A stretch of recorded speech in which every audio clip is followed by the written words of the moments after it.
Daniel's here. Correctivity for homeostasis, and thereby autonomy and sovereignty for European peoples, genus and species. Social accountability and correctivity structured by a concept of genetic unionization.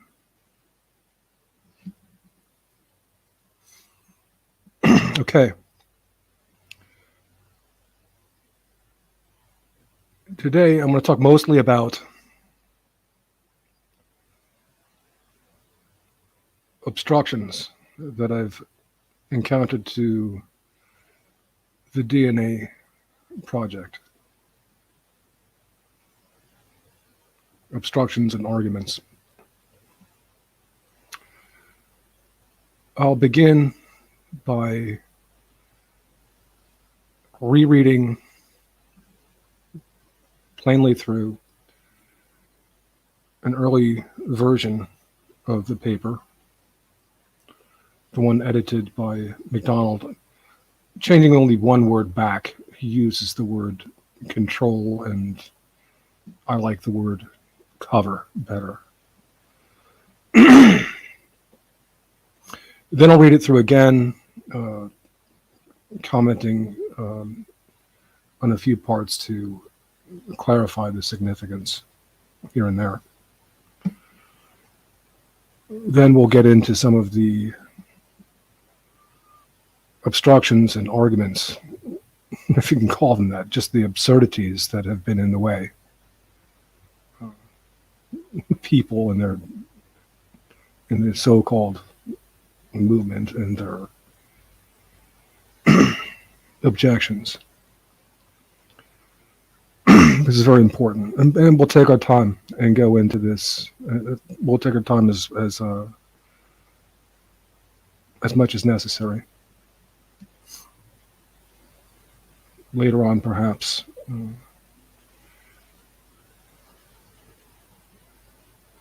taking on some interlocutors.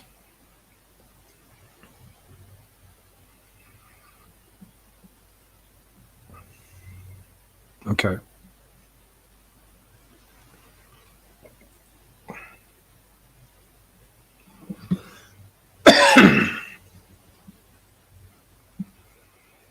Here is the version edited by Professor Kevin MacDonald, 1,200 words long. EuroDNA Nation. James Bowery's Laboratory of the States platform proposes separatism through free choice, as people may vote with their feet to establish human ecologies through controlled experimentation. The control would be established through freedom from association. That is, the freedom to not associate with others. However, under the current circumstance, efforts to instantiate these deliberately organized human ecologies are best conducted in an implicit manner. Indeed, under the current circumstances, they must be largely implicit. See note 1 below. Bowery suggests promoting abstract terms such as our valuation of freedom of choice. Later, the communities would be able to enforce explicit freedom of and from association. Rather than state-sized units, county-sized political units are apparently optimal, the sheriff and county being the most viable and manageable scale of organization in defense against the nation-state apparatus in its death throes. The right of dwelling, association, and doing business within a county is granted by the consent of the people established in that particular county. Members would have the prerogative to deny association with anybody they deem unwanted. People who tried to impose themselves on that group and insisted upon violating their non-consent would be treated as serious criminal offenders. This freedom from association is corollary to individual freedom of choice and association. Bowery argues that strong valuation of freedom of choice is a distinctly white characteristic and therefore precious. I concur. He elaborates further that it is imperative to maintain the unique human ecologies that evolved when this white characteristic of individual freedom of choice. I concur. This freely and deliberately chosen state-county human ecology is very different from the deeply situated, naturally evolving human ecologies of Europe and Russia, where our people have evolved over tens of thousands of years in relation to particular habitats. It is surely critical for us to maintain these ecologies as well. We would not want to be without either the freely chosen white state-county-sized ecologies derived by choice within a lifespan, nor without the truly deep historical ecologies of our European and Russian nations. These are both goods that we would want to maintain, and yet there are very different concerns. The task at hand for white nationalism is to coordinate them. We would not really want to give up either, but how to coordinate these two goods. This is where a Euro-DNA-based nation begins to look like a potential means of coordination, allowing for various expressions of our native Europeans while never losing sight of their essence. There is a third crucial matter to coordinate. If a white nation is to have an economy big enough to fund the space program and other large projects, it is likely to need a size larger than the average state, let alone county, to provide for a sufficient economy. And if, as Connor adds, a white nation is to hold up to the growing power of China, it will need to be large. Thesis. The indigenous Euro-DNA nation would provide a means for coordinating smaller white states' counties, both freely chosen and those of deep historical evolution, while providing the means for pursuing its larger manifestation as well. Given the anti-white hegemony that whites are up against from above, along with the turmoil and throngs of anti-whites that they are up against on all fronts, an endogenous approach is the most practical for the coordination of white separatism. By endogenous here, we mean from the inside out. That is, in proposing a white separatist nation, we should begin with those who would like to be a part of it first, begin by focusing on what we can do as opposed to what we cannot do. It is endogenous also in that the nation is corporeal, literally of the people, their native European DNA being the prime criterion for inclusion. That would be in contrast, though not in opposition, to other white nation-building efforts using an exogenous from the outside-in approach, such as the Northwest Front. There are clear practical advantages of a native Euro-DNA nation that begins as a formal declaration of a wish as confirmed by voluntary signatories. First of all, signing up would only mean that one is expressing a wish to be part of white separatism. It does not require relinquishing one's current citizenship. The indigenous Euro-DNA nation focuses from the start on our most precious concern, our DNA, while not encumbering us with present obstacles to land-situated nations. The Euro-DNA nation would be non-situated in the beginning and to some extent always. However, DNA without land, without habitat indefinitely, would be problematic for a number of reasons. Therefore, it must be an objective of the Euro-DNA nation to establish sacrosanct Euro-DNA nation lands eventually. The plurality of lands is a deliberate usage.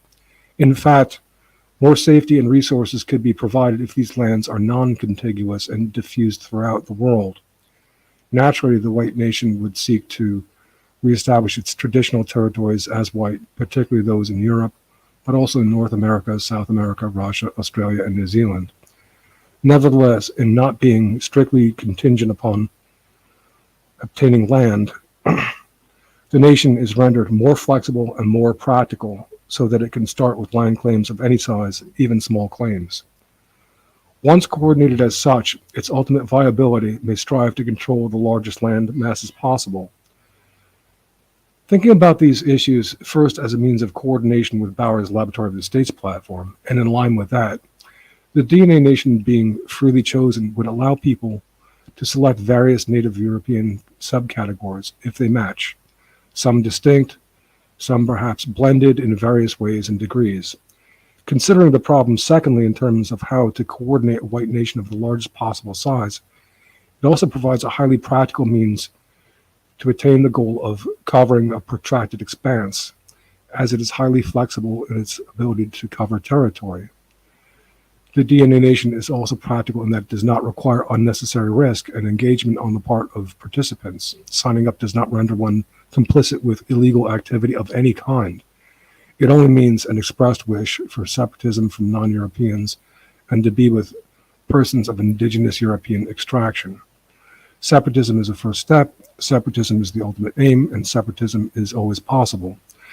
If you wish to express a wish that you might one day be a part of this separate Euro-DNA nation, you may sign up and specify particular categories as you wish.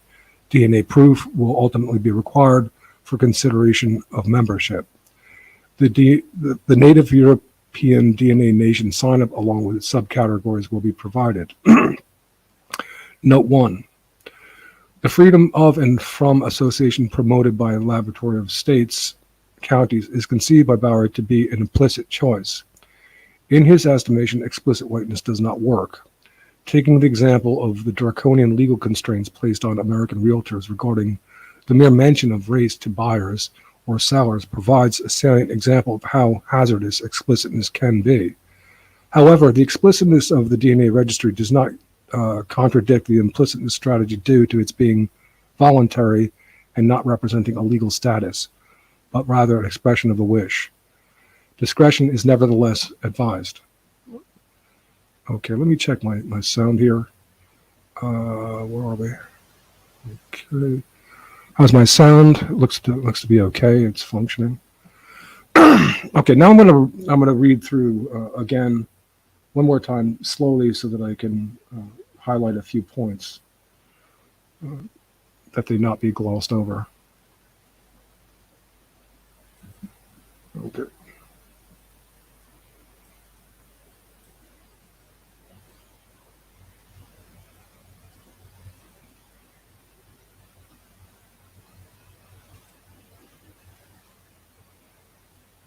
I lost my place.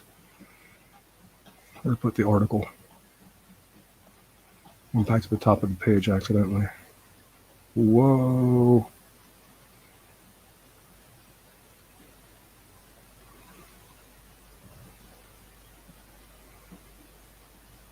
The page is doing this weird scrolling thing of its own accord.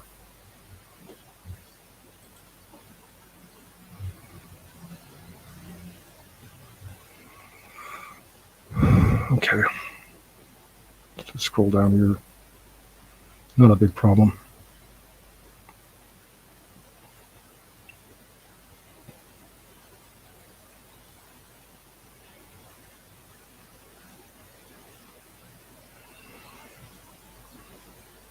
Okay. The Euro-DNA Nation, edited by Professor McDonald, 1,200 words.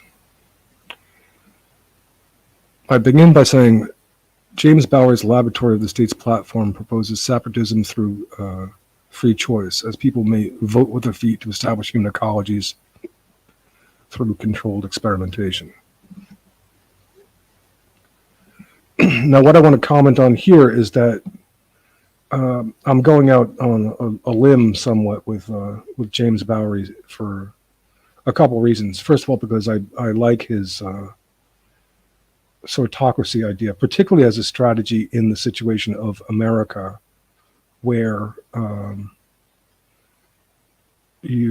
people are trying to extricate themselves from imposed integration with people that they don't want to be integrated or social with, so to speak.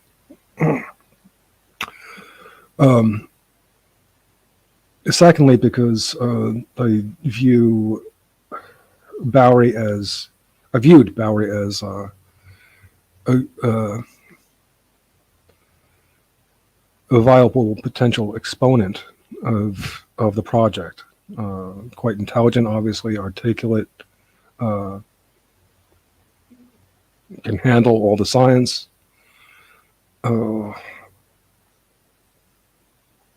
And that he would appreciate the compliment to his efforts that I was making, enough to participate and perhaps even take the lead, as I was trying to incorporate his ideas of Sortocracy here. So that's but the problem with that is the problem with forefronting James is that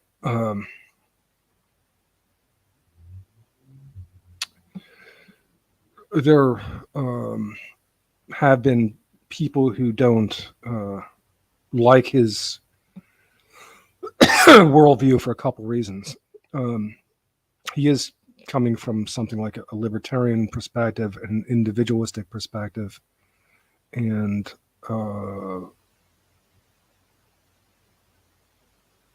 which, of course, has many detractors. Those who say individualism is not exactly what we need, whereas Bowery is on record as saying that, as going so far as to say that if another race were to be the vehicle of protecting the individual and all of that, high degree of sexual differentiation, that he would rather participate with that race.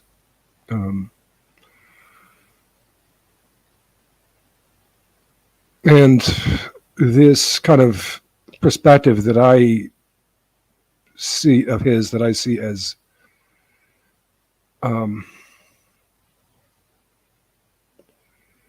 coming out of the American circumstance of wanting to be free from this imposition of a sociality of of aliens, is a different circumstance from, say, from the circumstance of someone like Gastworker and Graham Lister in England and Scotland, who are concerned rather with something quite the opposite, with keeping their people together, not with freedom from association. And with that, some of Bowery's foibles, which there are, because he is a STEM type, engineering and science, and takes the Cartesian anxiety of that situation to an extreme in some ways, to the extreme example being his upholding pairwise duals as the sine qua non of conflict resolution, as born with some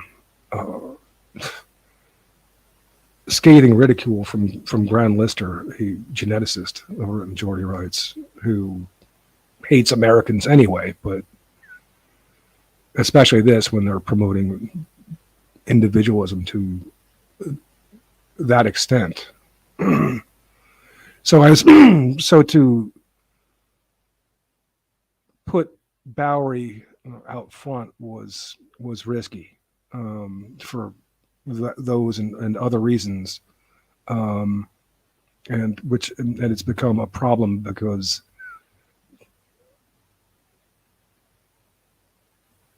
not only Lister but others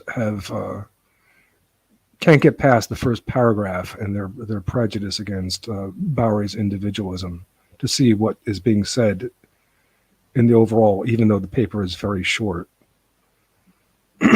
They'll just see Bowery, individualism, and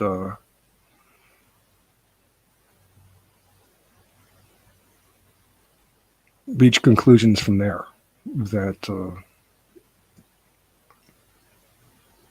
this is not to be taken seriously somehow. Okay, that's enough comment there to begin with in the first sentence. Bowery's Laboratory of the States platform proposes separatism through freedom of choice, as people may vote with their feet to establish human ecologies through controlled experimentation. The control would be established through freedom from association. That is, the freedom to not associate with others. Now, that's always been something that I've felt and was trying to scream to the heights when I was in my decades in America. I want freedom from association, not, where is it? However, under the current circumstances, efforts to instantiate these deliberately organized human ecologies are best conducted in an implicit manner.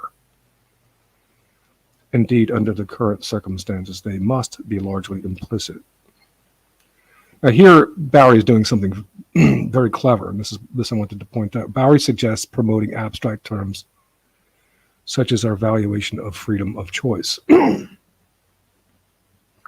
What he's doing, and very correctly, is making them, the liberals, that is to say, live up to their rules, just as Alinsky would make European people live up to their rules. You want freedom of choice? Okay, so we grant you freedom of choice. You can go live with who you want. You need to grant us the right to live with who we want. And, he's saying, at least at first, don't go further than that. Just like, not saying that I want to live with white people or something. You're just saying, grant us our freedom of choice. This is who we want to live with. These are people that we're familiar with, that comfortable with. That's all. And we're not stopping you from living with who you want. Very nicely said, even. It's like, show us how great that all works out for you. Okay. Later, the communities would be able to enforce explicit freedom of an association. Well, hopefully. Okay, and then it goes on to elaborate. Rather than state-sized units, county-sized political units are apparently optimal, the sheriff and county being the most viable and manageable scale of organization in defense against the nation-state apparatus in its death throes. Bowery's original paper was about the laboratory of the state, so people would go to states that where they could be with people that they could identify with, and then they scaled that down to see that the county was probably a better, more manageable unit. That probably remains true. I'm sure it does. The right of dwelling, association, and doing business within a county is granted by the consent of people established in that particular county. Members would have the prerogative to deny association with anybody they deem unwanted. People who tried to impose themselves on that group and insisted upon violating their non-consent would be treated as criminal offenders. Now, this goes to probably the single most important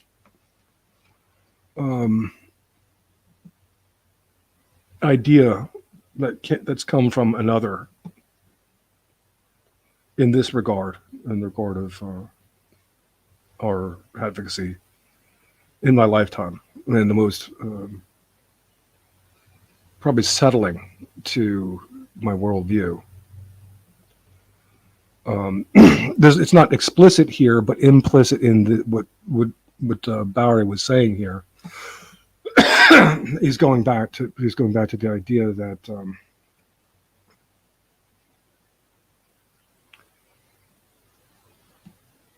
we'll grant you your wish as an adult, I suppose, to freely associate with who you like and to leave our association. But you are not allowed to impose associations upon us. And if you try to impose that, then you are the supremacist and the would-be slave master trying to force us into involuntary contract. Places in burdening us with association without our consent. As such, you are taking away, you're denying our choice, our human agency, and therefore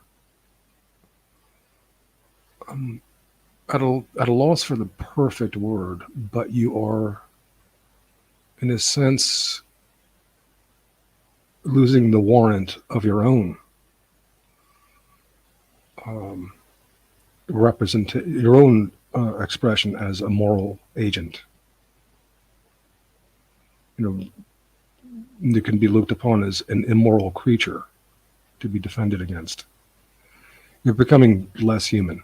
But at any rate, the fact that we have the argument like that for our prerogative, and also the clear implication for anybody with experience that the people who betray us and want to go live and mix with other kinds are probably going to suffer for it.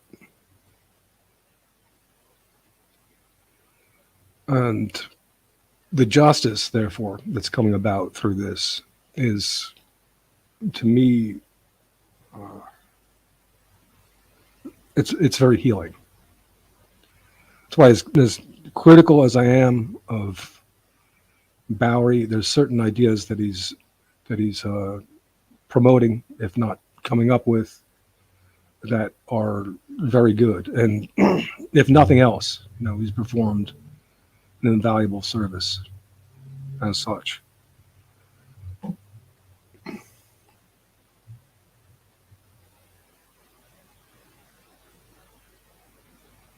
Okay, so let me see how I'm doing in my. That was my sound. It's okay. Nobody's listening, of course, because it's important. What do you expect from WN? It'll be here for people to join later. Okay.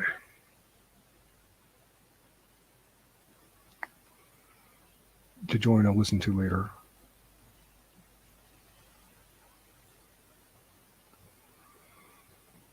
The next paragraph. This freedom from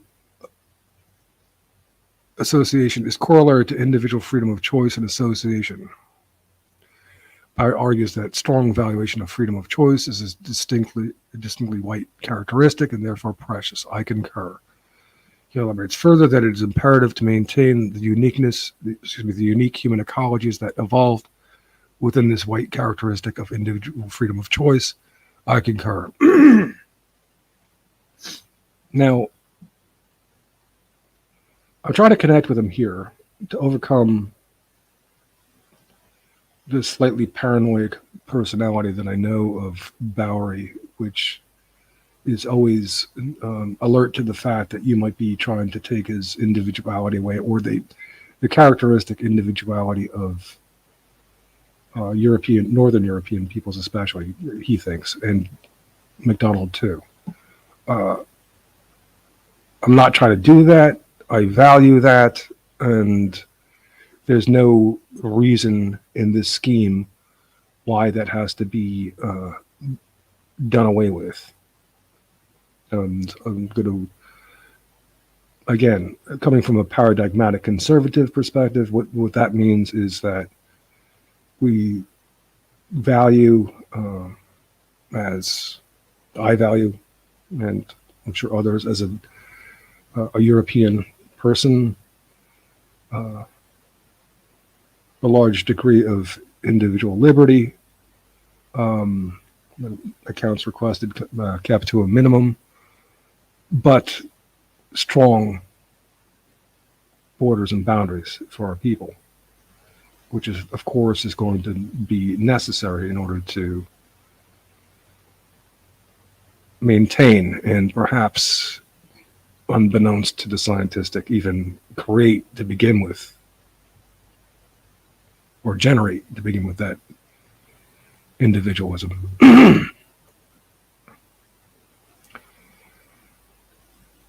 Next paragraph.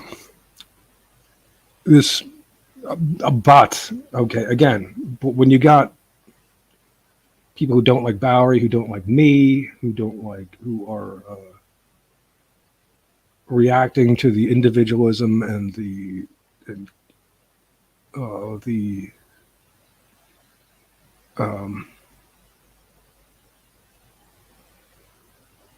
libertarian school stuff, they're not necessarily going to be able to get past that, as they're going to see me as proposing that stuff all over again and losing sight of organicism or something like this. Though, if they're of a bad will, certain kinds, you'll see, they will try to focus on that and say that I'm proposing sheer individualism here, and not what I'm actually doing. Okay, next paragraph. This freely and deliberately chosen state county human ecology is very different from the deeply situated, naturally evolving human ecologies of Europe and Russia, where our people have evolved over tens of thousands of years in relation to particular habitats. It is surely critical for us to maintain these human ecologies as well. We would not want to be without either the freely chosen white state county sized ecologies derived by choice within a lifespan, nor without the truly deep historical ecologies of our European and Russian nations. These are both goods that we would want to maintain, and yet they are very different concerns. The task at hand for white nationalism is to coordinate them. Now, perhaps I'm at risk with Susan using the word white and white nationalism, but I shouldn't be, because all white is the word for the genus European. Particularly when you're talking about places outside of Europe, it's simply more practical, because it can be confusing to call people European, for example, when they're in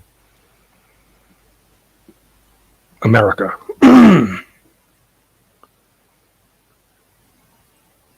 Okay, 1 second. I've got to take a quick break. I'll be right back.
Okay, I'm back.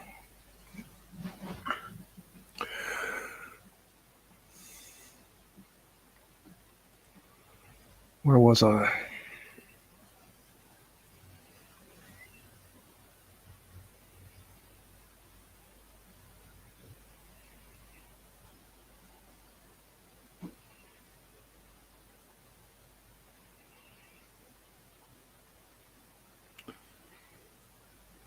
We would not want to be without either the freely chosen white state county sized ecologies derived by choice within a lifespan, nor without the truly deep historical ecologies of our European and Russian nations.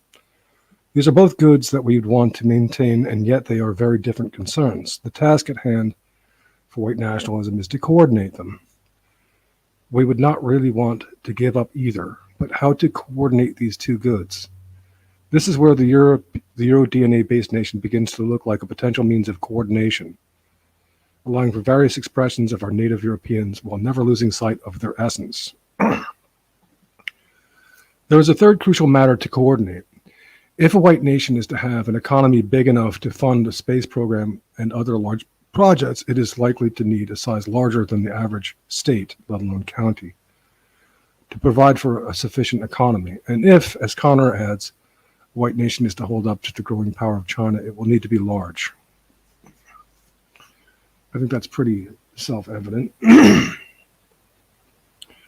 Thesis: the indigenous Euro-DNA nation would provide a means for coordinating smaller white states' counties, both freely chosen and those of a deep historical evolution, while providing means for pursuing its larger manifestations as well.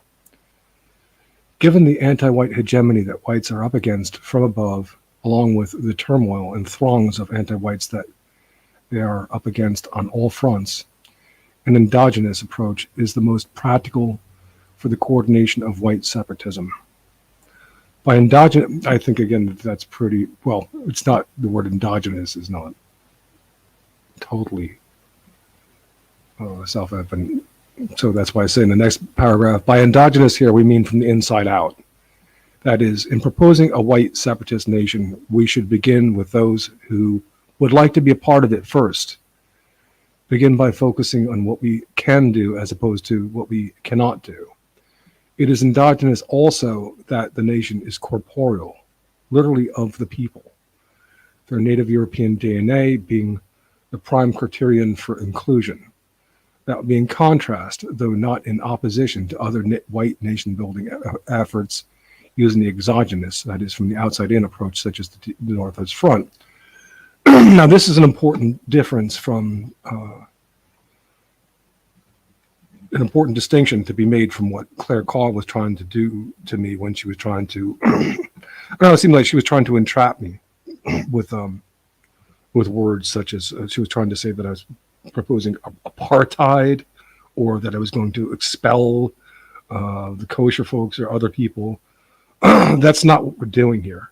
We are simply curating and organizing our DNA, collecting our people of our genetic background, and seeing who might potentially be interested in pursuing a separatist direction. Important also to add, and I add this all the time, that we it is not our aim to lord ourselves over others, to exploit others, to kill anybody, kosher folks or anybody else. Our concern and what we're doing this for is for the sake of pursuing our autonomy and sovereignty. Very clear. We're not proposing anything illegal. not proposing expelling people. Not even saying that you will see. Not even proposing that people should drop their current citizenship. Of course not. It's just a virtual path. Next paragraph. There are clear practical advantages of a native Euro-DNA nation that begins as a formal declaration of a wish as confirmed by voluntary signatories. Firstly, signing up would only mean that one is expressing a wish to be a part of a white separatism. It does not require relinquishing one's current citizenship. So you're not giving up your citizenship, your whatever entitlements and benefits that go along with that. Never advocating self-sacrifice and things that are unreasonably burdensome of our people. Next paragraph. The indigenous Euro DNA nation focuses from the start on our most precious concern, our DNA, while not encumbering us with present obstacles to land-situated nations. The Euro DNA nation would be non-situated in the beginning and to some extent always. Now here I might be there are some, for example, Christians who would object that our DNA is not our most precious concern, but I think that that's a good litmus test for people who are on the money or not with regard to our interests. Because if when we're talking about DNA, we're talking about, literally our people. What do you care about, our people, or do you care about a mythological Jesus?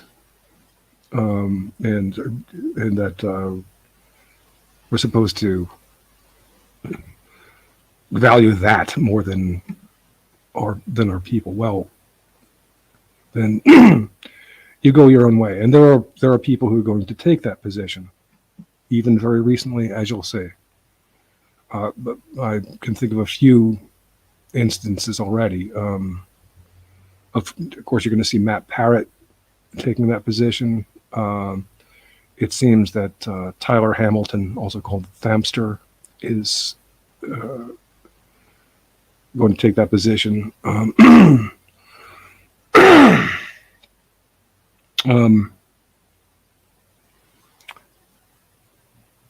Charles Lincoln and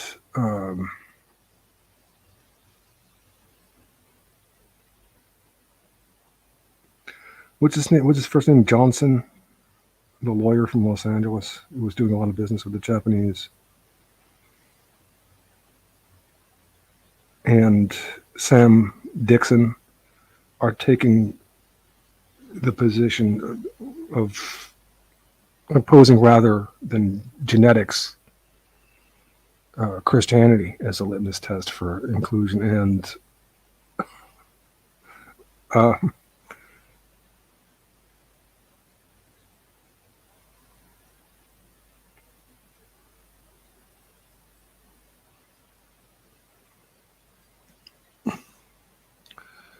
had a salient thought in that regard, and it just flew the coop.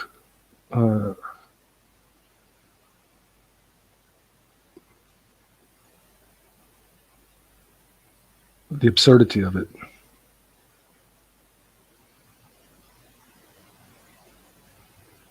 Well, we'll come back to it.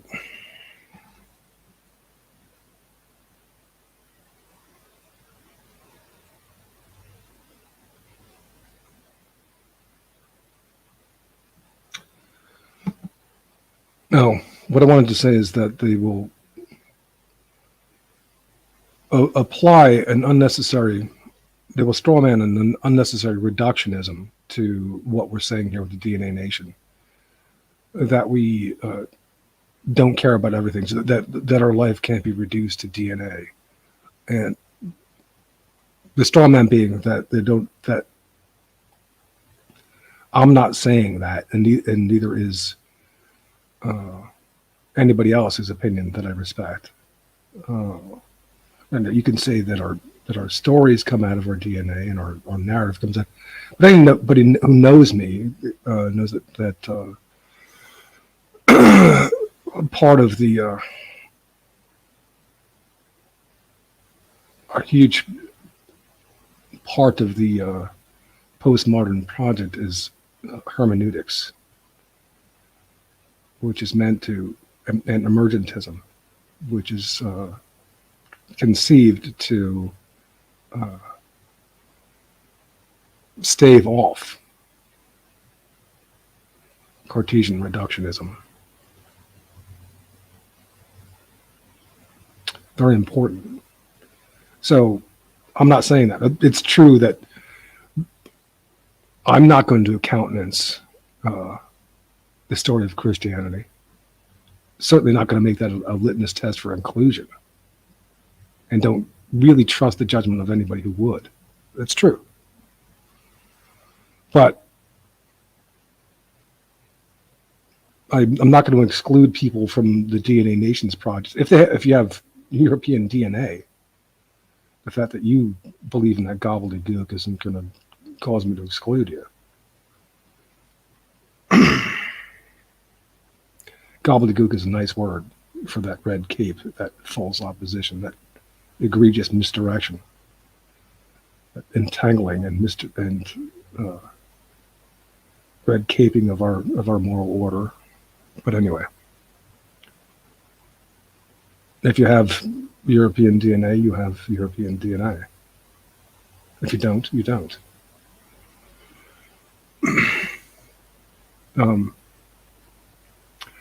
We'll see that some people are concerned about how people who are not 1,000% European are going to be handled, and the answer is reasonably. This is not about everybody having to be 1,000% pure. Although it will be a means to protect the relative distinction and quote purity of our kinds as well, along with gray areas, managing gray areas in the existential reality of that.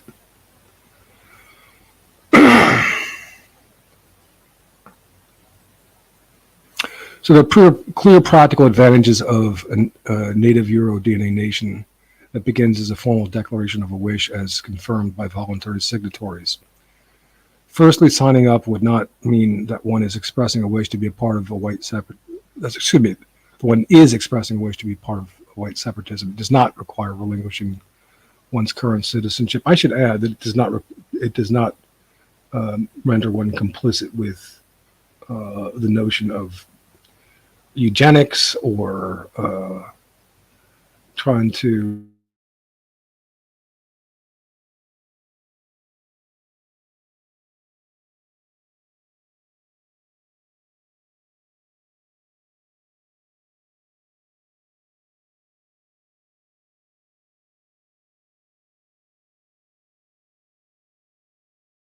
complicit with violence and genocide. We are not seeing that as necessary at all. We are pursuing our autonomy, our separatism, our sovereignty. We can coordinate with others, with non-whites, with Europeans who want to organize and look after their people on the basis of genetics as well.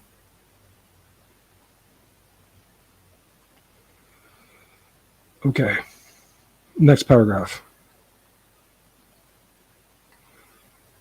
Like I said, the indigenous Euro DNA nation focuses from the start on our most precious concern, our DNA, while not encumbering us with present obstacles to land-situated nations. The Euro DNA nation would be non-situated in the beginning and to some extent always.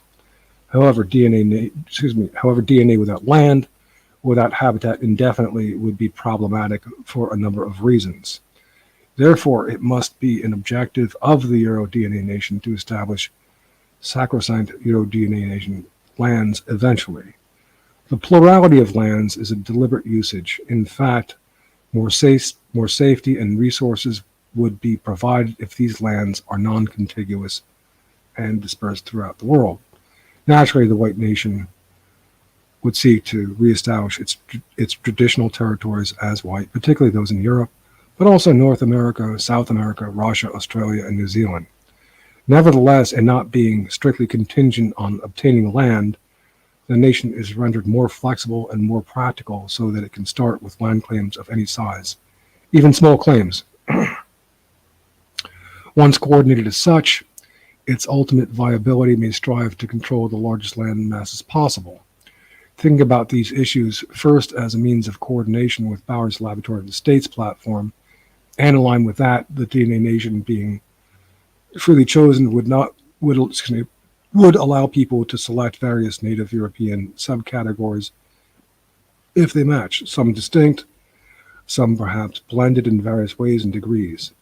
Considering the problem, secondly, in terms of how to coordinate a white separatism of the largest possible size, it also provides highly practical means to attain the goal of covering a protracted expanse, as it is highly flexible in its ability to cover territory. The DNA nation is also practical in that it does not require unnecessary risk and engagement on the part of participants. Signing up does not render one complicit with illegal activity of any kind. Again, that's the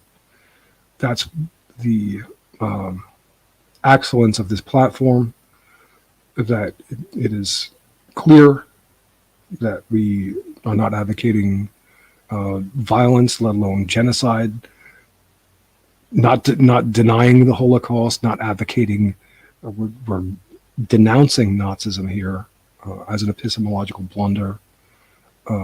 We are not supremacists, not looking to lord ourselves over and exploit others.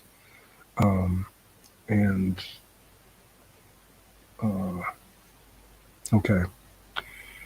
It only means an expressed wish for separatism from non-native Europeans and to be with persons of indigenous European extraction. Separatism is the first step, separatism is the ultimate aim, and separatism is always possible. If you wish to express a wish that you might one day be part of this separate Euro-DNA nation, you may sign up and specify particular categories as you wish. DNA proof will ultimately be required for consideration of membership. The native European DNA nation sign-up, along with its subcategories, will be provided. Note 1. The freedom of and from association promoted by the Laboratory of the States Counties is conceived by Bowery to be an implicit choice. It's, in his estimation, explicit whiteness does not work. Well, yeah, mostly it doesn't. Taking the example of the draconian legal constraints placed on American realtors regarding the mere mention of race to buyers and sellers provides a salient example of how hazardous explicitness can be. But that's a function of the Rumford Fair Housing Act of 1968. So I think that's an extension of the Civil Rights Act enforced by the Ninth Circuit Court in California, when it basically telling people that you can't discriminate in who you want to sell your house to or rent to. Pretty bad. However, the explicitness of the DNA registry does not contradict the implicitness strategy due to its being voluntary and not representing a legal status, but rather an expression of a wish. Discretion is nevertheless advised, because indeed, our enemies can convict a ham sandwich. Even if you're just trying to save yourself and you're concerned with our people, the way one might be of an endangered species or rainforest or oceans, doesn't matter necessarily to them. They can be that evil. So, but the thing is that for me anyway, and for anybody I respect, this is a hill that I'm personally willing to die on. If they're going to kill me, if they're going to trying to curate and defend the quality and quantity of our genetic genus and species, then well, let them try. Like I said, I'm here. I'm willing to take a stand. And anybody that I respect is willing to take a stand here as well. If I was calling upon anybody, or this was calling upon anybody to do something illegal or to commit acts of commit acts of violence and so on, or to propose themselves as supreme and entitled to lord themselves over others, exploit them, then I can understand them not wanting to participate. But that's not what we're doing here. And again, that's why this platform is so good and so important, to distinguish ourselves from, for example, the neo-Nazis and Holocaust deniers. Because I'm going to go into the example in a moment. When you look at something like the, quote, National Justice Party in America, you know, the Mike Enoch thing that's got Orrin Ballock there,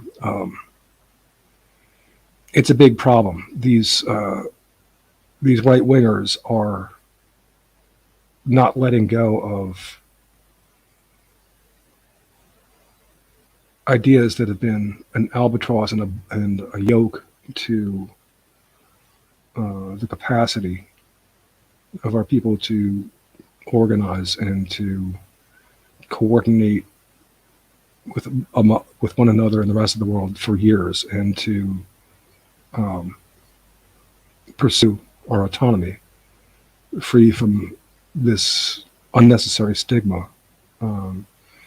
Because articulate and intelligent and articulate as Orrin Ballock and his cohort, his wife, you know, Emily Yukis, can be on certain issues, and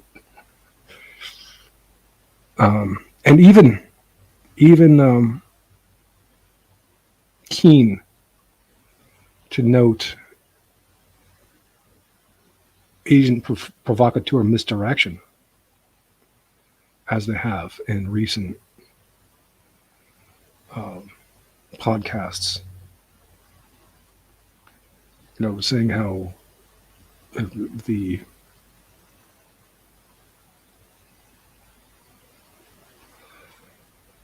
Buffalo shooter was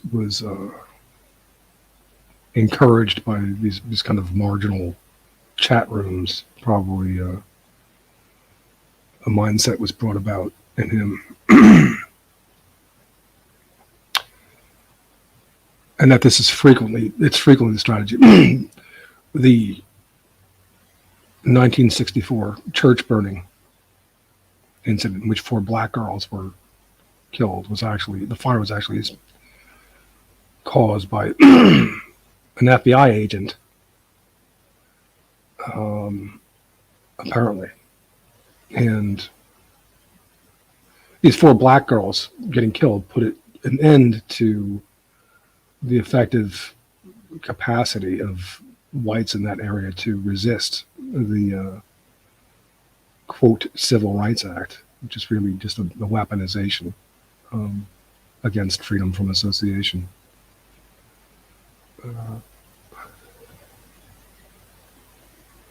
So they're keen to this stuff to a point, but then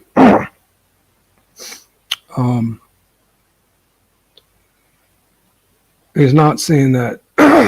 You look at someone like Mike Enoch, and if you're suspicious of him, as I am, I can imagine someone like Mike Enoch being told. Mike Enoch is very intelligent. Listen, be as anti-Semitic as you can. Be as articulate of the grievances of American whites as you might be. Be as irreverent, you know, throw up Hitler salutes at the MPI conference, and this is how Richard Spencer got snookered in. Mike Enoch started throwing up Hitler salutes. But whatever you do, maintain the association with Hitler and the attendant supremacism and Holocaust denial and supremacy and genocidal ideas that go along with that, the scientism and so on. The epistemological wonder. Maintain that association. for obvious reasons.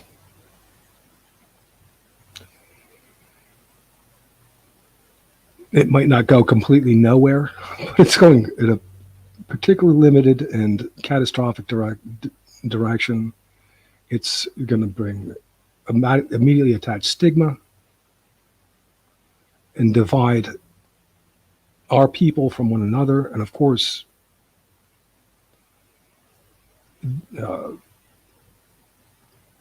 put us off from sympathy and coordination with most of the rest of the world. Academic agent, the Iranian aside, perhaps. You know, the social climbers, millennial woes.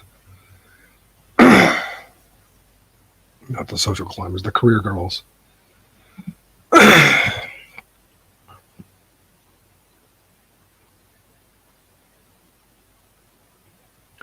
The point is that anybody should be able to say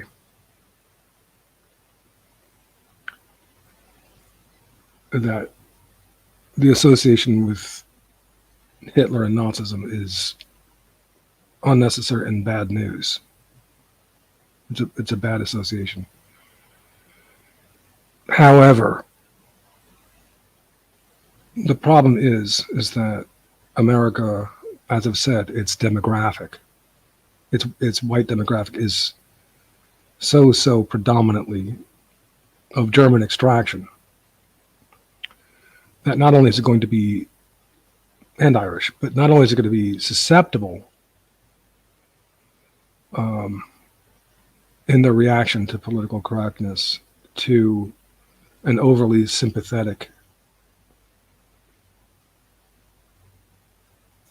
take on Hitler and Nazism and wish to redeem its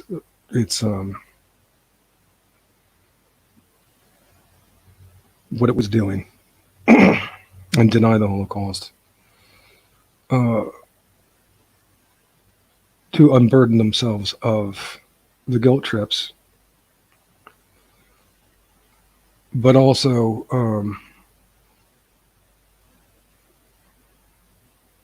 they are going to be also susceptible to continue to circulate the false currency of the overrepresentation of that false and distorted Nazi-phile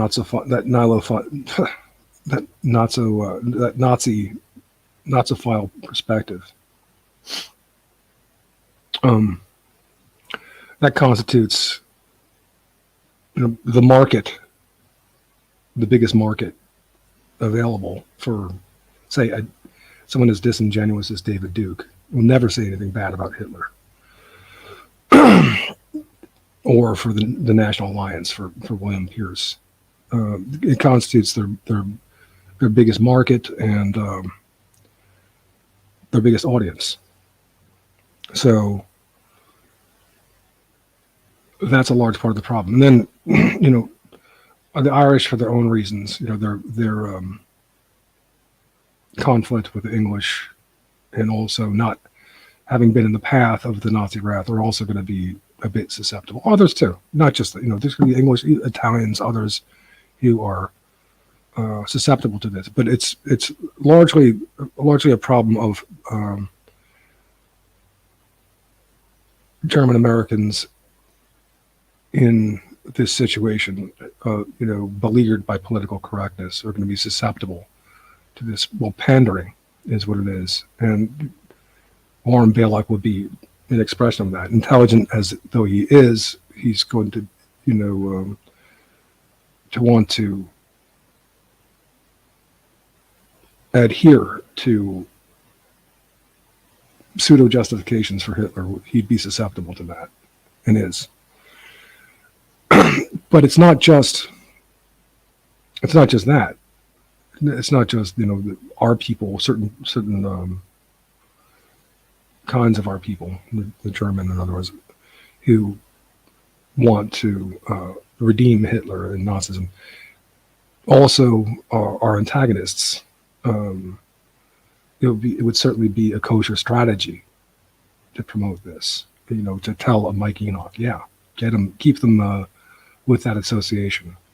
Again, because it's divide and conquer of the European peoples, and it stigmatizes us, and it puts us on. It ruins the epistemic grounds altogether, for reasons I described. Let me check my comments. How's my sound? My sound looks okay. I don't see anybody there, but it's your loss. Luckily you can listen back.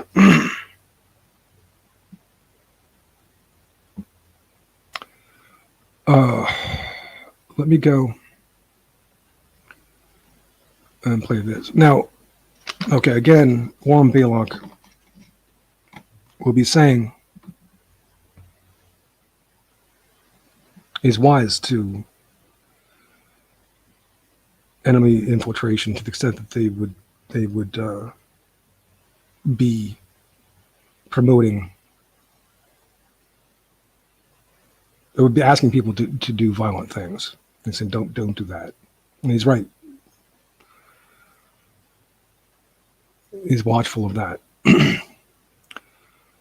But he's not taking it a sufficient step further and also noting that they would want, our enemies would want to maintain the association with Nazism and Hitler, and not able to see things deeply enough to see that it's not necessary and not correct, not the correct worldview, not the sound epistemic basis. And so while he is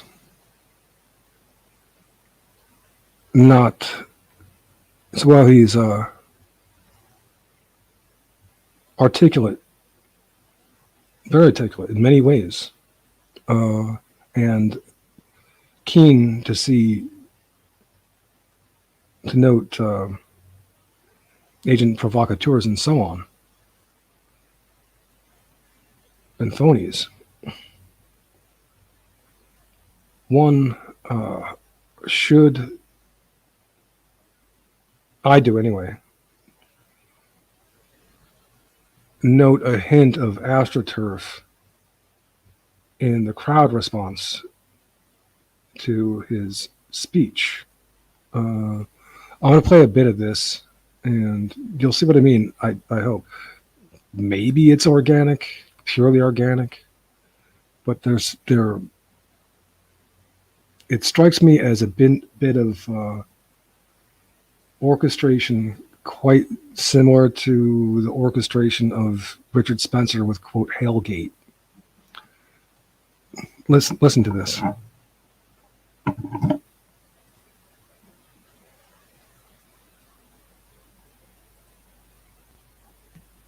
Palestinian villages were being demolished and depopulated in a series of atrocities that culminated in the establishment of the Jewish state of Israel. Another million innocent people, about half of Palestine's pre-war Arab population, found themselves expelled from their ancient homeland. And in occupied Europe, the largest and most brutal ethnic cleansing in human history was underway. I'm talking about the mass expulsion of 15 million Germans, mostly women, children, and the elderly, from lands which had been German for centuries. And around 3 million of these folks perished in the violence and chaos of this catastrophe, which was agreed on and decided upon between Churchill, Stalin, President Franklin Delano Roosevelt, and his successor, Harry Truman, at Yalta and at Potsdam. Besides Germans, hundreds of thousands. Okay, so now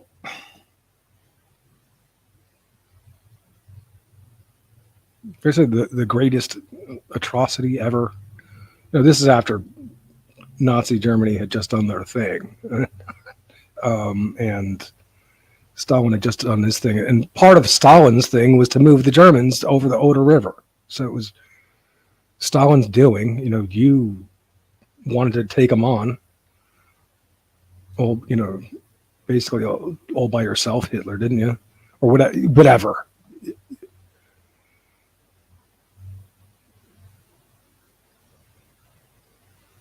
You see the German reactionary audience being pandered to there, and the sounds of AstroTurf coming from this audience with their cheers or their boos in unison for Roosevelt and Churchill.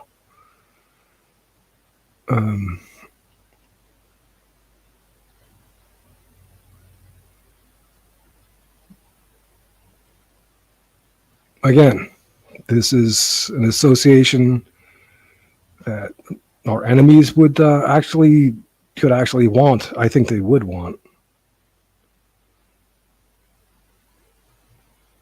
Because the sympathy for that is going to be limited. Stalin moved the poor Germans over that remained over the Oder River after the war.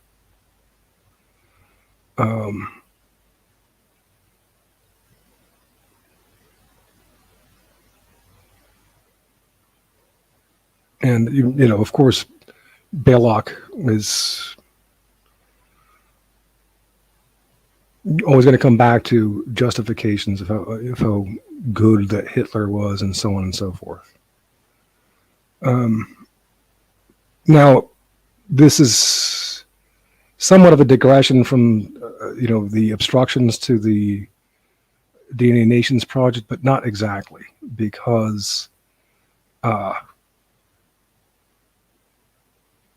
it's been part of the obstruction has been neo-Nazi types.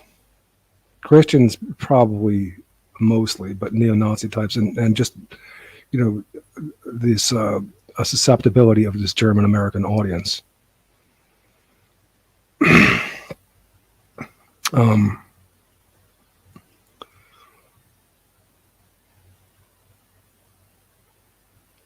I'll show you later an exact example of that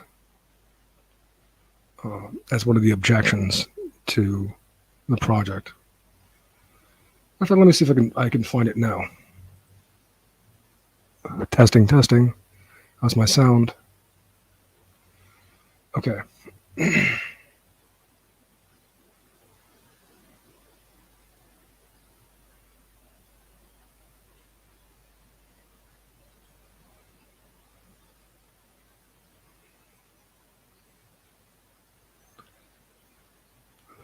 What? It's a beautiful Sunday, and you want to be outside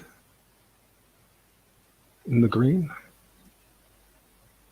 Not talking about Warren Baylock with me? How dare you? Okay, anyway. We've got time.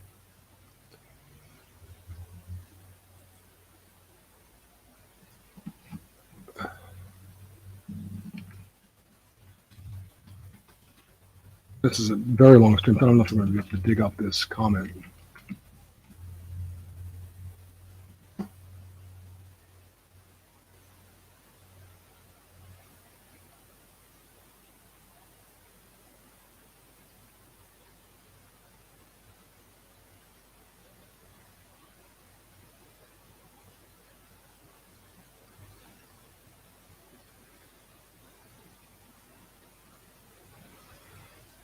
In the original paper, there's this guy, Ulf, who's objecting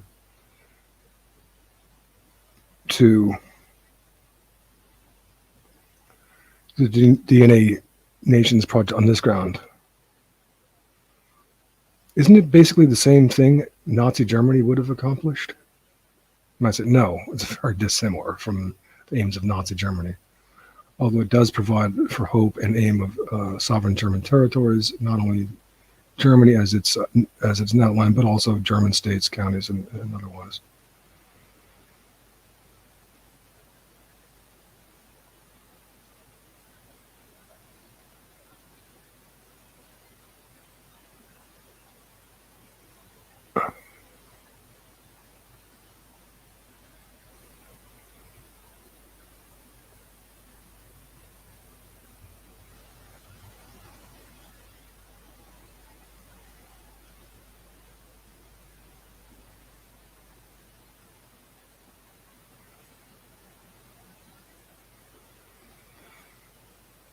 So how would you prevent conflict or war without a dominant power or state? In which case, we're back to the Nazi example, where Nazi Germany is the dominant European power and state, and keeps European populations generally in place. That's an assumption.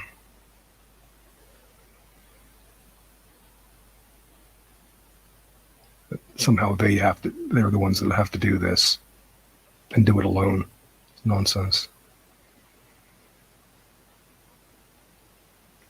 He says, you can't seem to rationally discuss the Nazis because of your insecurities.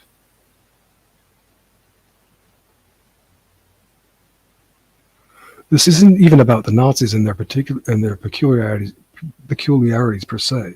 Their example is relevant because their general practical effect would have been somewhat similar to that of an overarching power ruling over various populations. If talk of the, well, yuck. If talk of the Nazis makes you uncomfortable, we can look at other historical examples, like the Catholic Church. I'd rather not, thank you very much. Pass on that one too. And so you don't even know my motives. It's not insecurities that has me wanting to discuss the Nazis. It is the obviously poor example that they provided, as opposed to what might inspire trust, confidence, and cooperation otherwise. But you're right that it is not about the Nazis. You and FFS brought them up, and I wish you had not. They are irrelevant enough, no thanks to their overarching power rule. They didn't manage to think in terms of symbiosis as opposed to superiority, dominance, master-slave, etc.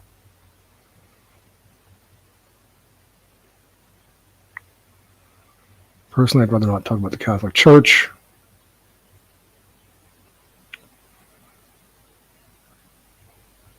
Well, let me let the cat out of the bag. When it came to the white nation being big enough to have a sufficient economy, Mike had in mind a white American nation, but I wanted to leave it a little more open-ended than that for a strategic reason, because frankly, it's whites that I care about. If America is white, fine.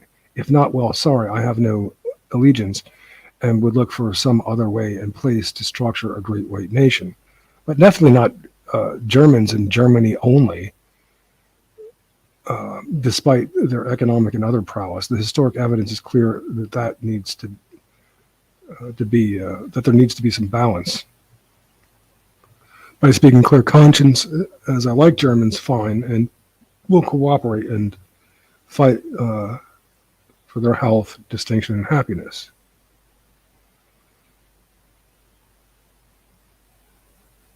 And then Ulf says, you said your definition of symbiosis is lack of conflict of war, or war. You also said that discrete and balanced European populations should be maintained and extended, and that Germans, and presumably any other group, shouldn't dominate. You don't think that would require some sort of dominant authority?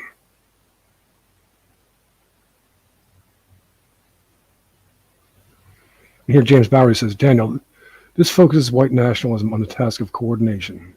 It is. Also, control equals cover. Again, he's complaining about James Bowery was complaining about a editorial change that Kevin MacDonald made.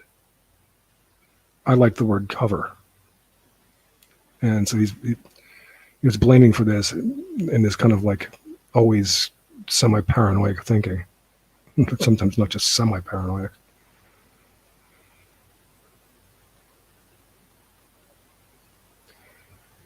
But in response to, first of all, this essay does not propose an administrative authority yet. It proposes genetic categories of Europeans, some more distinct, some blended. I said nothing about a governing power. That's premature.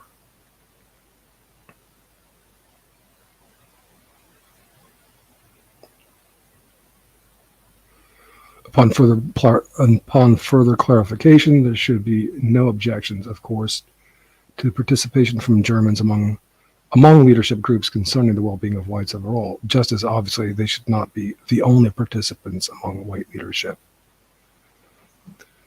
There's Graham Lister, one of a nemesis of Bowery, and just a guy he didn't like Americans and took the disposition that they could all go to hell, really. He is a geneticist and a Scotsman. And he says, all very well, but American identity has always had at the heart of its being a model of identity which is hybrid, non-auto, what's this word? Cathononis, deracinated, etc. It's the John Coltrane question. Why is his music and Coltrane himself not deeply and properly, authentically, if you will, American? I've not yet seen an American on here tackle the question, let alone provide a sensible boundary condition that works within American ideological norms. Well, it might be American by its specific national definition, but he's not European, so it's not. It's an irrelevance that it's bringing in there.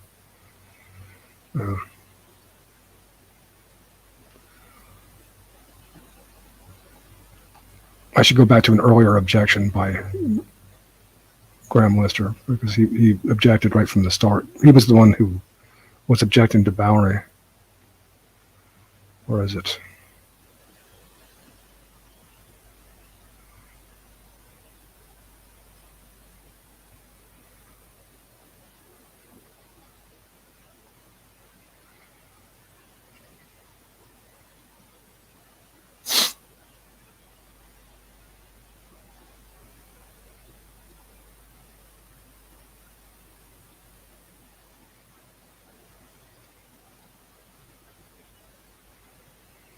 Look, in my view, Graham Lister says, look, in my view, this is on July 15th, 2012, playing conceptual jujitsu between differing versions of liberal ideology, playing off negative and positive forms of individual liberty, freedom of to choose, etc., is all well and good, but it's still taking the radically deflationary liberal ontology of the autonomous, unencumbered self seriously and making it foundational. As such, it's a very stupid premise for reasons that have been previously discussed at majority rights, albeit at not all that deep a level of analysis for quite some time. But I'm not here to disturb anyone, so do carry on. This is really not a very intelligent and good comment by Graham Lister, because we're not making it foundational. It's strategic for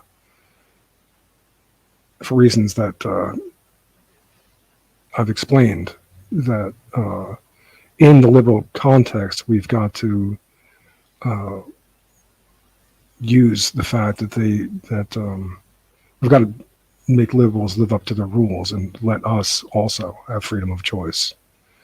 And in the context of America, certainly you are going to you're not going to want to be forced to associate with people. It's not the same situation as the people in England or Scotland, and I quickly connect to that. So it's an unfair and not very intelligent, not very perceptive comment by Graham Lister.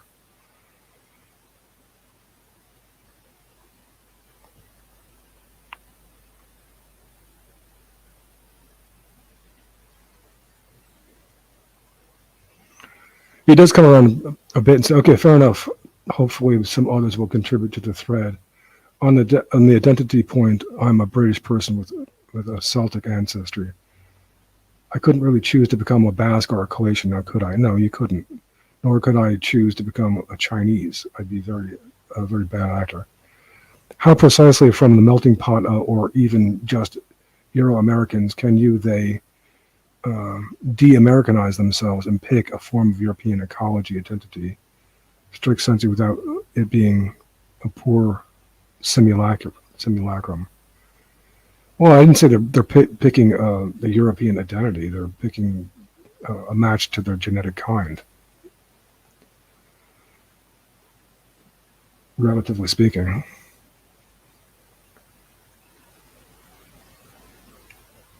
I don't know if that's what you're suggesting they do, but it might be a case of an evolutionary hysteresis, or in other terms, as an asymmetrical phenomenon, easy to go one way into melting pot and the abstract universalism of Americanism, and almost impossible to go into the other direction, the concrete particularities of a highly specific European identities. Now that's true, and Graham Lister here is speaking intelligently as a geneticist. However, we're not, in some cases, for people who are mixed European ancestry in America, we're not proposing that they could be perfectly reincorporated into an ancient European kind. That there'll be categories where there'll be a relatively good fit. So that's that.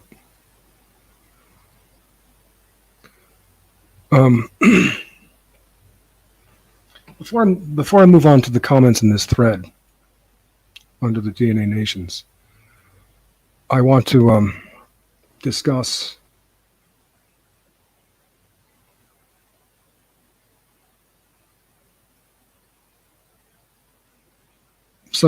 two of the remarks that Professor Kevin MacDonald made in Reservation about the project. Perhaps I should read what he said. Well, I can remember what he said. He sent me an email, asked if he could edit the paper, because I hoped that he would run it at the Occidental Observer. And then he did, but then said he thought that it was premature to run the paper without my having a website to field the signatories, people who wanted to be a part of this. Why I don't think that is a good objection on the part of MacDonald. I don't think that was a good objection for a couple reasons. First of all, I mean, he could have just kind of made a comment. He could have run the paper and put up a comment. We don't have this. We don't have this yet.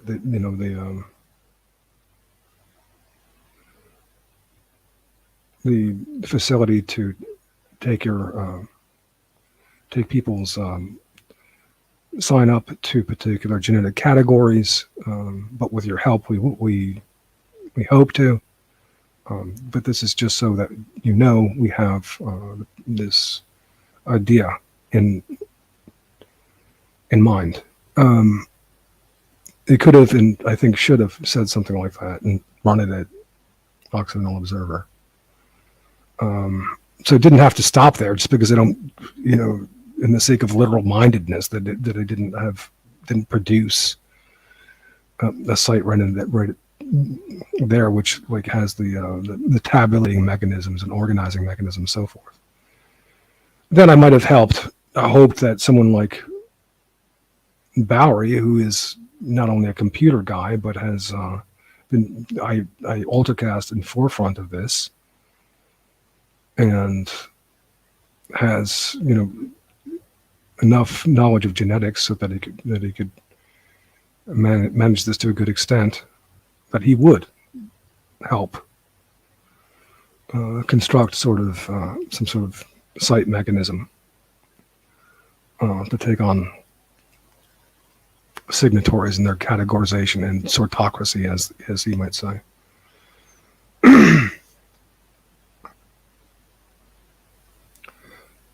So I don't think that was a reasonable objection, and perhaps was not really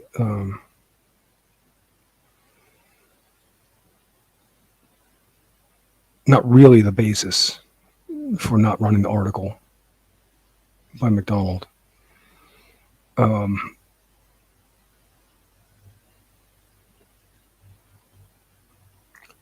I talked to him, it was maybe 2 months ago. I asked him again if he would help with this project.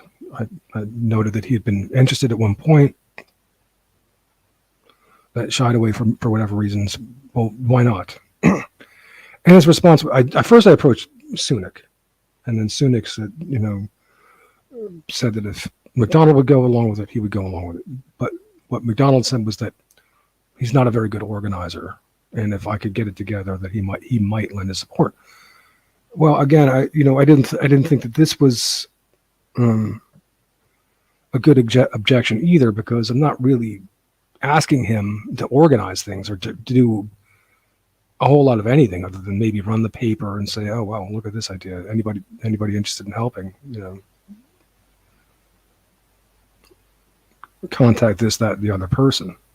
That's not asking a whole lot, and it's, of organizational expertise. So I think that there are other interfering motives that don't make sense circulating behind the scenes among these right-wingers who, yes, I've conflicted with them, but not for the devil of it, not because I was looking to promote my personality, not because I was looking to bring people down, but because I saw particularly bad ideas being adhered to among some right-wingers. Again, it's always my concern is to get the theoretical basis correct, and where people are making epistemological blunders and making bad mistakes, I don't take kindly to it. It's too important. And, so some of the Hitler people, the Jesus people, the scientistic, and of course the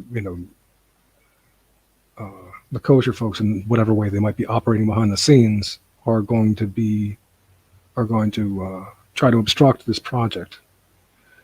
Not for good reasons, of course. Some people see me going by my mother's maiden name, Sienkiewicz, say a Polish name. That's enough for them to not like me and to not want to get behind a project that I am trying to put across. It doesn't matter that I was perfectly willing to have MacDonald edit the paper and be at the forefront of this, and Bowery be at the forefront of this. Somehow that hasn't mattered, and this is bad in a strange way.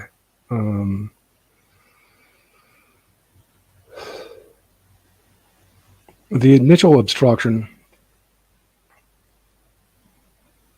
was with Matt Parrott, who a lot of you should be familiar with, and somehow this guy is still around among Imperium Press. Those guys.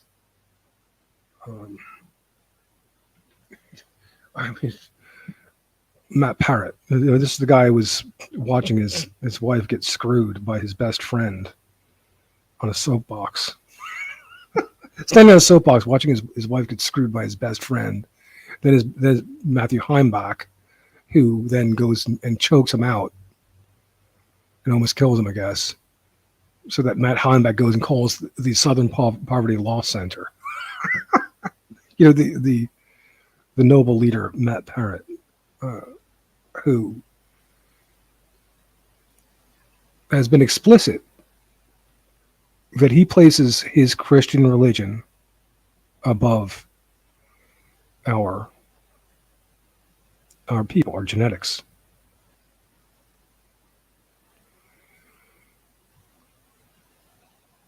No, he talks about folk. What's he say? Folk, family, and faith, family, and folk. No, above all, Christianity. When he talks about faith, it's Christianity. Jesus.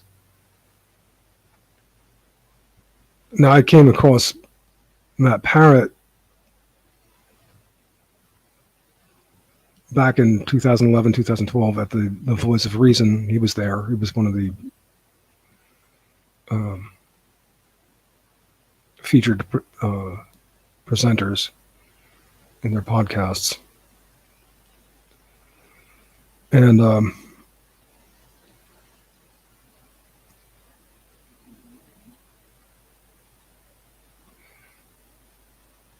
he seems I was fairly intelligent, but I thought that it was going to be reasonable. It turns out he is not.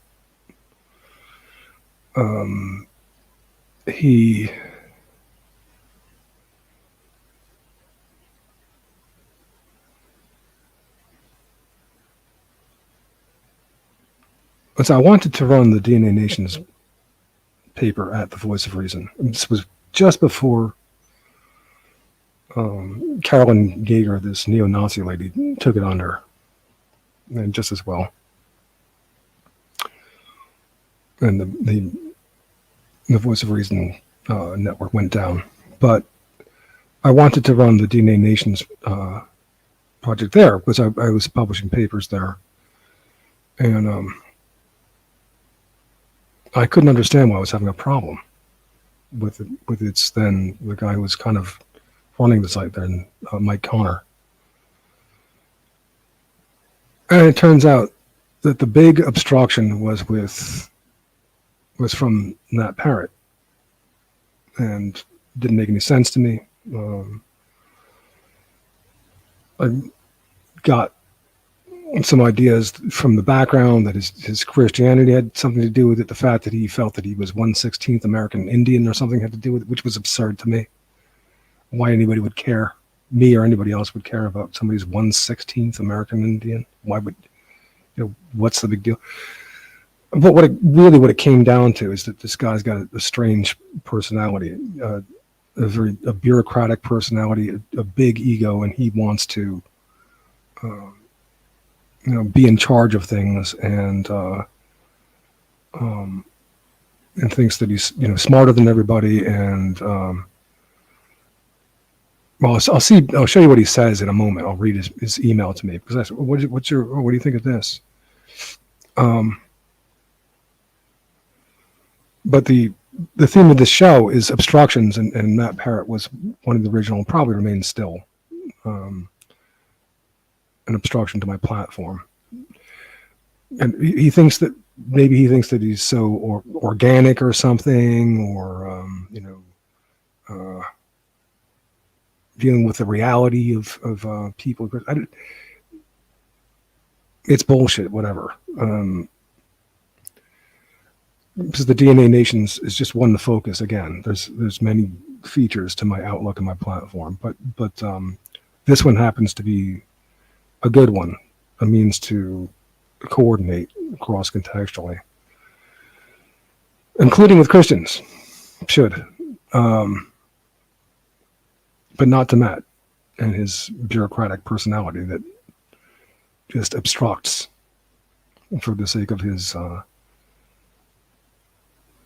religion, which of course I see as extremely foolish.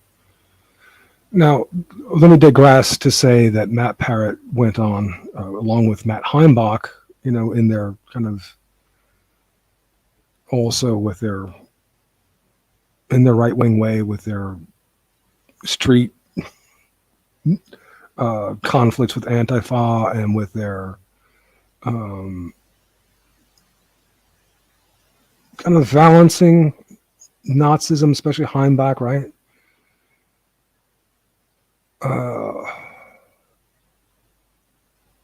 But becoming more and more about the Christianity, and both of them against eventually converting to Orthodox Christianity with the tutelage of quote Father Raphael Johnson, the Orthodox nationalist who to this day is working with Sven Longshanks over there at Radio Albion. And I don't like the Orthodox nationalist for a number of reasons. He is misguiding people into this kosher religion and its red caping of our moral order. And just in short, you can say judge the tree by the fruits that it bears. Parrott and Heimbach, you know, one's fucking the other's wife, the other is, and then choking them, and then choking Parrott out. Parrott goes to the Southern Poverty Law Center, you know, with his complaints, and so on, and so and they both, and here is Parrott saying that he, you know, values Jesus above our people. Well, okay, then go somewhere else. Leave us alone. But he wouldn't let the DNA Nations project be published at the Voice of Reason. Okay, the hell with the Voice of Reason, Carolyn Yeager and her Nazism and this foolishness. Although a lot of people who you would now know passed through the Voice. Richard Spencer was there a lot. Paul Fromm was there a lot. Why can I not remember his first name? Johnson. The lawyer from this kind of pansy voiced lawyer from Southern California. He would show up there a lot.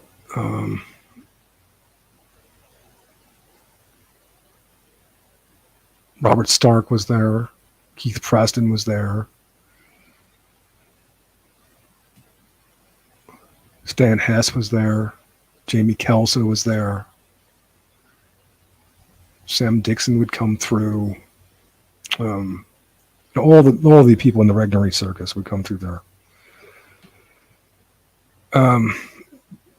But they wouldn't run this DNA Nations project there. And I'll show you what Matt Parrott proposes as his objections in a minute. Now the problem, so I went to Kevin McDonald and I was looking for someone to run this. I thought, and it seemed for a moment that McDonald was going to run it back in 2012. Now, one of the problems anyway, I don't know if it's the complete problem, but one of the problems was that Matt Parrott was also a website operative at the Occidental Observer. He helped McDonald update and rebuild that site at the time. So, and his opinion would matter in particular, probably to McDonald. I'm speculating, nobody was ever perfectly clear. But also, just generally speaking, Christians, the opinions of Christians and neo-Nazis would matter to McDonald, I would say, more than they should. And I'd guess that's part of why McDonald shied away from running the article. And those are not, of course, good reasons. This should not have caused him to not run the article. But I think that Matt Parrott had a hand in it at that point, and I'm going to show you in a second. I need another bathroom break, but when I come back, I'll read the email that Matt Parrott sent me. Let me go on mute here.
Okay, I'm back.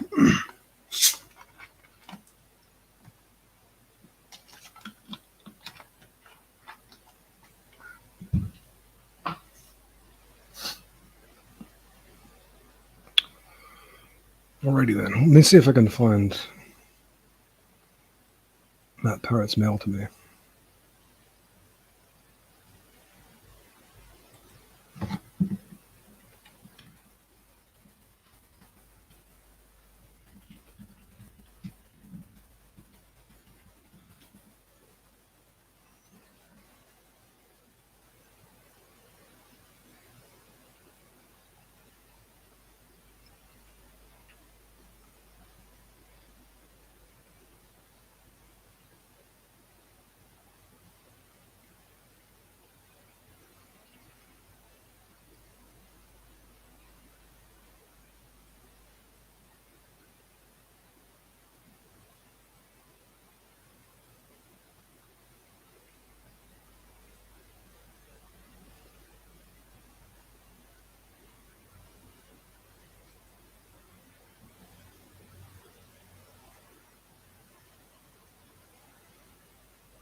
I guess I'll start with this. Let me.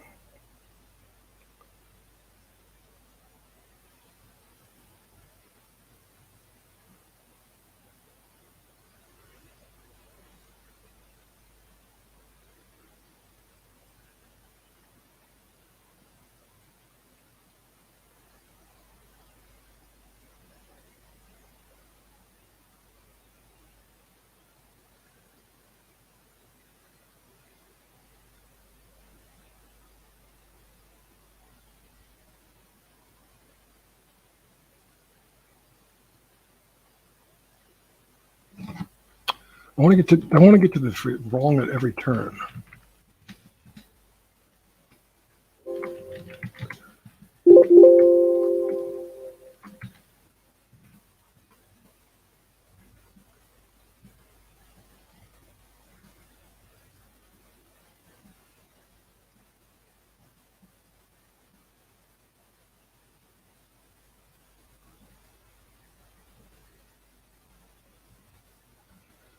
Darn, I thought that I'd be able to find this easier.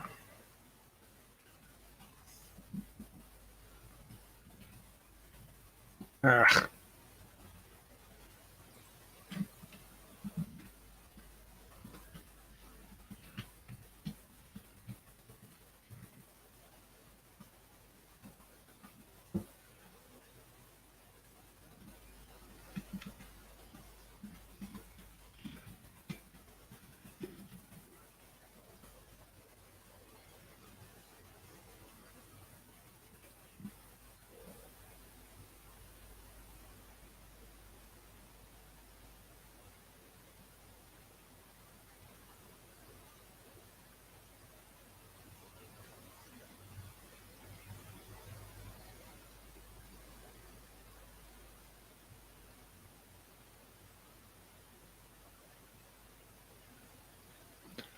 Well, let me just read this.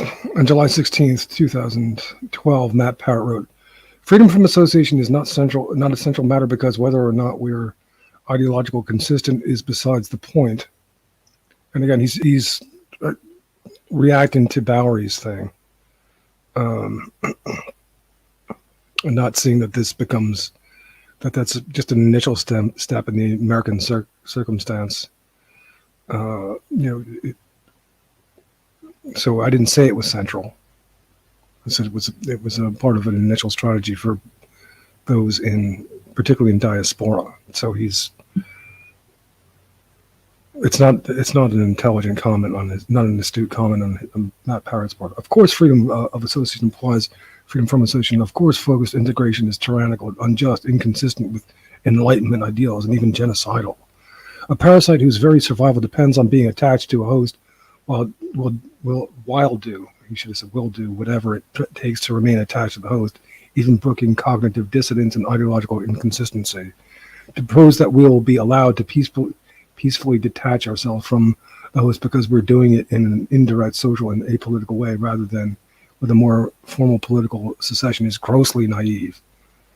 As I said,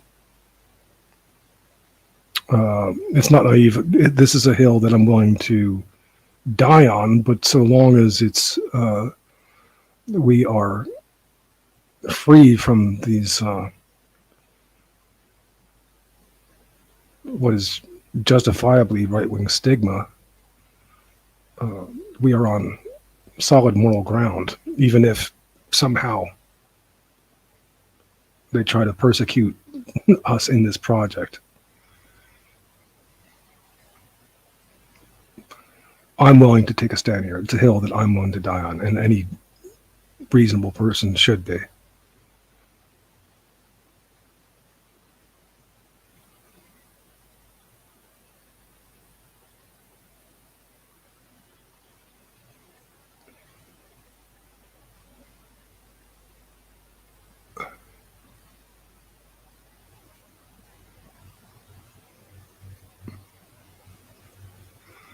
Matt, furthermore, the organic dimension which you purport to be accounted for and discarded aside is, in my mind, a central matter. Even if the aside hadn't been redacted before it landed in my box, its relegation to a tertiary matter beneath both genetic testing and ideological framing is unacceptable to me. Well, fuck you. Just because I don't mention everything at once doesn't mean it's not there, idiot. This is a bureaucratic egomaniac. He's not trying to see what you're saying and see the good in it and connect with it and give you the benefit of the doubt. He's trying to find ways to push you aside so that he could be, the kingmaker or whatever. The central issue is coordination of these organic concerns, freedom of association in smaller communities, reconstruction of ancient white nations, the larger white nation big enough to fund major projects. You cannot talk about everything at once. I haven't said it then. The dude's an idiot.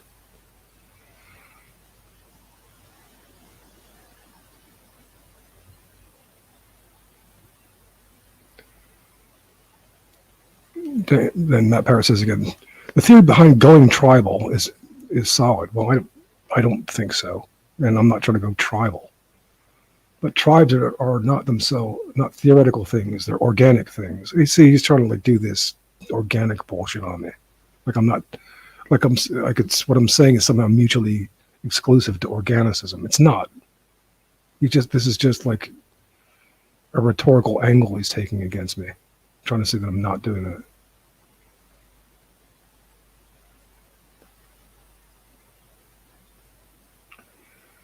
I wrote, there was a phrase taken out of Kevin MacDonald's edit which would address the notion of organicism a bit more, specifically the original sentence. However, DNA without land, without habitat indefinitely would be a Cartesian objective as well, problematic for a number of reasons. Putting that word Cartesian in there addresses the fact that there is an organic dimension to be taken into account. It's that, when you have a 1,200 word essay, you're not going to elaborate on anything. You shouldn't. These objections that Matt Parrott raised were idiotic and bad, immoral.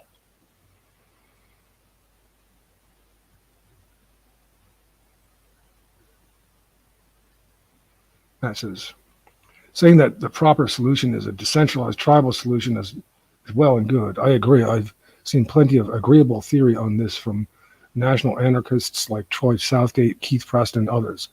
What I haven't seen is much in the way of realistic or promising models of or proposed implementations. Well, you have one. You have one here now, Matt, and it's been there for years, ready to develop. But people like you were in the way.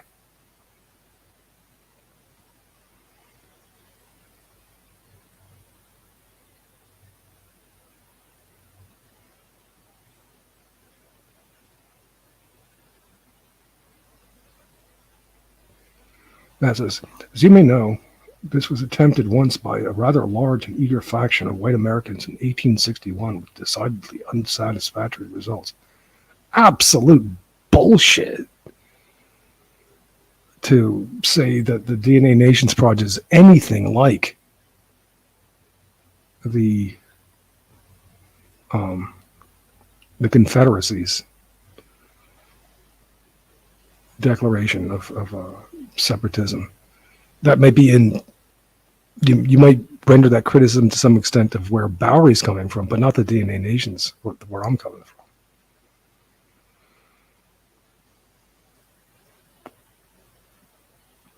I said, no, that was an entirely different thing. We would not really want to give up either.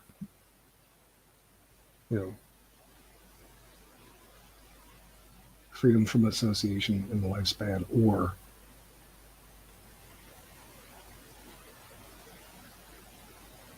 ancient land-based nations, but how to coordinate these two goods. Matt says, organizing on the basis of Euro DNA is decidedly austere and unattractive.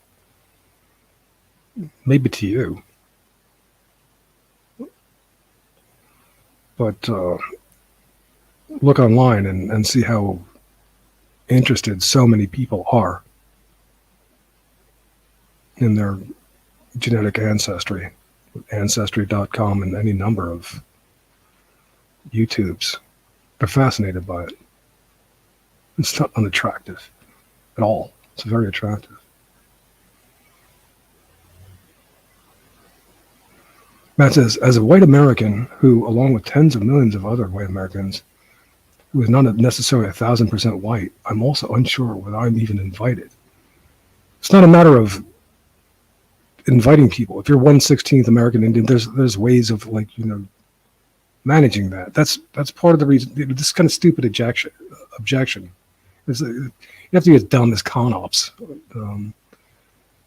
to try to say that this is about screening for 1,000% purity. That's why I was eager to include. I've been eager to include a snorkel blog in this. It's got a second half Japanese child on the way. These people are in the gray areas and marginals can actually help know what's going on in the frontiers of our genetic groups and so long as they're on board with helping us to maintain the numbers and the quality numbers of our kinds, our purer kinds, then we can work with that. If they're accountable, we can have, a certain degree of admixture. Would have to be, or we'd have to talk to our scientists about, what to what extent is possible. Now that which brings me back to I was talking to Mirth Parrot a few podcasts back, and first of all, the subject came up of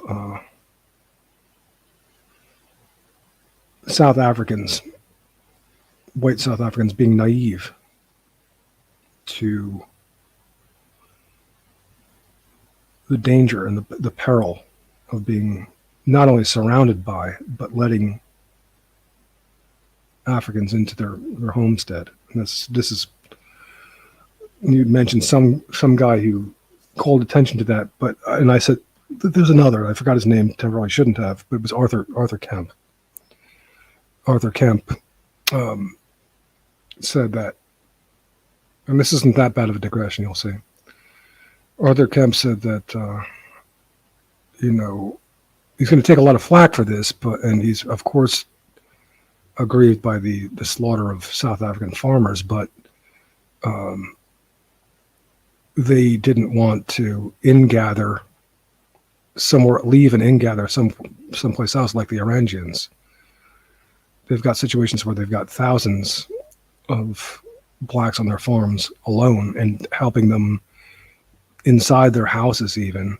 And, that's in a country that's just surrounded by throngs of yet more blacks. So, of course, this is going to happen by the genetic nature that's going on there. These slaughters.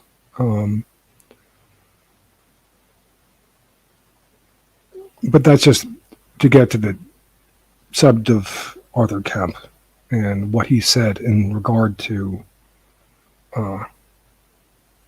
genetic grouping. So when managing our DNA with that DNA Nations, I had mistakenly cited a number of 14,000 as being a minimum to avoid inbreeding as cited by NASA when asked. To maintain a healthy population, you need a certain amount. And Arthur Kemp is known to quote this NASA study. But that was wrong. The number is 40,000. Anyway, you need scientists to tell you how many people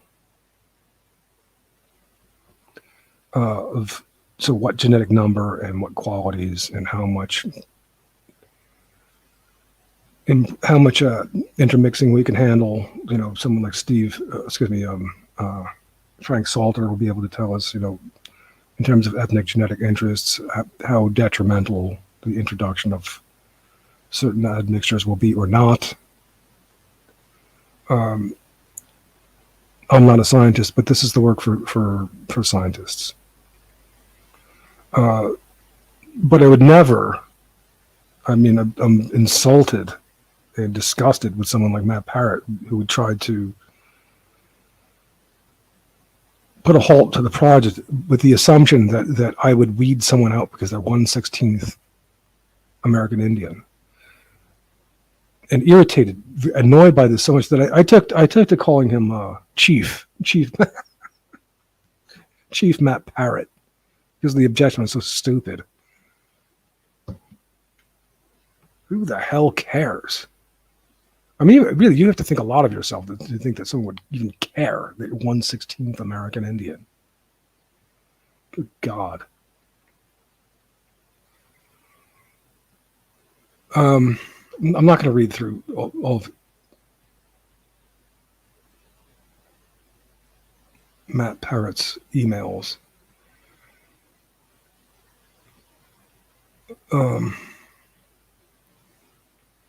I've conflicted with him in other ways too, but a lot of it has to do with a lot of his objection has to do with his Christianity. But the one phrase that really got me, I'd have to go into my emails. It's in there somewhere. Is that he looked at that 1,200 word document and he used the phrase that it's wrong at every turn. Now, what kind of malfunction must he have, and what kind of immoral person must he be to say that? How could it be wrong at every turn? That's why it's like a really generated a righteous dislike of this person.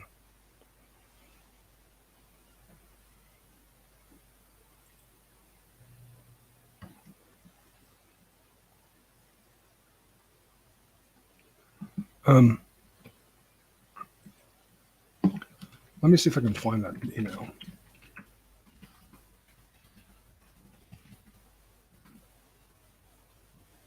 Why would he stand? There's no reason for him to stand in the way of this. None. And again, he did have an obstructive administrative position at one time, and still does now. And he's back circulating among the people at Imperium Press, which is what Josh Neal and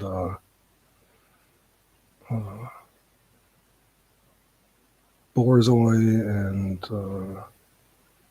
Joel Davis and another Jesus freak who is an obstruction is just the same as Matt Parrott, and that is Thamster, Tyler Hamilton.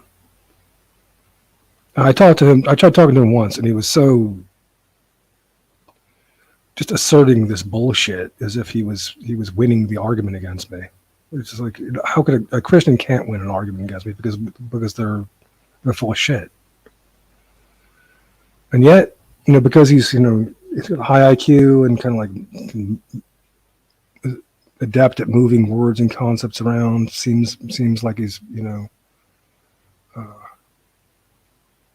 eminently worth agreeing with to some people anyway, to Josh Neal apparently.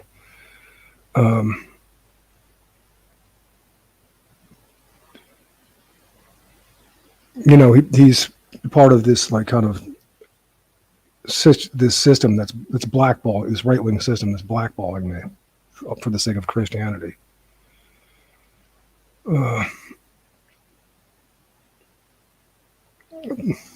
For similar reasons as Matt Parrott.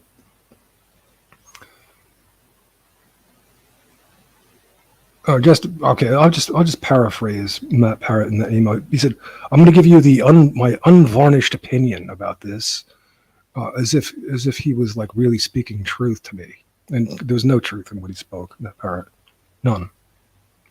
It was just a bunch of strawmen. Matt Parrott was like a strawman making machine. That's all he did.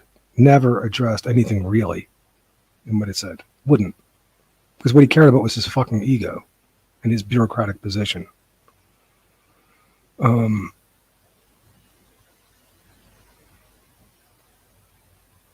But anyway, so you have another like kind of like Christian ego in the form of Tyler Hamilton over there. I was working with not only Josh Neal, but who's the other guy? Josh is intelligent and who's the guy he works with?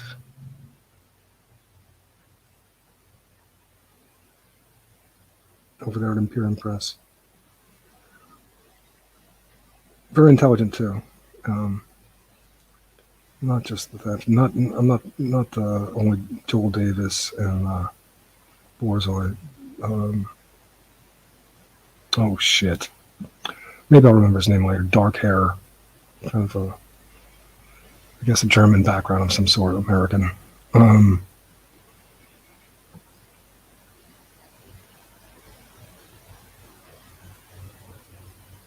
But what annoys me, and I've been critical of Josh Neal because of his, his beholdenness to the kosher perspective, and founding Paul Gottfried and that sort of thing, on and on and on. I don't want to get into, that's a digression.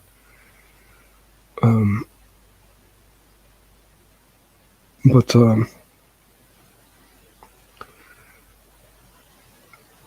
I asked Josh Neal if he would help to promote the DNA Nations project, right?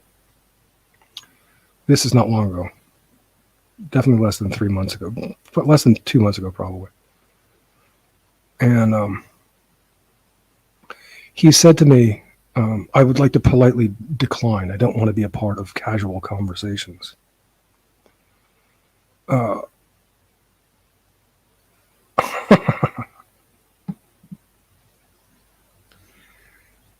It sounds to me that he wants to be a part of the career girl, good old boy right-wing network, which means that you got to be in tight with Christians like Tyler Hamilton, like Matt Parrott, right?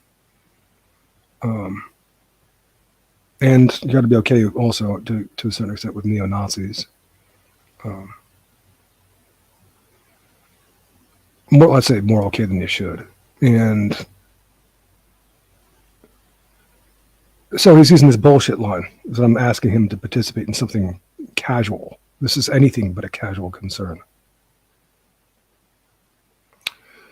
But what I know, and he probably, took that as, advice of what to say to me from someone like Tyler Hamilton, Flamster. People like that. How to put this guy off, keep him blackballed because we don't want him,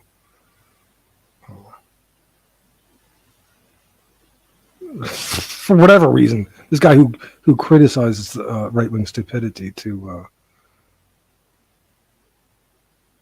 throw a wet towel on, or to piss on our parade.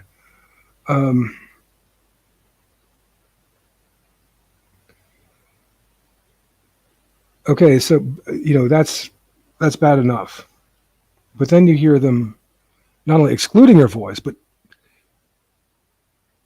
of course, lifting some criticisms that I would make, for example, of Josh Neal's psychological perspective. I don't know who I made this to in particular. I don't think it was Josh Neal, but I certainly would make, and I didn't make this particular criticism, or maybe I did, to Luke Ford. He's always doing this, blaming individuals and people for not picking themselves up by their bootstraps. Everything's their fault. And the one thing that really bothered me is probably Luke Ford saying is that, these people are or maybe it wasn't. It's fairly common kind of stupid rejoinder that people are complaining about society, or they're just angry because they can't get laid. This is what they think of men, of white men. That's all they really care about. I'm not, it's not that I'm really bothered and angry about society. It's just that I can't get laid.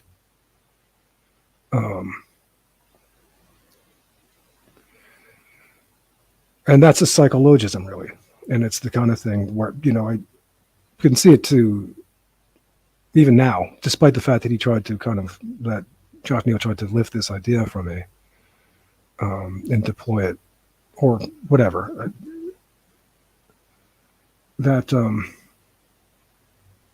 Despite the fact that this takes psychology takes us out of the head, it takes us out of the psychological perspective and into social criticism. Like, what is this thing? What is this? You're trying to say that our problem is that we're incels or can't get laid. This is so stupid.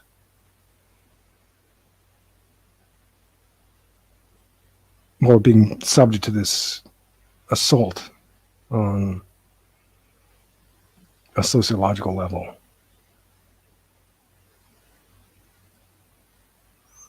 It's not only are they not going to help with the DNA nations, they're going to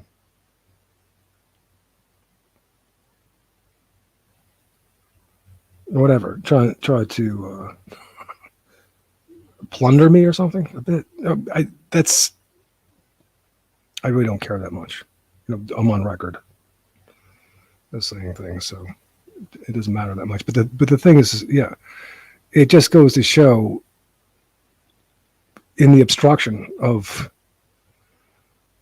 the DNA nations how this kind of like network of right-wing reactionaries who are really just stupid career girls going along with the Jewish altar caste as right-wing, as dissident right, as alternative right, as neither left nor right, as third position,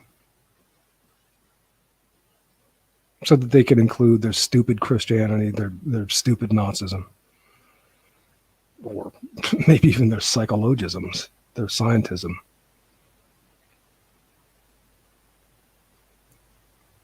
Prejudice against, their neo-Nazi, German reactionary prejudices. I have the nerve to go by my mother's maiden name, or Polish maiden name.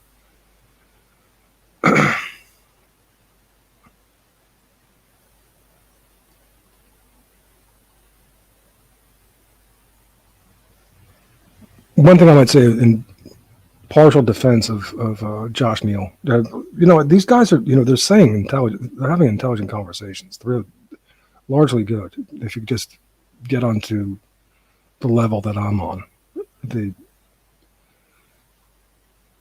That would be, the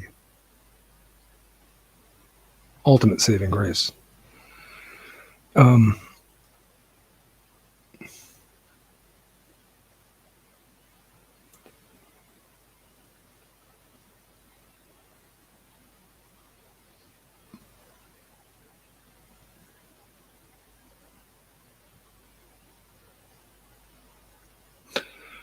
I was saying that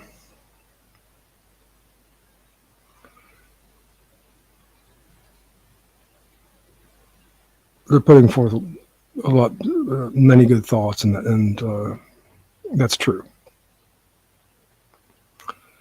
But none of them are really should be conceived as mutually exclusive to what I'm saying. Oh yeah, what I wanted to say about Josh Neal and his defense in not participating with me. He did do a podcast with me, and as I'm wont to do, I kind of choked. I didn't perform well in this particular podcast. Not quite as bad as my choke with Luke Ford, but almost. And I've been a part of several awkward and not very good podcasts. So he might be understandably put off by, could say, my less than professional standard in podcasting at some times. And I can see that, but I'm not asking him. I wasn't asking him for a situation where he's where to engage in a situation where I'm unprepared, he's unprepared, where it wouldn't be edited afterward if there were any problems. And certainly the project is not casual, which was his reason to put me off. Greg Johnson has blackballed me too, also not for good reasons.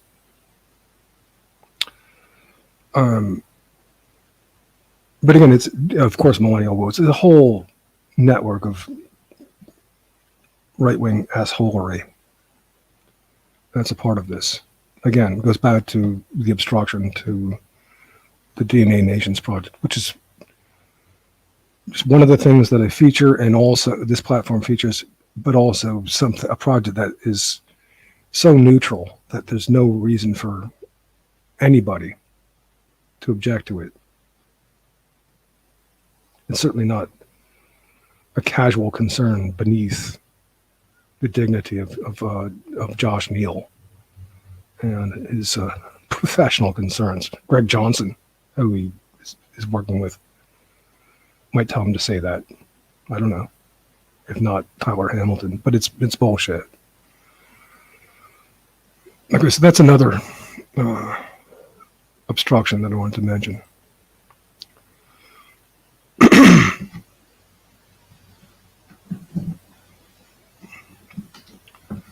At least we finally have some audience. Okay, now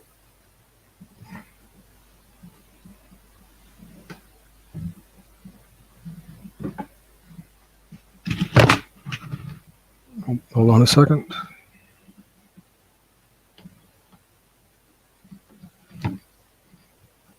Could take some vitamins here.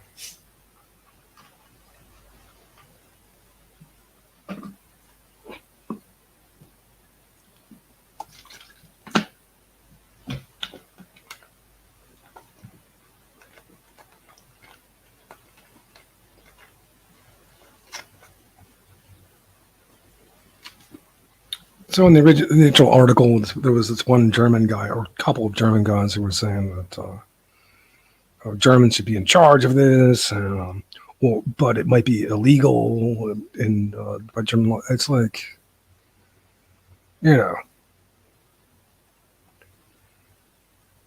not illegal by American law, and if anybody tries to conceive of it as illegal, I, for one, am willing to take a stand with it. You don't want to, you're a coward, and I don't care what you think. And I certainly don't think that only Germans should be in charge. Yeah, there should be German people participating, but not, in charge of it all, for God's sake. If they've proven, if the Germans have proven anything in their history, is they're not to be entrusted as singularly in charge. Huh?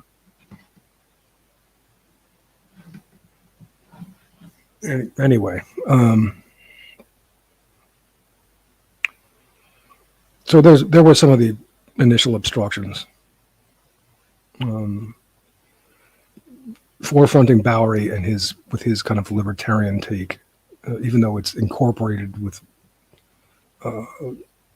within two paragraphs with a completely different perspective, might have been a mistake because people kind of just react to that in that way, that I'm promoting individual, the detached individual or something.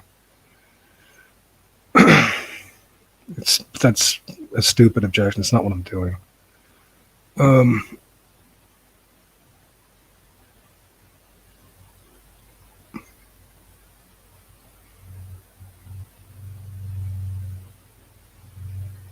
Now, recently,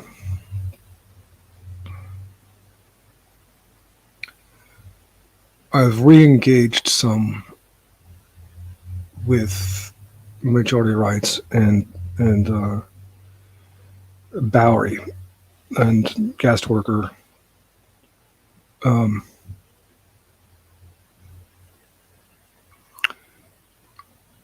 Not originally about the DNA Nations project, but I just wanted to comment about the Ukrainian war and particularly in the context of Bowery proposing, a means for adjudicating this conflict.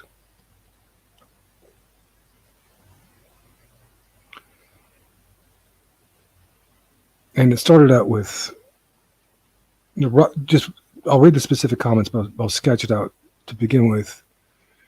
Bowery raising the historical example of the conflict after World War I and Hitler's grievances with German minorities being stuck inside the newly formed Polish state by the Treaty of Versailles, and how his idea of Sortocracy and voting with your feet would resolve this conflict, i.e. with apparent fairness. And I said to him, and I've said to him before, that that's not exactly right. That the Versailles Treaty was doing a more hermeneutic thing, that is to say, a more historical thing, and correctly so, taking into account the history of the circumstance and also the logistics of the circumstance, not just, a myopically focused empirical view of the circumstance, in which people there now would vote. Right? That might make Hitler happy, because at this point now, Danzig is 90% German or whatever, and there were big German minorities in certain cities like Breslau. But that's now, and that doesn't take into account the fact that not that long ago, these places were Polish in some cases. The Versailles Treaty didn't make Danzig Polish again, as the Polish wanted it, as some Polish wanted it to. They made it neutral. They didn't make it German either, but they didn't make it Polish either. But Danzig had been both Polish and German at times in history. It had been neutral at times in history. They made it neutral. It could have seemed reasonable to them, but at any rate,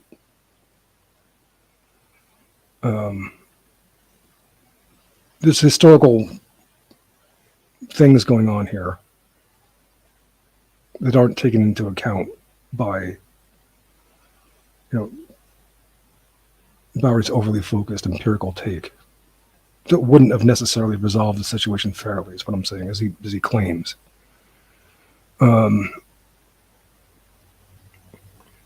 Frederick the Great, or his son anyway, had taken this part of Poland from them and made it part of Germany in the partition.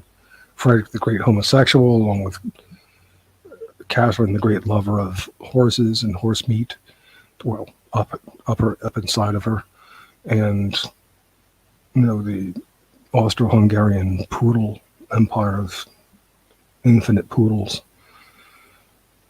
divided up Poland, and Frederick the Great had it as an article of faith that if you block off Poland's access to the sea, you basically choke off Polish nationhood. He hated the Poles, and to make a long story short, Frederick the Great wasn't that long ago.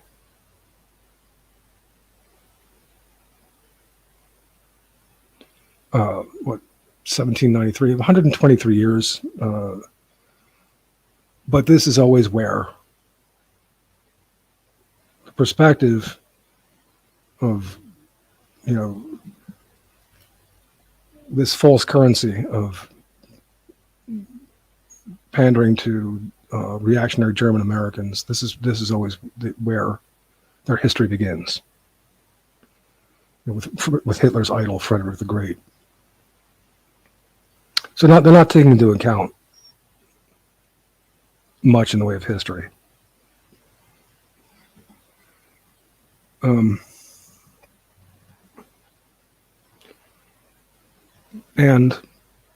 I would argue, of course, you should take history into account. Now, it's not to say that you don't take, of course, the the German part and their, doesn't exclude the German perspective at all. It's just not only the German perspective and only the perspective of what's the situation now. Yes, if you take a plebiscite in if you took a plebiscite in Danzig at that point, it's German, and they're going to vote that Danzig should be German. Is that justice? No.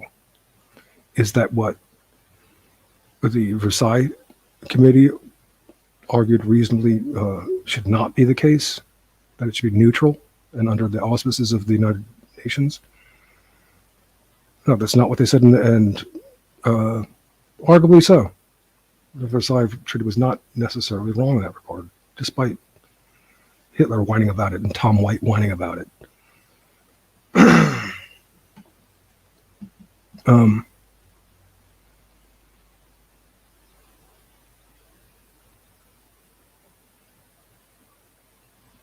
So anyway, so I came back to majority rights to address that, because Bowery was applying that same kind of argument. First of all, he brought Hitler into it again,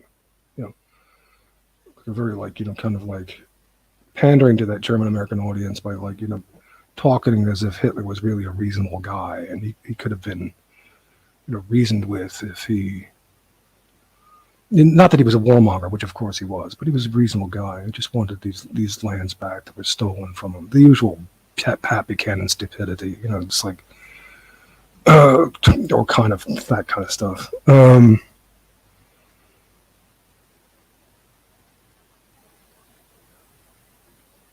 But he's applying the same argument to the Ukrainian war. I'm not going to take into account the history of the eastern regions of Ukraine, and that the native Ukrainians and Cossacks there were killed off by the Holodomor and moved. That the Russians that are there now, they're there now, and they would vote now for it to be Russian. But is that really is that really going to achieve justice? Not exactly. In this case, I would not argue. So I was certainly not argue to fight over the matter, but I just wanted to raise that point. Particularly, I wanted to address more than the Ukraine issue. I wanted to address the fact that he's bringing up Hitler again, because it's a rotten thing. It's a terrible thing to do.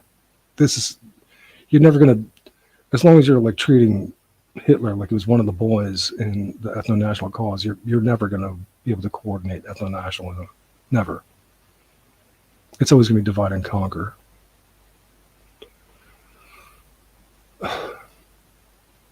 So that's really why I wanted to address that. What the hell are you doing, Jim? You've been, shown already that this is not, that your big voting with your feet thing doesn't really work in the situation of where Versailles drew up the borders. It doesn't. You need to have the hermeneutic dimension, not just your scientific dimension. Well, not even dimension, myopia.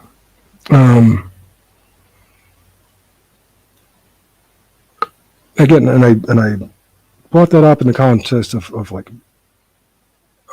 with taking note of what Warren Balak is saying, what's going on with the pandering to this German-American reactionary perspective. And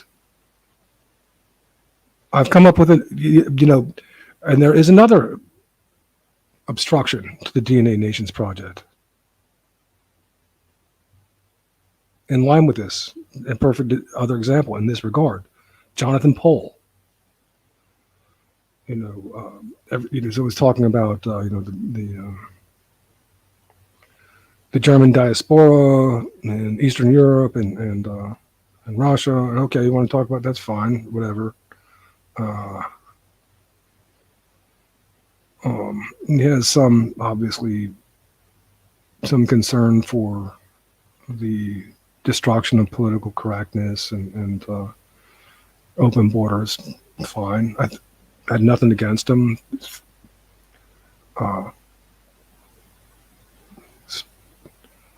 Fairly competent historian, knows a lot. Fine. Then I ran the DNA Nations Project by him, and his remorse was so stupid, I couldn't believe it. He was saying, one of the things he said, well, we don't need that. I could just go to my lodge. Just gather in my lodge. And what was this other thing that he said? And I was explaining how, my concept of ethno-national left, how it's a matter of unionization and this sort of thing. And he just, insisted on that the definition of left is this, how the Marxists say, or, the Frankfurt School. He could not get out of the box and see the utility and importance of what I was saying in that regard. So he's become a tedious obstruction, right? As if that wasn't bad enough. But then he comes on Equilux's stream, who's this Johnny come lately to this, doesn't know what the hell he's talking about in this regard, but he's gonna teach me right. He's bringing Ovi, this neo-Nazi, who's like, giving me a hard time, hassling me because I don't love Hitler, trolling me and all this, and saying I'm too sensitive because I don't want to talk to OV. I don't want to be associated with this shit. This ugly little kid who puts a Nazi flag behind himself when he does podcasts. I'm too sensitive. It's like, this is so stupid. But anyway, Jonathan Pohl goes on to a podcast with OV fuck you, this neo-Nazi who I'm supposed to want to talk to. He's mad at me because I don't want to talk to Goodrich, this guy who says that Polish people killed 56,000 Germans between the wars, which they didn't do. This globalist propaganda. And anyway, so Jonathan Pohl says to me, how do I feel about living in Poznan, a place which ethnically cleansed Germans? And Ovi is there mocking me, and making his Jewish sounding voice and everything. It's like, what the fuck? And this was after I tried to, at the time Jonathan Pohl was looking for a job. I tried to help him find a job in Poznan, in fact. It's like, no, we might apply to the universities here. Oh, it's not paying enough. Okay, I'm sorry. Thank goodness I didn't. He didn't go get a job. But anyway, it's going back to this disproportionately represented German American reactionary position in white nationalism and the overly sympathetic to Hitler currency that's passing among it, both from stupidly true believers and from our enemies who are encouraging it. And these are the same people. Jonathan Pohl was another among them who say that Paul Gottfried's great, and Paul Gottfried panders to this German reactionary demographic. Oh, you're not so bad, and oh, they want to take away your Christianity, and oh.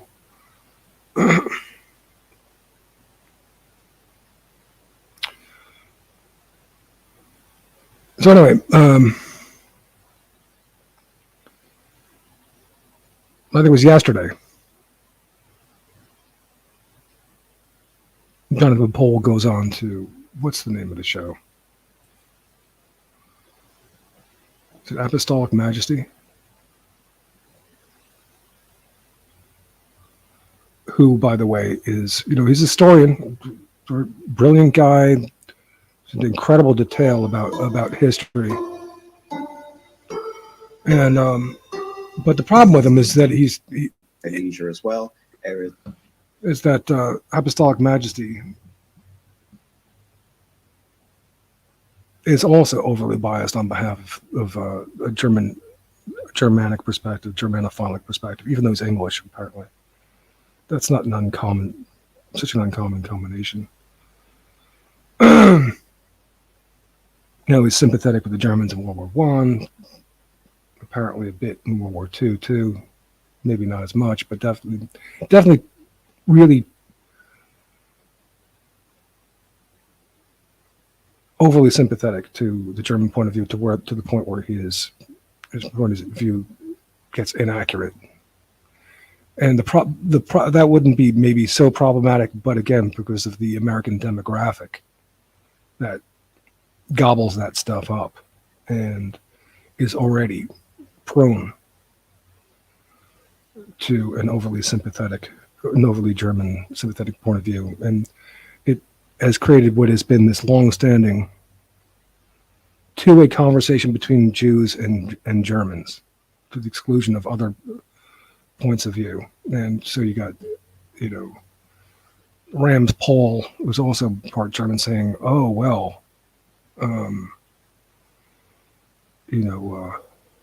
going to call you a Nazi anyway," and it's nobody's really a Nazi. It's so funny they're going to call us Nazis. Who's the Nazi? Well, look at Warren Balak. How about? Okay. These people are there, and they are poisoning our potential relations for hanging on to this shit, for not being willing to learn from the mistakes and move on to ethno-national coordination.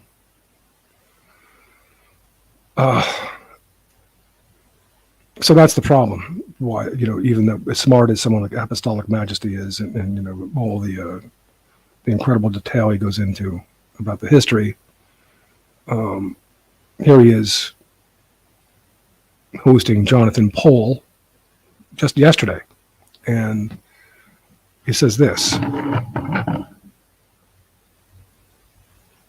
Areas like Namel are ceded to a newly independent Lithuania, and the enclave around Danzig is created as a free city under the nominal sort of authority of the League of Nations. This is also a situation which is repeated with Fiume in the south on the Adriatic coast, with the Poles with a small corridor separating the Danzig Free State and creating a corridor between East Prussia, what remains of it, and the rest of what is now the German Republic, now that the Kaiser is gone.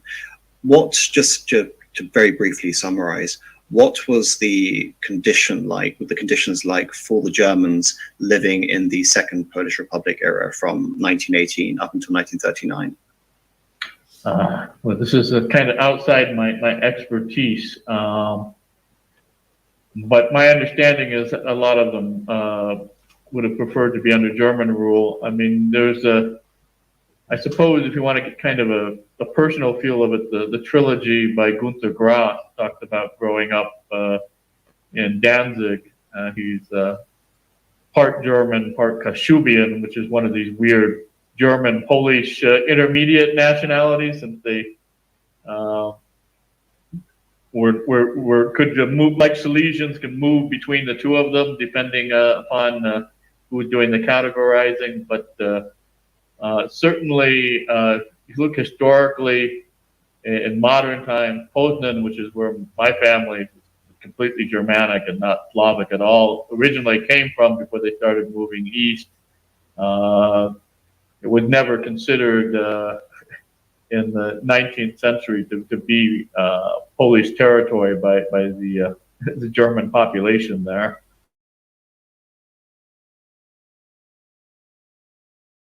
The end. Just one final note. Okay, so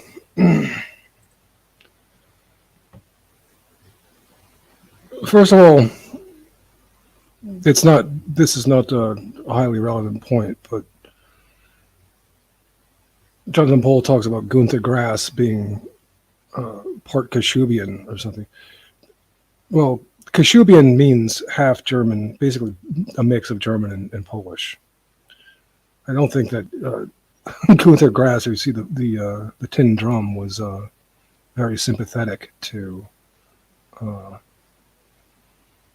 the Germans who wanted to retake Danzig as a completely German place, but that's besides the point. I don't know why he would raise that. if he's looking to make a particularly German sympathetic argument. But what was interesting to me was he says that his family was from Poznan, a place which, and it doesn't make a whole lot of sense. It's almost paradoxical or an oxymoron. Was never in the 18th century non-German. I guess you would always make that kind of convoluted, that kind of nonsense phrase or that kind of strange phrasing. Never in the 19th century, huh? Unless you're, of course, pandering to this German American audience, like I'm talking about, that wants to hear like, oh, poor Hitler was just aggrieved at these lands, these German lands that the Versailles Treaty stole from him. Right. And this is the kind of people who are going to get in front of, who are going to obstruct the DNA Nations project. Now, Poznan is the ancient capital, was the first capital of Poland, of the Polaine. It's always been an integral city to Poland. It wasn't until Frederick the Great's successor imperialistically aggrandized these places that it became non-Polish. Frederick the Great was Hitler's hero. Yes, there were a few generations of Germans here, and in a city that became Polish minority, and I think even Polish was made illegal to speak here by the Germans. You won't hear about that in these white nationalist circles. But it wasn't that long ago, and it was really stolen from the Poles. The Versailles Treaty restored it to the Poles. Pilsudski took it first, and then it was, the Versailles Treaty said, okay. But, this is after World War II when Germany couldn't put up much of a fight to keep it. But that was the first thing. And then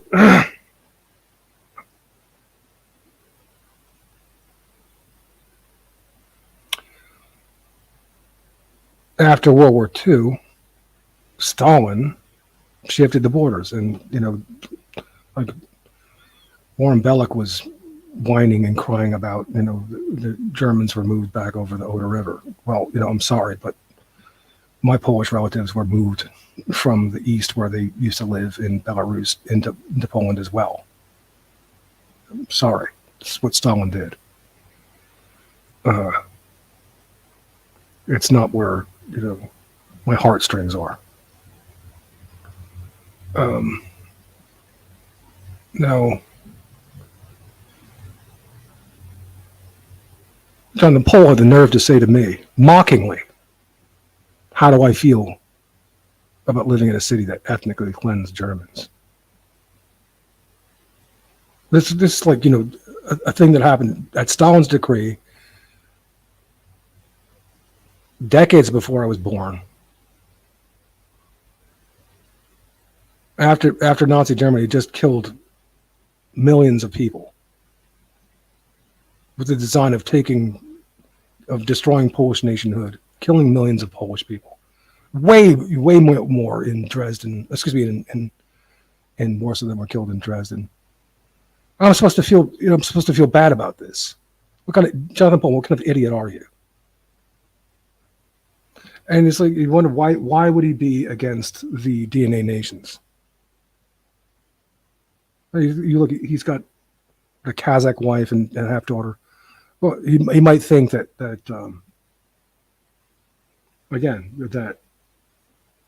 he might be less interested in DNA because his legacy has less vested interest. We could manage that kind of thing. I had nothing against this guy. And he goes on to say that, he announces to his own, I will never listen to another podcast by Daniel Sienkiewicz. Well, it's because you don't want to hear that that your view could be ridiculous, maybe.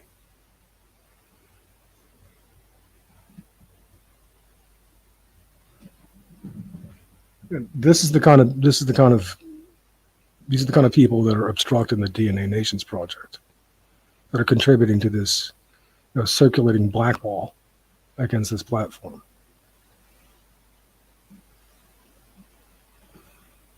All right.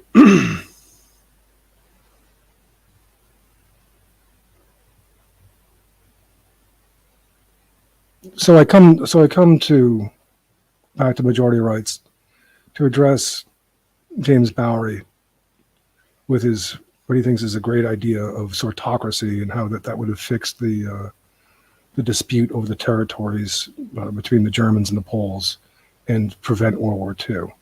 I mean, you weren't going to prevent World War II with Hitler. And Versailles was not wrong to take into account the history, to use hermeneutics to take into account the history of Poland with the Versailles Treaty, Czech with the Treaty of Saint-Germain, and the consequences of the 30 Years' War. Didn't work, but that's unfortunate. But that's also largely a function of Hitler's malfunction, of his epistemological blunder. The fact that he was not a good statesman, let alone the greatest statesman of the 20th century, as Greg Johnson called him. I have the quote in Majority Rights. Again, there's a part of this right-wing blackballing of me. Greg Johnson's snobbery, his elitism. It has him talking to academic agent, this half Iranian guy who's collegial with all the false opposition. Loves Paul Gottfried. And the reason is because Greg Johnson's a fucking snob. He does a lot of good work, says a lot of good things. Don't want him to go away. But his snobbery, his elitism, discriminates vertically and quantitatively, and not horizontally and qualitatively as it should. The result is he allows in people who are effective agents of subversion and misdirection, like academic agent is in effect, even if he doesn't exactly mean to be. Like once, he kicked me off of countercurrents comments because I tried to explain to him that Mark Dial was an FBI agent.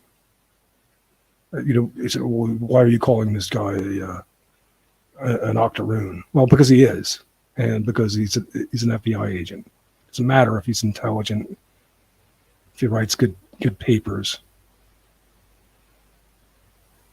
You're discriminating in the wrong way. So yeah, a lot of it is a matter of snobbery.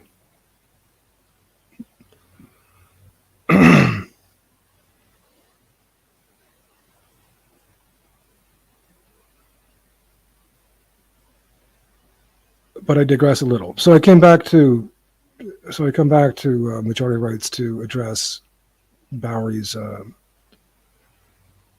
sortocracy idea, especially concerned that he is, sort of invoking Hitler as a guy who could be reasoned with.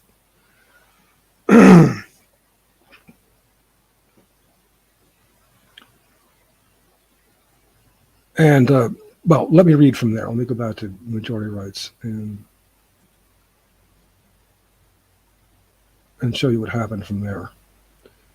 And I'm going to be getting into how it is that Bowery himself became an obstruction to the project, in addition to these other people. And obviously it was from the start, because even though I altercast him so that he might take the lead of the whole project, he never picked it up. I'll get it. He I will go on to explain. He, for some reason, held up this requirement of me that I come up with a novel means of conflict resolution by his assessment. It's not that I don't have means of conflict resolution, but by his assessment. And if I don't, then, you know, you could just put the DNA Nations project on hold. It makes no sense whatsoever. The requirement or the fact that he would see it as mutually exclusive to and a reason to put the DNA Nations on hold.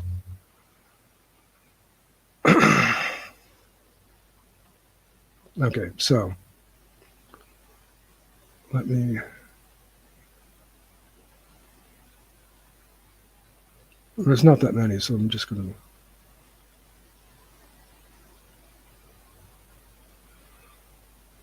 to start from the beginning. This was on May 29th.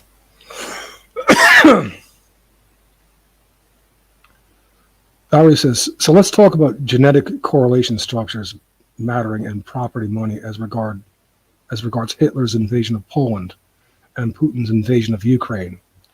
In both cases, territorial disputes turned into, quote, brothers' wars due to unstable ethnic correlations with territorial jurisdiction. Ethnicity correlates with genetic correlation structures. And I say to him, James, first of all, you provide a disservice in taking an overly sympathetic stance toward the invader in these instances, contributing to the counterproductive oversympathy with Nazi Germany that exists in white nationalism now, and bizarrely with Putin. In the case of America's white population, predominantly German and Irish, beleaguered with PC and suffering in reaction indeed, prone to pandering false currency which continues to circulate with no help from the scientific view that you propose, bereft of historical depth. As with all of this false currency, history and thus the situation of a, quote, fair empirical negotiation of plebiscite would begin only where it is convenient for Hitler and his imperialist idol Frederick the Great. Thus, the German voters would be occupiers of his aggrandizement, every bit as disinterested that Poles had this territory before Frederick the Great, and that the Treaty of Versailles and similar Saint Germain regarding Czech were restoring lands to Czechs and Poles with hermeneutic, that is, historical consideration, that a pure empirical plebiscite of the moment, as you propose, does not take into account, and is quite arguably wrong not to take into account. Particularly with the perspective of hindsight, the boundaries decided by the Versailles Committee appear fairly considered, with Danzig rendered neutral and Germany still retaining Breslau and East Prussia. Germany was still huge.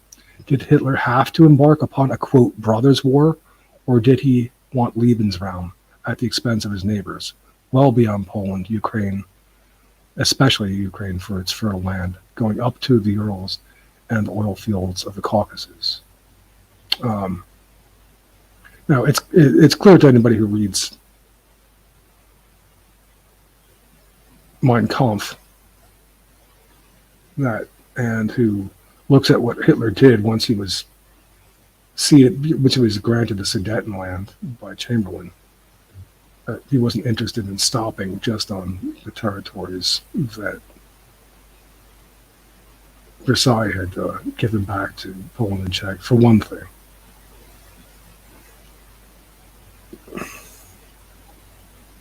And did not Hitler render lies, big lies, that white nationalists to this day are all too willing to believe, as in the greatest story never told, that the Poles killed 56,000 German civilians interwar?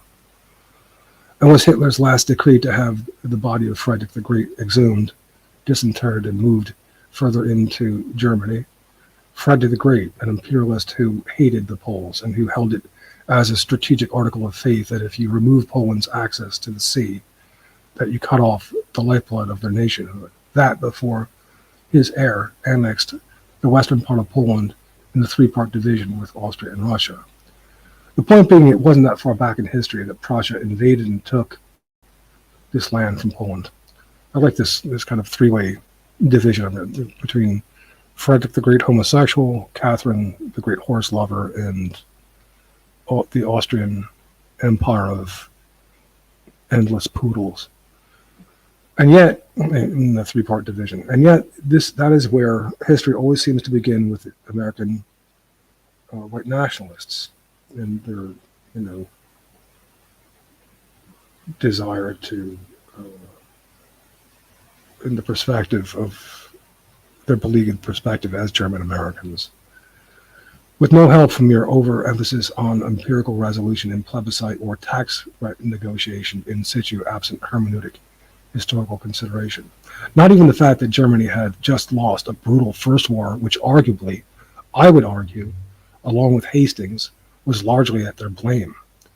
After its destruction, it is valid to ask, who were they to complain, except in the currency of America's pandered to white German reactionaries, like Jonathan Pohl pandered to OV fuck you. He was like laughing. Oh, how do you feel about living in a city that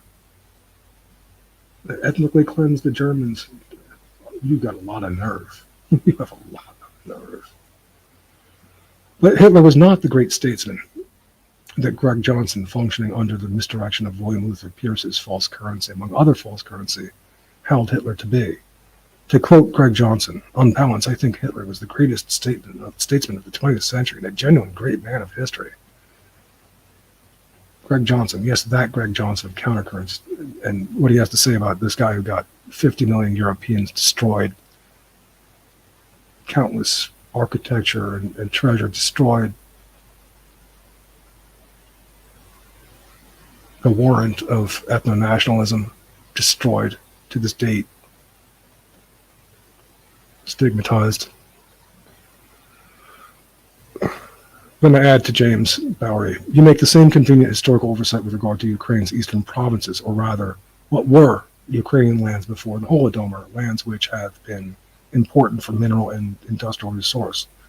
Now, were I empowered with the decision, I would not countenance fighting by Ukraine for these provinces, not fuel a war, whether by Zelensky's Operation Clean Break regime, courtesy Newland and her husband Kagan, one of the authors of Operation Clean Break, by whatever neo-Nazi contingent may exist of the Azov Battalion or anyone else. Not worth it. Go for a soft melding of the Ukraine-Russian relation over time. They are indeed more kindred than Poles and Germans. But conceding these eastern provinces to Putin would have been enough for the time being. His imperialist war is an absolute disgrace. There was no excuse for him to not join in coordination with true ethno-nationalists in alliance against the neoliberal mulatto supremacist order of the West, mulatto supremacism of the West. A civic nationalist presiding over an imperialist kleptocracy with the veneer of Orthodox Christian countenance and oligarch support, which is largely Jewish, tacit approval from Israel, probably Shabbat Lubavitch, whatever other things from Chechnya, thugs from Chechnya, even Africans, he might deploy. I don't know how true it is, but it could make sense that Israelis would seek alternative safe haven in eastern Ukraine, old haunts. There's the Project of Heavenly Jerusalem, which shows them targeting eastern Ukraine as a safe haven in the event of Israel failing. And that could play into support for Putin. I forgot to mention, or for the war at any rate, I don't know. I forgot to mention that the kosher oligarch Ihor Kolomorsky had a big part in installing Zelensky, but we knew. It's only to say that I wouldn't support his war, as he does not represent Ukrainian ethno-nationalist strategy, has been all too willing to spill European blood, obviously willing to lead us expanding into absolute catastrophe.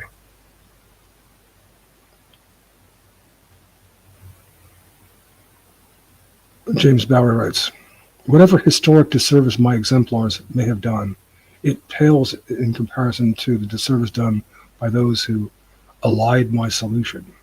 In what way did you respond to property money? It isn't that difficult a read, so there really is no excuse to fail to respond to it. Take other examples if you must, but don't get lost in details of historical grudges. I don't have any grudges. You brought up Hitler. When we have to deal with the present crisis And especially don't pretend to respond to me if you haven't bothered reading what I wrote. And it puts by an asterisk, understand that by resorting to a critique of empiricism in response to my request for a mode of philosophical discourse that permits people to consider the consequences of an underlying philosophy, you are doing a disservice to the philosophical project itself. As is GW, words have consequences, as the saying goes, and especially when grappling with the difficult, necessarily ineffable aspects of philosophical discourse. If you move from the toolbox certain modes of discourse, you are sabotaging the effort. What a bunch of shit.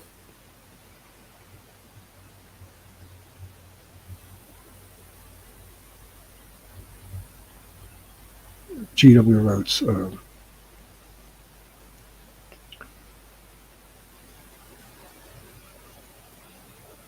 personally, GW says, personally, I like Daniel's approach. Don't know if I would take Putin's historical background as far into the past as Daniel takes Hitler's, but it surely behooves us to know that the root cause of the Ukraine war is not Newland's deft defenestration of the puppet Yanukovych, or indeed NATO expansionism, which is another favorite of the WN Putinists. Okay, so I can agree with GW, agreed with me there. Unusual of itself. James Bowery responds, the model breaks down when one side is not engaging in a local ethnic dispute, but has a sacred vision of empire. I guess he's criticizing Bowery's Sortocracy model, how it breaks down.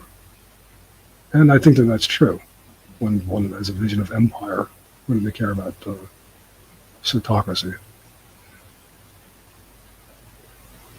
James Bowery says, any PAX view incursions from outside, for whatever reason, to be grounds for neutralization, if not elimination. Both you and Daniel, with your, quote, historical approach, are being unresponsive. No, I'm not. I just responded to your bringing Hitler into it. You may wish to believe you are being responsive, but you will be irrelevant when the time comes. Oh, really? Irrelevant in the sense that, he says, Bowery says, to first order, one must address the mode of dispute processing. You're, as if I don't, you know, what Bowery's saying is you're not a yes man to his sine qua non of pairwise duels. Your respective historical approach will be relevant only after the bloodshed has put in place dispute processing within which your arguments may hold some sway in deciding those disputes to the extent that their words are persuasive. Here, Bowery is showing, like Semyagog, his STEM incapacity to handle with words the kosher rhetoric, casuistry, exploitation of praxis and reaction into wish for pure scientific warrant within nature or beyond nature in principles. It's a very reactionary position. GW is of this bent as well, ultimately. And I say, in response to James, your criticism of my quote historical approach ignores the fact that hermeneutics is a process of circulating inquiry, not fixed on the present circumstance, nor stuck in history, but rather able to return to a more empirical verification, implementation, and recognizing that end of operational verification where necessary.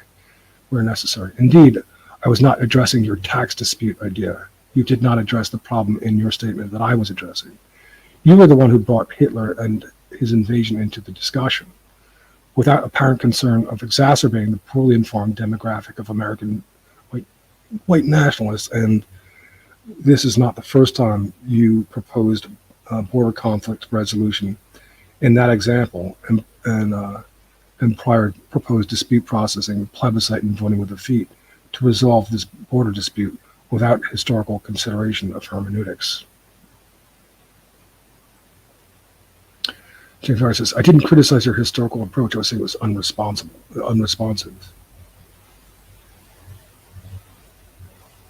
Your historical approach was critical of an irrelevant detail in my offering. It wasn't irrelevant to me.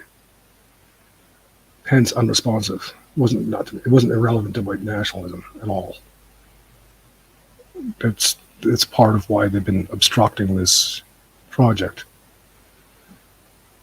It's because they're, just Hitlerophilic perspective is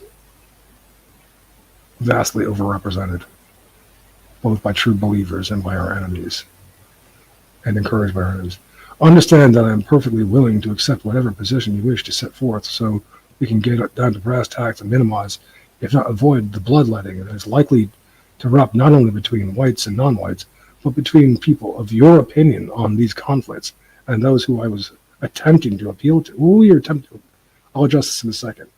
I apologize for being less than sensitive to your and GW's sensitivities, but we have to cut out the horseshit and deal with the reality, which is that we're being set at each other's throats by our common enemies, and we better come up with a dispute processing mode that denies them their strategy. And lest I be accused of being inadequately philosophical, there really is this problem of European individualism that I am addressing by working with it in property money. Money is a technology, property is a technology. The dispute processing modes for distributing money, hence distributing property, including land holdings, are technologies. Failure to deal with these technologies in a manner that aligns with our nature is the start of the problem of technology, leading via land holdings to the problem of war. So pick whatever historical narrative you want, and let's talk about the problem at hand, war. First of all, I was never, not now and never have, told people not to read Bowery, or try to say to anyone, don't go read what he has to say.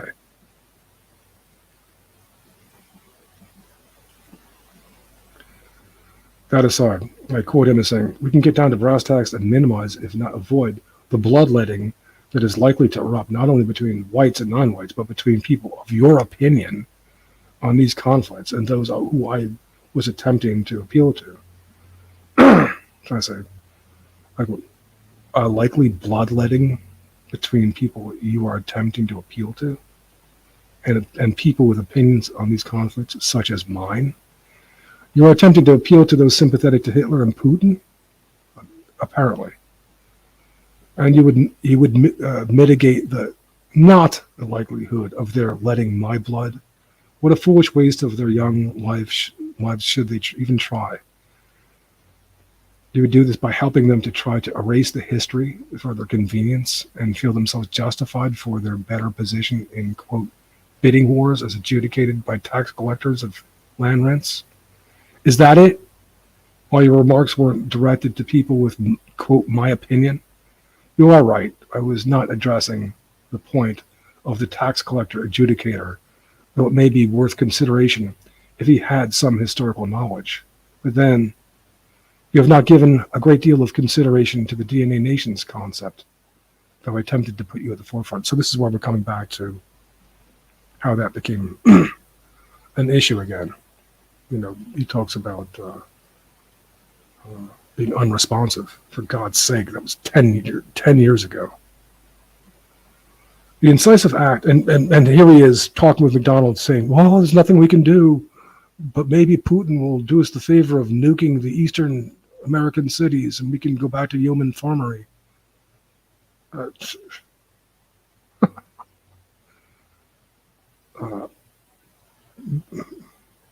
The incisive act of bringing our genetic groups under our unionization and leaving others out, even if they are an Eastern city, or people, that is to say, coming under our rubric, is a hell of a lot better idea, and leaving those out, of course. It's a hell of a lot better idea than hoping that the cities will get nuked. Last I spoke to McDonald, less than 2 months ago, he said that he might get behind the DNA Nations project if it has gotten underway. but he didn't feel that he could contribute much at this point, quote, not being much of an organizer. And I say, maybe people should help out with the DNA Nations, or maybe they should go with Matt Parrott's agenda and pray for Armageddon and for the return of Jesus.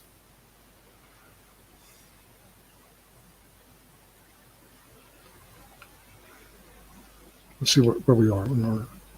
Okay, we've got some listeners. It's good.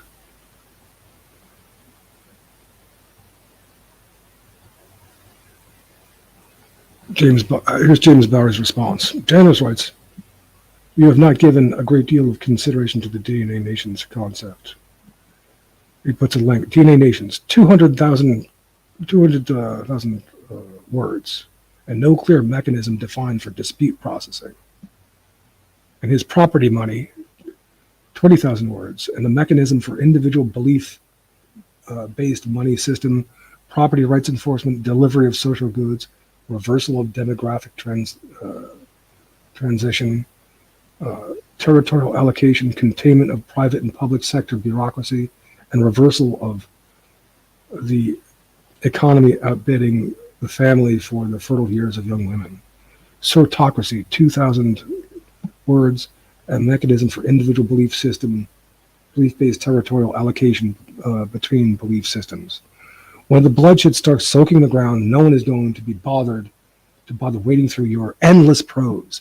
And even now, it is unrealistic to ask that anyone do more than you claim Captain MacDonald has done, which is basically agree with ethnic, genetic, interest-based separatism, which everyone has been talking about since at least Robertson's ethnostate. A good idea. Where to begin with this dishonesty, this hyper-competitiveness, nasty hyper-competitiveness of Bowery? I've known him for a while, and there is that. First of all, he says DNA Nations pod is 200,000 words. He's talking about he's tabulating comments in there. It's 1,200 words. It's a very short document. And then he says, and no clear mechanism defined for dispute processing. In the 1,000. Who said that I have to propose a mechanism for dispute processing acceptable by standards, and that the DNA Nations project is worthless otherwise? Where does he get this idea? And where does he get the idea that it's 200,000 words? It's because he wants it. I guess everything's supposed to be all just about him and yes men following him to pairwise duels. But then the next thing I say is, I'm not stopping people from looking at his writings about what's called property money or Sortocracy. Matter of fact, Sortocracy is, as I'll go on to say, it's built into the DNA Nations for his sake, right from the start, partly for his sake, so that he would, to encourage him to join in participation, and he perhaps even lead the project. So what the fuck is he talking about? But more importantly, if he thinks it's so important to come up with a dispute processing mechanism, then you do it. Why are you making it incumbent upon me and the rest of what I say supposedly unimportant if I don't have that? If that's not my contributing part? It's ridiculous. And I could make a similar criticism of MacDonald. Just because I didn't at that instant have a site for tabulating the signatories of the DNA Nations, that's not a reason. Either you could even just leave that part, that phrase out. Will provide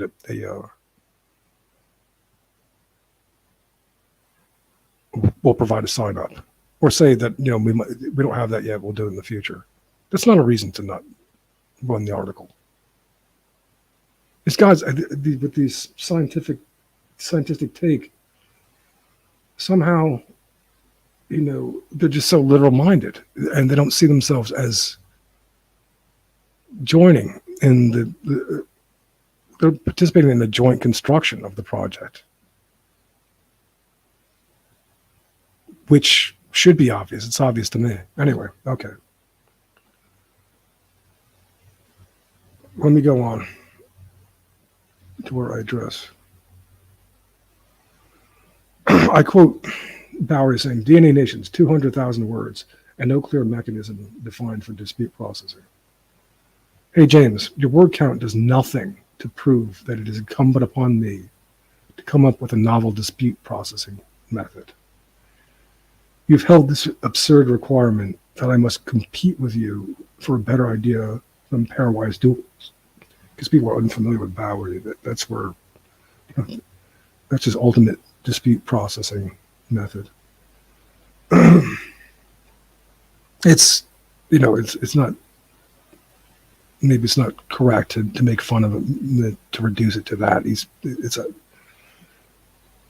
quite a bit of elaboration surrounding that, juries and whatnot before it goes to that, but still, there is that absurdity in the end.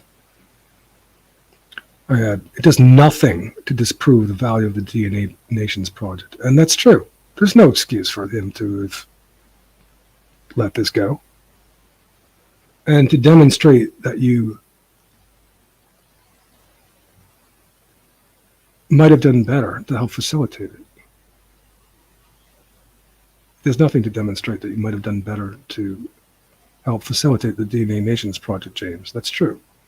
If you think it needs your spin on Sortocracy, then you could add the concern in promotion. In fact, I included the idea, roughly, without the goofy stuff about pairwise duels. I did. That's why, that's Sortocracy is in the gist of what's being said in the first paragraph in the DNA Nations article. 1,000 words. That's what I recall. Since word to word counts. Turns out to be 1,200, but it's almost the same, of course. Very short. Not 200K words. Furthermore, I don't care what you think about my, quote, endless prose, because I know the value in making sense of what is going on in what I write and say. You and GW were never going to acknowledge that. It's bad, speaks badly of you, but I don't care, as I'm not the slightest mystified by it anymore. I know that you are selfish, dishonest, and limited enough for it not to matter to me that much. You can go and cry with your Hitler and Jesus people in despair that nothing can be done, and hope that the American cities will be nuked for the prayer of dueling farmers and shield maidens, when you were altercast to be at the helm of the way forward and chose instead to turn it into a competition. And that's what he's done. Turn this into a nasty competition, like I'm competing with him. You can't, there's nothing you could do when it comes to GW and Bowery. No matter how hard you say, you try to cooperate with them to show that you're cooperating, they'll turn it into a competition and try to say that what you're doing is bad. Anyway, you were altercast to be at the helm of the way forward and chose instead to turn it into a competition. You could have helped encourage MacDonald to publish the 1,000-word paper, which I gladly conceded for him to edit, and which he did edit. Finally, your opinion of my work, and GW's opinion of my work, means nothing to me. That's after 10 years of experience. I know that they don't know what they're talking about, that their evaluation of, their opinion of my work is not sufficient, nowhere near sufficiently informed. They're not well motivated. I don't want to go into that in their opinion about my work, but it's of course encouraged by this neo-Nazi German American Jesus freak or Jesus perspective, and of course the kosher folk are all, encourage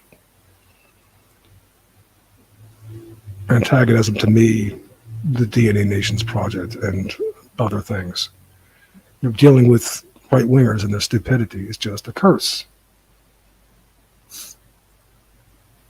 Okay.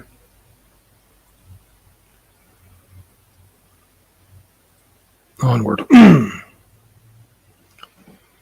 Bowery goes on to say, Daniels have provided a link to each of the word-counted documents. Do us the same courtesy for your 1,000-word essay if you claim it to be a succinct description of the dispute processing mode offered by your proposal. I say, that just goes to show how fucking dishonest that you are. That same link will show that your word count includes comments. The essay is 1,200 words long. And he goes on to say, and if you're going to bring the state of nature, that's what he's calling pairwise duels, if you're going to, as goofy, then you need to also include details on how you plan on dealing with prisons and the state of ultimate exile. I answer, I have to do no such thing.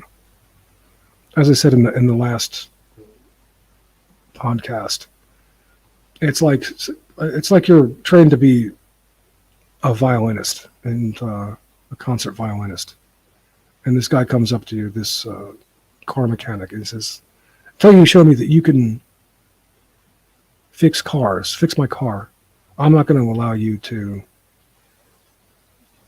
perform. I'm not going to allow your orchestra to perform. I'm not going to let you use my my cars to get to the concert hall." So, it's like it's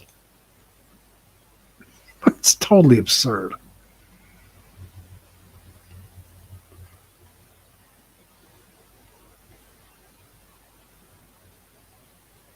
And they get into these arguments with GW. That's maybe too much to get into, because I've had, I'd have to go on for 10 years of gaslighting and strawmanning from GW. I don't know if there's even touch on it.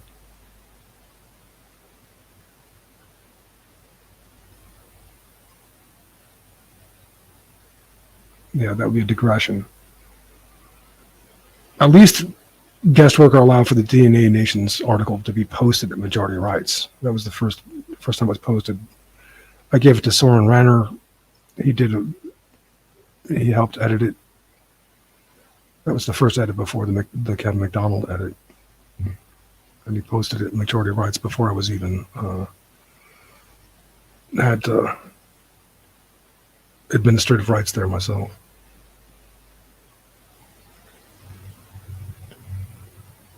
And when I criticize Daniel, when I criticize guest worker, he accuses me of being drunk on Polish vodka. Again, pandering to that American German prejudice.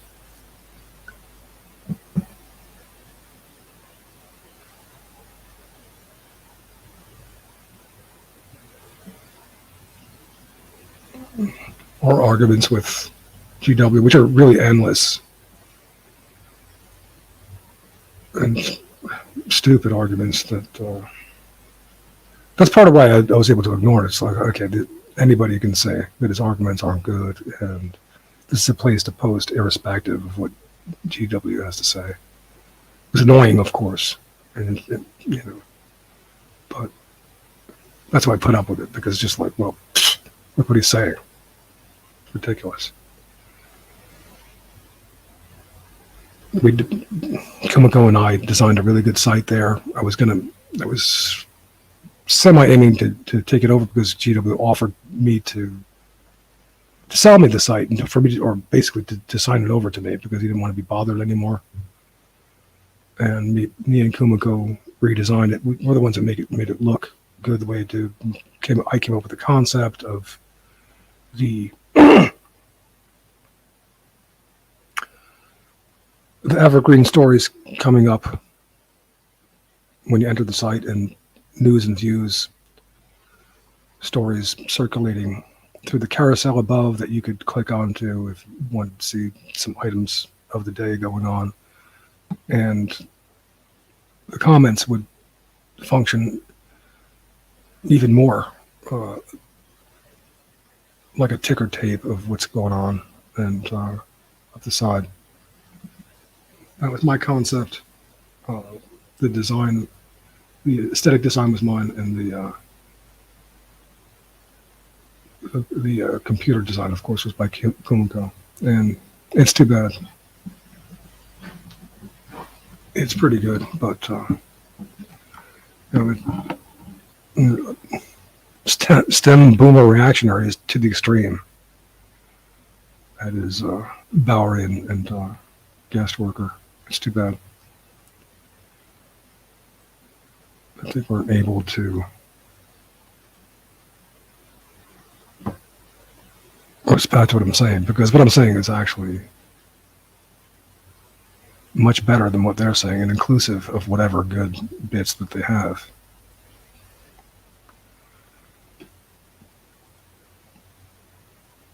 Okay, I've got to take a break and I'll be right back.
Shit, I didn't realize that the microphone was muted. That means I'm gonna have to go back. Apologies for the wow. I don't know how long it's been muted.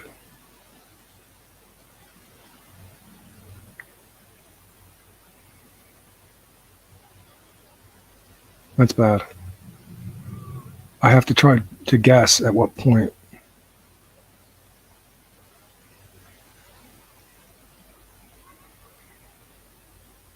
Since this is a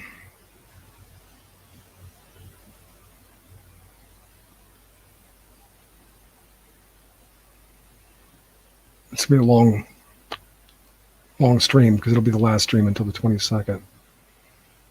We're not in a hurry, luckily.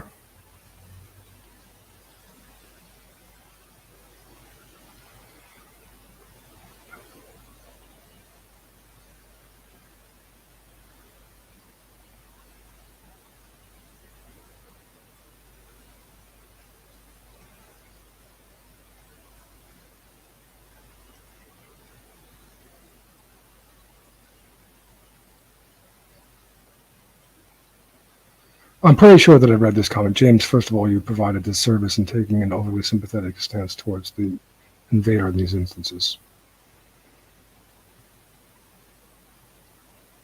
I know that I read this before I took my bathroom break. I might not have read this, so let's just come back here, and if it's redundant, so what? Just skip through it if you find it a burden. There's going to be quite a bit of dead space there when I was accidentally muted. I'm sorry about that. Anyway, Jared says, whatever historic disservice my exemplars may have done, it pales in comparison to the disservice done by those who allied my solution. In what way did you respond to property money? It isn't that difficult to read, and so there really is no excuse to fail to respond to it. Pick other examples if you must, but don't get lost in the details of historical grudges when we have to deal with the present crisis. And especially don't pretend to respond to me if you haven't bothered reading what I wrote.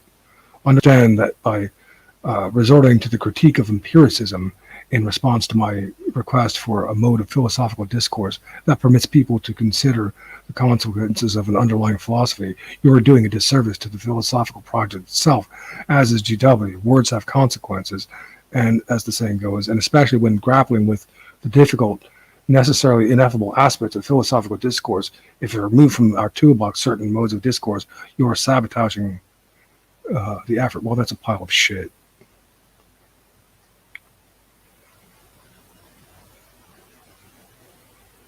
And I said, James, your criticism of my historical approach ignores the fact that hermeneutics is a process of circulating inquiry, not fixed on the present circumstance nor stuck in history, but rather able to return to a more empirical verification, implementation, and recognizing that end of operational verification where necessary.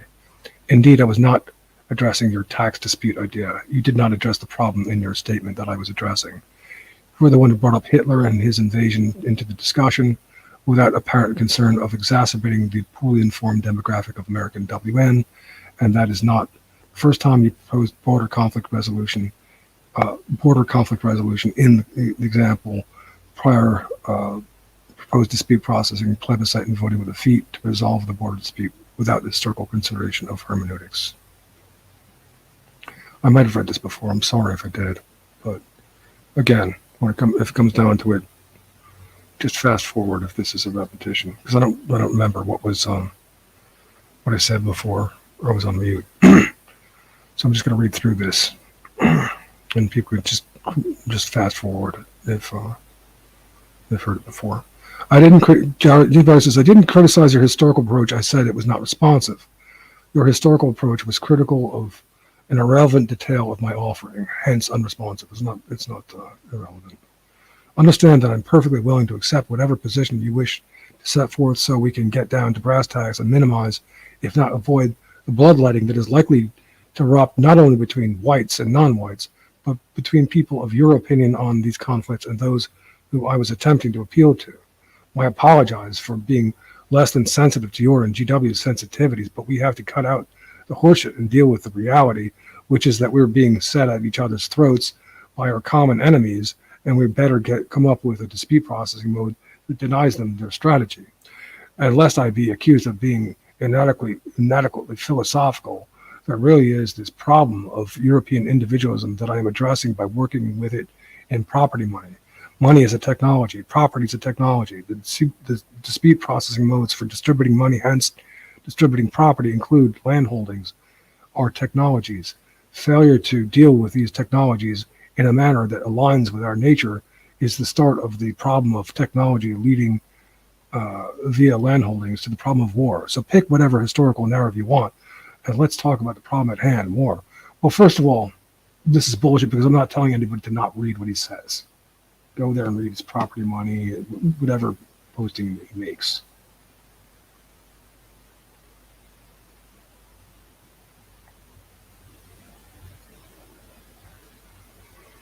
Just, we can get down to brass tacks and minimize, if not avoid, the bloodletting that is likely to erupt not only between whites and non-whites, but between people of your opinion and those conflicts, and those who I was attempting to appeal to. I say, a likely bloodletting between people you are attempting to appeal to and people with opinions on those conflicts, such as mine. You are attempting to appeal to those sympathetic to Hitler and Putin, and you would mitigate the not likelihood of their letting my blood. What a foolish waste of their young lives should they even try, by helping them to try to erase the history for their convenience and feel themselves justified for their better position in bidding wars as adjudicated by tax collectors and land rents. I mean, it's like OV fuck you and Tom White. It's like mocking me because I don't want to talk to this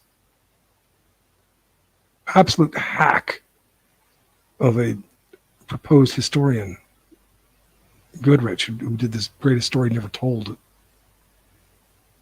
farce. Who J.F. Garippi, by the way, called him a major historian. Oh my God. Don't tell me this guy doesn't have some blind spots and stupidities.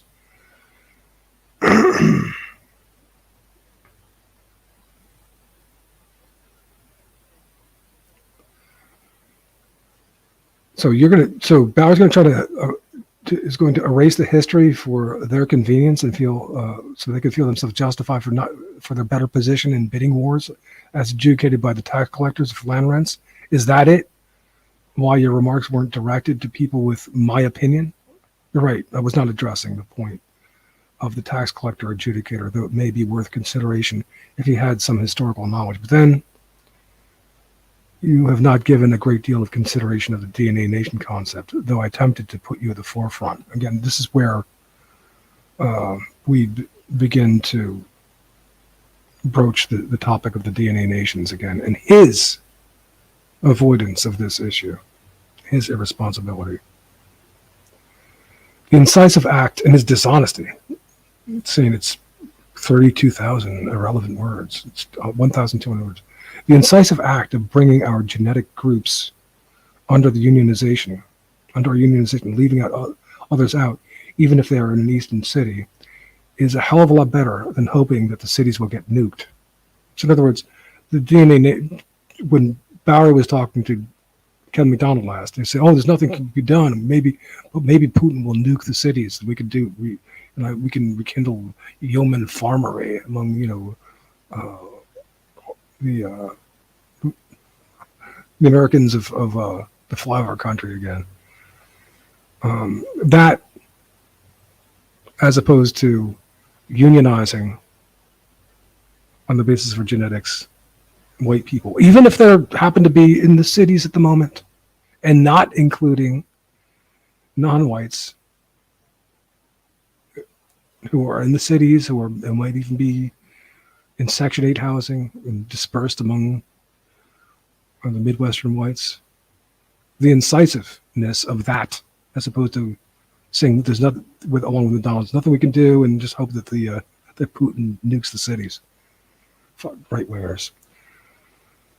Last I spoke to McDonald, and I'm talking to myself, less than 2 months ago, he said that he might get behind the DNA Nations project if it has gotten underway, but he didn't feel that he could contribute much at this point, not being much of an organizer, he said. well, I said maybe people should help out with the DNA nations, or maybe they should go with Matt Parrott's agenda and pray for Armageddon and for Jesus to return.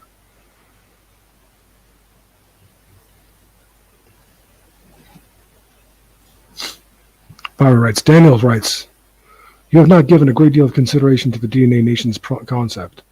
And he provides a link. DNA nations, 200,000 words, and no clear mechanism defined for dispute processing. Property money, 20,000 words, and a mechanism of individual belief-based monetary system, property rights enforcement, delivery of social goods, reversal of demographic transition, territorial allocation, containment of private and public sector bureaucracy, and reversal of the economy outbidding the family for the fertile years of young women. Sortocracy, 2,000 words, and mechanism for individual belief-based territorial allocation between belief systems.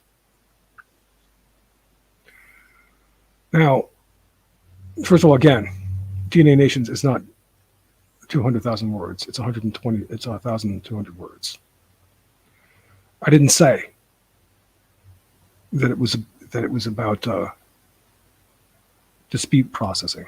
So it was about organizing who we are first. So it's a more fundamental question than he's asking. Secondly, when he says, and property money, 20 words, it's ridiculously competitive thing. Why is he competing with me? What is the malfunction of this guy? I'm not saying don't go read his property money or whatever posting he has. And if he thinks that dispute processing is so important, then do it yourself. Show how you think it's so good. And if people are like me or look upon your pairwise dual sine qua non as if it's ridiculous, well, sorry. Maybe it's your problem. Maybe you're the one who's failing.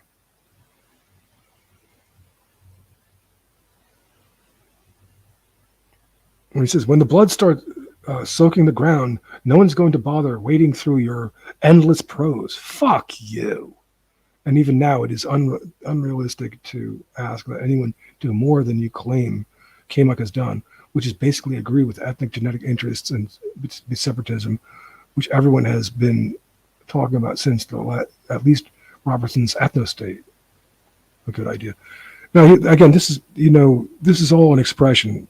It's a similar disease as semiagog and GW of people who are reacting to kosher rhetoric, casuistry, their abuse of their verbal skills, their use of their against whites in praxis. So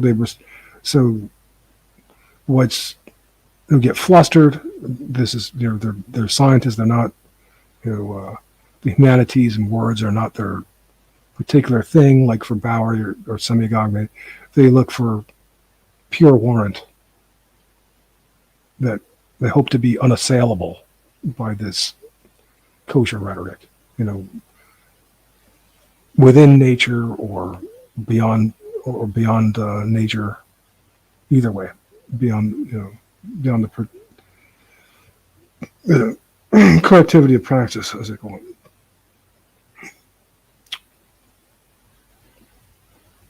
Just asshole.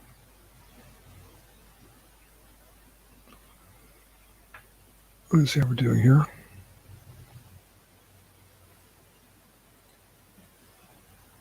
Again, I don't know how repetitious this is, but I'd rather repeat things than leave things out. So I come back.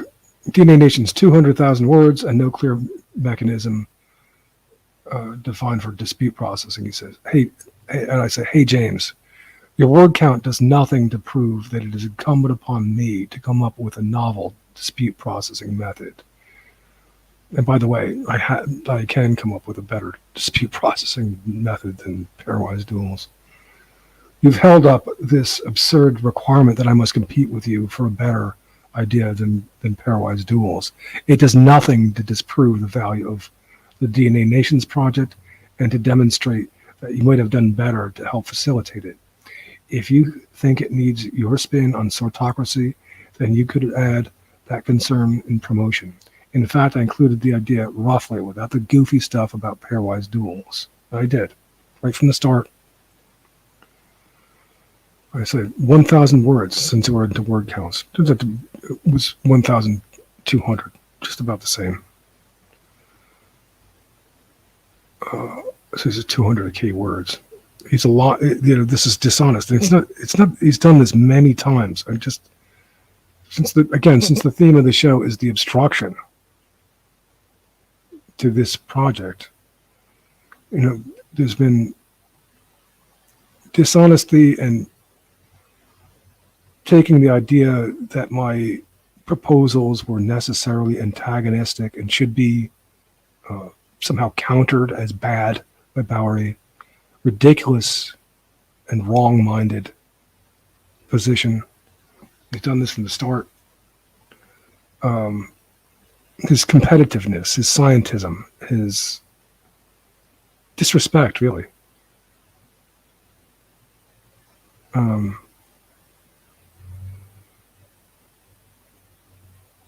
his ignorance, too.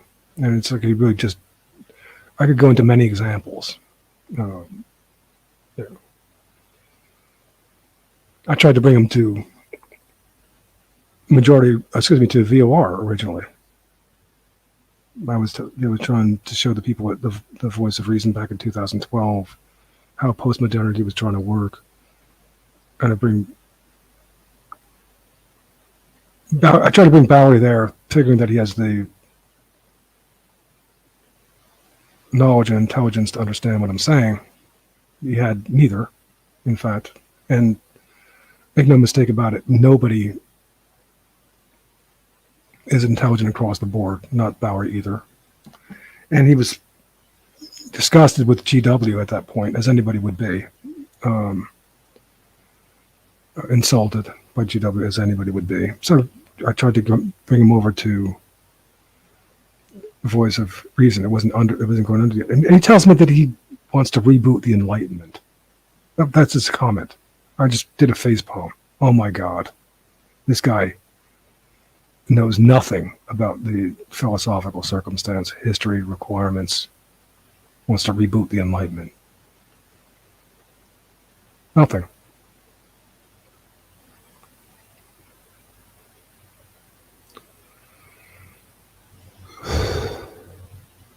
When I talk about when I mention the empirical philosophers, yeah, it's like I'm besmirching science.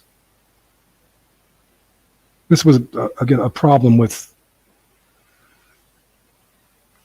Kevin McDonald early on when I was trying to talk to him too, when I talked about hermeneutics, insisted that hermeneutics was anti-science. Not understanding that hermeneutics is complementary to science, that good science will be good hermeneuticists. He's reacting, of course, to kosher academic abuse of hermeneutics. Another story. But again, it's about this obstruction that I've been confronted with.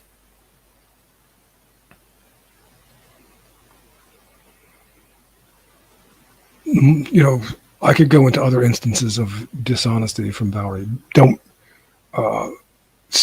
Calls me up on Skype. Stay far away from the use of the word Cartesian. You're disillusioning our people. Ridiculous. What's the other one? Oh, don't talk about modernity. Don't criticize modernity. Again, ridiculous. Don't understand the postmodernity and its proper deployment. You want to embrace and facilitate modernity where it's working well for us. You want to take the good things about it, and you want to be able to handle and put aside the bad, destructive aspects of modernity. You want to take the good things about tradition and put aside the backwards and destructive parts of tradition.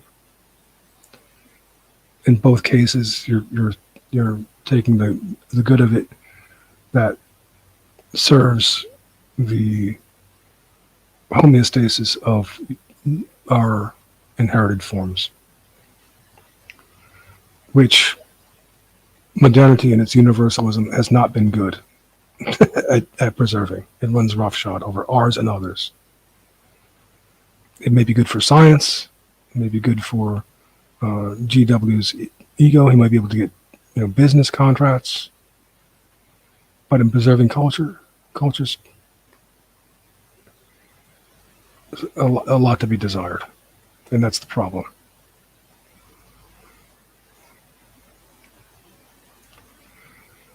So, furthermore, I know that I have many important things to say, and I don't respect Bowery's opinion of my work at all.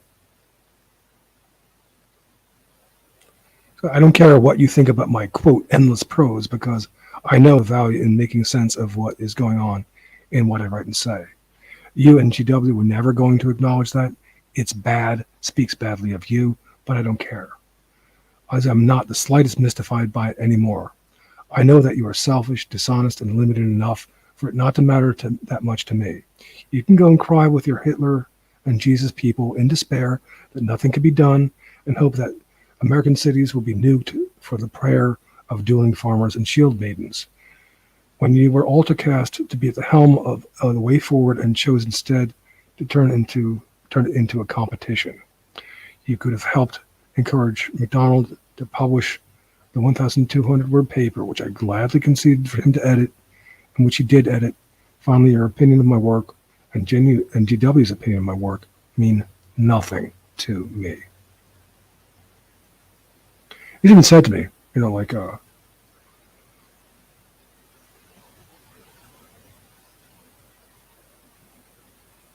haven't read what you say. But then he's going to render these opinions about it.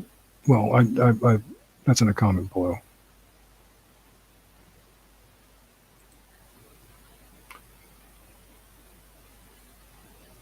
It says, Daniels, I provided a link to each of the word-counted documents.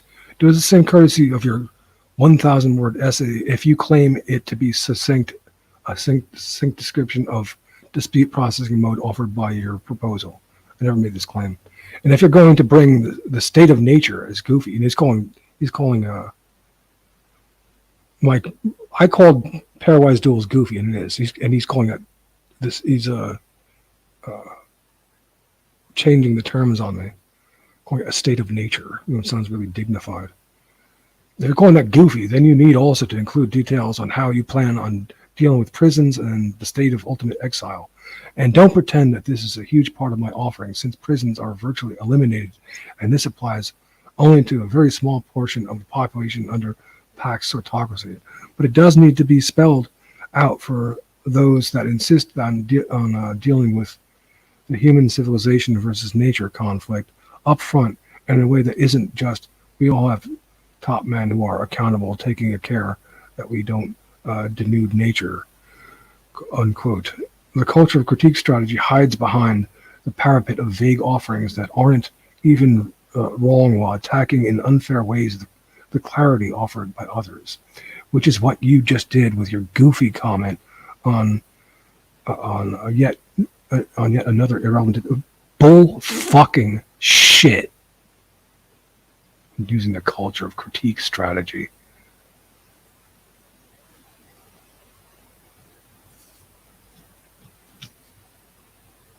Is he trying to tell me that if I call his proposal of pairwise duels as a means of conflict resolution, if I call it goofy, that's a culture of critique? Get the hell out of here.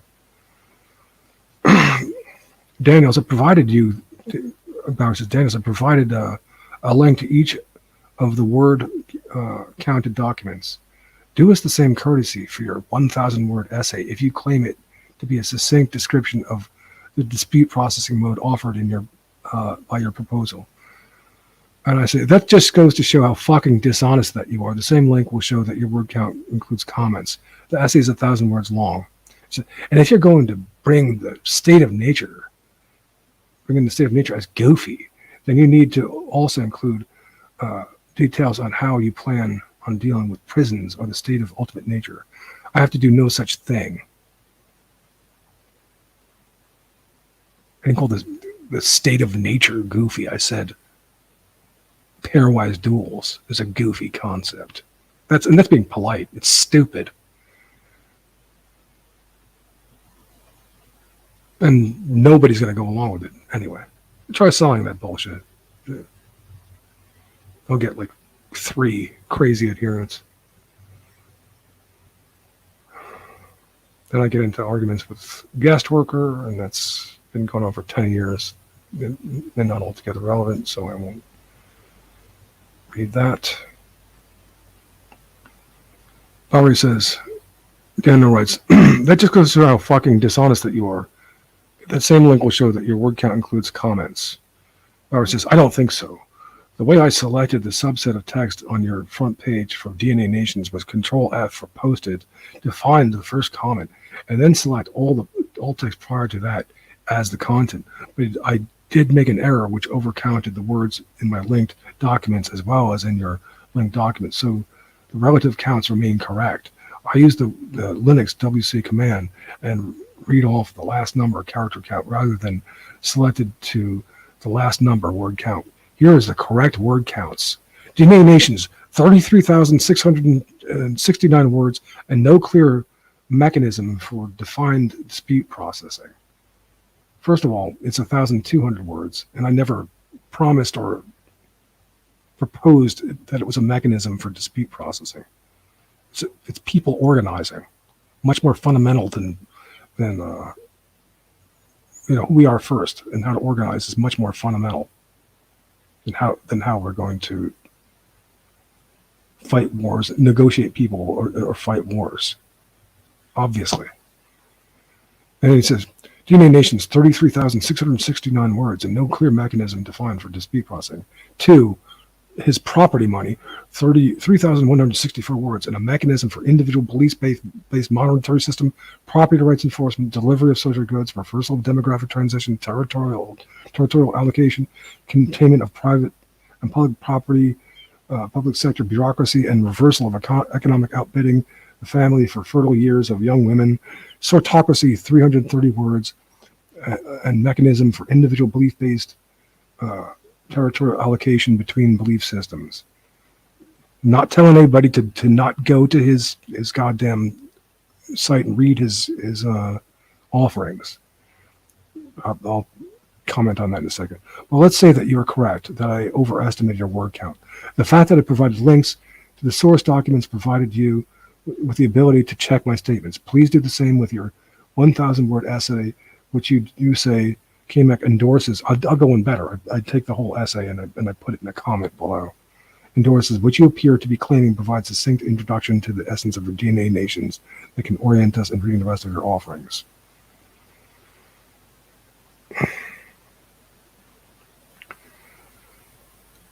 I say.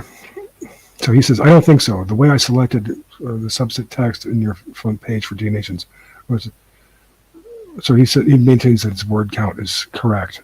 Not true. The DNA Nations document that was posted here at MR and was presented to post at the Occidental Observer by McDonald, and which he edited, is 1,200 words. And the 33,669 words with no clear mechanism defined for dispute processing. Again, it's not incumbent upon me to develop a dispute resolution mechanism that you deem novel nor engage in your retarded proposal to reinstitute pairwise duels. I do have means for dispute resolution, but this was not my focus. Again, my focus was on organizing who we are. The means to do that. It's more fundamental and should be obvious that it's a priority over dispute processing.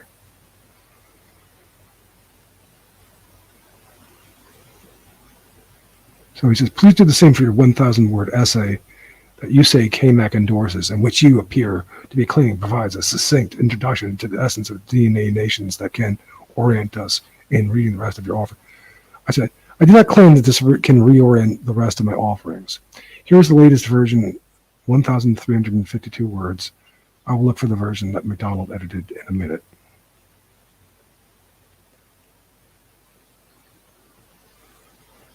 I'm not going to read that version. It's only a few whistles and bells that the original version didn't have.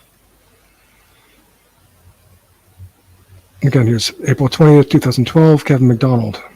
Daniel, is the idea to post the identical article on several sites in order to get wider visibility? That's fine with me. Some of the wording was hard going.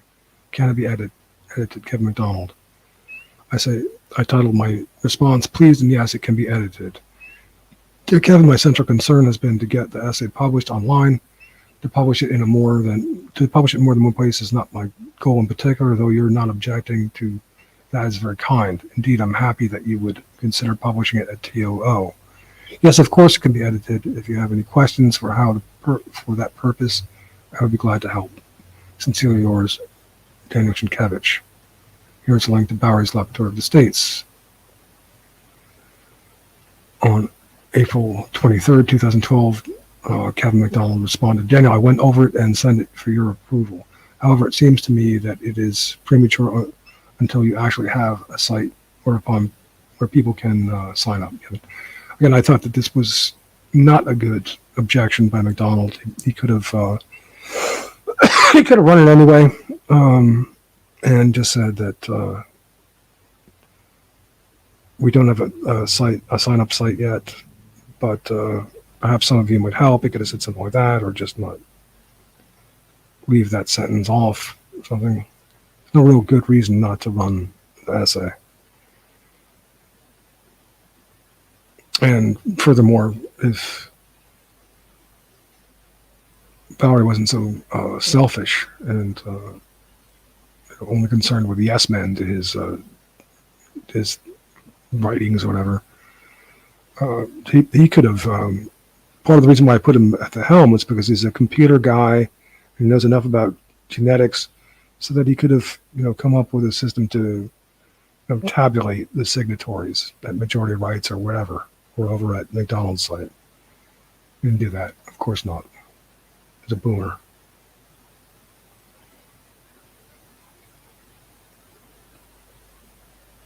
I.e., selfish and irresponsible.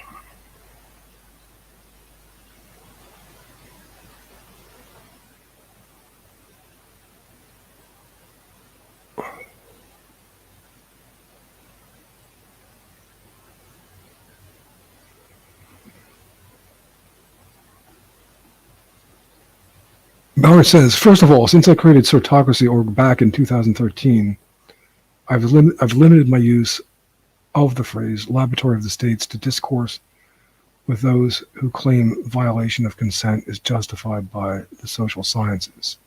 I did this in part to try to avoid misunderstandings of my position from folks like you and GW who are suspecting me of all the usual epithets. Am I? Yes, I do place a high value on individual consent. That's not the half of it. And I'm not going to back off from that despite the likelihood that I'll continue to be suspected of being John Locke reincarnate. Graham Glister mocked him as John Locke in outer space. I didn't say that.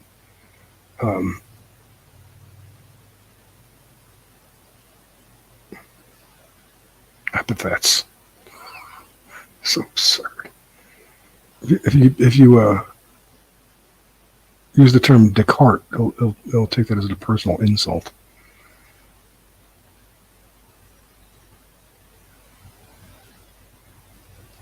He says, I place a high value in individual consent. Like I said, Bowery has gone so far as to say that if another race of people, that if he deemed them as, more likely to protect individualism, he would go with them over the Europeans. I don't know if he maintains that stance even now, but he has said that.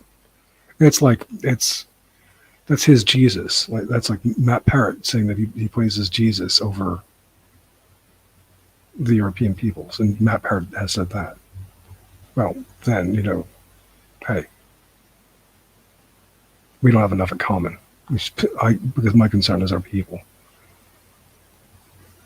Yes, I care about individualism, but you were concerned for the loss of individualism is really absurd. I'll go into that in a second. I use the term laboratory of the states to connect with your ideas, of yours that I liked and merited incorporation into the project from the onset. In later versions, I've qualified that you see the county as the better unit than the state as the place for implicit organization by freedom for association of individuals who have voted with their feet to get to be with their preferred people. I forefronted your ideas with the hope that you would see them and yourself appreciated and thus perhaps interested in participating, if not taking a leading role in making it happen. Being a European man, I value individualism, but I also value borders and boundaries, which I am not explicit about in the paper. I am a paradigmatic conservative, which means in favor of strong borders and boundaries and relatively free individual liberties within, including private property and free enterprise within reason. That's important, because when I use the term left ethno-nationalism, people are going to try to say that, oh, he's a commie, he's against private property and free enterprise. No. Or wealth accumulation within reason. No. The crux of borders is citizenship, not land boundaries. I don't know where you get the idea that I want some promise of a definitive land boundaries. Oh, I should read this, where he says this.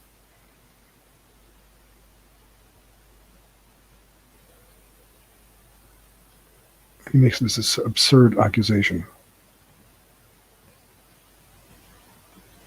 Really, really wrong accusation that I expect some definitive. Well, that's not even what the DNA Nation says. Where did you come up with this idea that I expect definitive land boundaries?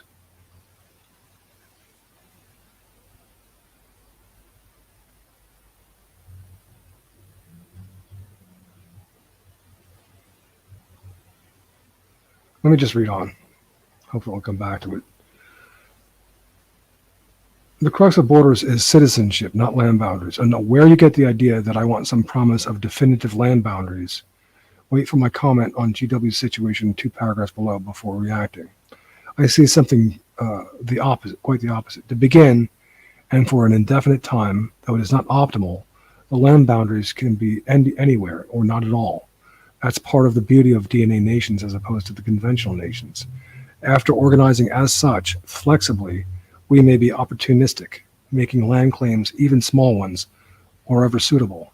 And then, when tactical, support those who prioritize retaking as much of our ancient homelands as possible.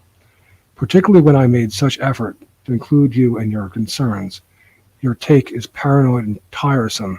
Worse than that, it's a burden, petty and selfish. To say that you wrote the Laboratory of States to avoid being accused of things like being John Locke or other epithets, along with empirical. If I spoke in shorthand of the empirical philosophers, you would say that you would react as if I was besmirching science. Ridiculous. If you mention, you're not supposed to criticize John Locke, Berkeley, or Hume, I guess. And absurdly took my use of the term Cartesian as a term of personal insult. He literally called me up on Skype one time and tried to forbid me from using the term Cartesian. Stay far away from it. Not understanding the philosophical use of the term as opposed by hermeneutics and emergentism. He says, secondly, what you and all who are suspicious of my implicit whiteness approach are worried about is the lack of any guarantee that particular land areas will end up being under the control of particular genetic correlation structures. There it is. And I resent very much this untrue statement. That is not what I'm worried about, but just as I appreciate your motive to be free of those who you've been thrown in with in America, I can understand GW's motive to keep England for the English and his English folk together. Yes, GW is worried about that, and I can understand that. And I saw where the project accommodated people with his focus as well. How it is not mutually exclusive, his concerns to keep England and, in a sense, its people together. I call that social, and he reacts to that word stupidly, the way you react stupidly to the suggestion that Descartes, Locke, and scientism, that is to say bad science or bad application of science, can bear philosophical criticism. You treat me as making personal insults rather than being empathetic with your American situation. and the motives of a white guy there, which would be in some sense the opposite of GWs in the first step. The last thing you'd want is to keep that sociality together, the people you've been thrown in with there. Your emphasis would be freedom from association to begin with. And he says, and this was this was a borderline dangerous defamation. He says, because I never said anything like this, but he says, you want a declaration of war that specifies so much that you dare not really specify what you want, lest you realize it won't gain the support required to win. First of all, I never said anywhere that I want a declaration of war, let alone specify it, that it be specified, let alone that it be specified so much that it won't gain support. But the fact that he would say that I want a declaration of war, is dangerous, because that's, for example, the order was brought up on sedition charges for their declaration of war, or that was part of the reason that got them indicted. So it's a very dangerous thing to say, worse and totally untrue. While you're doing your word count, why don't you do a word search and show me where I ever called for a declaration of war? Like, never. Bowery.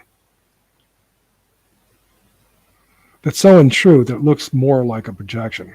I have to wonder if you are all right, Jim. Maybe not. I do not favor a declaration of war at all at this point. Maybe we do well implicitly, but we cannot control what everybody is going to do anyway, and organizing on the basis of DNA is a way forward irrespectively, without headlong reactions of implicit nature presumed to take the proper lead and mutually exclusive to what would amount to a more scientific approach. DNA curation, perhaps need a better word than that, is a hill that I, for one, am willing to die on. If they are going to try to kill me because I am trying to curate my genus and species, let them try. It should be noted that it is about preserving not just the genus but the species. Our distinctions, including those species of European that you and MacDonald might value more than others. Bowery says, you have to back off a bit and have faith that there is enough implicit whiteness that, if allowed to express itself, will become explicit. I said, I have addressed the pairwise duels bit, and to me, it's your lack of faith in us that if we have boundaries, that there is not a less strange combination of literal-mindedness and cartoon as a means to correct transgressions. For example, not competitions to the death, though I am not against the death penalty, but competitions, for the most part, the loss of which can mean greater or lesser reward, penalty, or expulsion, depending upon the violation.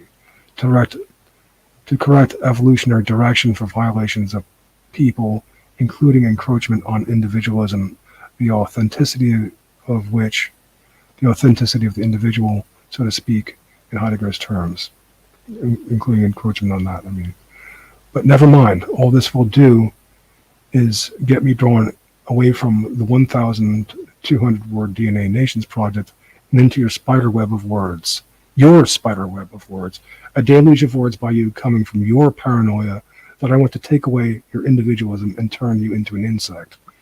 And Bowery's got this idea that we're in danger of becoming eusocial creatures, of losing our individuality and our sexual differentiation, becoming like insects and bees, or like ants and bees. Have only a few delegates will breed with the queen bee, and the rest of them will be workers, or something like this. Now, this is a way that we could potentially evolve, right? And it could perhaps even be said that, in the situation of all-out war, that it might exacerbate that trajectory. But it's a man who is not taking into account praxis and our human nature thereby. He's being, scientistic, not taking into account that we are capable of judging the situation and correcting for it. If, for example, we're losing our individuality.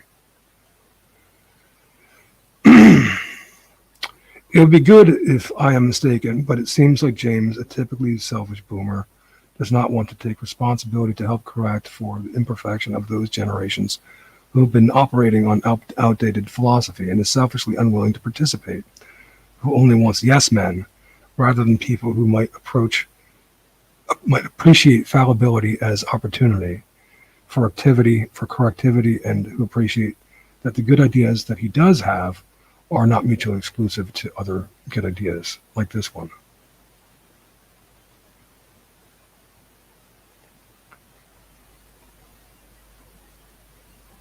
I just want to reemphasize when Bowery says, you want a declaration of war that specifies so much that you dare not really specify what you want, lest you realize it won't gain the support required to win. And I said, where the fuck did I ever say anything like this? Don't keep my comments pending for long.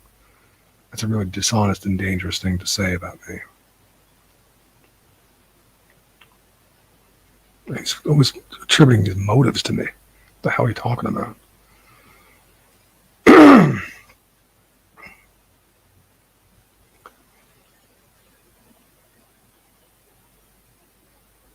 Now I comment on McDonald's edit, where he replaces the word cover with controlling. And it is interesting because in the original posting, one of the things that Bowery was reacting to, was really angry about, was this word control.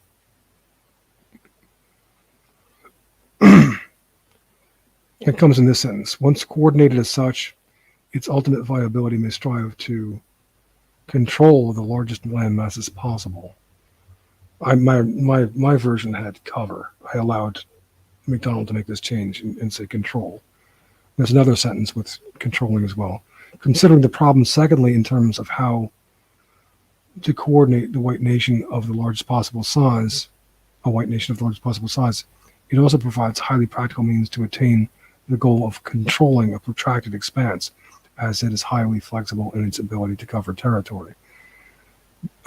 It's a bit ironic that one of Bowery's original rather paranoid objections was to the word control here, especially as that was an editorial change made by McDonald, who obviously he still respects. My original version used the word cover, and I still probably prefer the word cover in those places.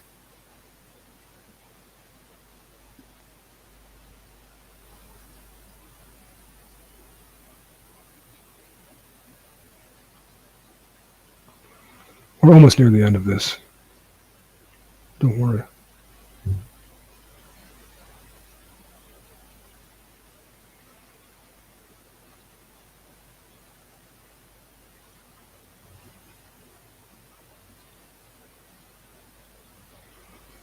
Scrolling.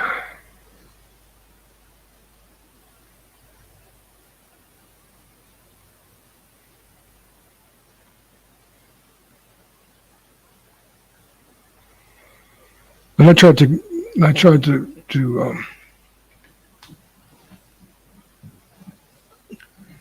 connect with Bowery, to provide another example of Bowery's kind of, let's say, tinge of paranoia and definite over competitiveness, where you're trying to fucking cooperate with the guy and connect with him. Another example emerges, and this was, I think, just yesterday. Today's June 5th. Yeah, this is June 4th, yesterday.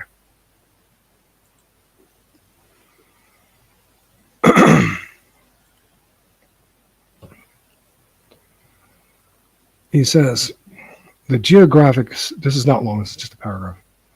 The geographic Sino-Russian interface is Lake Baikal, where the Mongol descendants, the Buryatia people, are on the eastern shore and the Rus Viking descendants are on the western shore.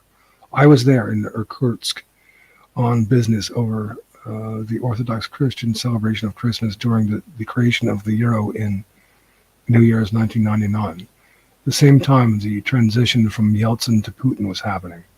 My contacts were high enough level that I was invited to become a professor of CS at Irkutsk State University via Akademgorodik, despite my lack of credentials, on the strength of my resume. While on an excursion to the Buryatra region, I was guest in a Buryatra household in which a picture of the Dalai Lama figured prominently. Throughout the region, there was evidence of the very active Tibetan Buddhist communities, stupas, etc. While there was stress due to the economic crisis and some non-trivial friction between the Orthodox Christians and the Tibetan Buddhists, a professor expressed this to me while my guide into the Buryatra region.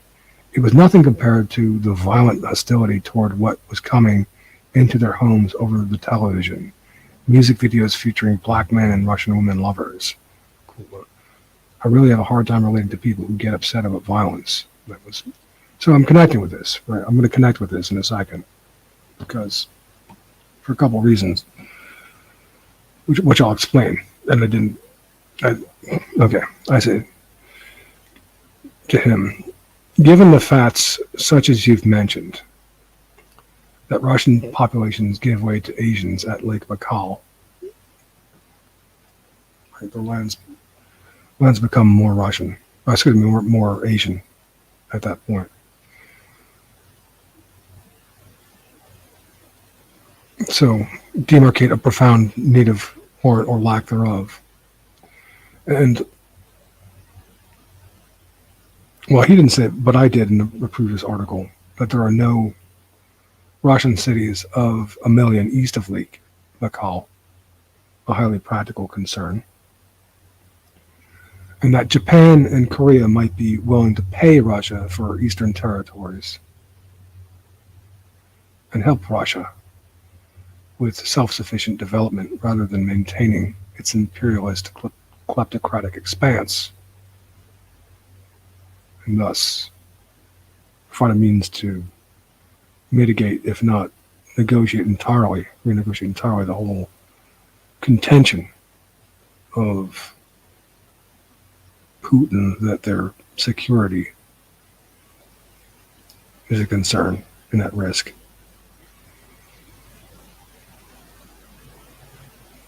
So it might be a means to put relations on a more rational basis and thereby increase Russia's security, and thereby potentially transform conflict into ethno-national cooperation, including ethno-national cooperating against the panmixia coming from the West. Irkutsk, Lake Baikal appears to be a good place for international negotiation, if not war of position, to bring Russia to semi-normal size for an ethno-state. It would still be the largest one by far. There would be carrots and sticks for ethno-national cooperation against Russia's civic imperialism. And if each side, Russia or Asian, are unwilling to yield some enclaves within the other's generally controlled side, perhaps a negotiation of enclaves could be worked out. Okay, so I'm clear about that. I put up some images, and he might have made one remark that I find them a bit distracting and not and a tiny bit insulting. And something I put up an Asher image where he's got white birds flying into a dark background, looked at from one perspective, and then dark birds flying into a light background from the other perspective. That's meant to capture the idea of enclaves. The white background of the Russian would have some dark enclaves of Asians, and the dark background of the Asian side would have some enclaves of the Russians, the white birds. Then I put up a cartoon. This maybe is what Bowery was reacting to. I put up a cartoon of obviously a Russian guy in an Adidas tracksuit with 2 vodka bottles. It's the stereotype, covering the entire huge expanse of Russia. And it's, I did that more to capture the idea of the absurdity of this expanse of land than I did to propose that this stereotype hold true for all Russians. But I felt that they deserved a jab anyway for this war, this disgusting war that Putin is perpetrated. And then, since Bowery was saying that the conflict between the Asians, the native Asians, and the Russians was nothing compared to the violent hostility toward what was coming, and the violent hostility that's coming into their homes over the television music videos featuring black men and Russian women. I show like a lovely Russian woman kissing on the lips this ugly black soldier. It was entitled "The Picture of the Day," a kiss in Omsk. So this is happening. If people think that that you can be safe even in Russia, Omsk is in the middle of this vast expanse of the Russian Federation. 3/4 of the way, and it's past most of Mongolia. That's how far it's halfway between Lake Baikal and where Russia borders Belarus.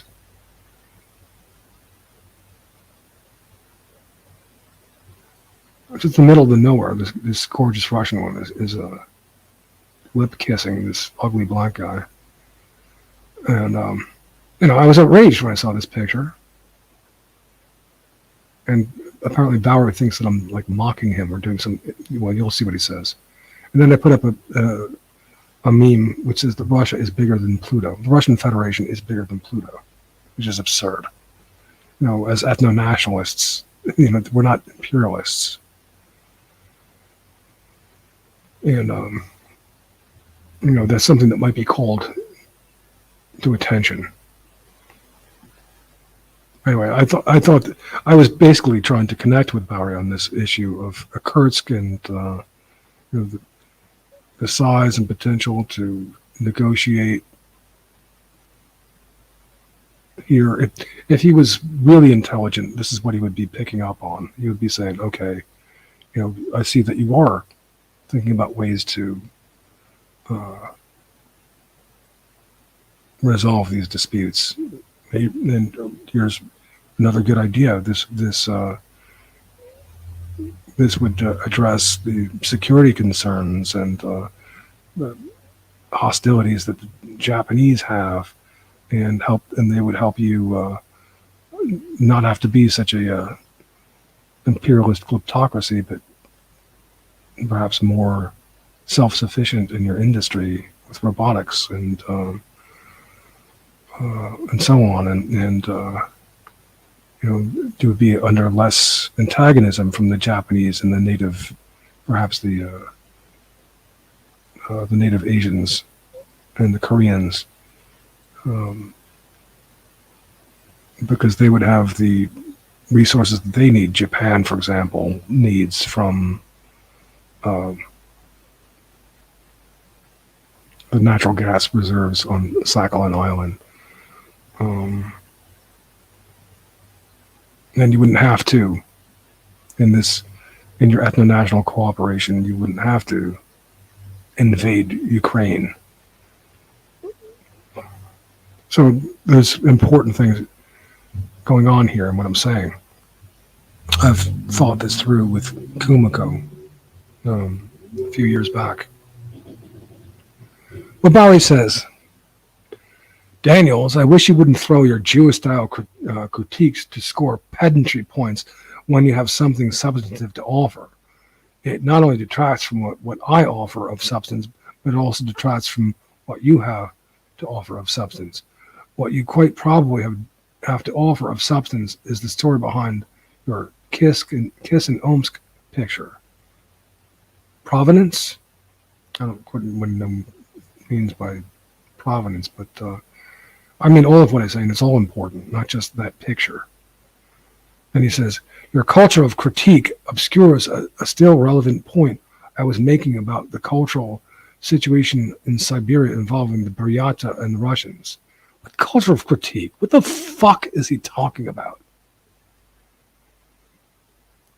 Both of whom share reasons to be at odds with the CCP despite their differences with each other.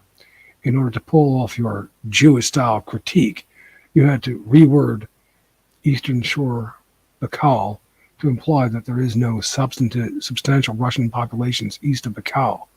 It's fine to interject what you see as an important specific to my brevity, but keep it in perspective. That is completely dishonest. I never implied that there are not substantial Russian populations east of Baikal. And I didn't reword in order to make that implication. In fact, I say that there can be ways of negotiating this, hopefully. Enclaves of Russians to the east. Well, whatever, maybe Vladivostok and whatever. They want to keep there. And some Asian enclaves where they are west of Lake Baikal. So I said, holy shit, Bowery. But for my putting forth something cooperative in order to join with what you say, you respond with hyper-competitiveness, dishonesty, and nastiness.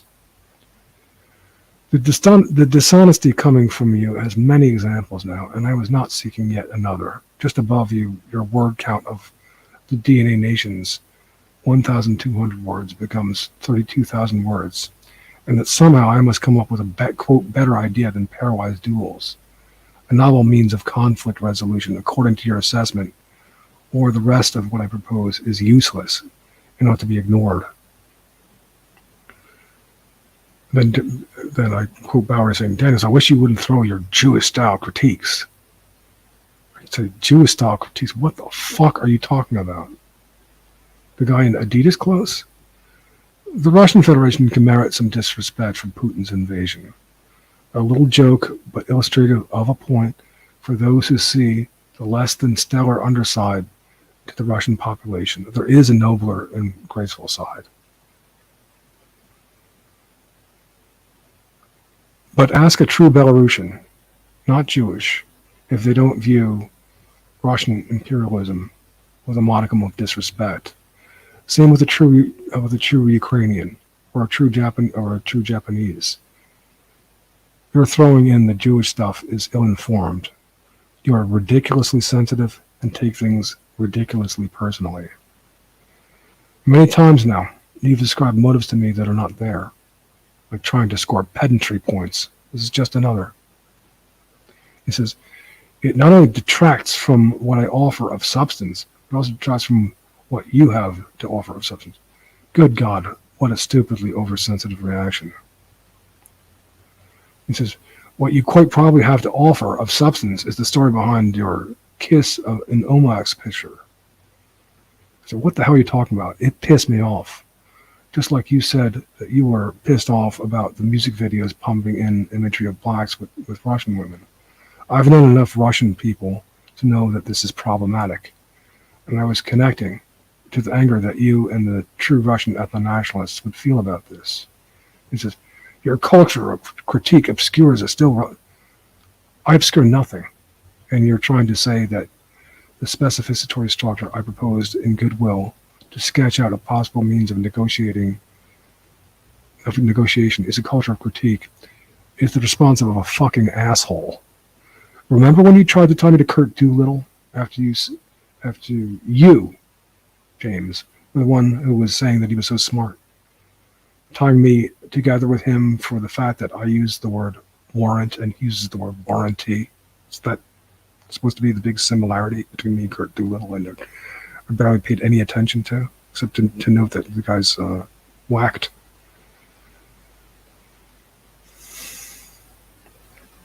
He says, the point I was making about the cultural situation in Siberia involving the Buryat and Russians, both of whom share reasons to be at odds with the CCP despite their differences with each other.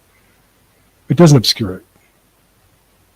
I don't obscure it. It provides a welcome occasion to elaborate on it, as you are now doing.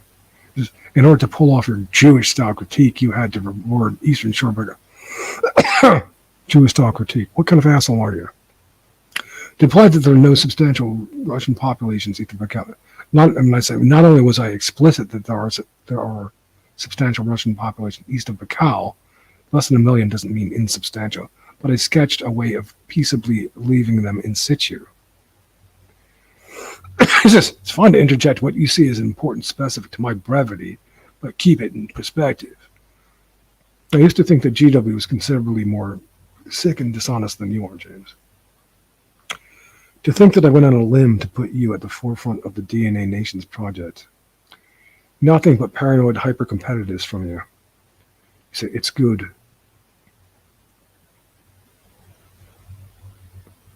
It's no good if I don't come up with a novel method of conflict resolution. Totally absurd. As if the DNA Nations is mutually exclusive to what you have to say about Sortocracy. Again, when it is generally included from the onset, and as if I am stopping people from considering your ideas, even where they are silly, as if there are not better ways of resolving conflict than pairwise duels, even if the concern is to preserve individuality and sexual differentiation.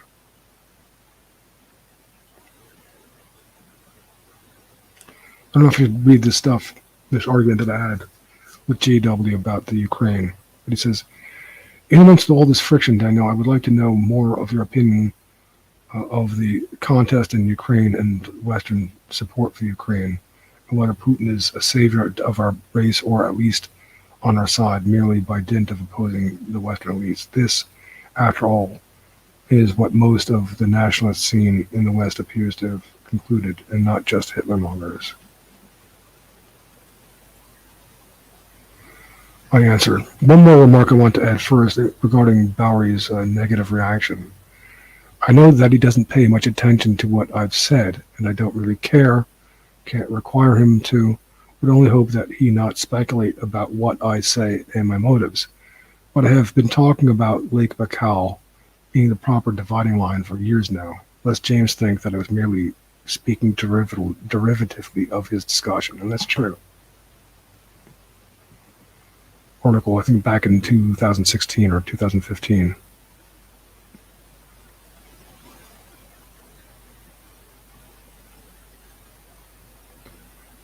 Okay, I don't know if I want to. I'm going to check the.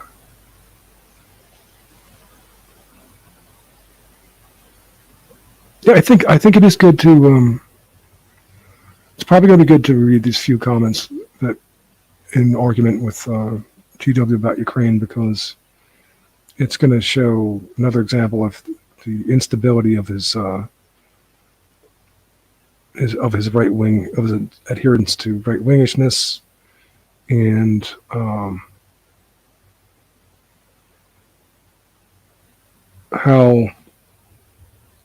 and the defectiveness of his judgment as such, in my estimation, and which a defectiveness which includes a lack of help with the DNA Nations project, where that's something that he should have done, would have been better focused to attend to than, for example, his stupid ontology project, because he thinks that he's a philosopher when he is not remotely.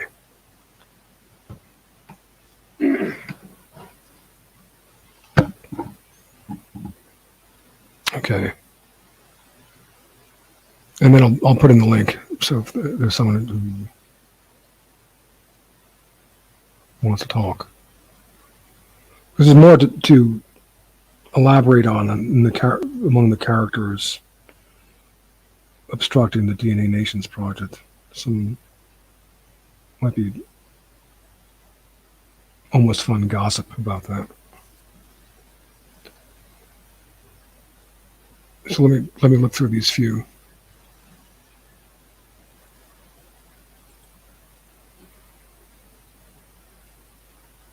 Now to answer GW as briefly as possible, as an answer could go on and on.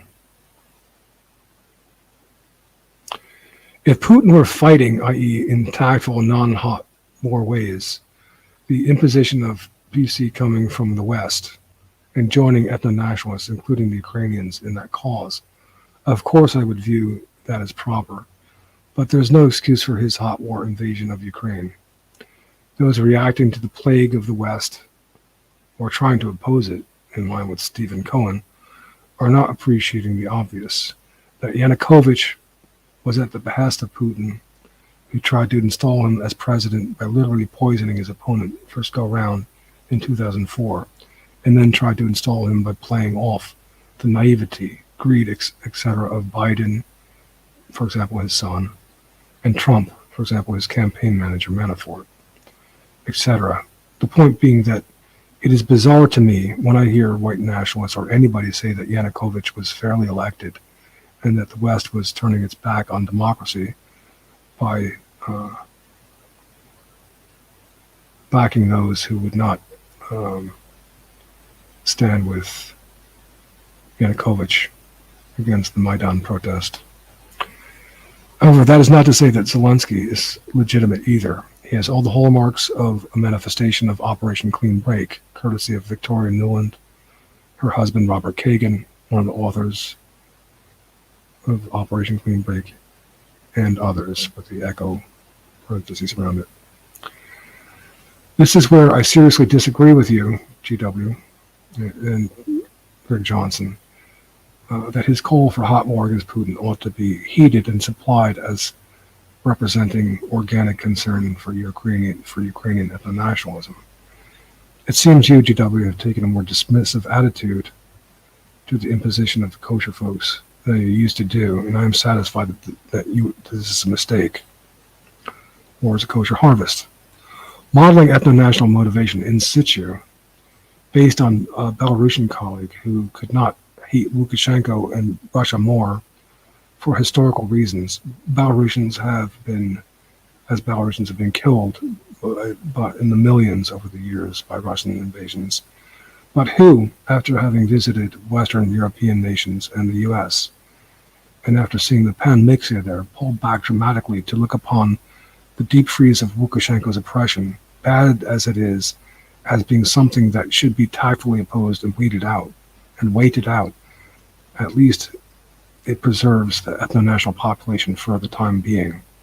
I would apply the same motivation to Ukraine given the situation. Of course, it would be good if it never got to a situation where Putin somehow felt justified to attack.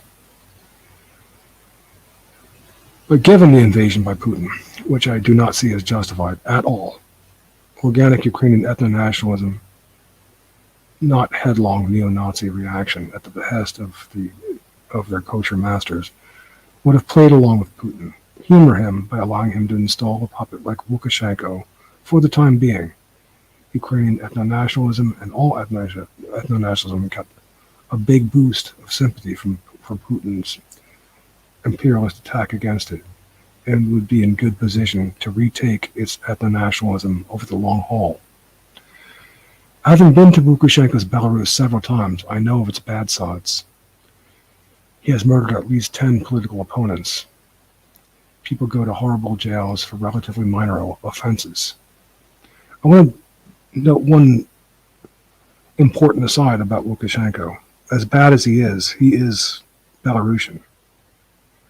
And I believe in genetics enough to believe that's part of why he's not going to be prone to murder Belarusians by the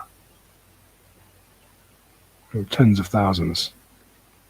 and will get them murdered by the tens of thousands. And same will be of a true Ukrainian leader as opposed to Zelensky. Important to note, genetics. I've known people who have been beaten for hours for protesting Lukashenko's elections, newspapermen and bookstore owners who've had their businesses shut down. The media controlled and infused with anti-American propaganda. The news is funny in Belarus. You got news, farming news, like big combines. Oh, we got all this grain today, and then there's endless things about the Guantanamo Bay and how bad George Bush was at the time.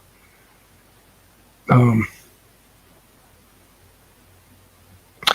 Lukashenko removed Belarusian as the official language. Belarusians are nearly 90% of the population. The official language which Shushkevich had installed upon his dissolution of the Soviet Union.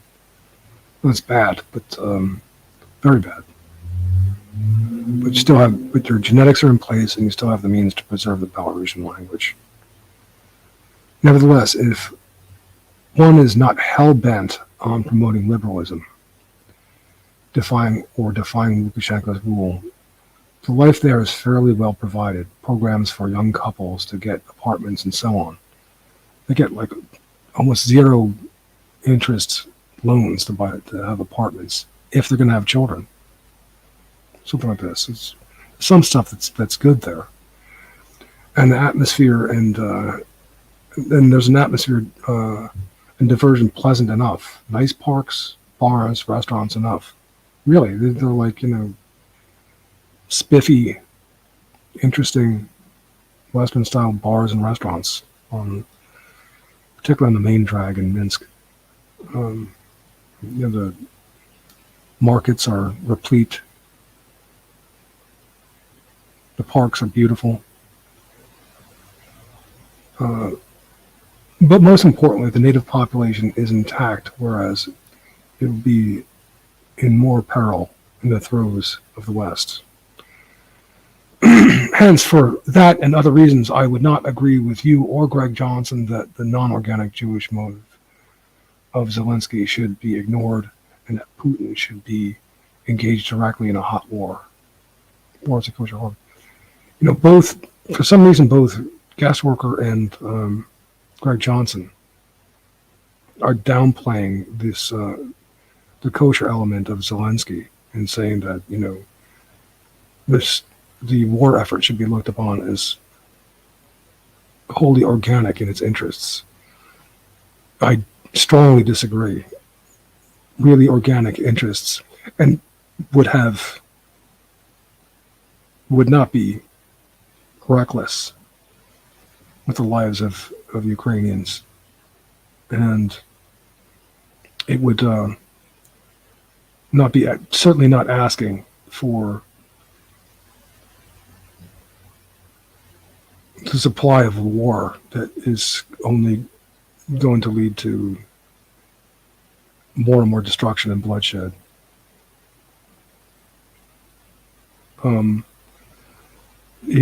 How could anybody defend Zelensky when he was even calling for NATO to enforce a no-fly zone? In other words, he was calling for World War III, in effect. This is only going to escalate things. What he's doing at this point.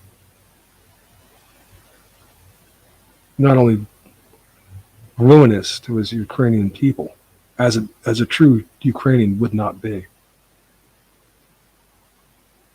but prone to drag the rest of us into World War III or something.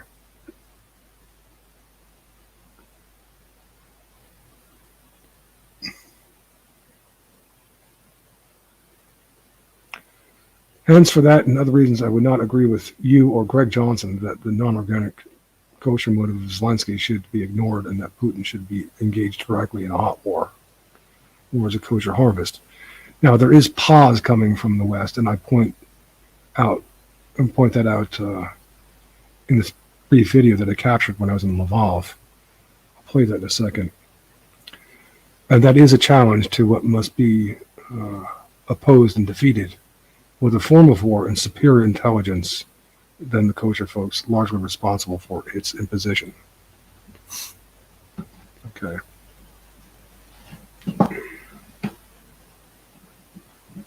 So, since I have this huge audience, and I don't want to disappoint them, I'll play that.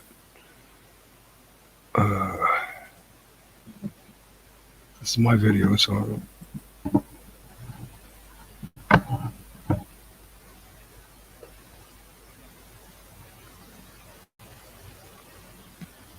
Here we are in there's a burger that Richard Spencer could be jealous of.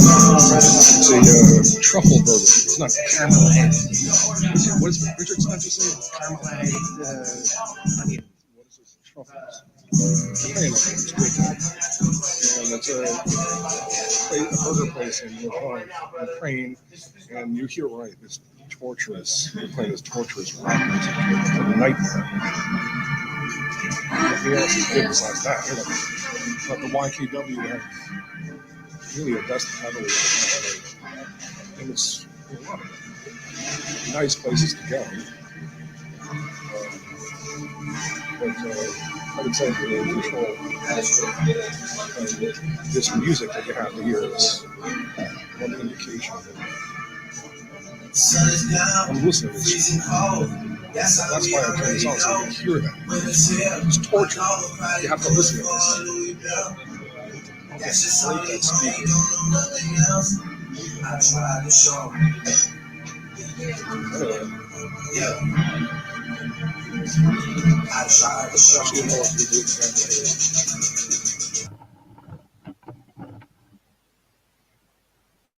Okay, so that's.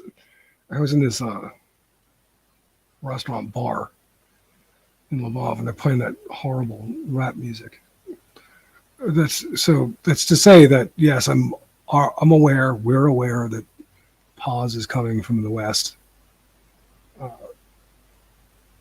and there are other ways. If Putin was a good guy, that he would be helping ethno-nationalists to deal with that infliction.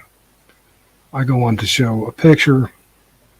This is one of the saddest pictures that there is of a Ukrainian couple with their 18-month-old child, bloodied and probably dying from Putin's shellings. I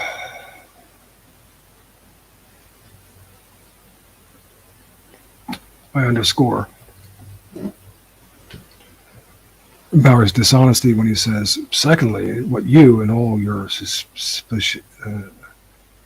and all who are suspicious of my, quote, implicit whiteness approach are worried about is a lack of any guarantee that particular land areas will end up being under the control of particular genetic correlation structures. You want a declaration of war that specifies so much that you dare not really specify that what you really want, lest you realize you won't gain the support required to win.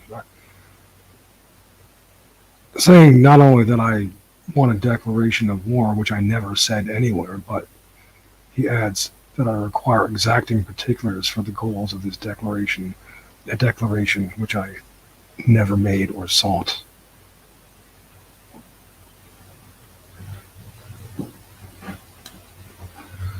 But I want to finish with with consolation, which should be good consolation for Bowery.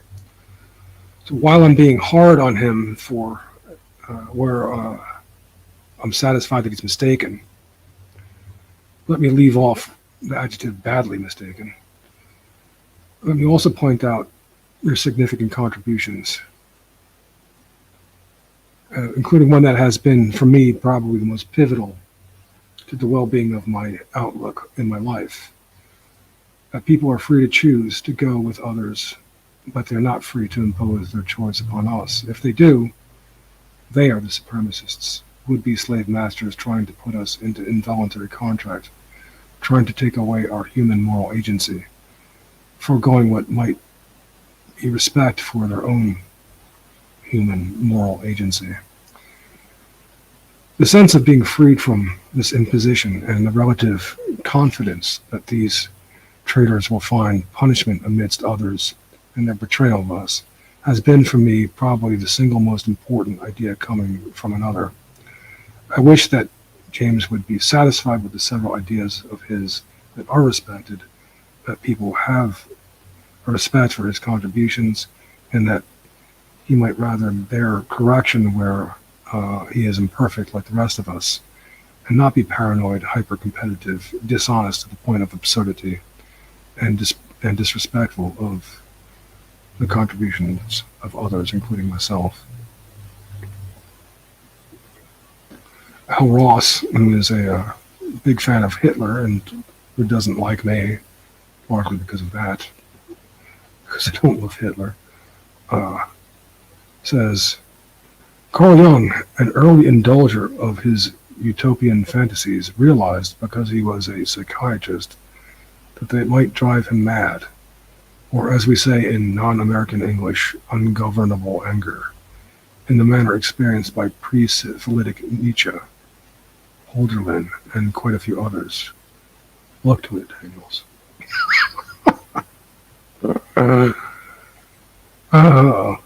Yeah, okay. And now Ross goes on to say, GW, you are Daniel's ex-Catholic persona's earthbound intellectual deity.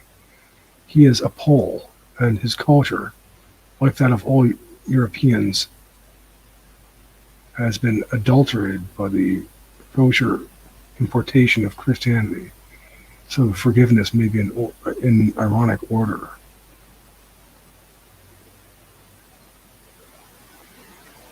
Al Ross, growing up in America with an Italian-American father and a Polish-American mother.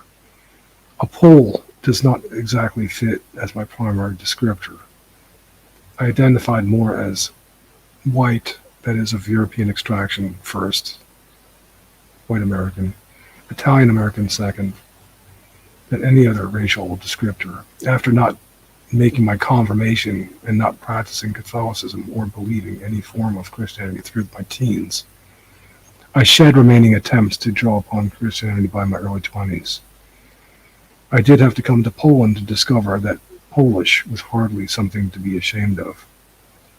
After growing up in America, with its primary connotation having been the Polish joke, at the convenience of a largely German-American population and Jewish elite's power and influence there. And it has not exactly been the case that I deified GW as proxy or otherwise, in case you haven't noticed. Yes, not sure, Al, if you get that my last comment was directed at Bowery, where I was talking about what I appreciate, not GW, and not being a STEM guy myself, I have been susceptible to be mystified by this type at the onset, impressed and giving them the benefit of the doubt, at times more than they deserve, projecting my own goodwill onto them. But I will catch on and have eventually where their arguments don't hold up. How are we doing with our audience? Oh, we've got some. Okay. Almost done with these comments.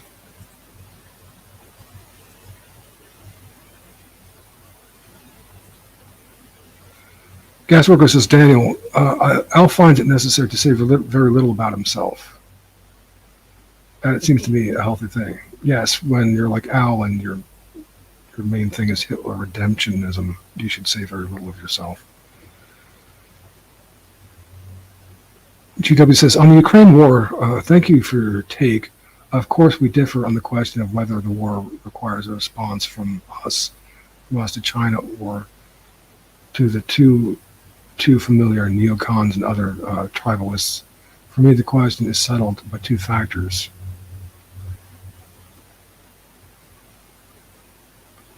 Okay, I'm only going to...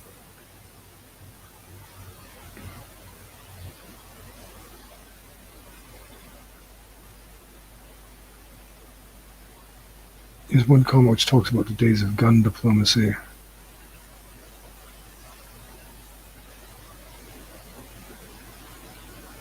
Says Russia went to war for deep geopolitical China-related reasons, not to save Russian speakers in the Ukraine post-Maidan. That may well be. It's unjust.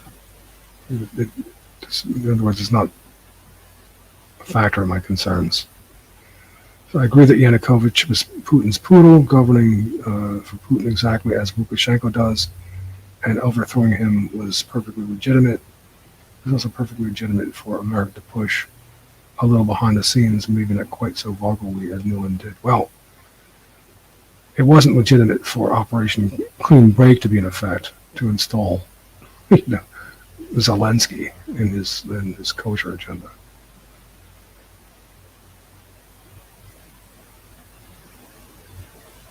Legitimate to oppose Yanukovych, yeah, okay. The Ukrainians represent the ethnic principle. Nobody's disagreeing there.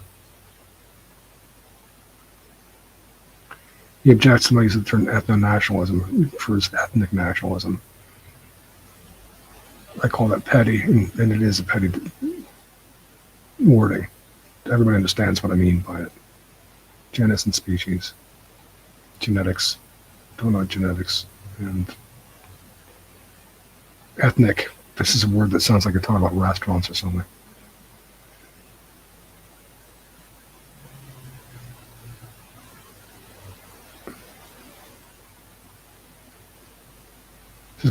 GW says, what matters is that the Ukrainians are not effectively driven from their home or killed or made impotent victims by Putin. First life, then for only life, obviously contains the possibility to fight for freedom from the dictates of, well, what would be of kosherism, what would be the point of destroying one's nationhood and peoplehood so as not to have it destroyed by those dictates 5 generations from now. Life first.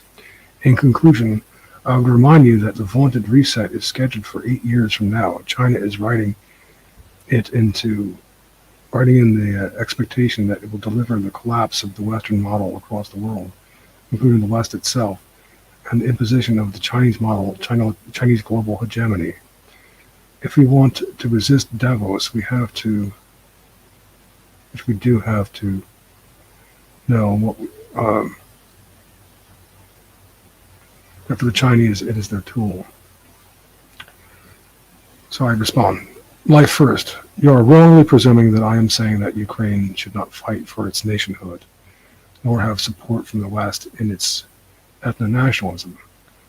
Your ethnic thing is petty, ignoring that ethno-nationalism always refers to genus and species, for example, Ukrainian, but rather they should not be fighting in this forthright a way.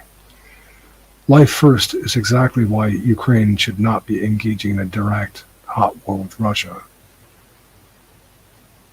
Again, whoever Putin would put in there is not going to, just as Lukashenko would not start mowing down the native Ukrainians, for literally killing them. So, if you want to preserve lives, that would have been the much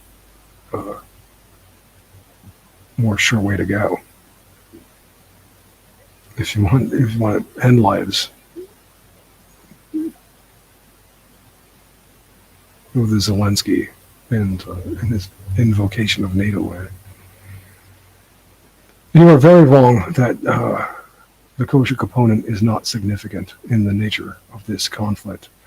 To deploy a phrasing that I gleaned from a former poster, I think maybe not, at majority rights. They are typically the ones who set the agendas, take the initiatives, and grease the palms. That's something that I should have said in the criticism of Iron Duke the other day. Even if they're not in the majority, they're quite often the ones who set the agendas, take the initiatives, grease the palms. And they do occupy those 7 to 10 niches.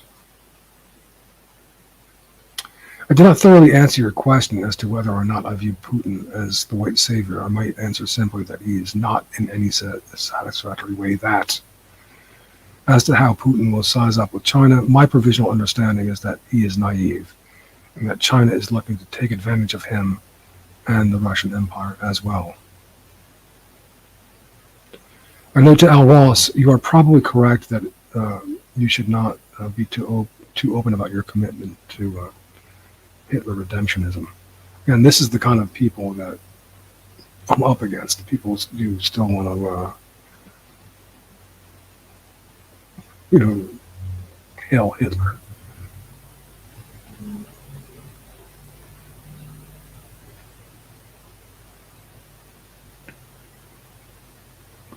Guest worker responds imperviously. Its first sentence. Where did I say?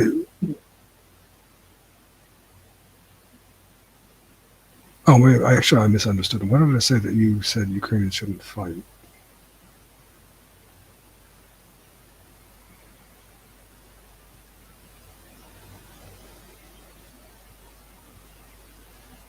I did misunderstand guest worker there.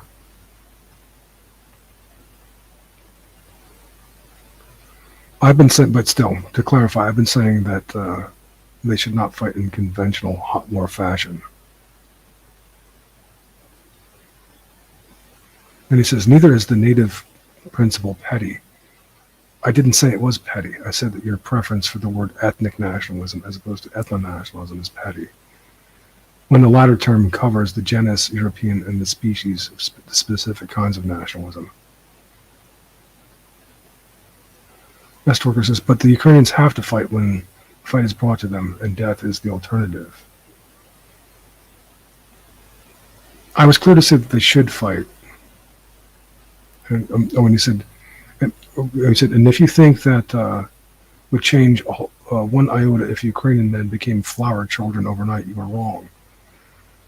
I was clear to say that they should fight, not become flower children, but rather not fight a direct conventional war. You say that? Are you saying that I'm saying that the Ukrainian men should become flower children? Maybe they'd be better off. What does he say next? But they have to fight when the fight is brought to them, and death is the alternative.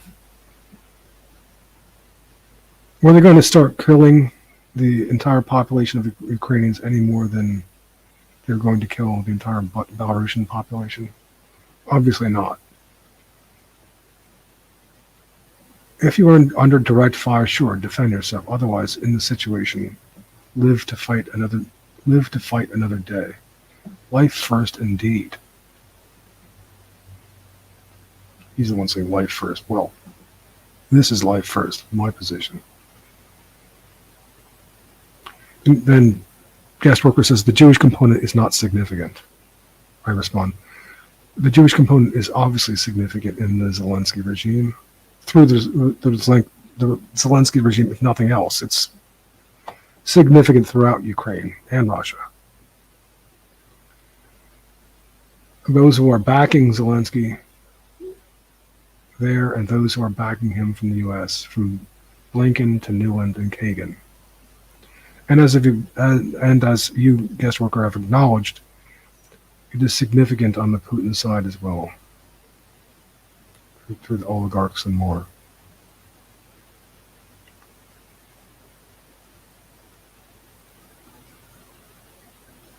There's more about this, is quibbling with my term ethno-nationalism and trying to say that by it I don't mean defending our genetic peoples. This is the kind of absurd, I guess it connects with the kind of obstruction that I've been up against, which was the theme of the show, Obstruction to the DNA Nations Project. Okay, so let me read through GW's brief tedium. It says, our task is to define our philosophy ourselves in accordance with its actual substance and not have it defined with some catchy little appellation by a creature of the liberal zeitgeist who was not one of us. They sort of used the term ethno-nationalism, which everybody uses, everybody understands. I don't know anyone who misunderstands the term ethno-nationalism in the way that you suggest that they might. I don't like the term ethnic because I don't hear that as a racial genetic thing. but as a matter of language, religion, and other culture, softly ensconcing ethnicity, and cuisine. I understand that you don't mean it that way, but given that nobody misunderstands what I'm saying, in fact, it is, you're not supposed to say it on YouTube, I think. I will continue to use the term ethno-nationalism, use the term ethnic nationalism if you might. I will not.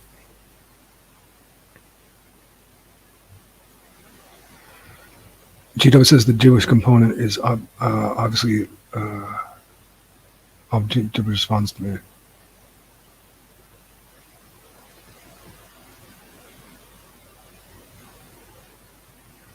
I said the Jewish component is obviously significant in the Zelensky regime, and GW says, but is not significant to the Ukrainians' existential struggle with Russia, which is just in its own right and is in no way compromised by Zelensky's ethnicity.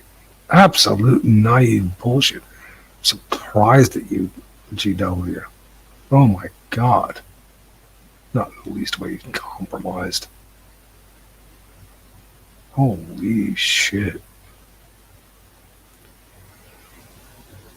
I said the Ukrainians' existential struggle is just in its own right and is absolutely endangered by Zelensky's warmongering in kosher detachment from organic European interests, asking NATO to enforce a no-fly zone, for example. This fucking little creep is threatening to take all of us into World War III. War is a kosher harvest.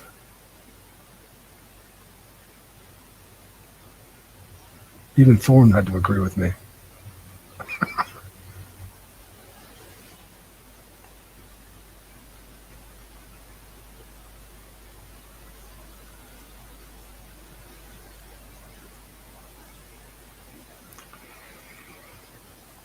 GW responds, I'm not sure that Ukrainian families under the Russian air bombardment in the early phase of the war would have said, as the bombs rain down, okay, let's not ask anyone to give us protection from this.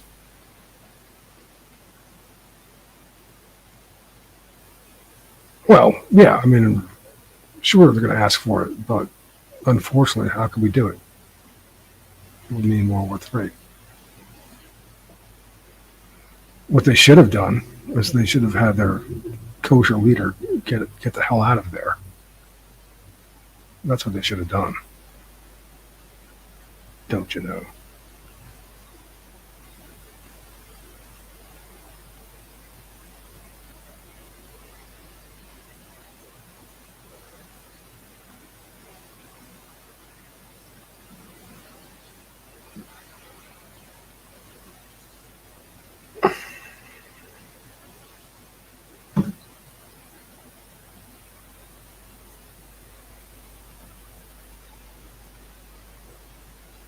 GW says, this is the last comment, I don't know of anyone in the English-speaking European world who understands the nationalism of ethnicity. And I say, it's ridiculous. Everyone who cares about our kinds understands it. And for some reason, I use the KNOW spelling of no one is allowed to practice it. Everyone who cares about our kinds understands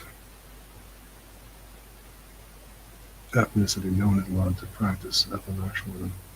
Okay. Where are we? So by now, you might have sense of. By now, you might have some sense of.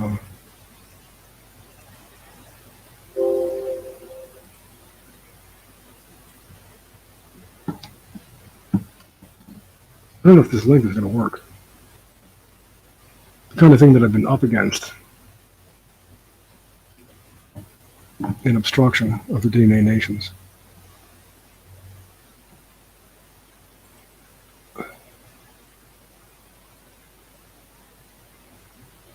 If someone would care to join me, there's the link. I'm definitely going to hang out for a while because this will have to be the last stream until June 22nd, so I'm not going to be back for the better part of 3 weeks. That'll give me some chance to work on my writing and on my site.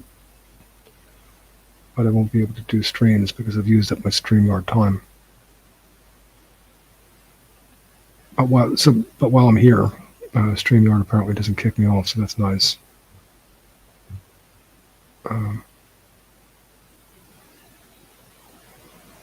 I think that link will work. I kind of botched it when I went to copy it.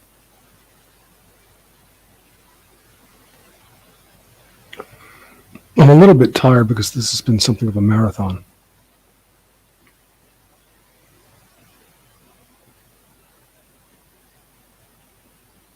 But I wanted to get the gist of something I've been up against. I could elaborate on some of the just unnecessary competitiveness that I've gotten from Bowery, and of course it's been very nice to me in some ways too, but in other ways it's like, man, where's this coming from?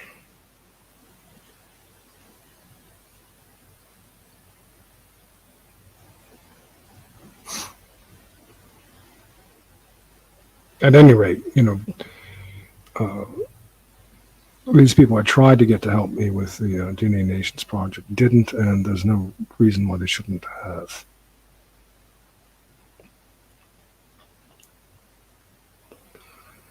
It's true.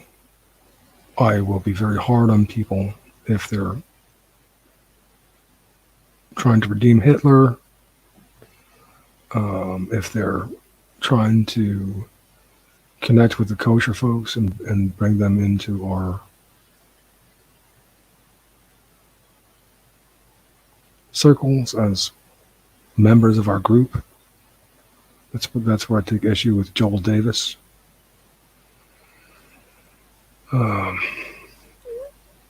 I will take issue with Christians when they try to impose that and try to exclude me because I'm not a Christian and because I'm creating a platform that will call that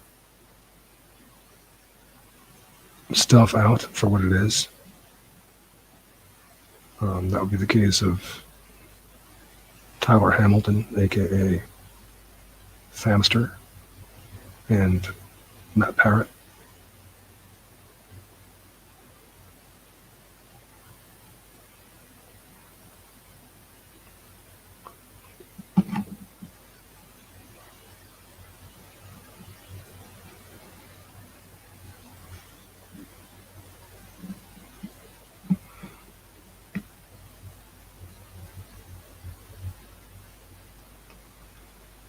And some people will only kind of see by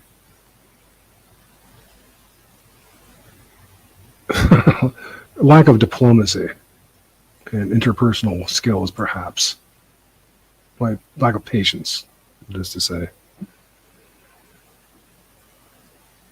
With abuse coming from these quarters, not even so much of me personally, though, I'm human, it irritates me. But for the theoretical misdirection, for the fact that they're not respecting the fact that I've set out a platform where people can go who don't want Hitler, who don't want Jesus, who recognize the kosher folks as other, don't want them to be seen as part of our in-group, providing direction like Paul Gottfried. Even especially when it's not good direction, like Paul Gottfried. That I don't go around and antagonize these people at their sites, at their Christian sites, or their Hitler, not even at their Hitler sites or wherever. I don't go there. I don't try to convert them.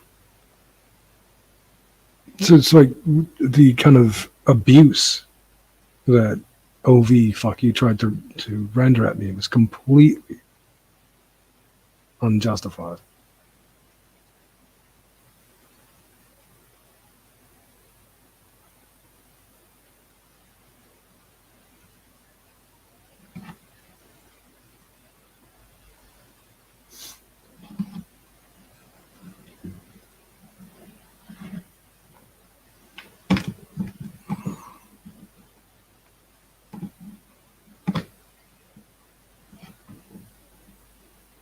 You don't like what I'm saying, OB? Just then don't come here. I don't want to talk to you. I don't need to debate you.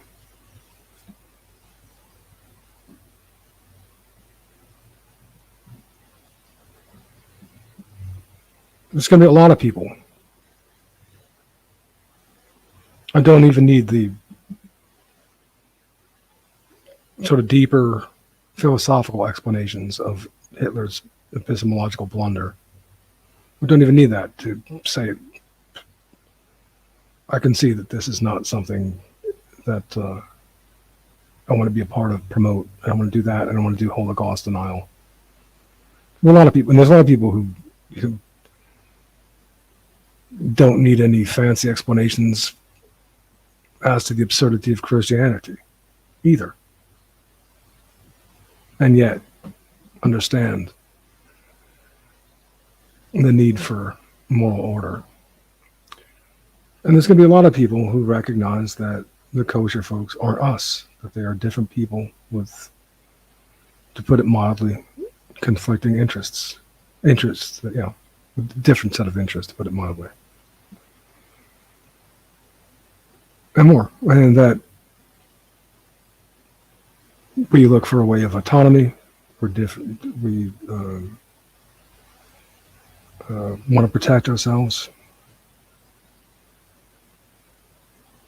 from the hostilities of other groups. We're not looking to exploit them. Many of us never, not even our ancestors, had anything to do with the enslavement of blacks when we want to accept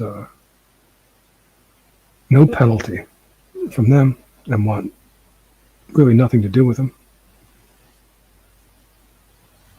We want to be free from their imposition.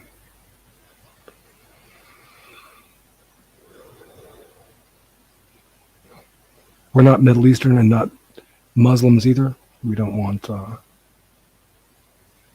these people imposing that religion on us, any sort of jihad and punishing us for what neocons or whomever, or Israelis or whomever have done in the Middle East. These wars were not our idea.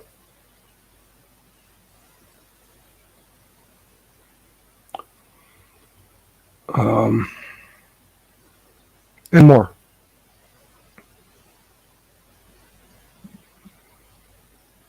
If you few viewers can let me know if that link works, I might put on some coffee. And if somebody would care to join me, I could talk. It's pretty good. It's an impossible time in Japan. There's nobody out that way I could talk. But it's only 8:10 in the UK. That's quite a reasonable hour on a Sunday evening. And it would be 3:11 in the afternoon on the east coast of the United States and Canada. And it would be 2 o'clock in Chicago, 1 o'clock in Denver, and 12 o'clock in Los Angeles and San Francisco. That's why I started this stream so early. I just wanted to be in a time that is possible, reasonable for people throughout Europe and the United States. I'm going to put on some coffee. I don't have to mute.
me check through my emails and see if I can find that Matt Parrott comment. Wrong at every turn was the remark about the DNA Nations post or article. That was the remark that slayed me.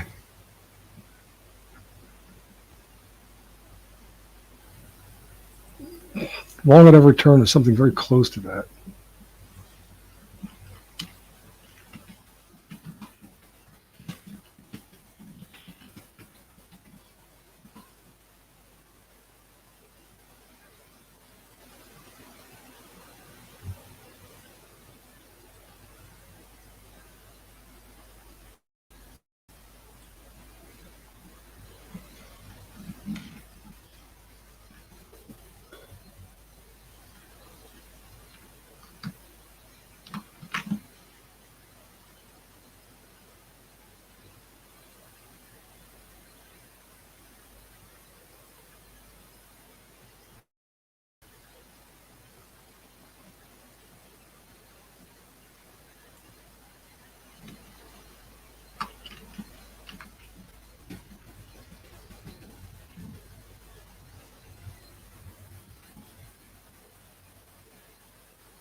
I hope that I wasn't on mute for too long before. I don't think that I was.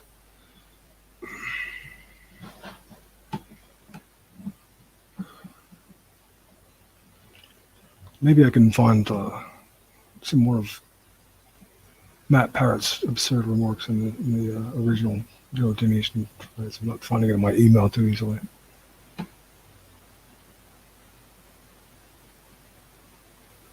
Again, I remember it began with, I'll give you my unvarnished opinion. I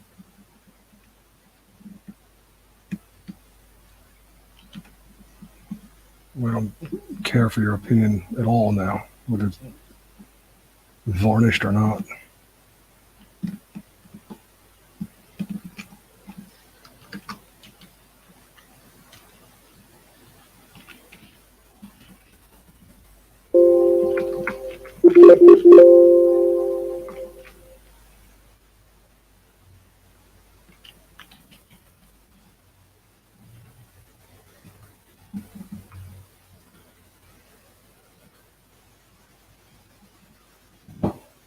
I'm in a word search now.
Going back to an older argument with Matt Parrott, he said, and even if a tsunami of white advocates did topple this regime, what would they do afterwards? Instantiate Linder's cowboy libertarianism inside with a militant force of ruthless militants standing vigil on the perimeters, and a constitutional amendment enshrining the right to freedom from association and carry on with business as usual? The Fourth Reich, Confederate States of America 2.0, LDS, if the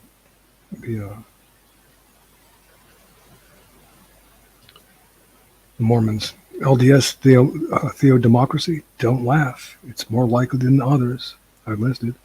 Well, no.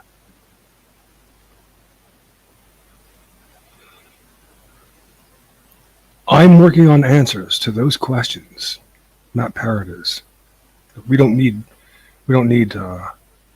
us. We need Matt Parrott to think about these questions.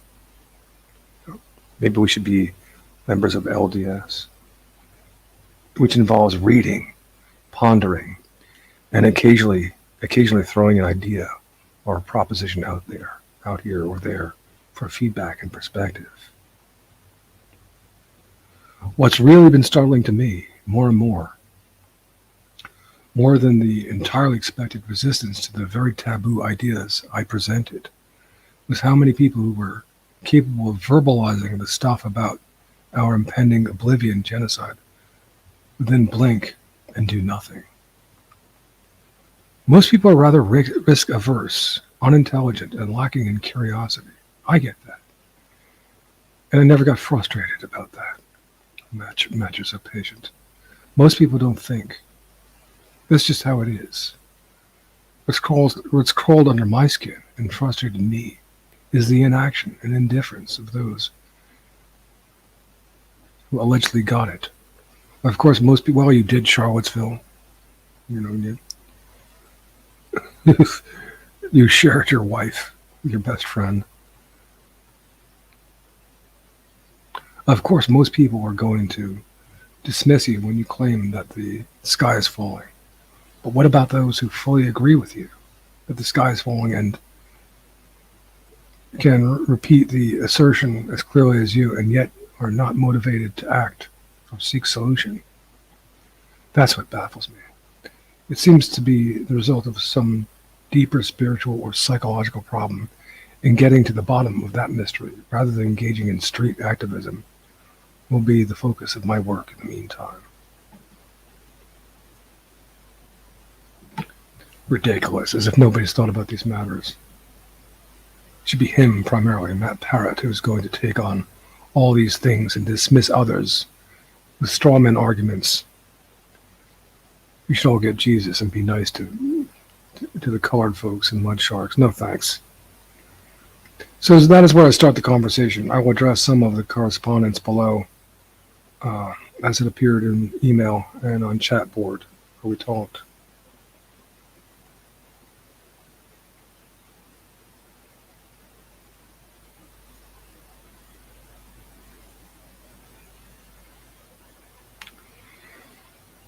On July 16, 2012, Matt Parrott wrote, Daniel, I apologize for my tone getting a bit terse. I respect you, your support, and your volunteer contributions. We should be able to freely throw out ideas amongst one another without any of us, including myself, getting agitated. That being said, I continue to believe the proposal is unlikely to be successful. I certainly wouldn't and won't stand in the way of it. I certainly get that it's based on a voluntary model. If it works, that's great. I'm just skeptical about its prospects. No. Okay, thanks. I think they've gotten away a little bit more than that.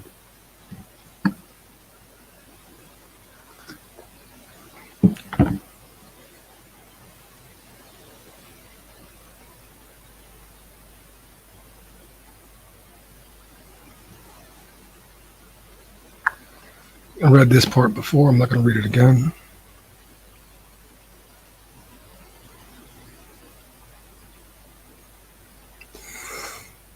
I read it, what he had to say about going tribal, irrelevant.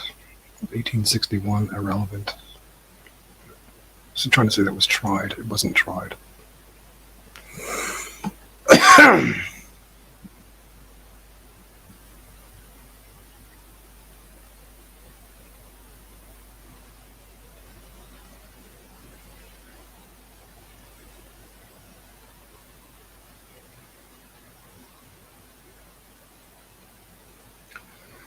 I remember how he was saying that I was butthurt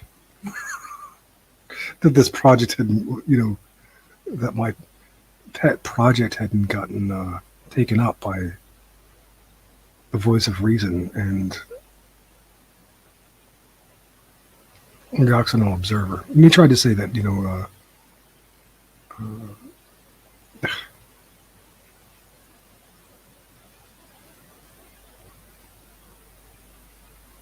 I mean, the idea of this guy ascribing an emotion to me, which wasn't there, I'm not butthurt. I'm a bit mystified. I can't see the reason why you or anybody else would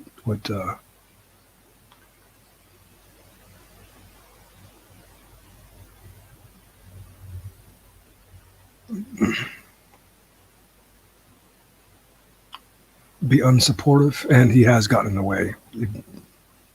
Make no mistake. Always says that I was never able to put it up at VOR for long.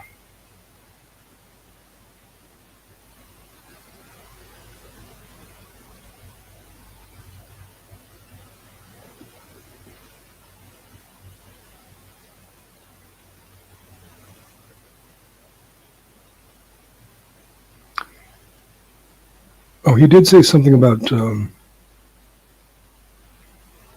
unhinged,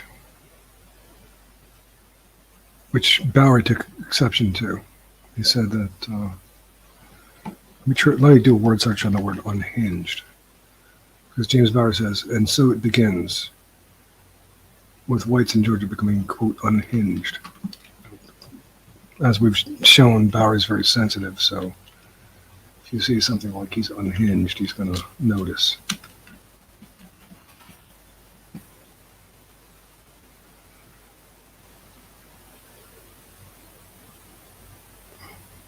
Matt, signing up for a list of people who wish to found a separate nation looks pretty damn subversive to me. Given that many white Americans on the far right are being rounded up by the government for treasonous and subversive activities while clutching an American flag and a pocket constitution, I strongly doubt your suggestion that signing up to a list would be legally advisable and safe to do. Go to Charlottesville, why don't you? Which he has, and engage in a ruinous lawsuit for your brilliant judgment.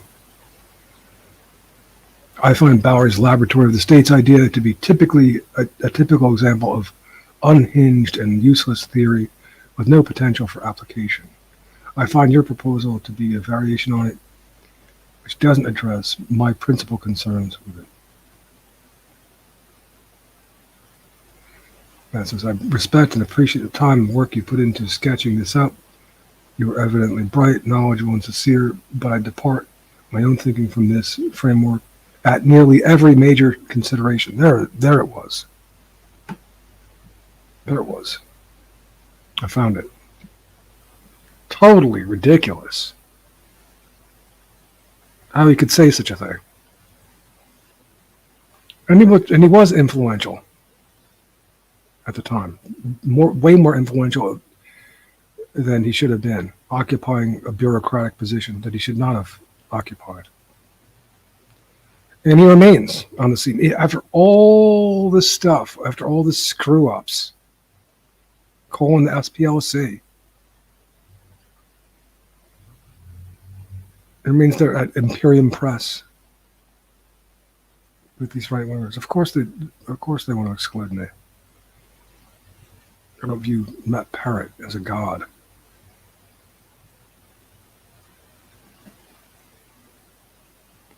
Let me repeat that. Okay.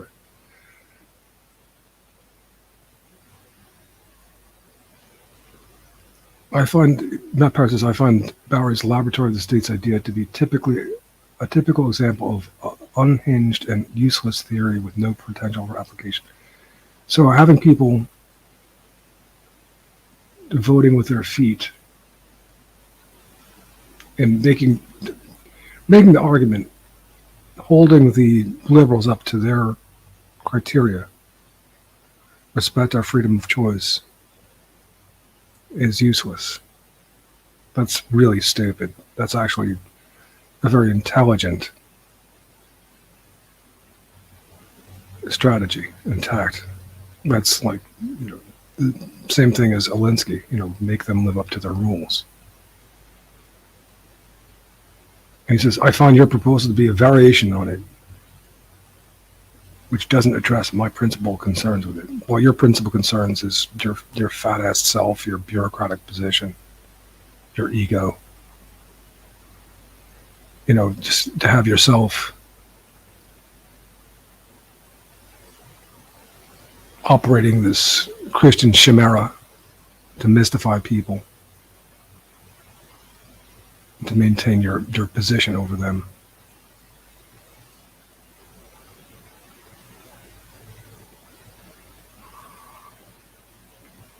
He says, I respect and appreciate the time and work that you put into sketching this up. You're evidently bright, knowledge once is here, but I depart in my thinking from this framework on nearly every major consideration. Genetics is not a major consideration. Preserving our people and our genus and species is not a major consideration for you. Then, yeah, depart. Please depart far away.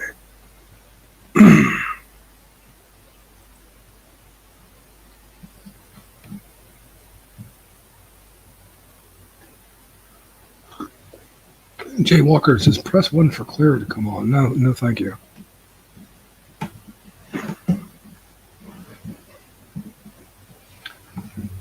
At least I know someone's there.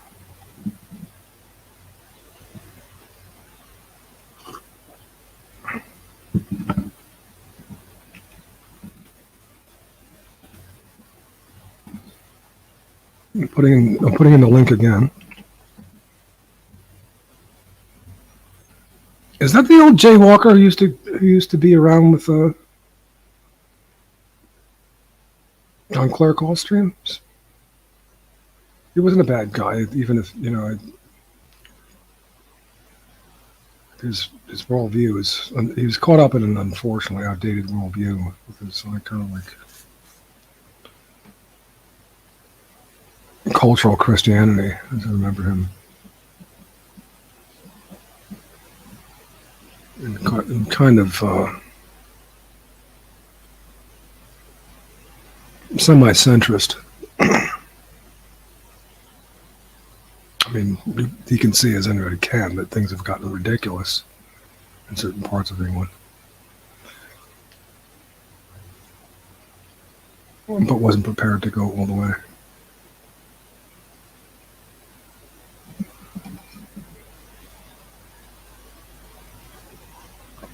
If it's the same guy I'm thinking of, and if it's who he's representing himself as being, Jay, used to talk with Claire Call and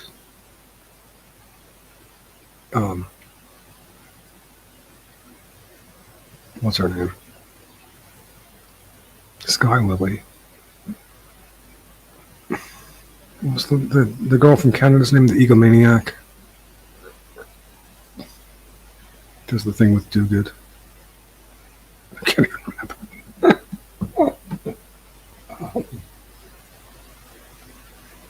Jen Sharp.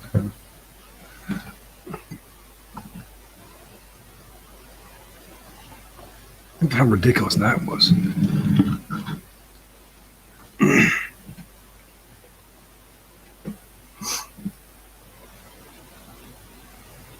We're not supposed to care about her biology.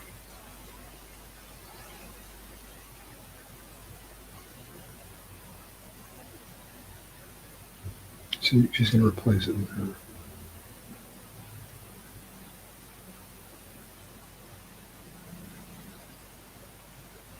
novel physics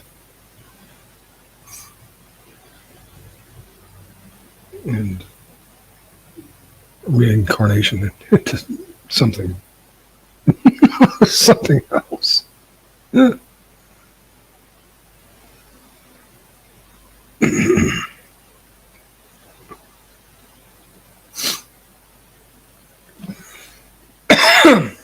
Well, the coffee's okay.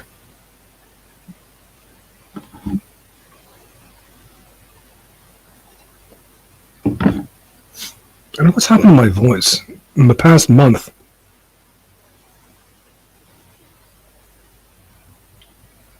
This grovelly old man voice. Oh, maybe not quite as bad today as it was the last stream.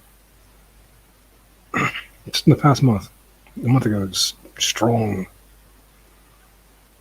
young man voice. Hey, voice, don't you understand? I'm trying to pick up girls here. I need a girlfriend to help them. Either one of two things. Give me,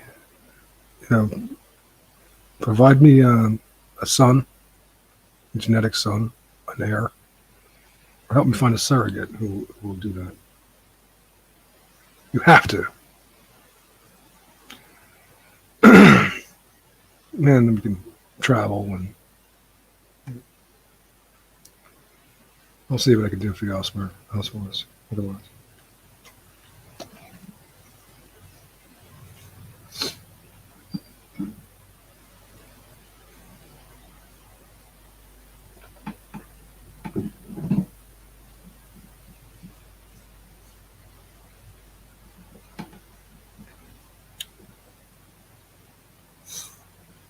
Jay Walker, is that you? Are you the guy who used to be semi-friends and then argue with Clark Hall?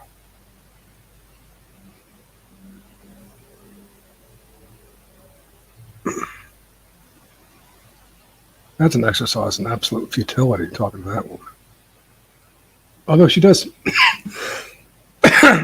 she does allow for a spot in the beginning where she'll allow you to unfold some ideas, and she has some things to say about gender relations, and before she starts trying to lay in her perspective about secular Coranism and what's the other thing that she'll do, try to rope you into charges of anti-Semitism or and illegal activities. Tries to say that you're trying to expel people.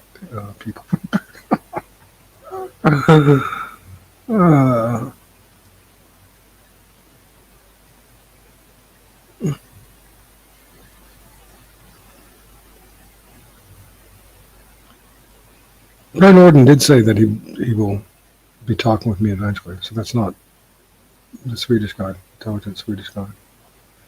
That will happen. I don't know where Mirth Baron is. He said he'd be around. He probably was popping in for a second. Maybe he's not up to it today.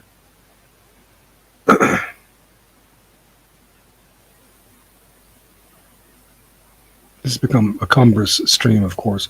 I hope that part in the middle where I was accidentally on mute didn't last too long. I don't think it did, but I don't remember.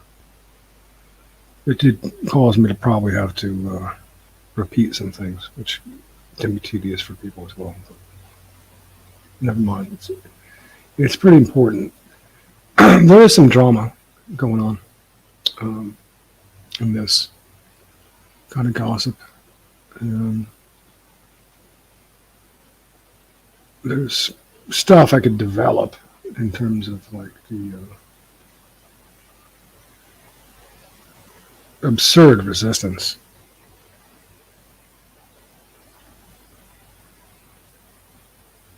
Like, not just in a normal world, period, but in a normal world of European/white advocacy, people would be, ready to consider the DNA Nations Project. Say, hey, yeah. Someone like Millennial Wolves would say, hey, yeah, come on to Millennial Yule and let's talk about that. Not, how dare you insult My friend, the truth will live.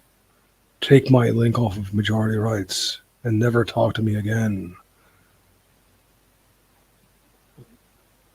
Some kind of career girl. What, his friend, what's his name? Godward was another one who I tried to talk, along with Equilux, and who else was it? Someone else. I tried talking about the DNA nations, and he wanted to interject talk about culture and Christianity. And it's not that I won't talk about that stuff, but I was trying to talk about the DNA nations, and he wound up taking this antagonistic stance against me. And it's not only a stance absurdly on behalf of Christianity, but he's the one who read Mein Kampf and went crazy, all into Mein Kampf and then Hitler. So he's got two strikes against him from my perspective. He's a Christian, and he's one who's like thinks that Hitler's all cool. And a third strike, he's fine with including the kosher folks. He was doing podcasts with The Truth Will Live, with Vivian Veritas. It's like exactly the three things that this platform features as a relief from, as a break from. A place, haven for the majority of normal people who don't want Hitler, who don't want Jesus, recognize that European people are distinct from the kosher folks, and even though it's not our purpose to harm them or exploit them or anybody else, our design is to, our direction is toward our autonomy and sovereignty.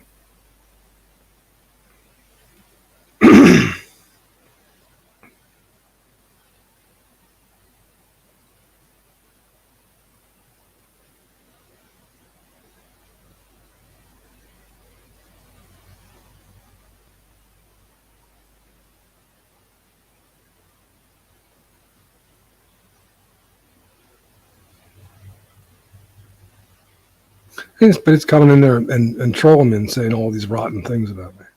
Oh, he's 60 years old, and oh, he's like, this. Hey, shut up. I wouldn't want to be you with your squinty-eyed face.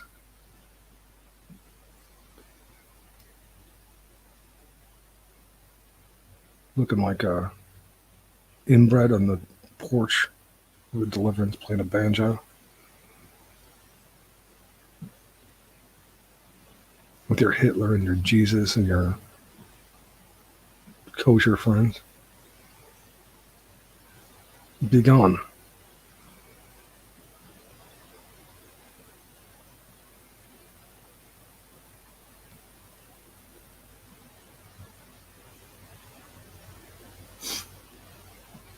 I don't know what's happened to Dennis Dow. Anybody seen him around? I go, to check his Twitter thread. They'll probably bring me someone up to date.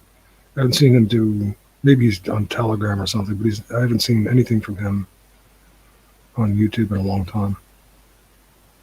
He was a bit frustrating, but in some ways very, very intelligent. In some ways, though, couldn't get out of the box. It's frustrating.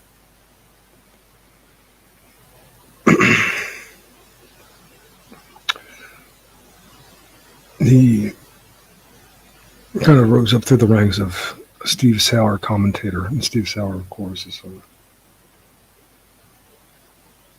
kosherite.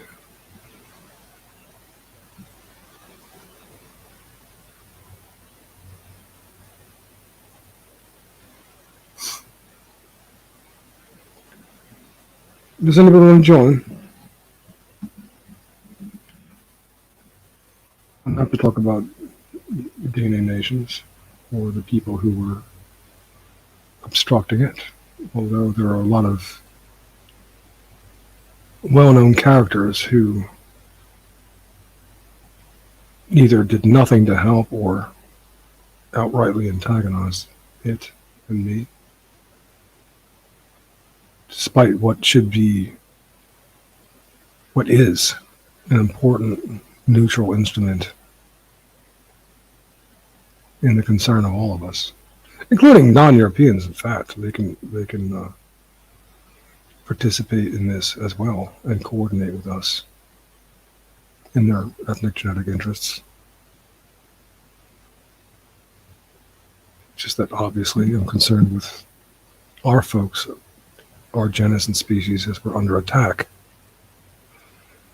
This is probably the best way to defend ourselves at this point. And I've got nobody, right? Almost nobody is helping out. This is absurd. It's so ridiculous that I don't even care. Right?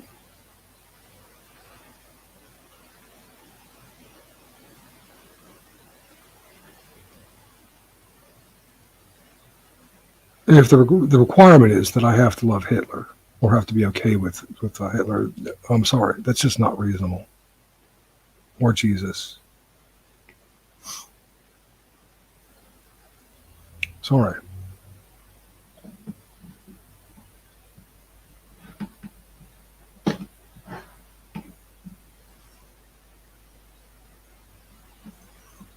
You may think that you have the truth on your side. You don't. You may think that you have the best arguments on your side. You don't.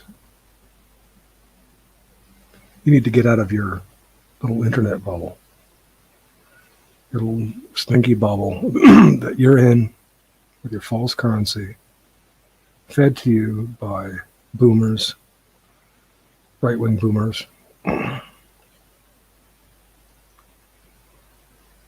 Oh, I was listening to academic agent talk with Greg Johnson about Giambattista Vico. And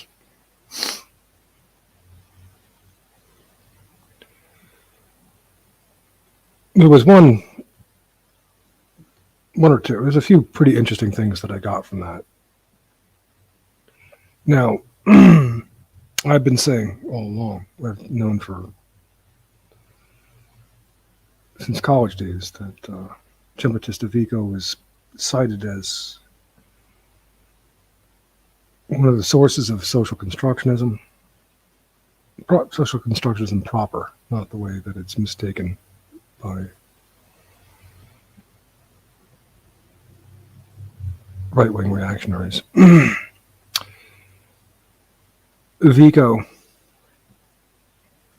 was the first prominent figure to challenge Descartes, and with it, you can say the apex modernist predator, and take the postmodern turn,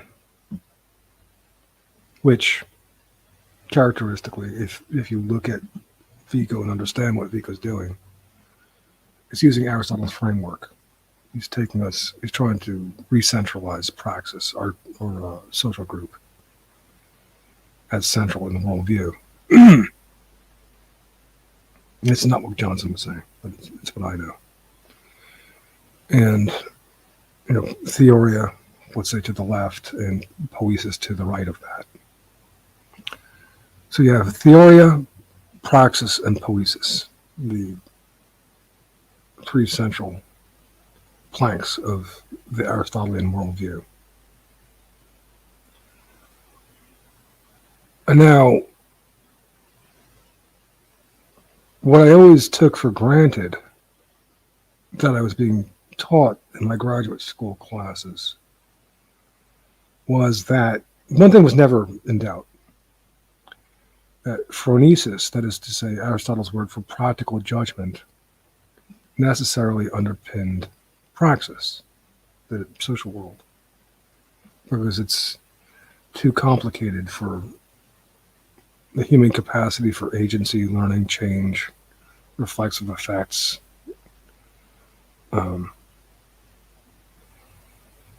to render perfectly all the time predictable cause and effect, which is sort of the goal of theoria, which is more like the model for physics and the hard sciences.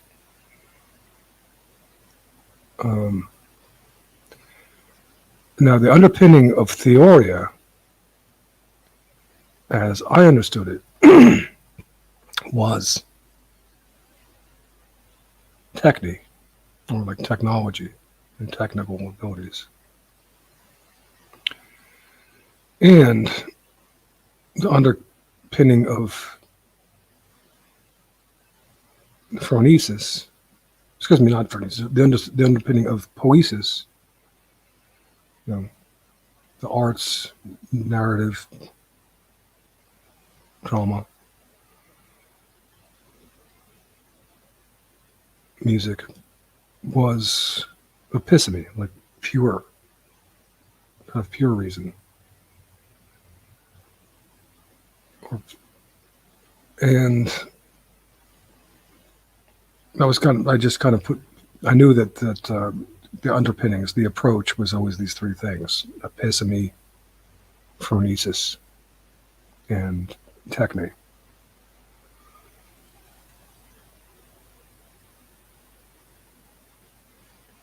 And I really remained convinced of this on the basis of the way my professors were talking in grad school. At least that phronesis underpinned praxis and techne underpinned theoria. And I tried to sort this out when I spoke with I had GW come on with me to talk with Greg Johnson. Greg Johnson didn't understand what I was trying to sort out. He'd never given this particular issue consideration, apparently, surprisingly. I would have expected that he did, but he didn't. Anyway, it turns out that that's not what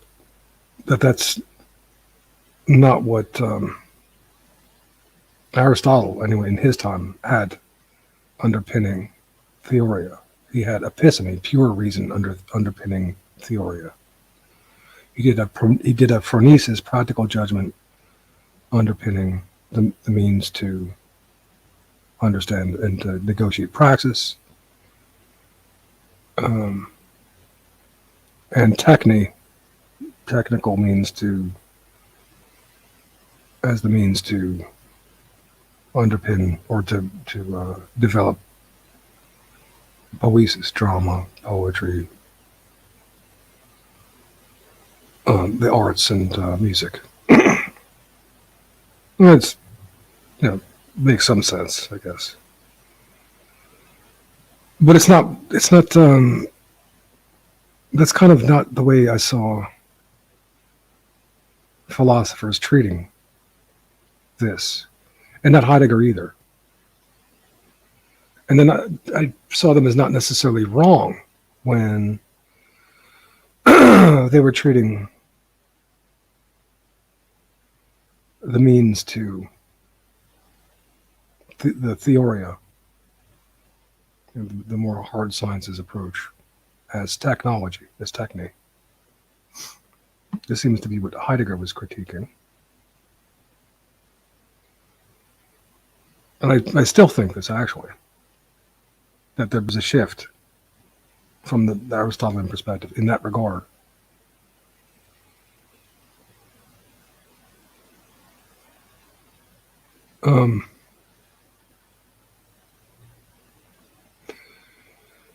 But coming back to what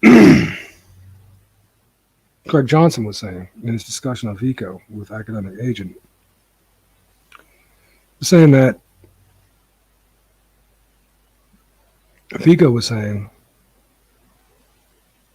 that episteme, that is to say, pure reason, was underpinning the approach to praxis, to the social world, and it made sense. And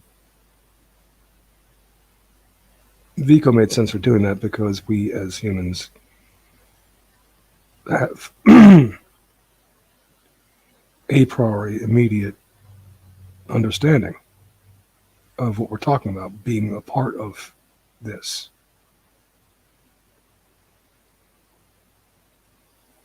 So we can be intuitive, we can just intuitively understand.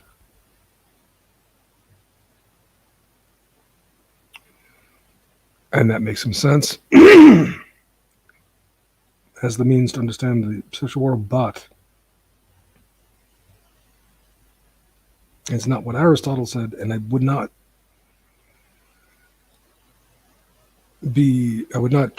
agree to see it as mutually exclusive.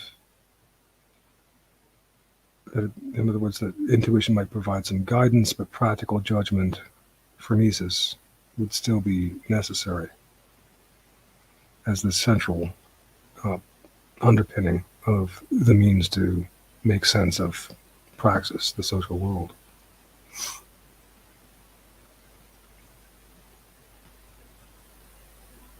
So maybe it says it does have to be some formulation between episteme and phronesis there. Just as I have to concede that pure reason would probably not be the underpinning for to create good drama, art, music, poetry. Although poetry more so. But neither would sheer techne. So it would be some combination of techne and episteme there. And with the hard sciences, theoria, there probably have to be some combination of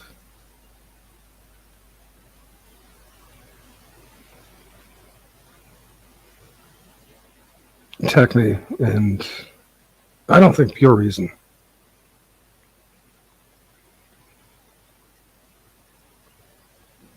I don't think episteme, but techne, maybe to some extent practical judgment. Anyway, what the postmodern turn is doing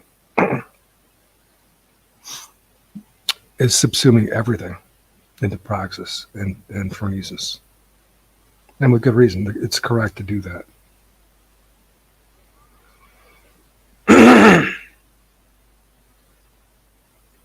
As my professor said to me, to alleviate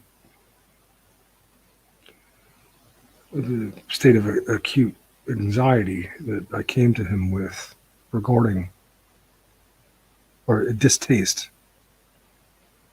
for the pragmatists and pragmatism. He said to me, well, we're pragmatists because we have to be. And from there, you get into a little no true Scotsman thing, that it's pragmatic to be, to have some ideological pillars and so on. But at any rate, we're not free of pragmatism and practical judgment, of phronesis, where we are ensconced in the social world first and foremost, and that's never irrelevant, or we don't exist. That's central to the social constructionist worldview. The reason for it, one of the major reasons for it.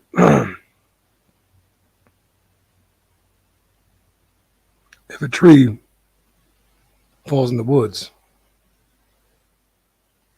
it may make a noise, but if there's nobody there to hear it or talk about it, what does it matter? And there you go.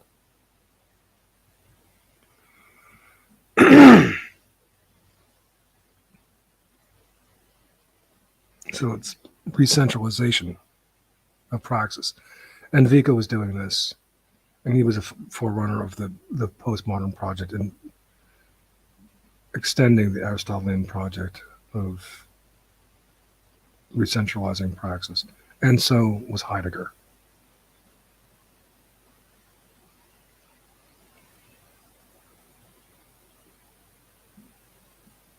And then his students, notably Gadamer, with his philosophical hermeneutics and his brilliant criticism of the Enlightenment,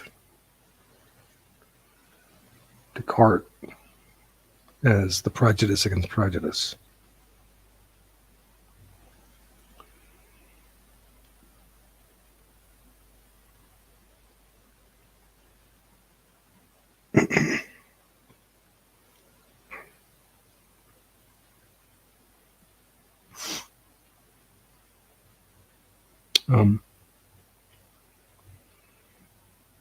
Okay, I know that I had some notes in my mail, so let me take a quick look through that.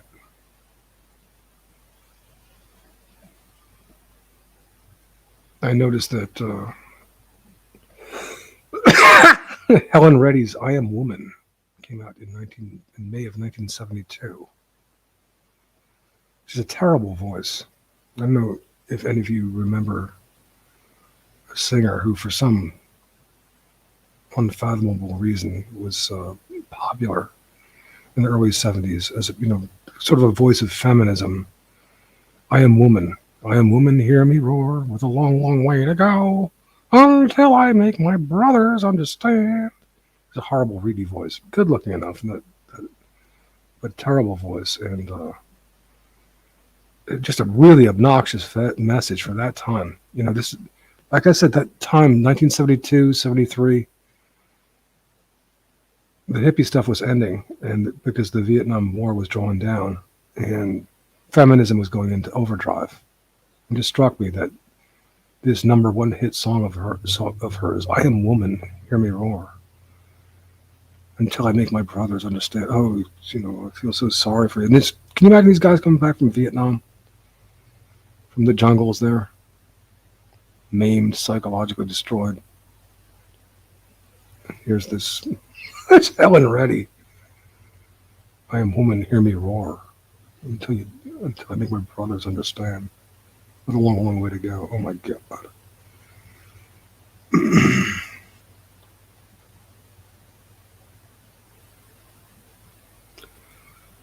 I talked about Josh Neal and Joel Davies. I think that Josh Neal is an intelligent guy. I don't care for his. I think that his psychological perspective is a disservice. It's not the best unit of analysis. I talked about Arthur Kemp.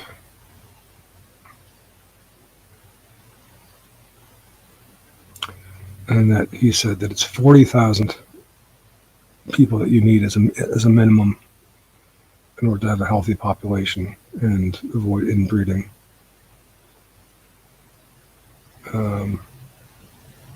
And that,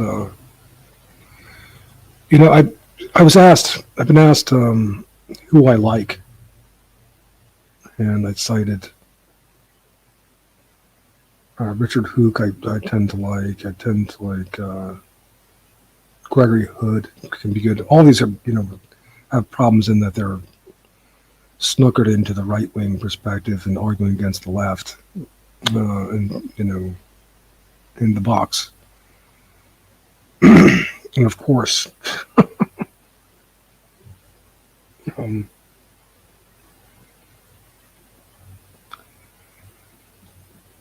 what's his name from Patriotical Alternative?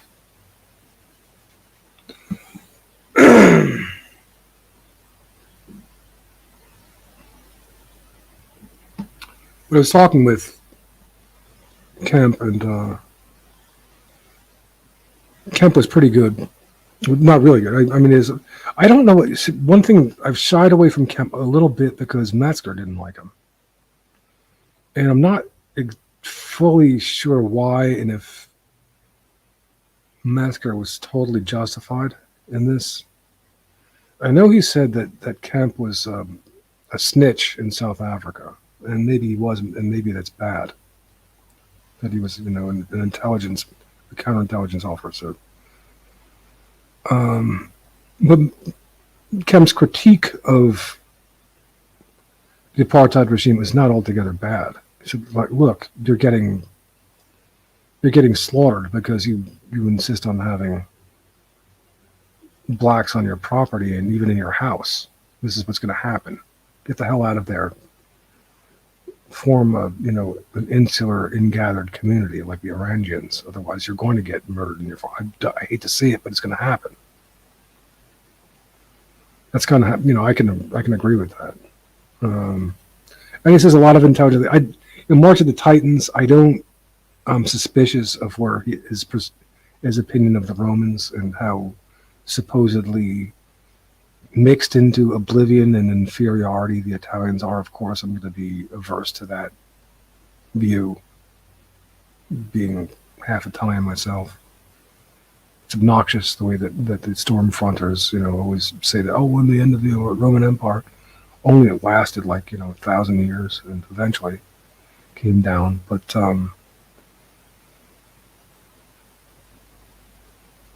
to say that they were mixed to the point of becoming non-European, this is to not understand. This is not accurate.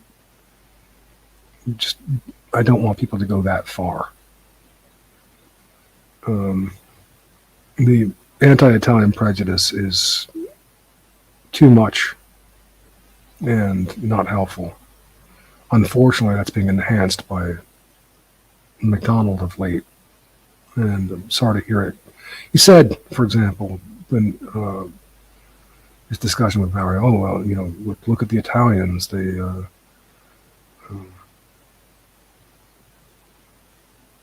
prone to mafia and this sort of thing. Well,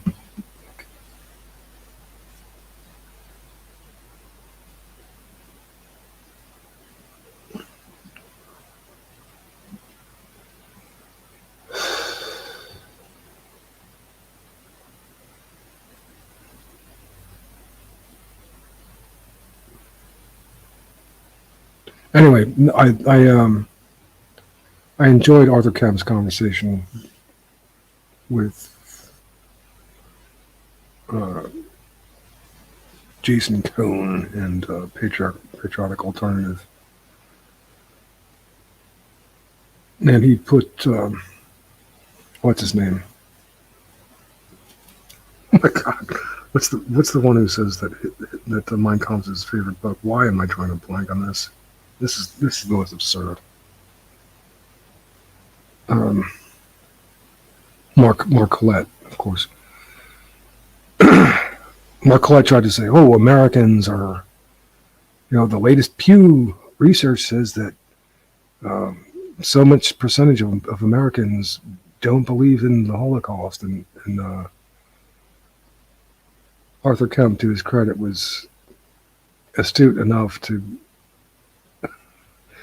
put Mark Collette aright. It's like, they're not just polling white Americans, they're polling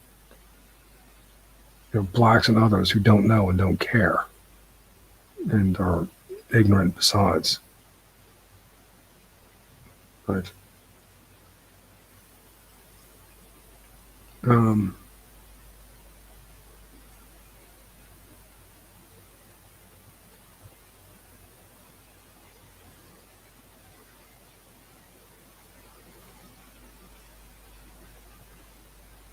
so anyway, yeah.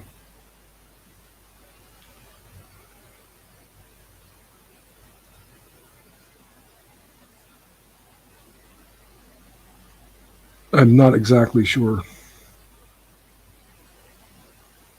if Metzger was quite so justified in denouncing Kemp, but that was one of the people that he was explicitly against.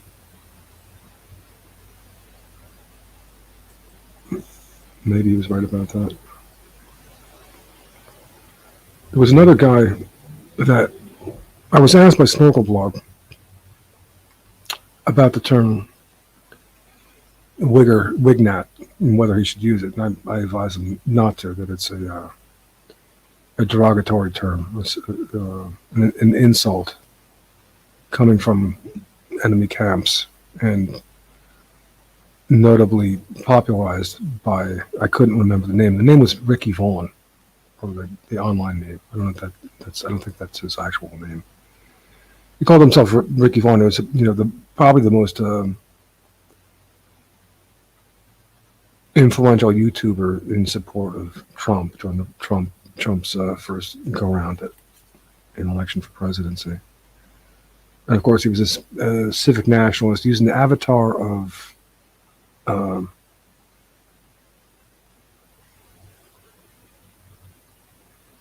Sheen, not Martin Sheen, but his son.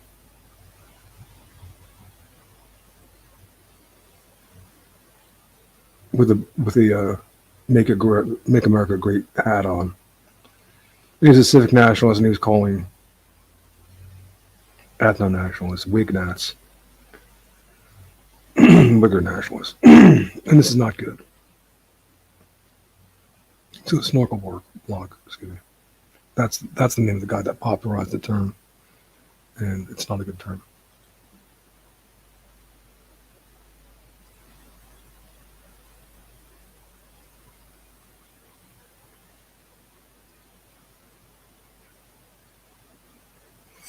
Now, who else was I listening to?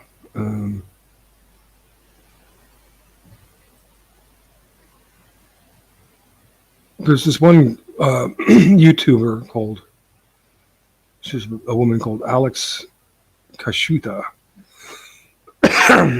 She was interviewing Alex, academic agent, who was just the latest in a long list of all the controlled opposition agents.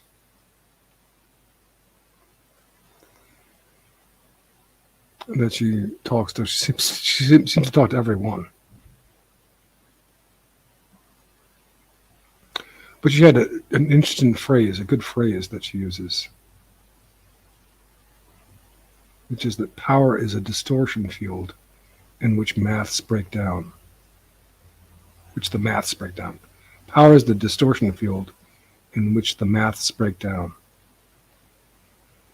I do believe there's something to that, even if she's talking to Curtis Yarvin and just, whomever, whatever misdirection agent. We've discussed Curtis Yarvin before. I'm not going to go into that. Although I've seen that at least he has a better understanding of how postmodernity is supposed to work in terms of the management of tradition and modernity than any of these dissident right people do.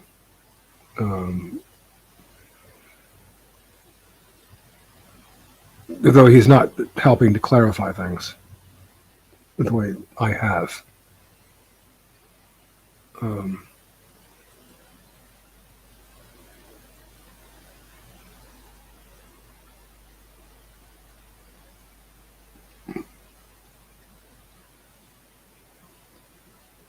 It's not entirely characteristic of him, as I've said. He's part of an op against STEM people, yes. And I think that I have this right, that STEMers, particularly STEM boomers, who have done well for themselves in modernity, so they want to cling to it. Even though while modernity has been good for the sciences and technology and for their bank accounts, it's been not good for maintaining our cultures and the cultures of others. It runs roughshod over these things.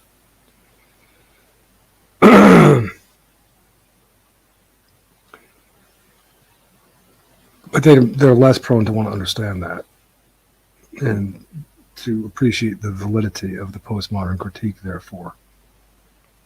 Reintroduction of tradition, and for the purpose of maintaining our inherited forms and ways, not just of the indigenous far-off tribes, but of our people as well. And that this is postmodernity is conceived to manage this.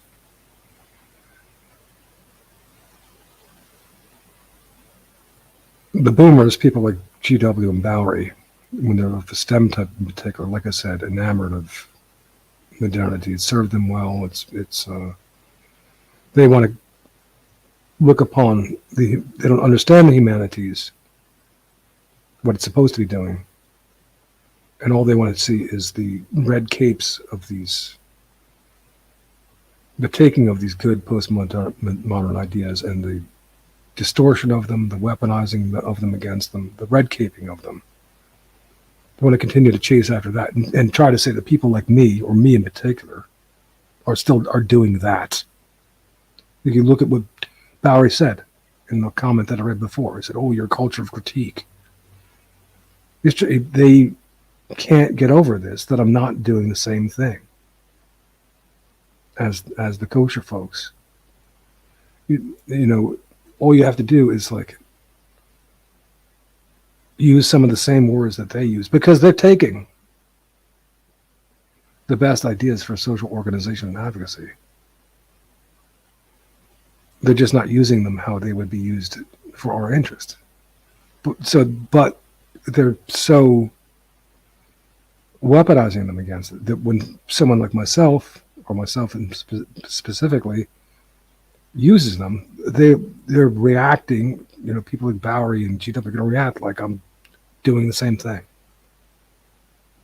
when I'm clearly not, and I'm explaining how these ideas are supposed to be used in our interest. Even, like I said, even McDonald, I talked about hermeneutics and said, this is our idea. It is our idea. It comes from Heidegger and Dilthey before him. It's, you know, an idea to re-engage us in the process of thought, to take us back from the Cartesian estrangement.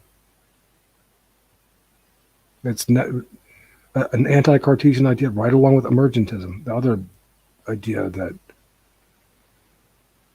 Heidegger would deploy in the postmodern, aka hermeneutic turn. McDonald's insisting that I'm doing the same thing that he's seen his brainwashed, politically correct by kosher professor students doing with hermeneutics, that it's, quote, anti-science. Not anti, but this is not correct. It's not anti-science. It's anti-scientism. It's anti-bad science, and it has the way to correct for that. So that when Spencer Wells from National Geographic Project says we're all, deep down, we're all Africans under the skin, you know, it corrects for that. It provides the historical mediation of 41,000 years, various mutations and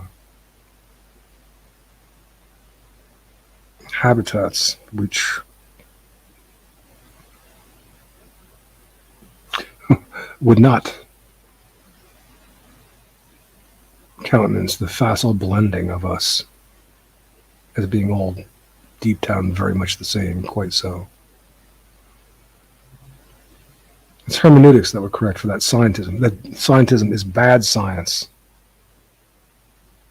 bad application of science.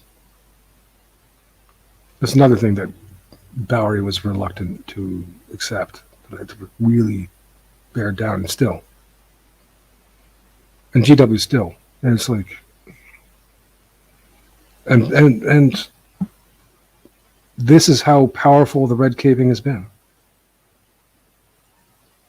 I know stuff it's European, it's ours, it's important. But McDonald, coming from the scientific background, boomer, would insist that, based on this experience, that hermeneutics is strictly anti-science. It's not.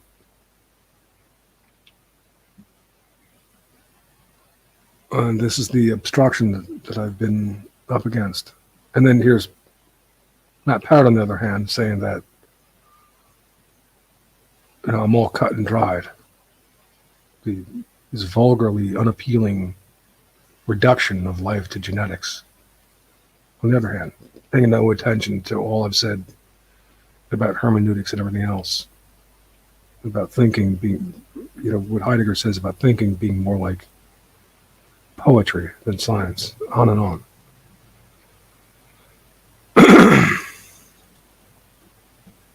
Is anybody there? Is anybody to finally join me?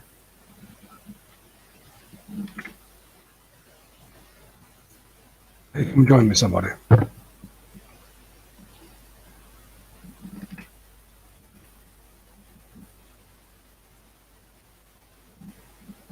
Here comes the link again.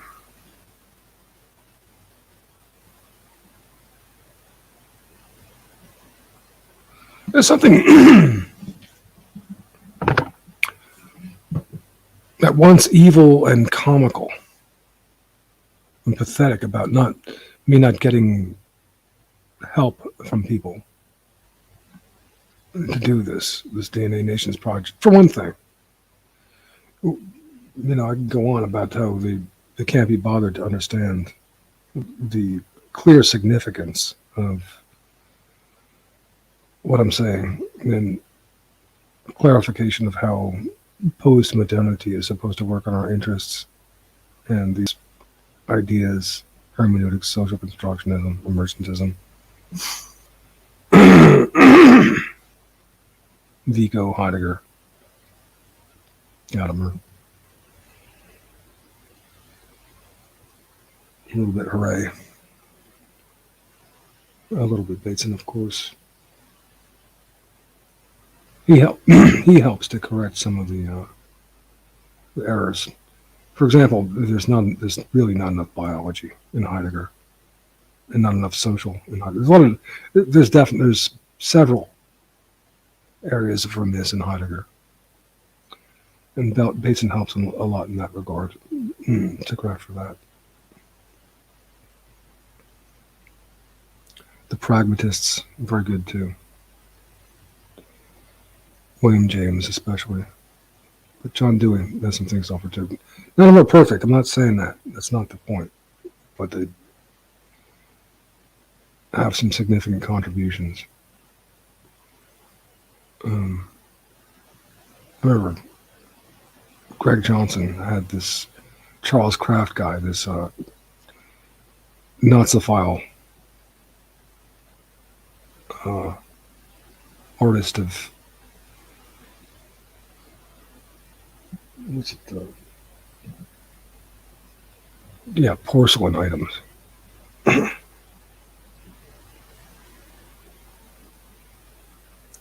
he irritated me, as I said some of his art was hideous,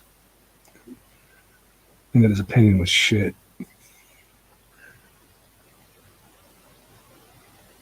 That's one of the things that Greg Johnson apparently took umbrage about his dear friend Charles Kraft. But Charles Kraft tried to fire back. Oh, John Dewey had nothing good to say, and that's why people get taken in by John Dewey, and misguided to some extent, to an extent, because he does have a lot of good things to say.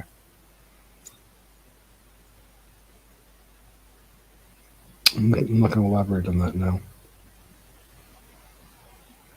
But as I was saying last time, that excellent Putnam quote that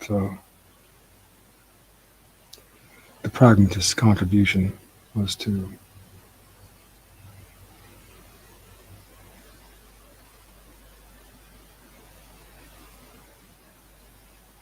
deny skeptics their final high ground by showing that fallibility does not require skepticism.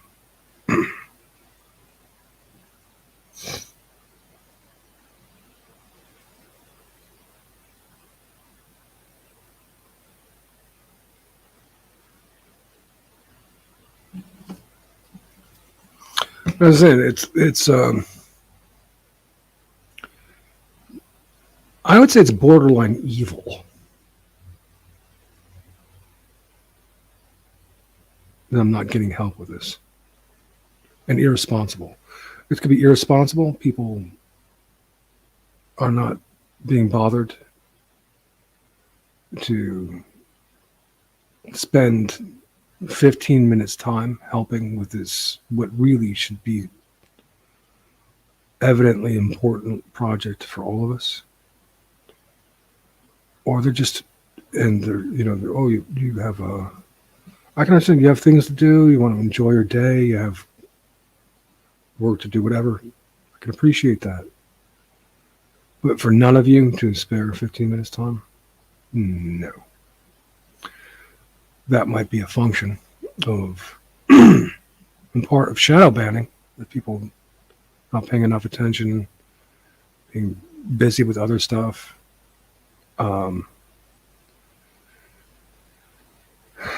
But that would be also a function of the misdirection of our enemies, including, the interest of the kosher folks to not have this platform facilitated.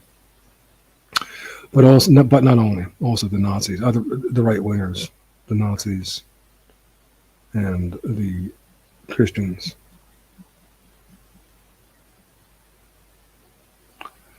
This is not good. And you people should not be standing aside and not helping me. You're not talking to me because you are maybe sensitive to the fact that I've been critical of you. It's not.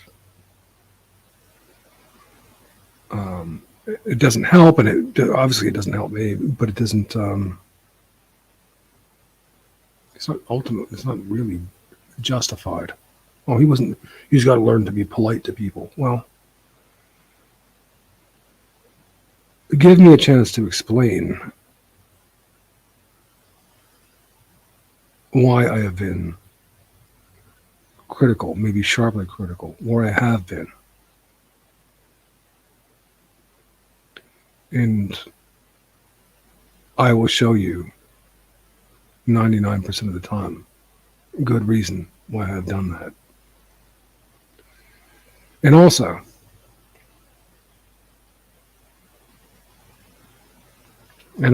I will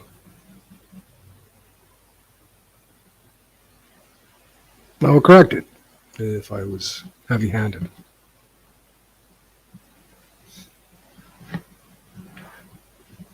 But you should be able to take it. I'm not the one who's sensitive, as Olive would try to say, or Ekulak would try to say, when I don't want to bother with people who are promoting Hitler and Holocaust denial. There's a lot of these people, good stuff to say, really doing a lot of good work. I liked some of Lana Locktuff's recent videos very much. Gregory Hood, very intelligent guy. Richard Hook. I was impressed by Arthur Kemp last time he spoke. Several. Greg Johnson often says, although I have my reservations about him, Greg Johnson has many good thoughts.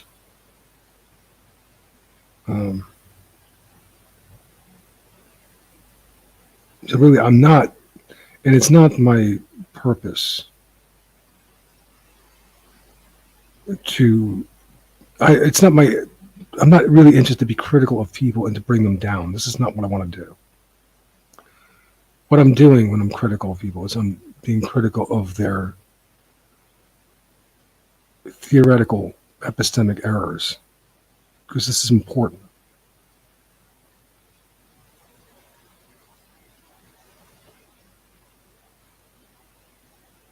That's why, and I know that I'm on solid ground. That's why, despite my absolute lack of popularity, I'm not really fazed by it, because I know that this platform, it's not always solid, it's the most solid platform.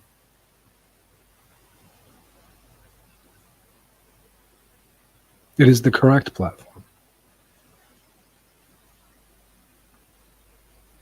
And it's not mutually exclusive to what a lot of these people, if not what they're doing, what they would be doing with not too much adjustment at all in order to work with me.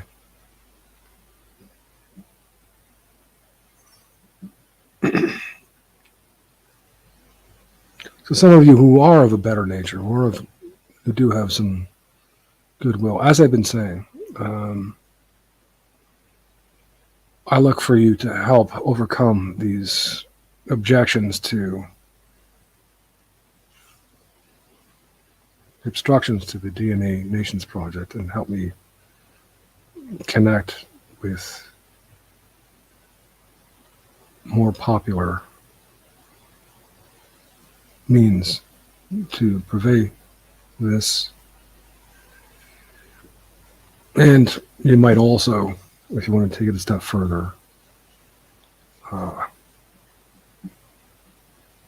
help make it known how I've sorted out the misrepresentation of our philosophy, what it's supposed to be doing, and how it is functioning in this historical situation of ours. I see another person there. If you want to join, there's the link. This will be my last podcast until the 22nd of June. I'm not a StreamYard time. I did a bunch of streams early on, so I don't dare go off the air, because that's the last you'll hear from me until the 22nd, which is fine. I've said what I need to say for now. And there's other things that I can do while I'm not podcasting. It's only like 16 days, a little more than 2 weeks. I know you'll miss me, particularly all the girls out there who are dying to meet me. But I'll be back.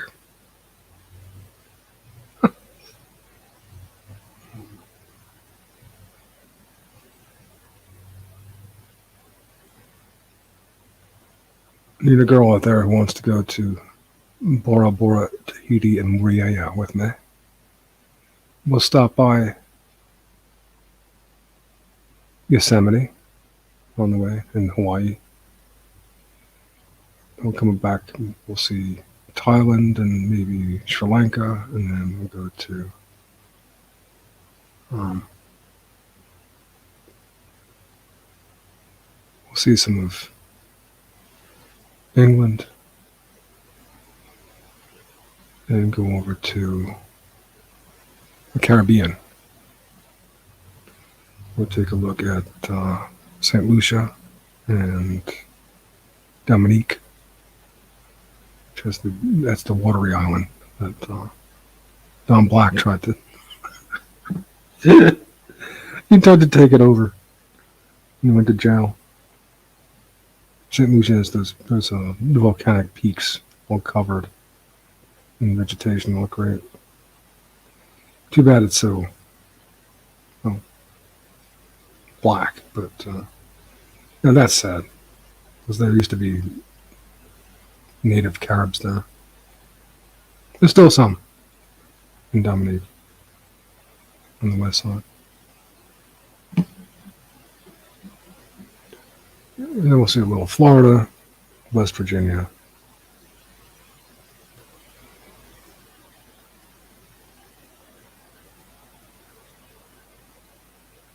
Appalachian, Eastern Tennessee, some of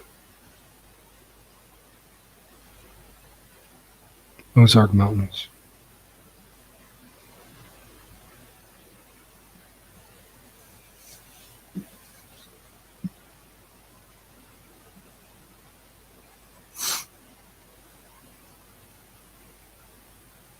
So if you think I'm depressed, I'm not. Believe me. I'm very, very, very content and satisfied.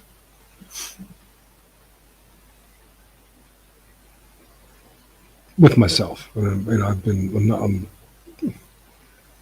people who've been in my way and vastly diminished things that I could have done, but it forced me to boil down into my emergent essence and become more radically centered in who I am, rather than running around like a chicken with my head cut off, traveling the world and dating these women who probably were not good people, or were not going to be, because I didn't have, in the end, really.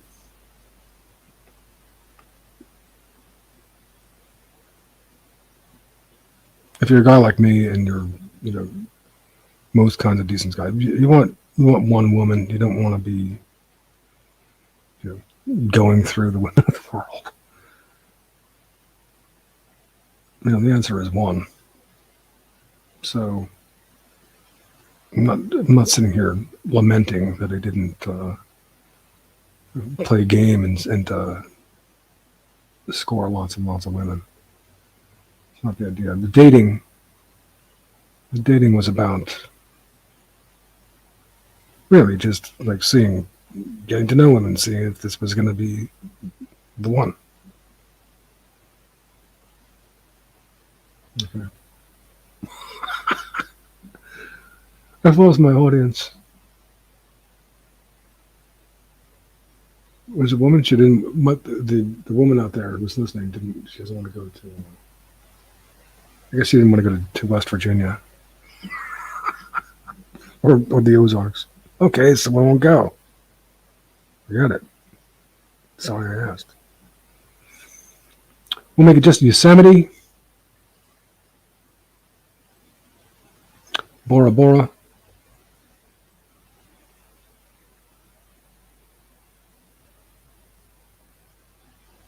Moriah,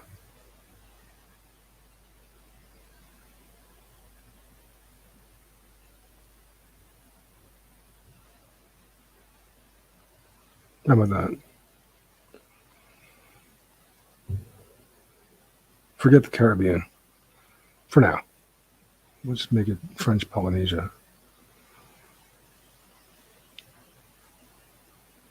and Yosemite.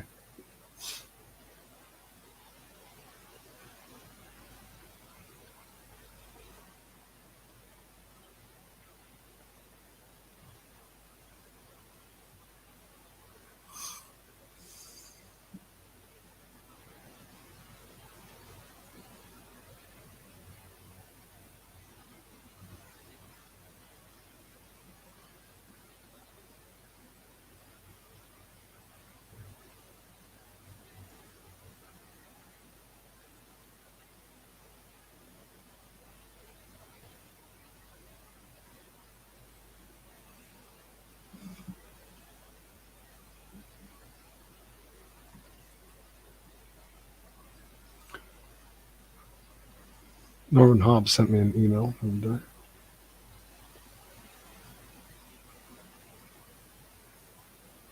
Hope you've been well, Daniel. Yes, I'm fine. I'm well, Norman. I hope that you are too. You remain fondly in my thoughts. Respectfully for your intelligence. No worries. I don't like your Nazi friends, but that's really matter.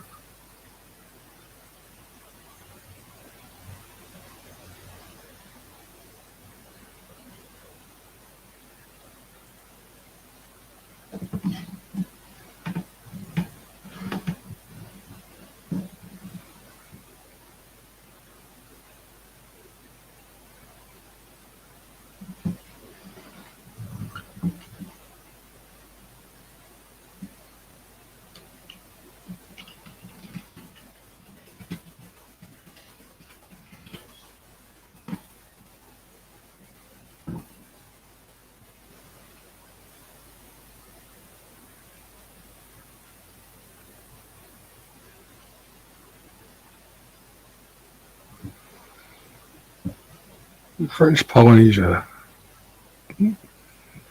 Tahiti tourism. Planes are expensive to get out there.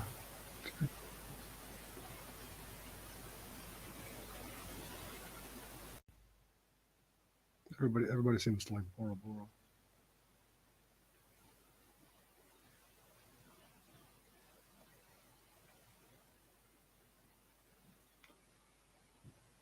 White Way is there. That's probably a clear call. Let's see who it is. Hello. Hi. Hi. Well, you're lucky. Have you really been talking to yourself for 6 hours, Daniel? 7. My God. What have you And been that's- saying to and- yourself? Well, because this is the last I have a StreamYard until the 22nd. So if I go off the air, it's just there's nobody here. Yeah, I wouldn't talk to you, but you're the only one here. You're lucky. You've been calling to me for all this time, and here I am. Well, you No, have I to haven't give me been a call- bit of... I have been calling to you, but like I said, there's nobody else to Well, talk to. Yeah, I know, because if you end the stream, then you're back to zero, and you kind of Until the 22nd of this month, yeah. So which is okay. Which is okay. I can spend the time doing other things, but since I you have don't want to waste the opportunity. right. Yes, I understand. So the theme of the show was the fact that I've gotten all this obstruction to the DNA Nations project. I explained some of the characters involved in that obstruction, the stupid objections, and my arguments with them over these months and years. So who have you been arguing with, and what about? Otto Pole, Matt Parrott, James Bowery.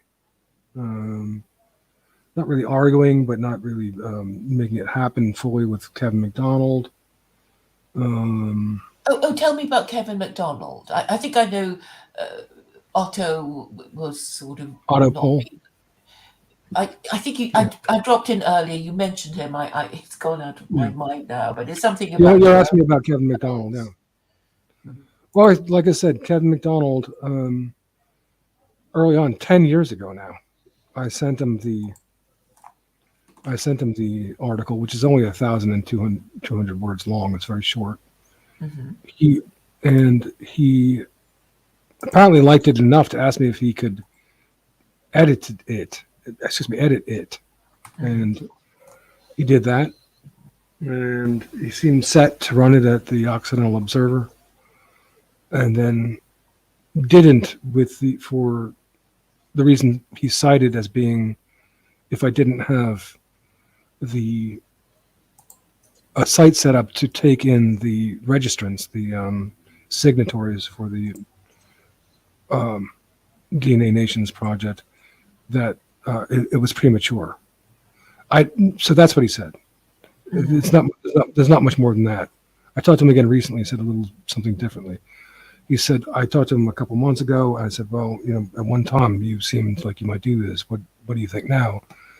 He said something to that. I'm afraid I'm not much of an organizer. I didn't think that either. I didn't think, that's all he said. That's all there was to it. I didn't think that either objection was a good reason to not run it at Occidental Observer. In the first case, he could have just said that once you get, we don't have this capacity to register your category just yet of haplogroup or whatever, but we plan to, and you might even, in fact, you might help us get that in order, something like that. You could have said something and run the article anyway. I didn't see it as a good reason not to run the article, and I'm not sure really if that was the reason. I think that behind it, the Christians and neo-Nazis didn't want it. I'll have a look at it if you want. I mean, I'm interested in these things, so I'll definitely read it. Well, it's there. Well, it's there. It's there. In several places. Oh. Anyway, is it majority rights? It's a majority rights. It's among the comments of the latest thread at Majority Rights. I've reposted it, for example. Anyway, I think that the Christians like Matt Parrott and others were a part of obstructing it, and that's not good. Matt Parrott's been a pain in my ass, and also the neo-Nazis don't like me because I go by my mother's maiden name, Sienkiewicz, which is a Polish name, so they're just gonna have a knee-jerk reaction against anything that I do, like Carolyn Yeager and others, and they're always circulating around Kevin McDonald's site, these neo-Nazi types. Unfortunately, he doesn't chase them away thoroughly enough. So I suspect that is part of the obstruction as well. And then, of course, the kosher folks don't want us to organize either. So that's another obstruction. Is it a new idea of yours, your latest article, or is it the same? I tried to run this at the Voice of Reason Network 10 years ago in 2012. and I haven't really changed the article much since then. There's no need to. It's fine. So what are the usual objections you get to it? I mean, when people... I don't get any objections that make any sense. And then there's another objection that I've gotten to it. I was reading this before, crazy objections from Bowery about how just nutty crazy stuff that I was belaboring before, so I don't want to repeat it. Objections. Matt Parrott tried to say that it wasn't organic, what does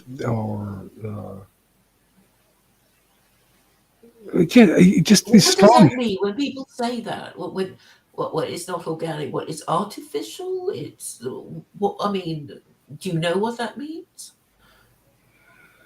Well, I guess that it's like some culture that will arise when people come together in a specific place and express their biology, culture, and religion or something. Oh, and he says he can't see it happening naturally. Is that what it means when some people complain that it's not organic? Is that what they mean? Well, I can read exactly. First of all, it's not true because I talk about the DNA Nations project is it's a pretty much a discrete issue, and I don't talk about all the things that I talk about in this one article. I'm not going to talk about hermeneutics and biological emergence there as I would in other places, and human ecology and our biopatterns there. So first of all, it's not true, and secondly, but anyway, I think that I can find Matt Parrott's, the place where he was objecting. He wrote, because I said, he said, I find Bowery's laboratory of the states idea to be a typical example of unhinged and useless theory with no potential for application. I find your proposal to be a variation on it, which doesn't address my principal concerns with it. I respect and appreciate the time and work you put into sketching this up. You're evidently bright, knowledgeable, and sincere, but I depart in my knowledge, I depart in my own thinking from this framework at nearly every major consideration. Totally insane. What were his what his concerns or considerations that he said you haven't addressed? What were they? He said you hadn't addressed. I can only guess. Community building or something. Well, the fact that his fat bureaucratic ass was not in charge with his Christian religion. It doesn't make a lot of sense. He put up this. He's basically he's an egomaniac and a bureaucrat and a natural bureaucrat. He clashed with Jen, didn't he? Matt Parrott, I seem to remember. Jen Shaw. Well, she was telling a story about him anyway. I don't know if you're aware of that. Not aware of that particular one, but he said many controversial things going on about them. He was a part of the Charlottesville debacle. He was the one whose best friend at the time he caught fucking his wife, and he was standing on a soapbox recording this. And then when Matt Heimbach came, realized he was doing it, Matt Heimbach strangled and choked him out, and nearly killed him. And when Matt Parrott recovered, he called the Southern Poverty Law Center. You don't do these things. It's embarrassing. So yes. Wow. So here's one of the comments with Parrott's wife. Is that what you're saying? What's that? Who was having sex with whose wife? Matt Heimbach was his friend, was another one of these Orthodox Christian converts, along with Parrott, who was also kind of a neo-Nazi type. He was there at Charlottesville, and just another disaster right winger. And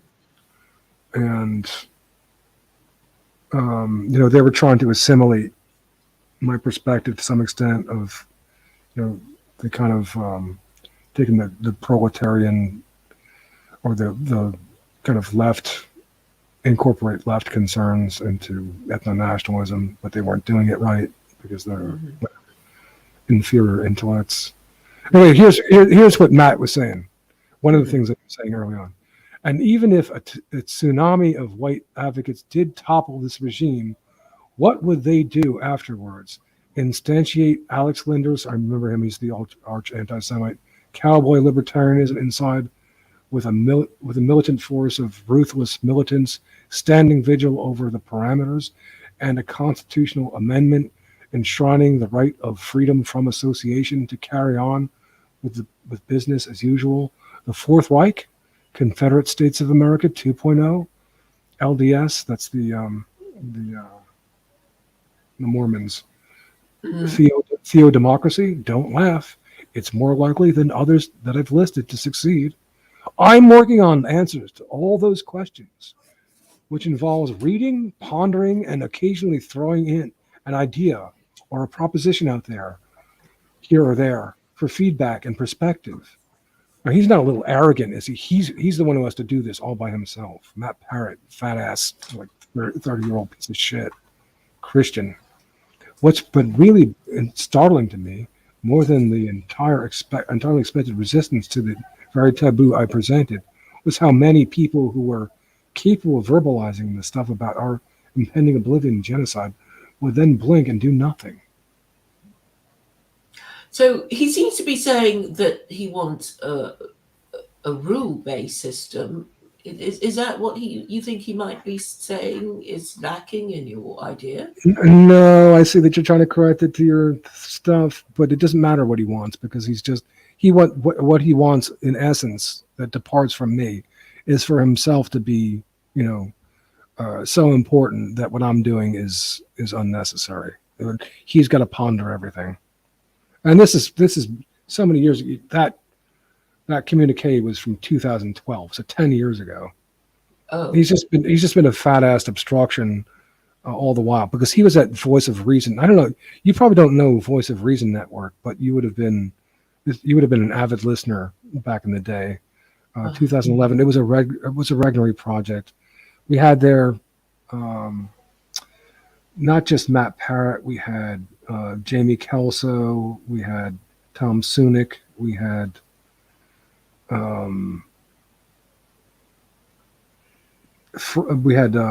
Paul Fromm. We had I met him, the Canadian. yeah, and we had Keith Preston, the anarchist. We had Robert Stark. Mhm. We had we had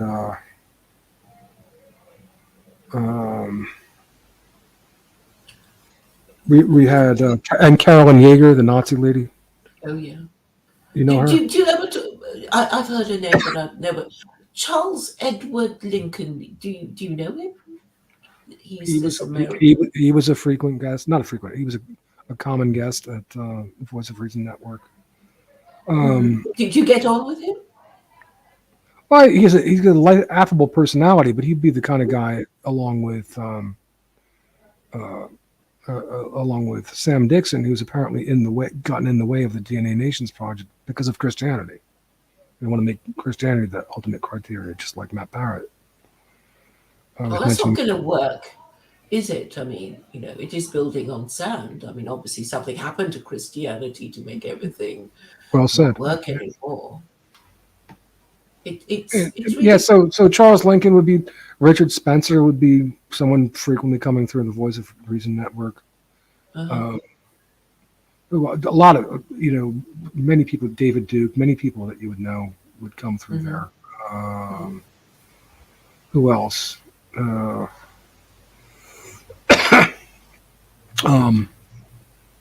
Yeah, I mean, did you get on with Joe Davis because he was streaming today or yesterday?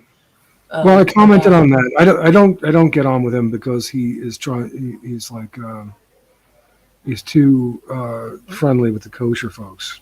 But he doesn't like them. He's always blaming them for everything. Well, I think that lately he's may have been encouraged to start doing that. But to begin with, he was pissing me off because he was, he's too much about Paul Gottfried and his Jewish professors who are his grad school advisors in philosophy and just a lot. Called Cats, I remember. Yeah, exactly. You have a good memory.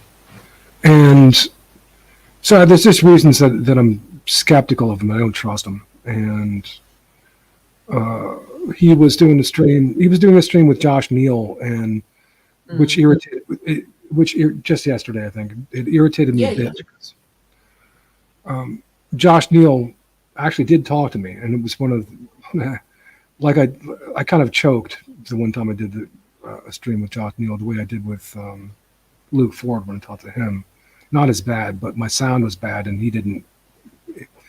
He was maybe too timid to tell me about it, and also I really should have been better prepared for what I had to say. It was actually part of it was an explanation of hermeneutics and a criticism of Josh Neal, and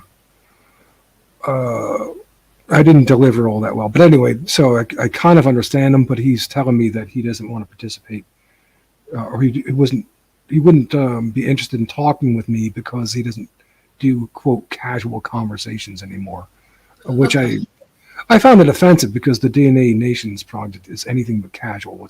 It's should be looked upon as most vital to our interests, if anything. And then he goes, and I've been critical of Josh because he's a psychologist, and this unit of analysis, the individual, is simply not best suited to our concerns because we are being attacked as a group. So that's a sociological unit of analysis, the group. And you can see that his take on things, American extremist, it's not the most fruitful perspective. And so to make matters worse, not only is he joining up with these right wingers like Josh Neal, like Joel Davis and Tyler Hamilton, the Christian guy. He's joining their blackballing of me, which at this point I almost find silly, almost comical and amusing. I'm waiting it out until the day comes when when somebody is reasonable enough to start talking and engaging this. But for the time being, there's this right-wing blackballing of me, moving through millennial woes and a series of other people. But to make matters worse, Josh Neal in that conversation with Joel Davis is like, he's taking ideas. He took an idea that I was, I might even be talking about it with you, but somebody was saying how ridiculous it is that people like Luke Ford and others will criticize people like me and others for being angry and try to say that, oh, we're only angry because we can't get laid. It's not that we are angry with the way what's happening to society and to our people. This is how. Well, I'm often accused. Hold on, just a second. This is how disrespectful that they are of us and our concerns. That they would say that all we care about is getting laid, and that's the reason that we're angry. It's so stupid. And so Josh Neal picked up this very argument and was saying this, which is really more of a sociological kind of argument, philosophical argument. It's not a psychological. It's an argument taking one away from that psychologism that, oh, you just want to get laid, to rather, no, I have a serious critique about what's going on with the society.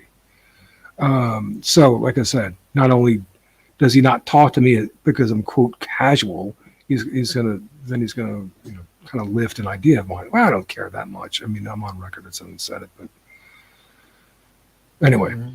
These guys are very intelligent. They're all saying really good things. I forget the name of his cohort besides Josh Neal.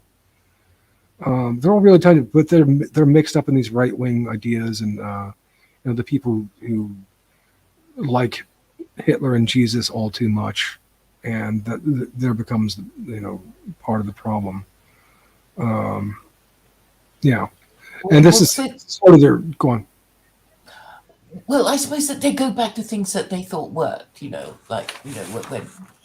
the West was great, when they took Christianity seriously, the Crusades, and, I guess it's a kind of knee-jerk, going back to your roots when, the new thing doesn't work anymore. Oh, yeah. Well, reactionism is definitely a part of that. And they're even trying, even at that, yeah, definitely. They're trying to gloam onto my discussion of that and pretend that they're not the reactionaries, but whatever. Well, I was listening to Joel Davis talking to Josh Neal, and I didn't think it really went anywhere. I mean, I think Joel is trying to feel his way, but he's not really getting any ideas because he's still Catholic, isn't he? That's his thing, isn't it? Well, I think that you have an accurate sense of it. I thought that it was kind of like this kind of, is miasma the word? It was this kind of like granular Bad nothing. air. This granular nothingness going on there. Because they refuse to consider real ideas. They just want. They're grasping at straws. I mean, well, I mean, that have already broken. They don't want to. They don't want to accept the fact that I've radically thought through these matters on the important level, and I've got the platform here that they're trying to. They want to believe that I am somehow unnecessary when in fact well in advance of where they're at. And I don't care. It will show eventually. But yeah, I think that your reading of them is accurate. This was like they're kind of like almost confused. Well, I mean, they try. I mean, that's like the last stream Joel had with Richard Spencer, and Richard Spencer just doing please, please, please, mainstream media, just let me in. I'm sorry, I did all those bad things, and basically he would say, yeah, I'm a neoliberal, I'm a neoconservative, I'm just ticking all the boxes, let me in, but Joel Davis, to his credit, is he ended up talking about U.S. foreign policy, and the title of the stream was Western Identity. You know the one I'm talking about, don't you? Yeah, I listened to it, but I don't. Yeah. Yeah, and in the end, they spend most of the time talking about U.S. foreign policy, and hardly any time it was like, oh, Vikings, oh, Christianity, oh, I don't know, and that's it. It was that pathetic. But obviously that is a problem. And anyway, I had this brainstorm after I listened to Joel Davis and Josh Neal, because it was like, oh, I don't know, don't put me on the spot, I haven't really got anything, but it's nice to talk, when they said what they said at the end. But I thought, the whole thing about globalism, which is what everybody is objecting to, it's American globalism, and therefore if you break up the American global empire, you will get your national identity back.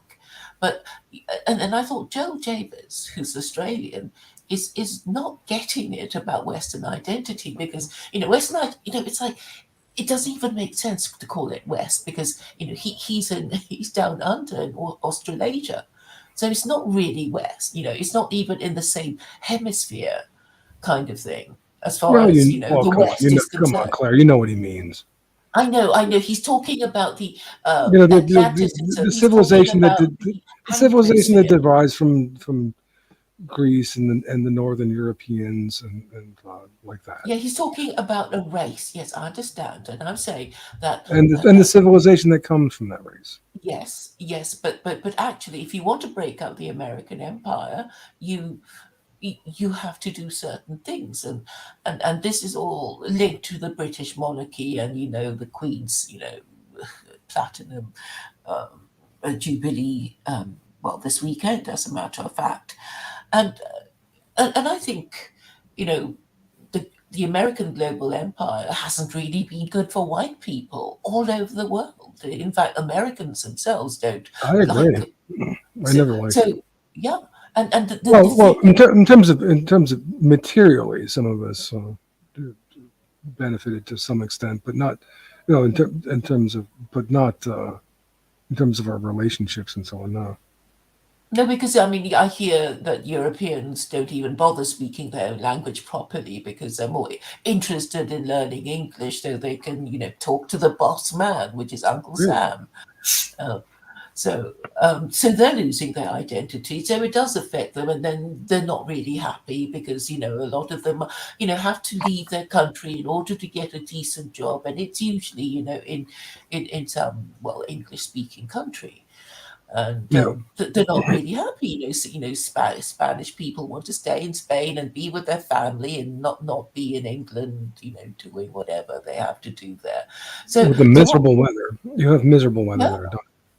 And people are happier with their family, even though maybe their standard of living is not that high. But at least being with a group that you're familiar with reinforces your own sense of identity, and stops this alienation and mental illness that happens when you're with a lot of people and you don't like them. You're good enough where you're from. You're not being judged as a freak or an interloper, as you would be if you go to London or something, right? Yeah, where everybody else is freaks anyway. But what I'm trying to say is that this is. So you were saying that you think that the breakup of the American empire would be healthy because it would cause the various ethno nations and so on to reemerge and reorganize, right? Yes, and they would assert their own individual national identity, which is not, the British have no culture. They basically have no culture.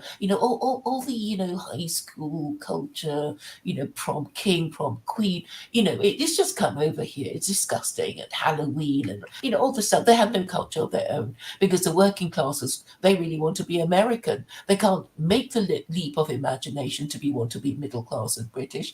They want to be American, I what didn't can know you that. do? Yeah, yeah. I had a conversation on this, and with a. I'm sure it's not true fellow- to the end, but it's probably true of a lot of them. Yeah. Yeah, because they watch, they watch American TV shows.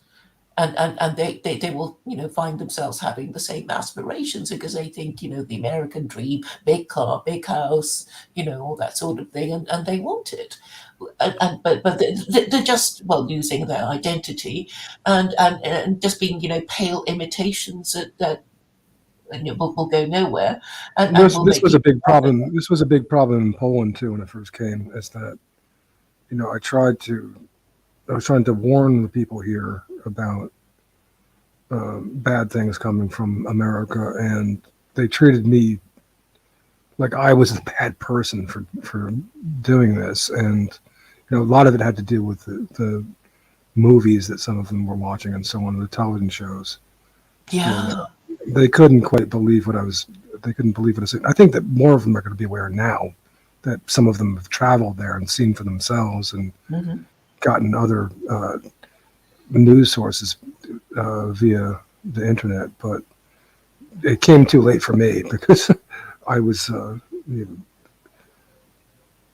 not treated as if I was on their side by saying that America is the problem now that the Soviet Union has fallen.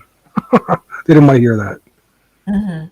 Yeah, because they have a pathological hatred of the Russians. It's almost, the Not Polish. exactly the Russian. Yeah, I wouldn't go that far. It's more like it's not a pathological hatred, and it's not unjustified. This was terrible. It's of the Soviet Union and the horrible oppression, and the Soviets, of course, killed more people in total than the Nazis. Even this was terrible communism. I just don't have to address it because nobody's trying to resurrect Stalin, whereas a lot of people are trying to redeem Hitler. But Well, no, but this is it's understandable. Communism was horrible. yeah, but what I'm also trying to say is that any old empire will be, well, waist deep in blood and gore. I mean, it's just the nature of empire, which is acquired by war and Well, maintained by war. this is a kind, just so arguments are right, drastically depart from you. Like you just shrug these things off. These were the most horrible regimes for Europeans anyway of all time. Stalin and Hitler. Come on. Yeah, I and mean, Europeans maybe, will keep doing it. of course, Mao was just as bad, but that doesn't mean Yeah. that doesn't mean that this is like something to be shrugged off as just the way it is. Don't worry about it. I'm not saying don't worry about it. I think we seem to be about to start World War III, so of course we should worry about it. But I'm saying that these things just happen. The Crimean War was pretty bad. There are lots of imperial wars that people are expected to die for. That whose What reasons cannot be satisfactorily explained to people. If you're a British but we soldier can. sent to the crime to die, You say these how are you going things to where explain it to them? Hitler just wanted his place in the sun. You just forget it. That's not gonna wash with me. I don't Let's come explain something is back to something more justified. concrete that you might be able to handle. How about what's happening with Ukraine now? I've been following it the past few days. Not really. Yeah, Just carrying on as far as I know. I've taken a step back because I just don't approve of Zelensky fighting, calling for the fighting of Putin in this direct a way. I think it's absurd, and it's not only going to get a lot of Ukrainians killed and their infrastructure and housing destroyed, but and treasures, but also he's almost trying to get the rest of Europe involved, like you say, in World War III. It's stupid, and I don't, whether Greg Johnson or anybody else thinks that he's representing ethno-national interests. I'm sorry, this is totally wrong. He should not be supplied and encouraged to fight. I'm glad we're agreed on that, because he's a NATO's cat's paw, right? He's just sort of made to sacrifice Ukrainian blood to just to provoke Russia and to bleed Russia dry. Yeah, to try anyway. He's not going to, and maybe worse. I mean, think about it. He was calling for NATO to enforce a no-fly zone. That's like saying join World War III. It's absurd. I mean, yeah, and not just NATO's cat's paw, also the neocons and Operation Clean Break and all this. It just I maintain that a true Ukrainian ethno-nationalist would not be so hazardous with Ukrainian blood and with not with the blood of Russians either. They've lost their women. The Ukrainian men have lost their women. The women have fled. I mean, they'd be utterly demoralized. It's like, usually the men, hang around to defend their women. And they can't leave. Zelensky is prohibited by law. Prohibited them by law from leaving Ukraine. They have to fight. They have to stay. Yeah, but they. Well, I'm saying it's demoral. I imagine it would be demoralizing. Yeah, I would imagine it would be. You're supposed to be defending your women, your property, and your women have gone. So it's like, well, who cares now? And they'll probably never come back. Within their lifetimes. They'll go to London and do whatever they do there. Yeah, and they're not going to come back, or they'll come back changed, or whatever. So yeah, drug addicts, sluts, whatever. Slut drug addicts. I'm afraid I think probably the morals of Polish women who've come to London, to the UK. I'm sure of course happened to them, and yes, it's well that's part of the disconcerting thing is you come here, and they're good as long as they're here, and but I know that if they were in America or other places, that they're still just women and susceptible to the pause as much as any other women. So they're no better. They're just well, the ones that stay here are a bit better, because the reason why they stay here is because they like the Polish men and they like being here. So there is. I shouldn't criticize them too much. Because you're a foreigner, not living in your own country. I know.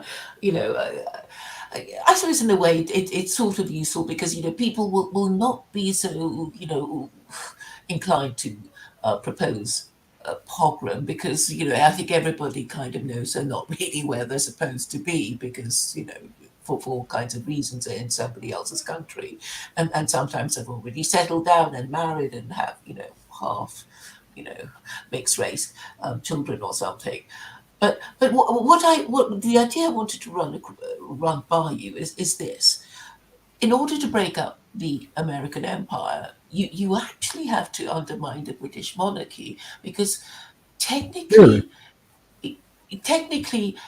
Australia, Canada, New Zealand, what used to be called the British Dominions, which is now called part, but they kind of pretend that they're all different countries with their different policies. But actually, they have the same law as the UK. They have the same queen. They still have these sort of colonial Iron Duke. positions, such as Iron governor Duke was general. talking about this. He was saying that at certain times that it's voted on, and they can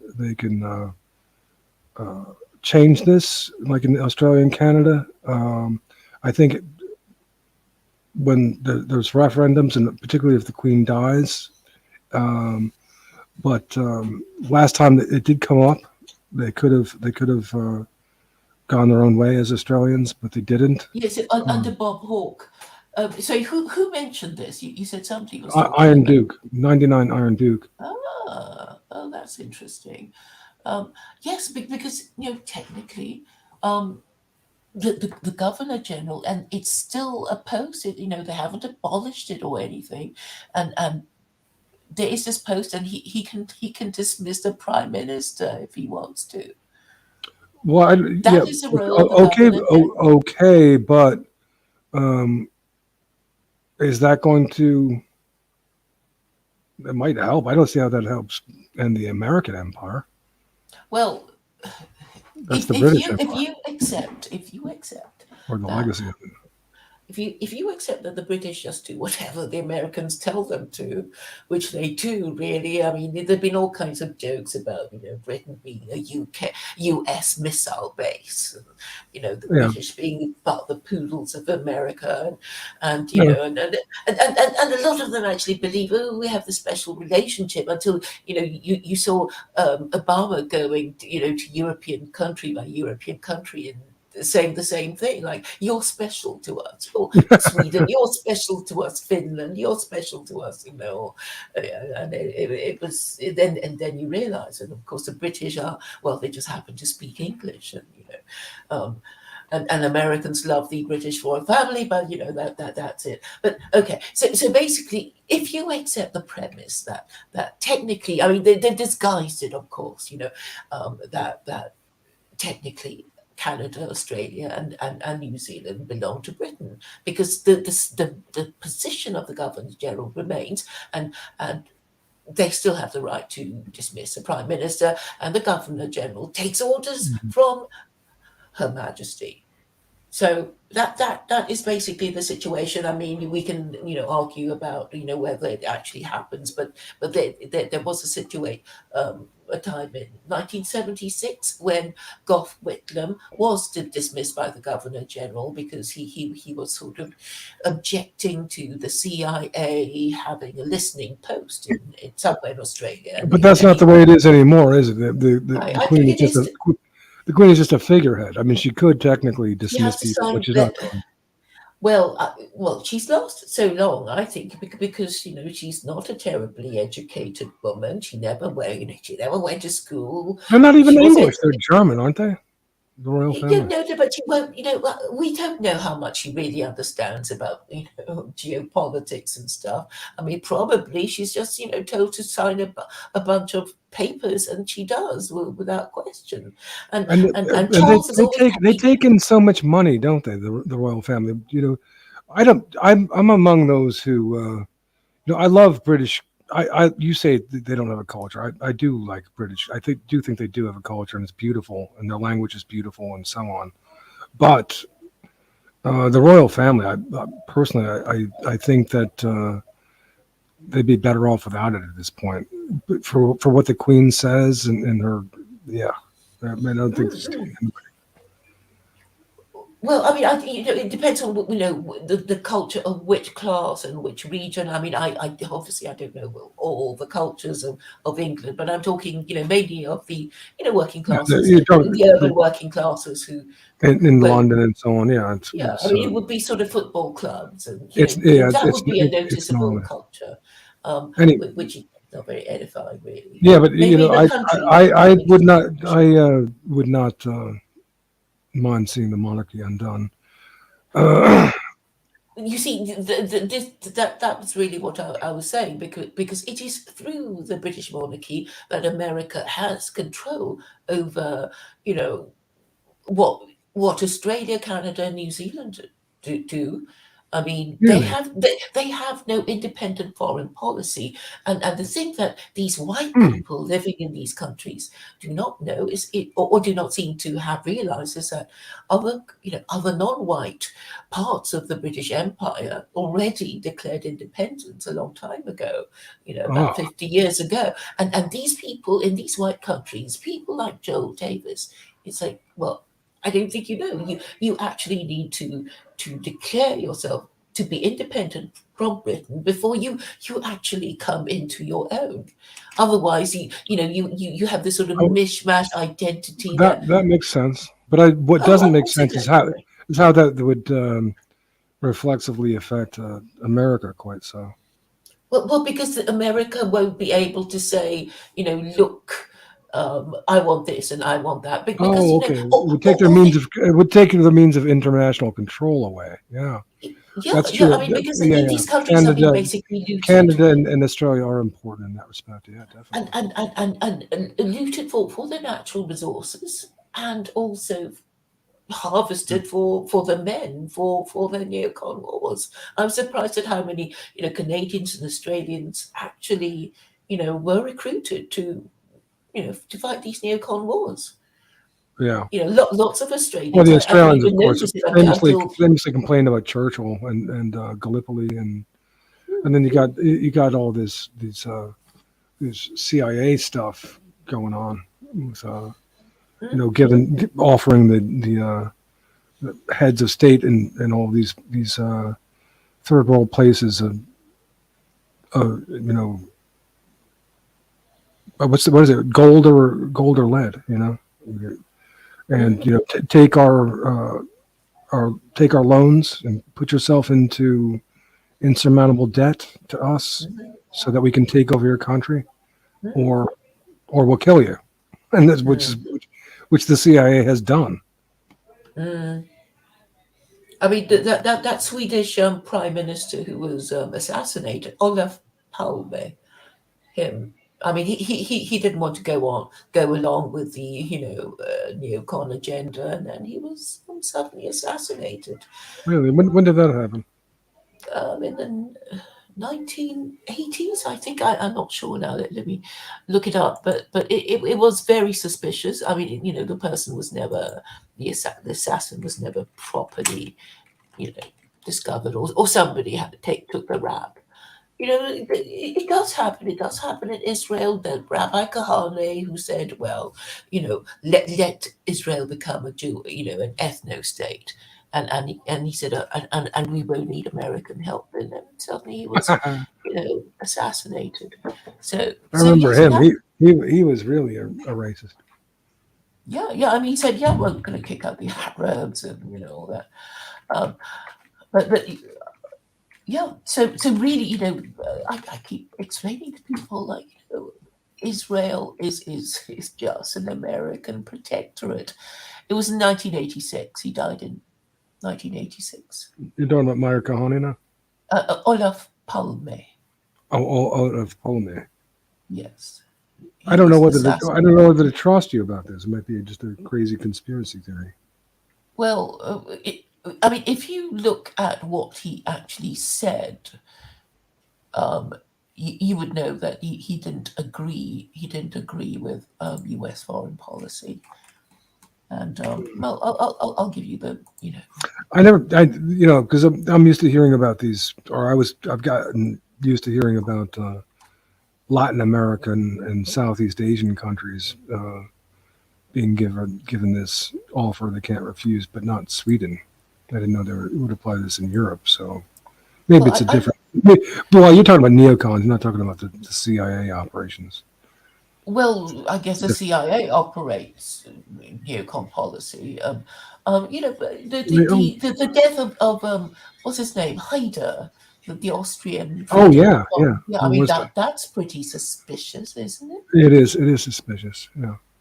Yeah. So we can't really discount that these things don't go on. I mean, what's the point of having a secret police and James Bond? I don't say that it can't happen. I'm less skeptical of this kind of conspiracy theory than I used to be, but yeah. I just don't know. I can't really comment on it. I'd have to look into that one. Yeah, I mean, he was pretty anti-American. Pearl might know something. Pearl would probably know something about it. Pearl Norden is going to be joining me sometime soon. Yeah. Maybe not next week, but maybe sometime during the week. He's from Sweden, so he should know. And also Snorkel Blog, who you of course you know, is going to be. I think that he should be coming back sometime soon. Oh, and good. His being from Sweden, he should know about this case as well. Mm-hmm. Did you have a look at the arrangement of the Finnish cabinet? Isn't it confusing? They seem to have three. No, of course not. But I do think that their prime minister is hot. She's a pretty lady. Yeah, but you're not supposed to. That's all that I notice. I don't know. Okay, but it just means she that, is hot. I'll bet you like her yourself, don't you, Claire? But what I'm trying to say is that when you have an attractive female prime minister, you alarm bells should be ringing and saying, well, why has she been put there? To distract the men. And I remember when during the EU referendum and Nigel Farage was sort of being interviewed about, his Brexit and everything. And the more desperate and angrier they got at him, the more attractive and blonde they got out to sort of say, look at this pretty wonderful, clever, intelligent, anti-Brexiteer. Look at we lost our chance of John Kennedy. He was so damn good. He was so damn good looking. He should have been president. No, I think politics should be just the game for ugly. But no, there was one other. There's one other head of state that's quite beautiful. Not just the Finnish one. Is it from Estonia? Might be the Estonian. I'm not sure. I know that there's another. I don't think that the one from. I think the plants, because Iron Duke is always saying that she's horse faced, but I actually think that the lady from New Zealand. You're just horny for anyone. You kill your. No. For the one from New Zealand, she's pretty good looking too. You like her? She's an unmarried mother. This is so terrible. But is she really? Cares. Yeah, she's not married. She's a slut. Yeah, she's and Boris, and he's also. I mean, they shouldn't. Okay, they would be treated as sex offenders and would never be allowed to darken the street of any. I see. You want to cane her. I see. No. You want to be the administrator of the punishment. No. I just have no. I'd be occupied until I don't know for several lifetimes. I think if I had to. Beating the sluts. The job. There are enough of them. Yeah, that's for sure. I'd have to invent something. Well, anyway, yeah. So there is another very pretty lady head of state in Europe, and I forget which state at the moment. It's not just. I was surprised. It's not just the Finnish lady. Yeah, I mean Macron was supposed to attract, the 18 to 25-year-old female graduates who voted. Well, it could be. I'm not for him. I'm not gay, so I don't know. Maybe, I guess. But okay, I know that the men who just can't even bring themselves to acknowledge that some other man might be considered attractive by women. No, I can. I can say, well, he's a handsome guy. My father was the ultimate macho man. He could say, oh, not a bad looking guy. Yeah, you can do that. It's possible to be a man and to acknowledge that another guy is handsome. But, I thought they had to say, well, really, I haven't noticed. I wouldn't know. I just said John Kennedy. He was so damn good looking. He should have been president. But he was. I guess, yeah. Mm-hmm. Yes. But yes, this is what I'm saying. That Jackie Kennedy too was good looking. Well, did you see the pictures of her nude? She was really nice. She was almost flat chested. She was sexy. Oh, I didn't know that. Yeah, there were I saw paparazzi took some pictures of pictures. her nude sunbathing on Greek island. Oh, oh. Well, I mean, she's a very good-looking woman anyway. Yeah, So I suppose she look even more good-looking without her clothes yeah, or yeah. her top. She, Mm, she was definitely. mm. But this is what I'm saying. You know that white identity is fluid and it will always be fluid. People just have to do the right thing, and then they'll have the right identity, that an identity that they like. And I think Well, the reason fluidity is people not just it's go, not a well, problem, but it has to have parameters to structure it and yeah, and to provide for accountability. well, yes, Social. but this is a problem of democracy that people don't get. That this is okay. A song by Gilbert and Sullivan, who were Victorians, were basically They talking were about gay, this weren't thing. they? No, they weren't gay, but if you like opera or light opera, That's kind of you gay will. to like opera.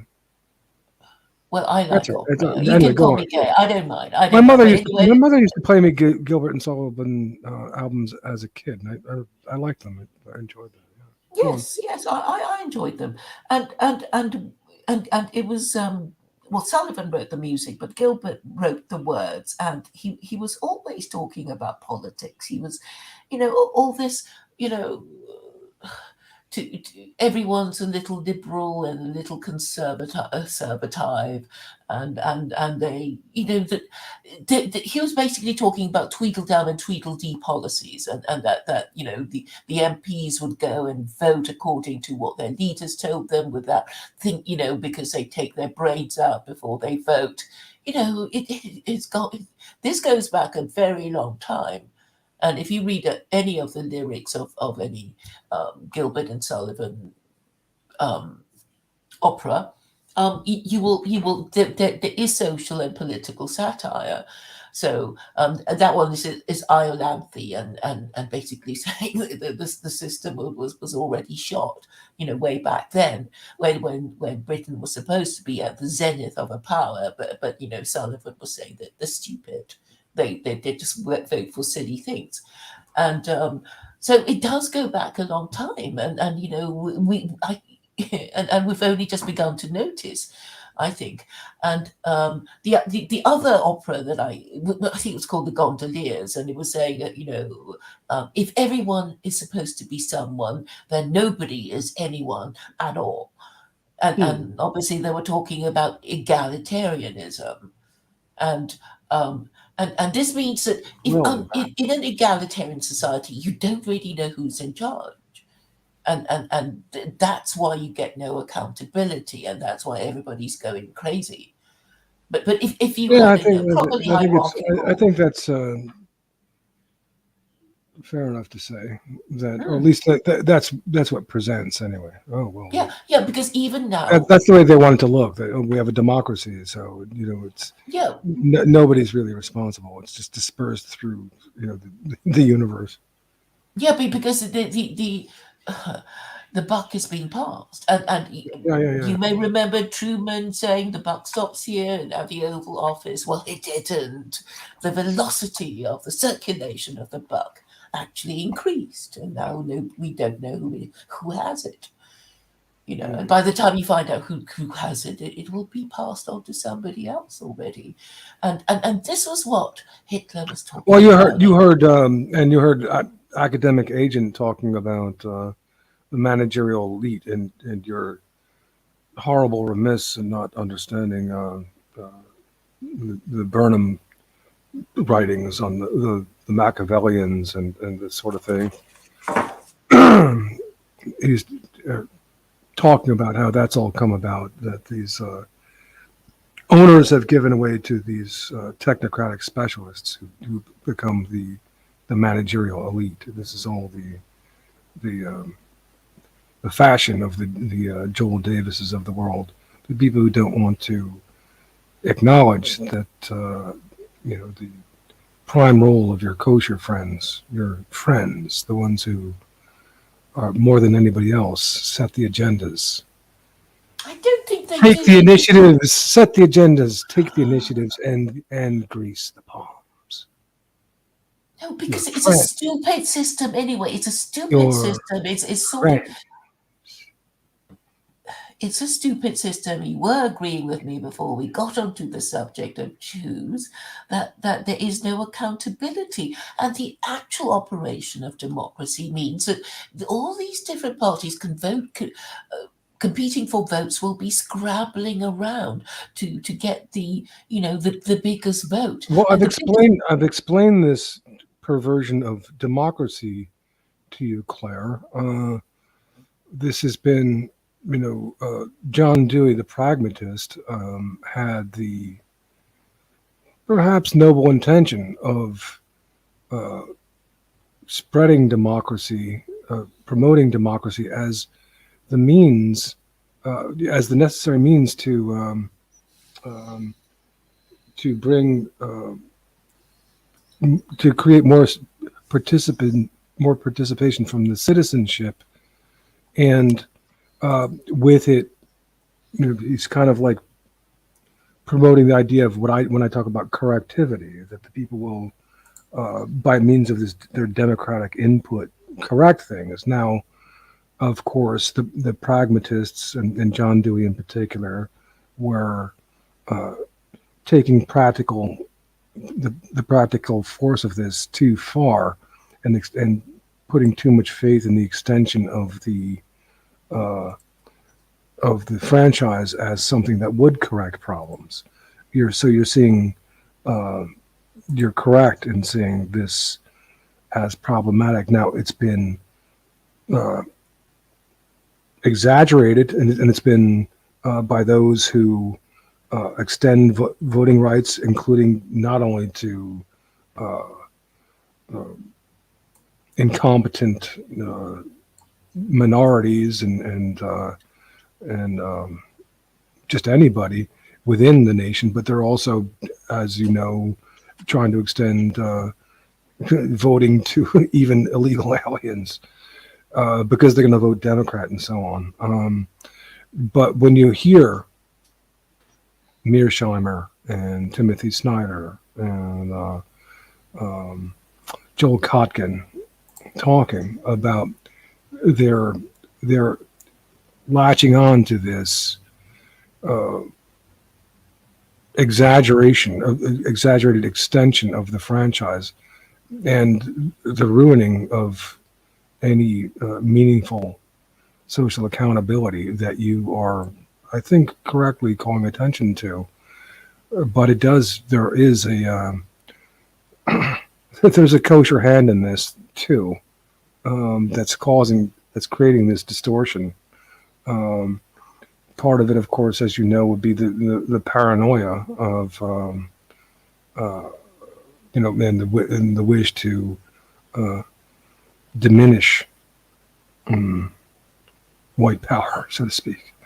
And but it is, this is where this diffusion of responsibility and social accountability, I think one of the key mechanisms is this popular and very good sounding promotion of the extension of the democratic franchise. I had mentioned in the previous show how it should be limited, and I don't think that you would disagree. There should be a certain age you would have to come. Maybe nobody under 30. Nobody can't pass certain tests and their knowledge of civics and other things in philosophy and history. Or married people only. Maybe that, and also there should be an upper rank where people's votes count more. But then when you get into some things just not up for vote, the borders and the boundaries of the nation, more or less, that's not up for vote, period. Yeah. And also, then you have to look at the whole quantitative mechanism of voting altogether. That's ridiculous. You have, if you put one it's like putting one foot in a bucket of ice water and one foot in a bucket of boiling water and saying I'm balanced, I'm comfortable. It's like, well, it's a quantitative thing, and then the winner take all, right?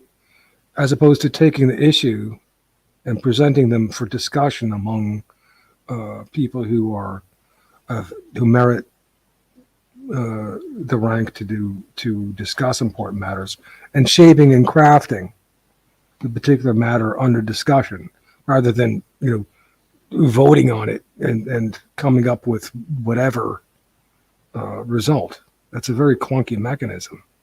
Mm-hmm. It's quantity as opposed to qualitative shaping and crafting of the idea. Yeah, so equality should always trump numbers, and people. But if you operate in a democracy, you have to go by the numbers, because that's the whole point of democracy anyway. So here's the problem with what's going on now is all these anti-democratic people. There is validity, and why I go with the idea of correctivity to the pragmatist's notion of different inputs providing correction to the fallible discursive structures put forth by others, shaping and crafting them, and it is kind of a democratic thing, where people from different positions can correct the system to prevent it from going into runaway and create homeostasis. That is to say, a self-corrective system. That's what homeostasis is. So that we, as European peoples, can maintain ourselves against this onslaught by your friends, for one example. We need a one-party state. I've been saying that for years. I don't know if you agree. I don't even know if you agree with that. Do you agree with that? Maybe. I don't. One thing we need is that the idea that our borders and the borders and boundaries of our people are not up for vote. We need unionization of our people. One-party state. Maybe. I don't.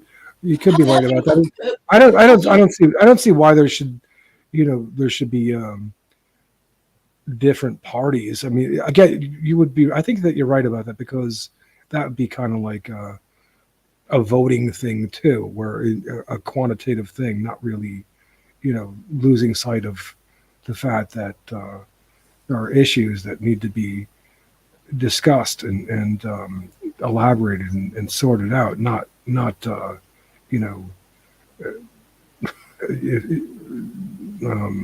whatever. I don't. Yeah, I mean, not voted. Yeah, because it is sort of what's the word? Combative. Unnecessarily, it should be more collegiate. What is it? It would be like digital and what's the word these guys use? Digital voting? No, not digital voting, but no, I'm trying to. There's a word I'm looking for. It just escapes me at the moment. It has to do with binary. Maybe would be. Right. So black and white, up and down. Yeah, it's not.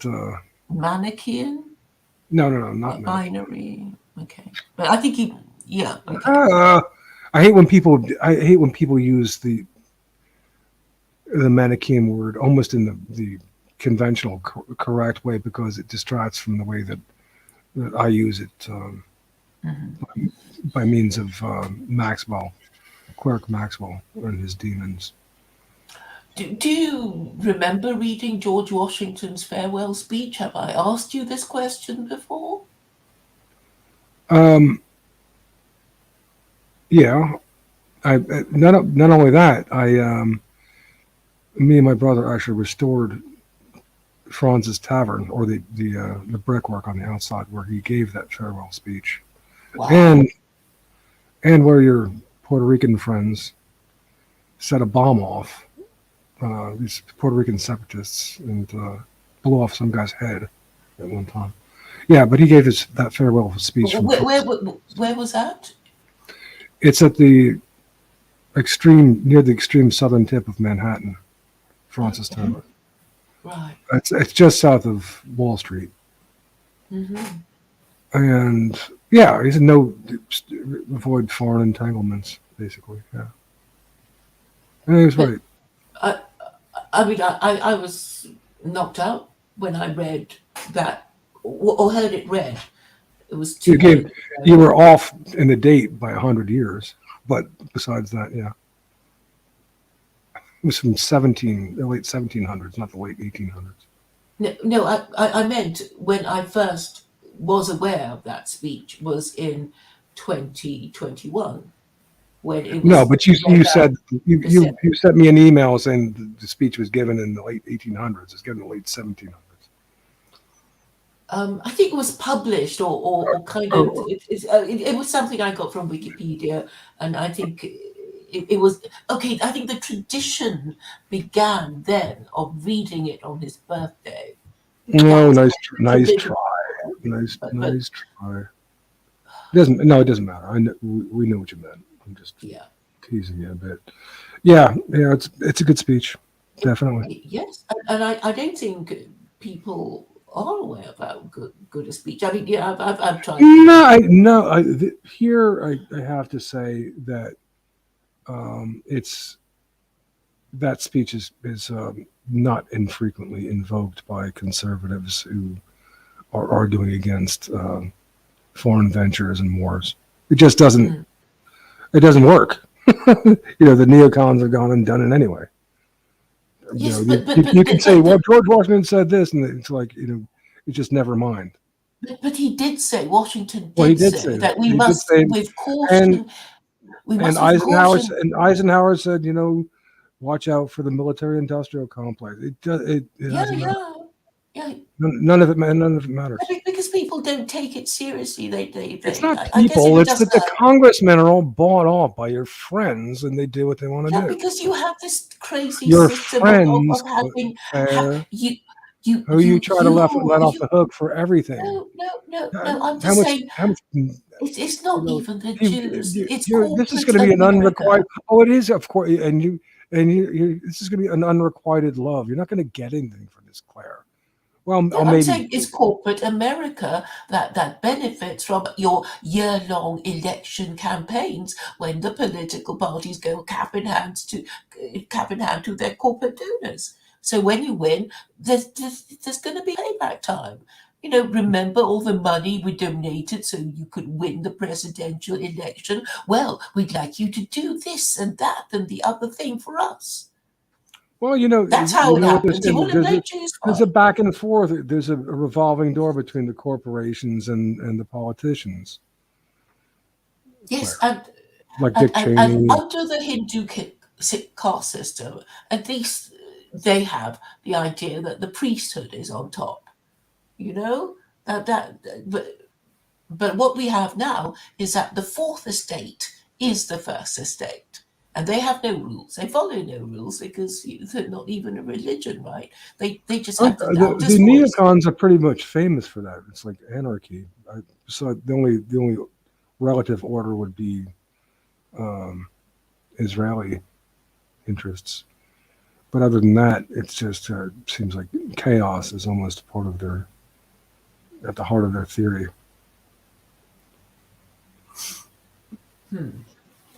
But I think that is a problem. Americans they don't take anything that Washington said seriously. They read the words, but they don't understand the meaning of it, and they do the how can they do what they want to do anyway? Because you won't say don't blame it on the people. Don't be like Luke Ford. Oh, it's all your fault that you don't like America. It's these people have power and they're doing their thing. What I'm saying is that the people who complain about this and that, they won't say the thing that they need to say, which is that you want a one-party state, just like China. You won't say it though, because they sound kind of. No, it's like emotional block. saying that is like saying, well, yeah, you want to do away with the Republican and Democratic parties. You can't. Well, why not? Why It's not? like, It's not it's like saying, impossible. what do you mean, why not? Because you can't, because they won't let you. Well, you can still propose it. You can still People propose these things all the time. I don't know who has. It's not going to change until somehow there begins to be successful balkanization or whatever, some kind of balkanization in the American project. Finally, it will be chaotic and violent, because we know what happened during partition in India, and it wasn't a pretty sight. So I'm not sure. It's going to happen peacefully. I think you ought to think again. I mean, who's going to decide who stays? Who's going to be fighting with what violence? I don't know. Well, maybe I suppose. I think it's going to be a bit hard to organise. So you might as well just sort of sort out your law and order problem, which is going to be easier than decide who gets to stay and who gets to Claire, go. just like you can try to say that there should be a one-party rule, but it's just not. I mean, for who? I say all sorts of things that aren't happening yet, but I'm saying they should happen to solve your problem. But you're saying I'm not going to. That's not this. That's the organization of American politics is not. That doesn't correspond with the organization of European American peoples anyway. So whether it becomes a one-party rule is not really relevant yet, and we have to organize as people first, and that organization is disrupted by first of all by the key move of forcing our people to identify as right-wing, dissident right, neither left nor right, like that. Well, all the organization corresponds. I have been proposing. No, I don't. Your proposals are not particularly welcome here, Claire. But it would make sense. My proposal. Just don't want to even talk about. What's the? You said a one-party state. Okay, well, so what? What? But I mean, yeah. Well, that's fine. But, okay. I'm glad we agree that would solve a lot of problems. It would be begin to solve the problems, and it is also in harmony with what George Washington said. It's not my little idea. You could be right about that. Well, no, George Washington was offered to be the king of America, and he declined that. Well, yes, because of the whole idea that he didn't want. It's all part and parcel of not having an established. So he wasn't saying that there should be a one-party rule. Well, he did say it in his speech. Or you say he didn't really mean it, or he said that there should be a one-party rule? Yeah, he said it. Please read it. So maybe we can talk about it next time, huh? That would be great. Wouldn't it be nice? Well, you can pull it up now. It's not that long, right? It's quite a long speech. Well, just do a word search and find the part where he talks about one-party rule, because I didn't know. Okay. All right.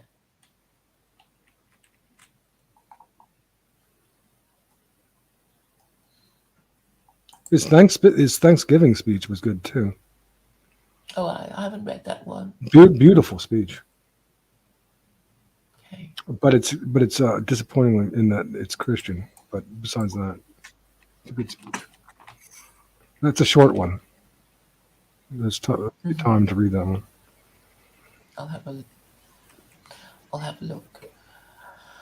If I don't touch my computer for a bit, it just sort of kind of freezes, and then it takes ages to start itself up again for some reason. George Washington. I'll look up the Thanksgiving speech. You look up what he says. Party rule.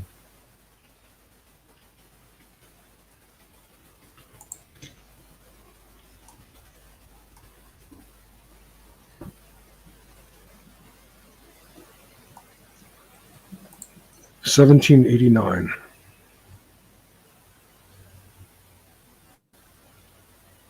Mm-hmm.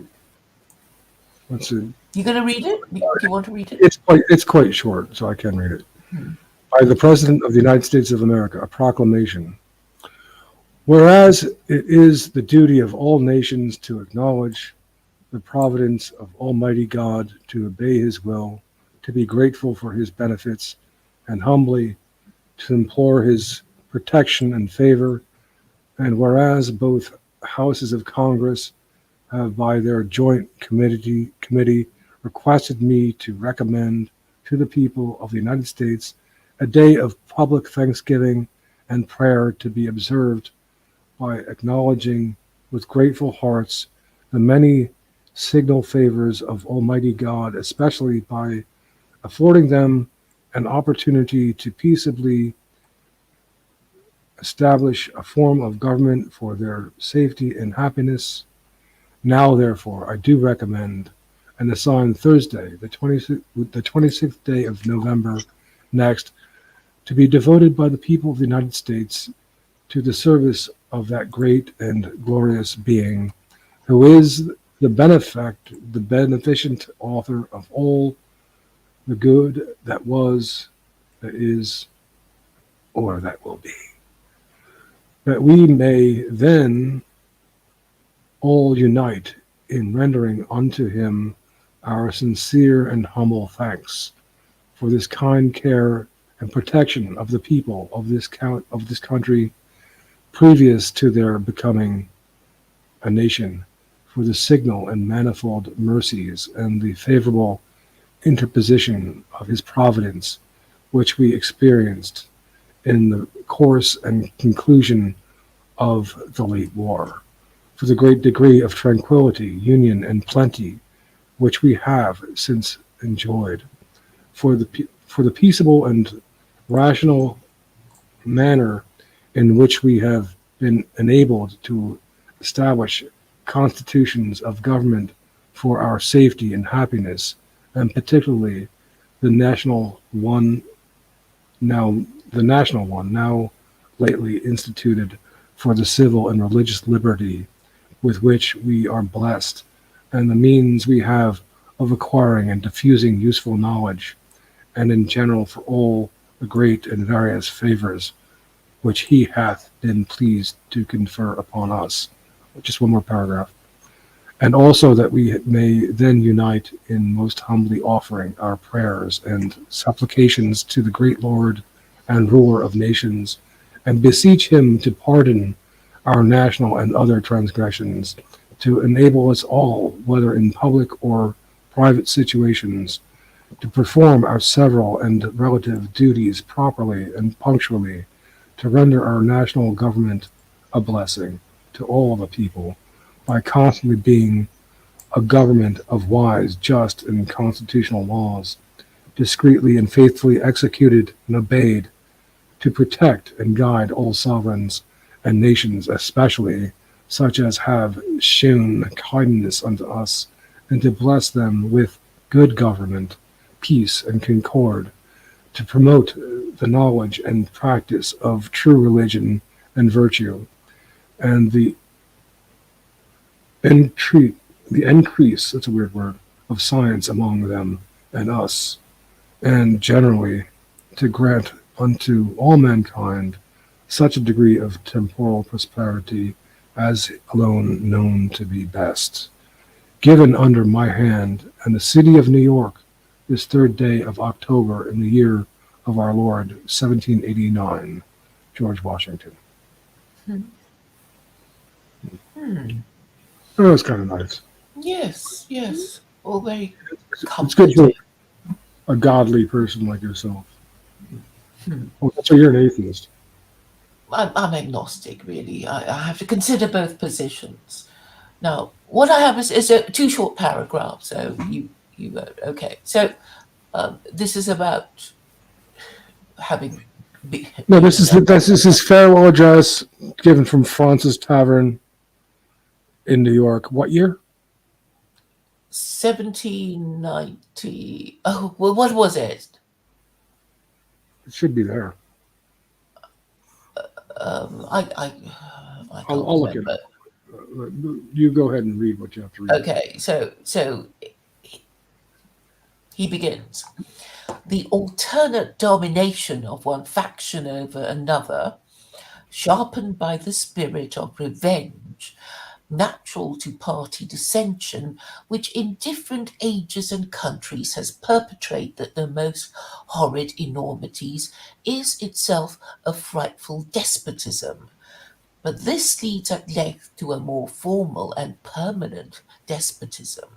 The disorders and miseries which result gradually incline the minds of men to seek security and repose in the absolute power of an individual, and sooner or later the chief of some prevailing faction, more able or more fortunate than his competitors, turns this disposition to the purposes of his own elevation on the ruins of public liberty. However political parties may now and then answer popular ends, they are likely in the course of time and things to become potent engines by which cunning, ambitious, and unprincipled men will be enabled to subvert the power of the people and to usurp for themselves the reins of government, destroying afterwards the very engines which have lifted them to unjust dominion.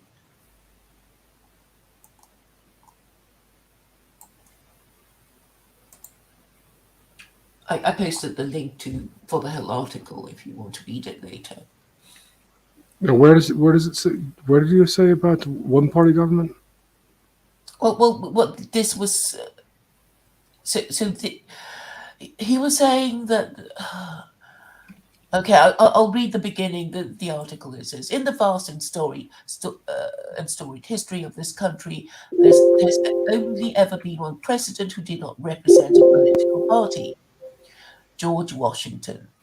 Every man since who has occupied that prestigious position has been elected to represent not only the people, but the platform and policies of a political party. When President George Washington left public office, he cautioned the nation not to divide themselves into political parties. There's a verse in the Quran saying that too. In his farewell. Where does it say that in his words, though? That could, I'm sure it is, but I just want to hear the part where he says that. He doesn't quote the Quran, but I want to hear the part where he says it, not where the Quran says. Okay, I'm about to read it. In his farewell address, he stated that the spirit of the party, quote, serves always to distract the public councils and enfeeble the public administration. It agitates the community with ill-founded jealousies and false alarms, kindles the animosity of one part against another, foments occasional riot and insurrection.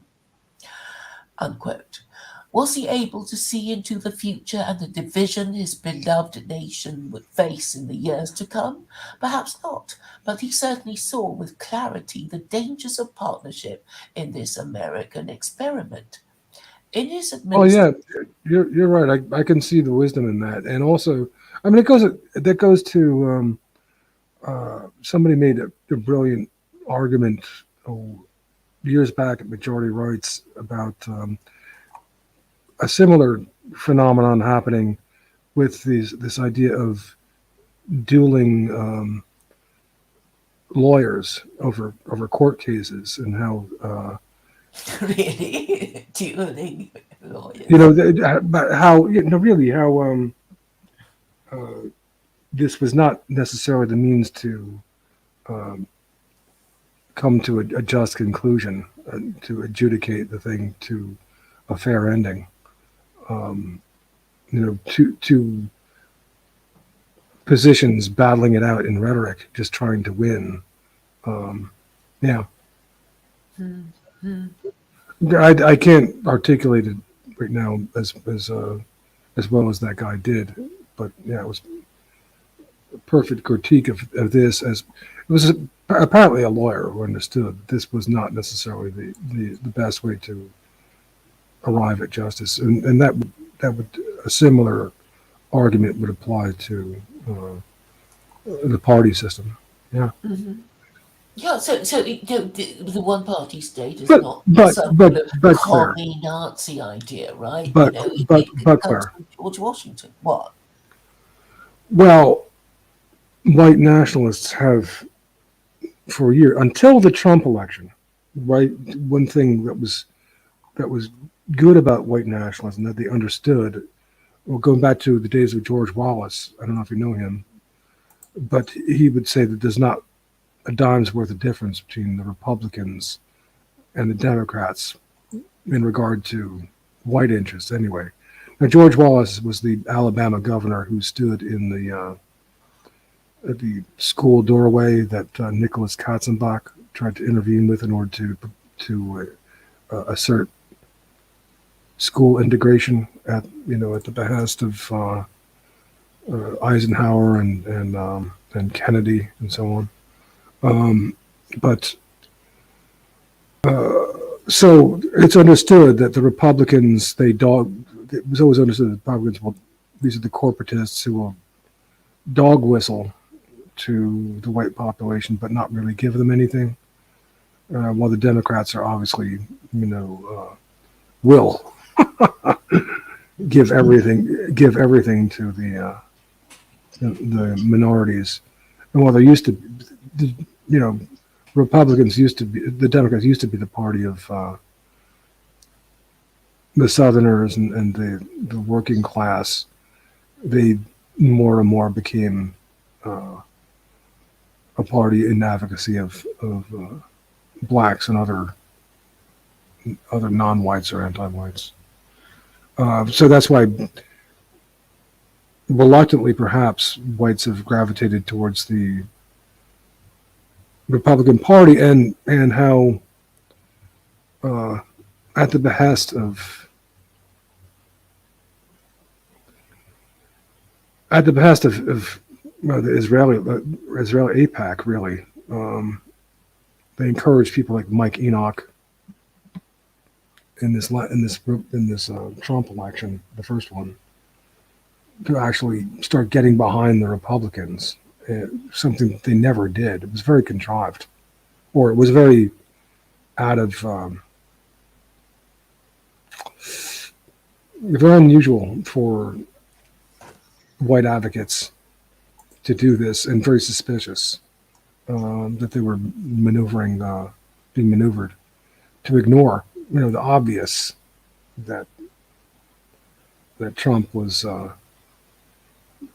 dog whistling to them mainly so that he could but being put in mainly so that he could undo the Iran deal,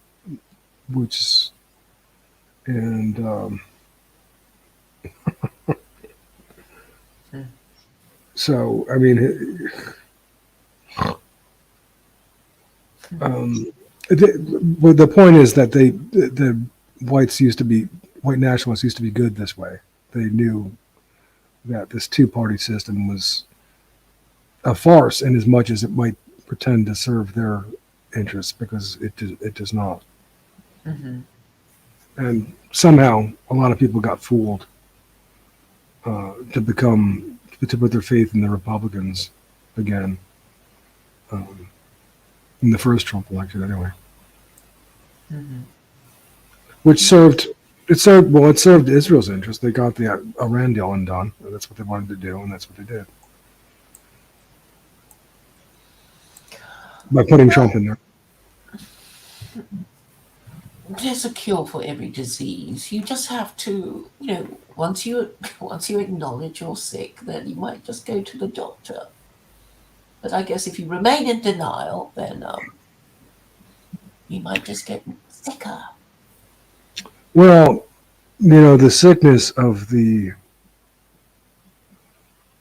masses of whites. It's caused by democracy. That is what I'm saying. It is caused by democracy, but you guys seem to say No. It's just a veneer of democracy. Might be, but no, that's not it. It's caused by the fact that I've said this before, that we have, right-wing elitists and neoliberal elitists and regular liberals who don't see themselves as accountable to our people as a group, and they are being paid off in the case of the right-wingers and bribed with license and licentiousness in the case of the liberals, in their irresponsibility. And so, and a large part of, but the fact remains that while they should be held to account, a large part of what's presenting that are your friends who set the agendas, take the initiatives, grease the palms. And that's not to say that our people are not complicit. They are.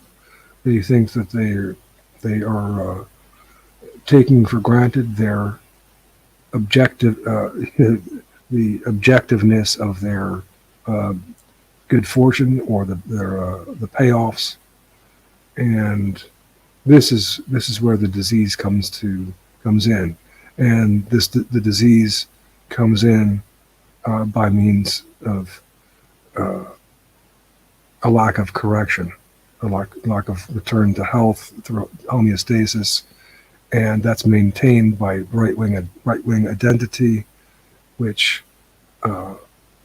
is impervious to correctivity because it sees itself as beyond that. It reacts rigidly in pursuit of pure warrant, and this rigidity is easily manipulated, as an example of the Azov battalion manipulated, and where not easily manipulated is easily infiltrated for its the rational blindness of its purity spiral. For example, where it takes Christianity to be the sine qua non, that therefore anybody can just join in our group, including even the kosher folks. They can just, all they have to do is convert to Christianity and they're one of us. And they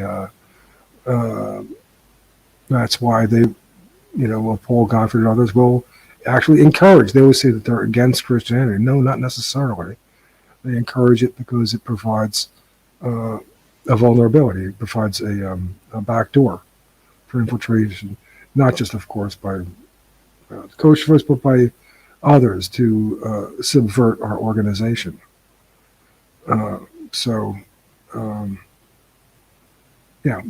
That's how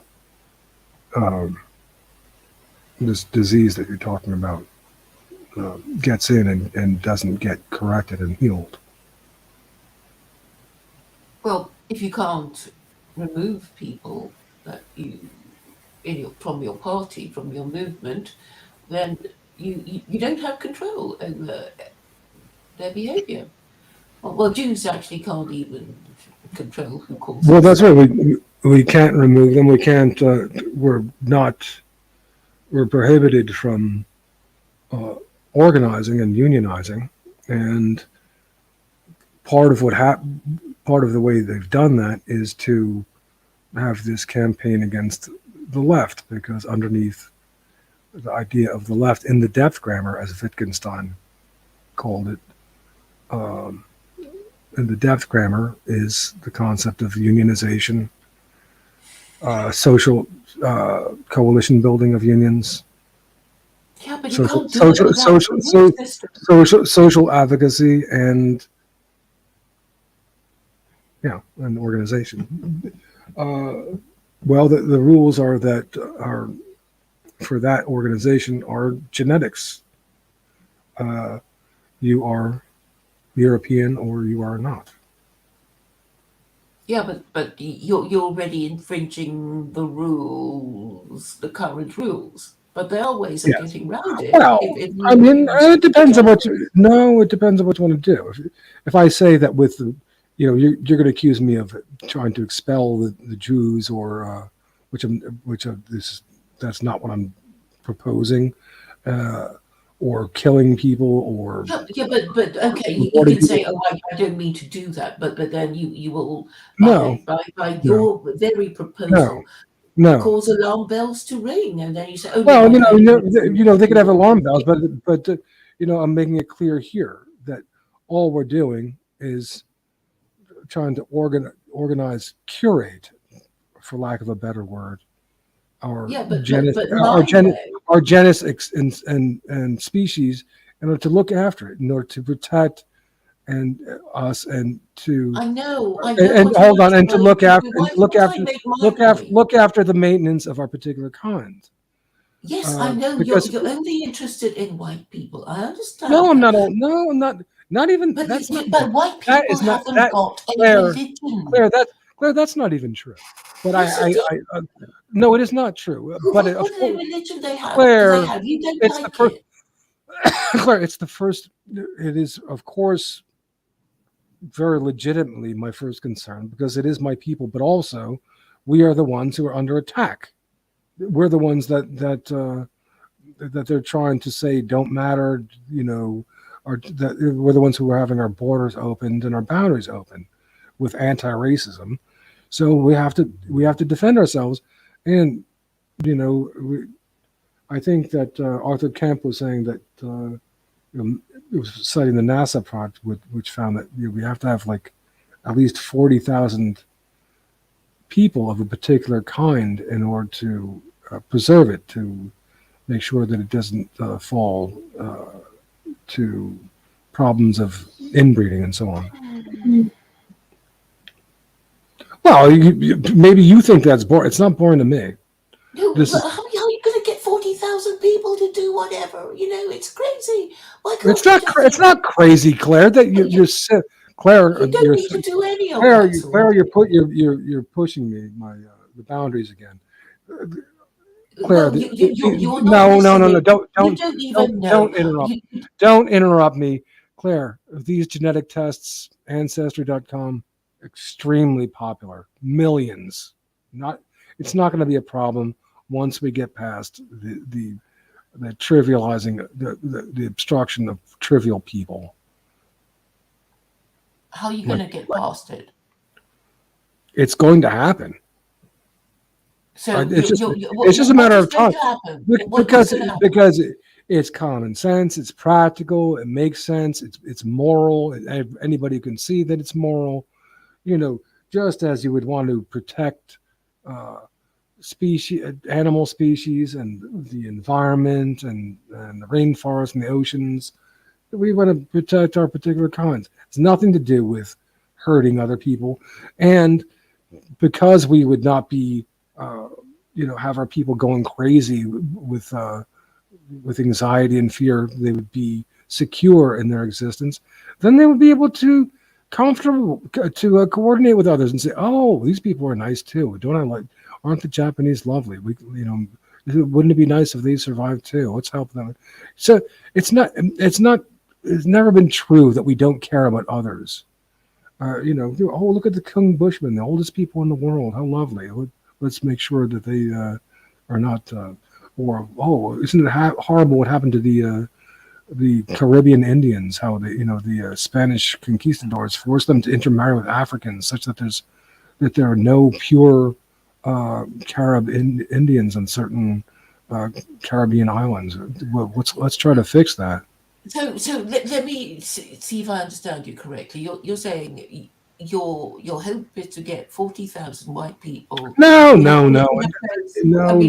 are you saying then? Don't watch on that. All I'm doing, all I hope to do, all I care to do, all I see it as incumbent upon me to do, is to promote this concept of providing a concept of unionization and for the various categories of European genetics.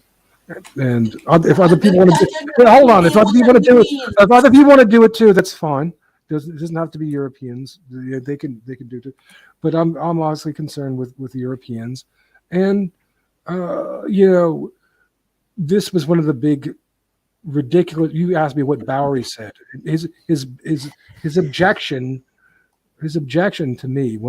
I read this several times before, earlier in the stream, was that I was not providing a means for conflict negotiation, and first of all, which is irrelevant. Why he would. I tried to forefront him, and why he would not participate and take a lead in this makes no sense. It's like, he was saying that I have to provide a means of conflict negotiation. No, this is what I'm doing here is organizing, first of all, who we are. Before we can talk about dealing with conflicts, we have to, or war for that matter. He says that I want a declaration of war, which he never said. We have to have, we have to have a basis of who we are and how we're organized. And that's what I was attending to. And it's not incumbent upon me to provide a means of conflict negotiation that he deems satisfactory. I can and have come up with means for this. That's a part of my discipline, in fact. But, for him to, when I told you about the crazy objections to the DNA Nations project that I was up against, that's just one example. So it's like saying to me, it's like I'm a concert violinist, and Bowery coming up to me and saying, until you show me that you can fix my car, I'm not going to allow your orchestra to perform. It's totally absurd. It's a completely different thing. And if he thinks it's so important that conflict negotiation be worked out, then he can do it. I'm not telling people to not look at his writings and thoughts and consider his thoughts. He can do it, and the same goes with Kevin McDonald's objection. If he thinks that he's saying that, well, you are saying that you're going to offer a site for tabulating signatories who come on who sign up for the DNA Nations. He could say we don't have that yet, but we hope to. And well, by the way, audience, you might help us out to work that out. He could have said that. I mean, these guys are not. For some reason, they lack the participatory element of praxis of social construction, and it's absurd. So, I mean, these are among the obstacles, which is really the theme of this thread. Is just the kind of the ridiculousness of right wingers. Well, I suppose you could call them social misfits who are not happy with the way things are because, well, they're at the bottom of the heap. No, good declare. Well, that's why they're not happy. No, you're doing the Luke Ford thing here. You're the defender of the elitist destruction. McDonald has been a career professional professor at the University of California. He can't stop talking about Jews, so he got done. I mean, He can't stop talking about Jews. He made that a focus of his studies, and is correct to have done so. He was not defeated in his arguments by what's his name, the Jewish guy from Oxford, who Luke Ford thinks is so great at all. Who? I don't know. What was his name again? The guy had perfect SATs or something. It was like, but his arguments were stupid. I forgot his name. I forgot his name. Luke Ford thinks he's so great. He would. No, he can't stop. He doesn't want to because he recognizes it's important. Confidence. Stephen St. James. Yeah, I think it's Jason. Is his first name? Confidence. Jason Georgiani or something. No, Confidence. Come on, Jason Jordan. Oh, right. Claire. I don't know. Yeah, you tell me about it. Stephen St. James. Yes, Confidence. But anyway, no, and Bowery would not be accurate to call him a loser either, or disgruntled just because he's at the quote bottom of the heap. This is ridiculous, Claire, to say that there are not eminently legitimate grievances for the white people. We've been under attack. That is what anti-racism is about. It's attacking people of European extraction wherever they are. You're assuming it's the Jews who are attacking you. Yes, I get it, but there are people. No, well, yeah. So Huh? So some people don't agree. It's not mainstream, so that's why you're not getting any traction. There's a way of. Oh, Claire. Well, a lot of people agree. I'm not really focused and about who doesn't agree and who doesn't understand. This whole project and the DNA Nations project makes that clear from the onset. It's one of the beauties of what we're doing. We are focused on what we can do, not what we can't do. We're focused on the people who want to participate, and that will happen. It's just a matter of time. And so your manifesto is what white people will do what? Oh, I'll read it again. The manifesto. Right. Okay. 1 second. It's only 1,200 words. No, don't. Just give me the link. I don't think I can. I am a little tired. I would like the link. Well, you can doze off while I read it, but I'm going to read it again. Where is it? Hold on. Here it comes.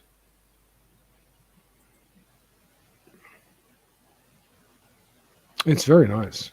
It was edited by Kevin McDonald. Even though Nathan Coffness doesn't like him.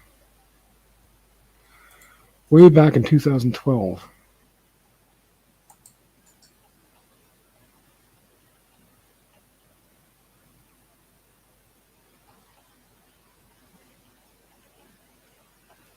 I'm scrolling up, almost there. Okay, here it is. Version edited by Kevin McDonald in 2012, 1,200 words. Euro DNA Nation. James Bowery's Laboratory of the States platform proposes separatism through free choice, as people may vote with their feet to establish human ecologies through controlled experimentation. The control would be established through freedom from association, that is, the freedom to not associate with others. However, under the current circumstances, efforts to instantiate these deliberately organized human ecologies are best conducted in an implicit manner. Indeed, under the current circumstances, they must be largely implicit. See note 1 below. Bowery suggests promoting abstract terms such as our valuation of freedom of choice. What he's doing there is holding our liberal enemies up to their rule structure. They value liberty and freedom of choice. So grant us freedom of choice to associate with who we wish. Do you understand? Okay. Now moving on. Later, the communities will be able to enforce explicit freedom of and from association. Rather than state-sized units, county-sized political units are apparently optimal, the sheriff and county being the most viable and manageable scale of organization in defense against the nation-state apparatus in its death throes. The right of dwelling, association, and doing business within a county is granted by consent of the people established in that particular county. Members would have the prerogative to deny association with anybody they deem unwanted. People who tried to impose themselves on that group and insisted upon violating their non-consent could be treated as serious criminal offenders. This freedom from association is corollary to individual freedom of choice and association. Bowery argues that strong valuation of freedom of choice is a distinctly white characteristic and therefore precious. I concur. He elaborates further that it is imperative to maintain the unique human ecologies that evolved with this white character of individual freedom of choice. I concur. This freely and deliberately chosen state-county human ecology is very different from the deeply situated, naturally evolving human ecologies of Europe and Russia, however, where our people have evolved over tens of thousands of years in relation to particular habitats. It is surely critical for us to maintain these ecologies as well. We would not want to be without either the freely chosen white state county-sized ecologies derived by choice within a lifespan, nor without the truly deep historical ecologies of our European and Russian nations.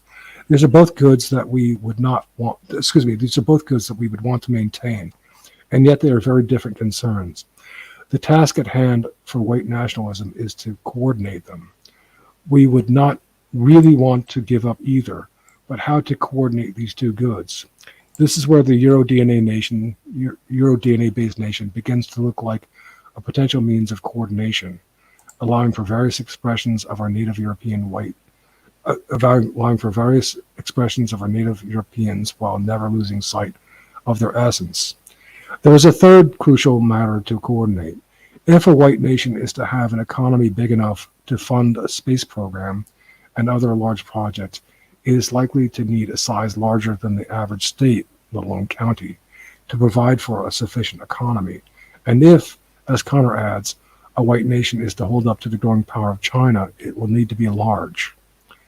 Thesis: the indigenous Euro-DNA nation would provide a means for coordinating smaller white states' counties, both freely chosen and those of deep historical evolution, while providing the means for pursuing its larger manifestations as well. Given the anti-white hegemony that whites are up against from above, along with the turmoil and throngs of anti-whites they are up against on all fronts, an endogenous approach is the most practical for the coordination of white separatism. By endogenous here, we mean from the inside out. That is, in proposing a white separatist nation, we should begin with those who would like to be a part of it first. Begin by focusing on what we can do as opposed to what we cannot do. It is endogenous also in that the nation is corporeal, literally of the people, their native European DNA being the prime criterion for inclusion. That would be in contrast, though not in opposition, to other white nation-building efforts using an exogenous, from the outside in approach, such as the Northwest Front. There are clear practical advantages of a native Euro-DNA nation that begins as a formal declaration of a wish as confirmed by voluntary signatories. Firstly, signing up would only mean that one is expressing a wish to be part of a white separatism. It does not require relinquishing one's current citizenship. The indigenous Euro-DNA nation focuses from the start on our most precious concern, our DNA, while not encumbering us with present obstacles to land-situated nations. The Euro-DNA nation would be non-situated in the beginning and to some extent always. However, DNA without land, without habitat indefinitely, would be problematic for a number of reasons. Therefore, it must be an objective of the Euro-DNA nation to establish sacrosanct Euro-DNA nations, lands, eventually. The plurality of lands is a deliberate usage. In fact, more safety and resources would be provided if these lands are non-contiguous and dispersed throughout the world. Naturally, the white nation would seek to reestablish its traditional territories as white, particularly those in Europe, but also in North America, South America, Russia, Australia, and New Zealand. Nevertheless, in not being strictly contingent upon obtaining land, the nation is rendered more flexible and more practical so that it can start with land claims of any size, even small claims. Once coordinated as such, its ultimate viability may strive to cover the largest land masses possible. Thinking about these issues first as a matter of coordination with Bowery's Laboratory of the States platform, and in line with that, the DNA nation being freely chosen would allow people to select various native European subcategories if their DNA matches, some distinct, some perhaps blended in various ways and degrees, considering the problem secondly in terms of how to coordinate a white nation of the largest possible size. It also provides a highly practical means to attain the goal of covering a protracted expanse, as it is highly flexible in its ability to cover territory. Almost done. The DNA nation is also practical in that it does not require unnecessary risk and engagement on the part of participants. Signing up does not render one complicit with illegal activity of any kind. It only means an expressed wish for separatism from non-native Europeans and to be with persons of indigenous European extraction. Separatism is the first step, separatism is the ultimate aim, and separatism is always possible. If you wish to express a wish that you might one day be a part of the separate EuroDNA nation, you may sign up and specify particular categories as you wish. DNA proof will ultimately be required for consideration of membership. The native European DNA nation sign-up, along with its subcategories, will be provided. Note 1, final paragraph. The freedom of and from association promoted by the Laboratory of the States counties is conceived by Bowery to be an implicit choice. In his estimation, explicit whiteness does not work. Taking the example of the draconian legal constraints placed on American realtors by the Rumford Fair Housing Act regarding the mere mention of race to buyers and sellers provides a salient example of how hazardous explicitness can be. However, the explicitness of the DNA registry does not contradict the implicitness strategy due to its being voluntary and not representing a legal status, but rather an expression of a wish. Discretion is nevertheless advised. Okay, so that was it. Wake up.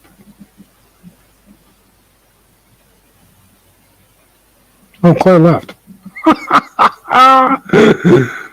It just goes to show she does not share our interests. If she, people don't care about that. They're just not interested in our well-being. Claire dropped out. Well, good riddance. If you really cared about this would be riveting to you. So there's the link if anybody else wants to join. Otherwise, this might be a good place to adjourn pretty soon. Stephen St. James, thank you for popping by. I'm glad you can see that. Now, I mentioned for your sake that there are several people who I do like. You asked me who I liked. Well, I have problems with them, significant problems, but I like recently some of the things that Lana Locktoff has been saying. I thought Gregory Hood is always intelligent. Craig Johnson, I have misgivings about him, but he's often saying good things. Richard Hook also over there at Countercurrents. Those people I'm forgetting, no doubt. Recently, what's his name? Arthur Kemp was impressive in his discussion with what's his fuck. So there are people that who I enjoy. Oh, there was a kid a long time ago. What was his name? I can't remember his name. English guy, young English guy who I always liked. He's very intelligent. I haven't seen him around much lately, but one time he poked his head above the parapet. Max Mousson is generally thoughtful, from Western Spring. I can't remember that young guy's name. It's been several years now since I was listening to him. He's kind of like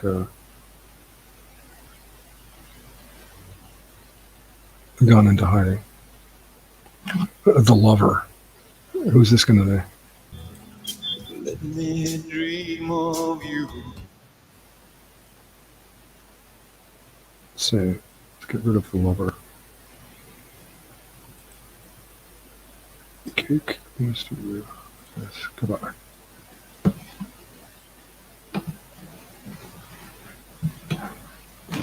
I wonder who does that. It's ConOps?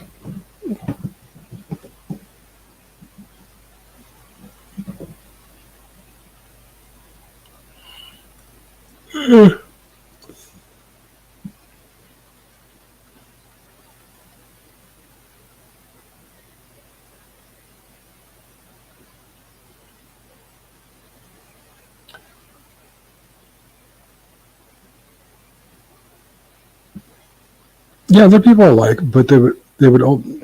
Josh Neal is intelligent.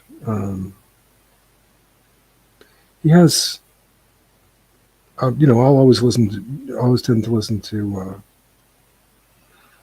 Praise of Folly and Keith Preston. And I agree with those guys less, but like I said, Josh Neal is intelligent and his heart is in the right place.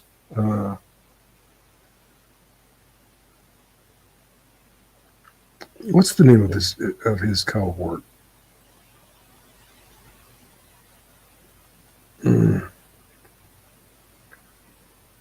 These guys are definitely smart, but they could all do better by getting onto my platform. That would raise all boats.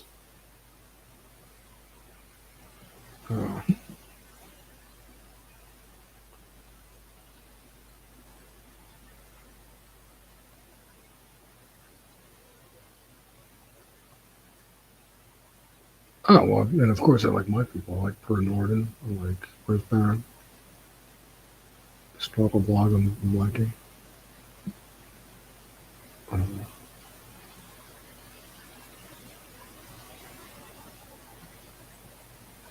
What is this? Looks interesting. It's been going on for 9 hours. It's been a marathon.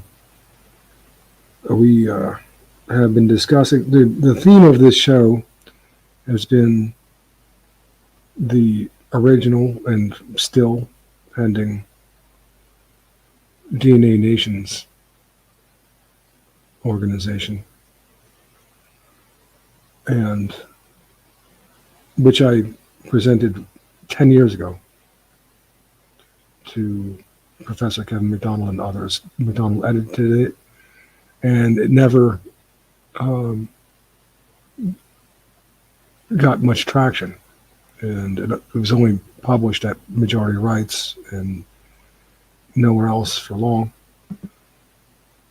And the theme of the show has been those who objected and obstructed it, and it's been interesting in the sense that it's a mystery because none of the objections make any sense whatsoever. None of them. So who's IC3? IC3, hi, who are you? Hello, can you hear me? Yeah. Oh, right. Okay. I just saw the title, DNA Nations. I thought, wow, this sounds really good. DNA Nations and nations. So do you mean that within DNA, the history of all DNA, the certain formations of particular groups can be seen, a bit like the like the chart I've got here, like the British government has a system of the IC1 stands for white Northern European.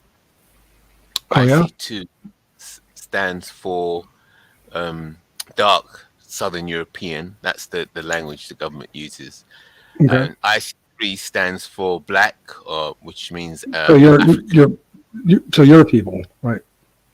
yeah, that's right. And then IC4 stands for Asian, as in the South Indian, the Indians, Pakistani, okay. Bangladeshi, and so on. And then Okay. IC5 stands for the Far East, they usually seen as the Mongoloids or Chinese or Right. Mongolians. And then IC6 stands for the Middle East. It says, Middle East, Arab, Middle East, and South American. So those are the official divisions. Government. Okay. So you, right. And so there are categories of differentiation, and just as people might understandably be concerned with preserving particular genus and species of animals and creatures and flora and fauna, we are concerned here with preserving our European kinds as well. This is not mutually exclusive to people like yourself, curating and looking after your kind. This is not a program of eugenics or supremacy and with a goal towards exploitation or killing people or let alone genociding them. It's just a matter of trying to curate a kind to try to preserve and maintain our kinds so that and we think that obviously that's a good thing for no other reason that this should provide for a sense of security so that our people, some of our people might not lash out against others. So they know that they have a place to turn and.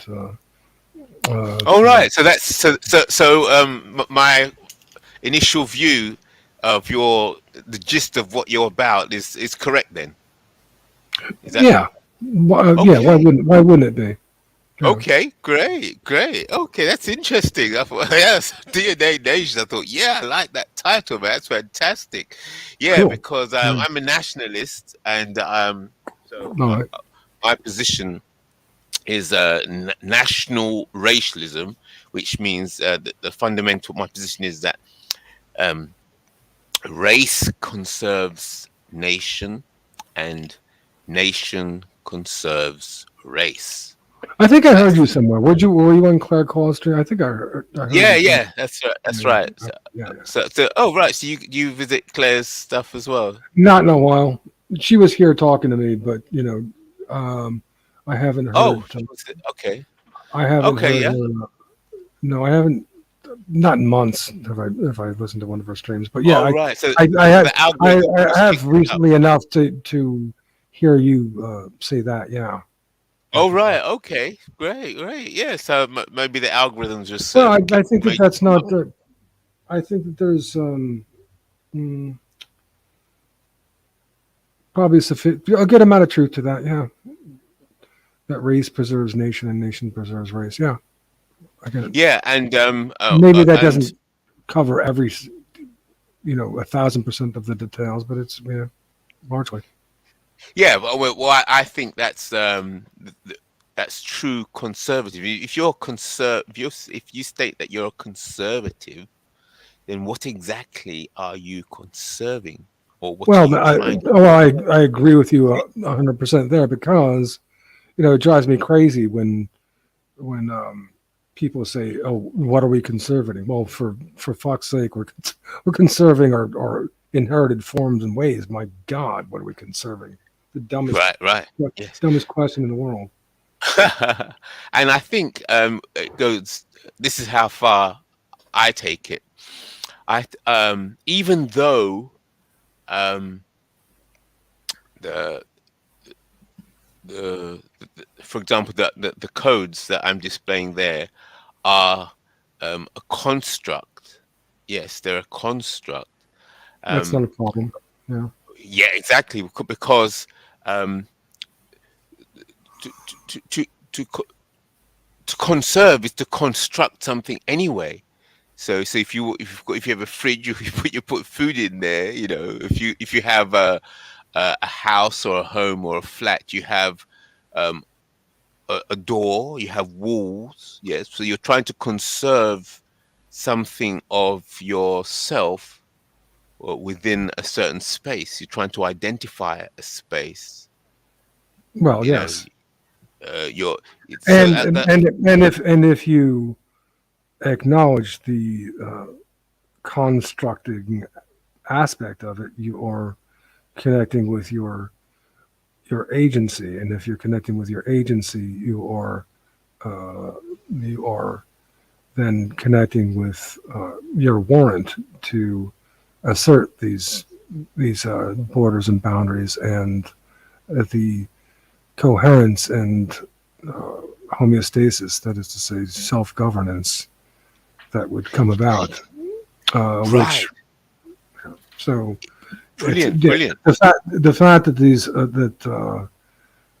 these categories are constructs not really a problem to me, because these are going to be distinctions that any normal person is going to recognize, and I'm sure you do, obviously. So, and why would we want these distinctions to be eliminated anyway? Why Yes. wouldn't I want to go to the southern part of Africa and see the San Bushmen, the oldest people in the world? Exactly. That's right. still Yes, flourishing, right? yeah. Yes. Uh, And if you I go mean, to Norway, I expect to see white Northern European white-looking people up there. If you yeah, up into Norway, and all their beauty and the exactly. wonderful culture that they and architecture and everything else that they create. It's neat. Yes. I want You want it's that like I would, difference. yeah, I Yes. want to travel the world and see. I want to go to France and see French people and their culture, which is just everything is art, and the people have a lot of the people have that Mediterranean look, and yeah, I mean, Yeah. of course, Brilliant. yeah. And I think go on. But the good thing about the DNA Nations project is that it doesn't have to. It doesn't call upon. It doesn't have to deal with the antagonism and the obstruction of our political situations and structures as they are. It just goes ahead and tries to connect with the people who care about this, who are concerned, and we organize irrespective of what the politicians and the haters of our people, however, whatever they That's would right. do. Yes. So I think if I catch your gist, that the DNA nations, the races and ethnicities that spring from the races, the racial constructs, they will develop their own forms of government that are in harmony with their culture, their DNA, and themselves. Well, I would So imagine that's not. Yeah, I would imagine that that's my view. this is. Yeah, that's likely to happen, but that's not my primary concern. I'm just we're at even a more fundamental level than that. Just trying to organize organize who we are. Like I've been criticized because I haven't put together with this an idea of conflict resolution. Well, we have to answer the who question first, who we are, before we can get to that. So what, Oh, right. Okay. The who the question. political, yeah, I suppose political organizations tend to be an epiphenomenon of genetics. Sure. Right. Good. But, Okay. So you're beyond but that this then. is not but the whole thing is that, why I can talk to you as a black guy, for example, it's because, I'm innocent here. I'm not trying to harm your people. It's not, or exploit you or your nation's resources, or anything like that. And I'm not preventing you from, looking after your qualities and quantities either. So, and again, because through this means we can be secure as European peoples and kinds, that our qualities and quantities are looked after, we can be at ease and coordinate with others in this situation. Yes. And You have a sense of self. That's right. If you have a sense of manage self, but one more thing, and manage not only our human ecologies but pervasive ecology, so to stave off these runaway systems, which chaos. are and run systemic runaways, which are likely to, which are on a trajectory to destroy us all if we don't get them under control. That's right. I understand. Yes, it's the ancient spirits of chaos, of apep, total destruction, total chaos. Yeah, no, total well, disorder. there is that entropy that's always lurking in the background, but also there's people who are just haters who try to open, rupture our systemic boundaries of our species and genus, and of our ecologies, our human and pervasive ecology, to the point where they deliberately visit that chaos upon us, because they maybe they want to kill us or don't care. Yeah, and I think how I like to look at it is that you see, it's fundamentally about the concept of the self. So if you apply the principle of the individual, it scales up. If the principles are correct, they apply to the individual and to the collective. If they're correct. So yes, the formula is correct, right? The individual has a natural concern for homeostasis functions on several levels with the individual as well, on a corporeal level and on an autobiographical level. Yes, if there to be a coherent sense-making person, that is to say, on the autobiographical level, their body will be functioning self-correctively or not. You will die. But yeah, so that's true. It will be an individual level, and in fact, I begin the paper by trying to incorporate this concern of individualism, which is going to be more the concern of people in America than in Europe, even,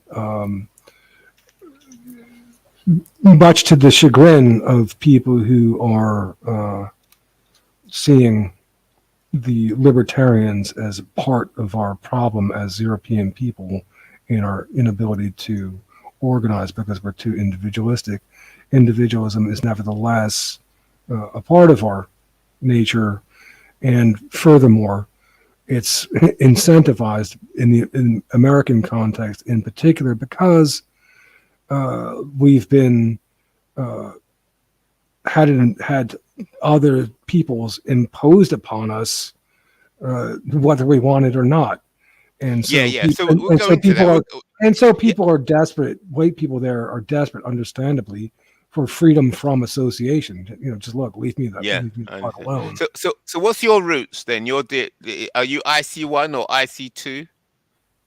Because you said IC2 was European.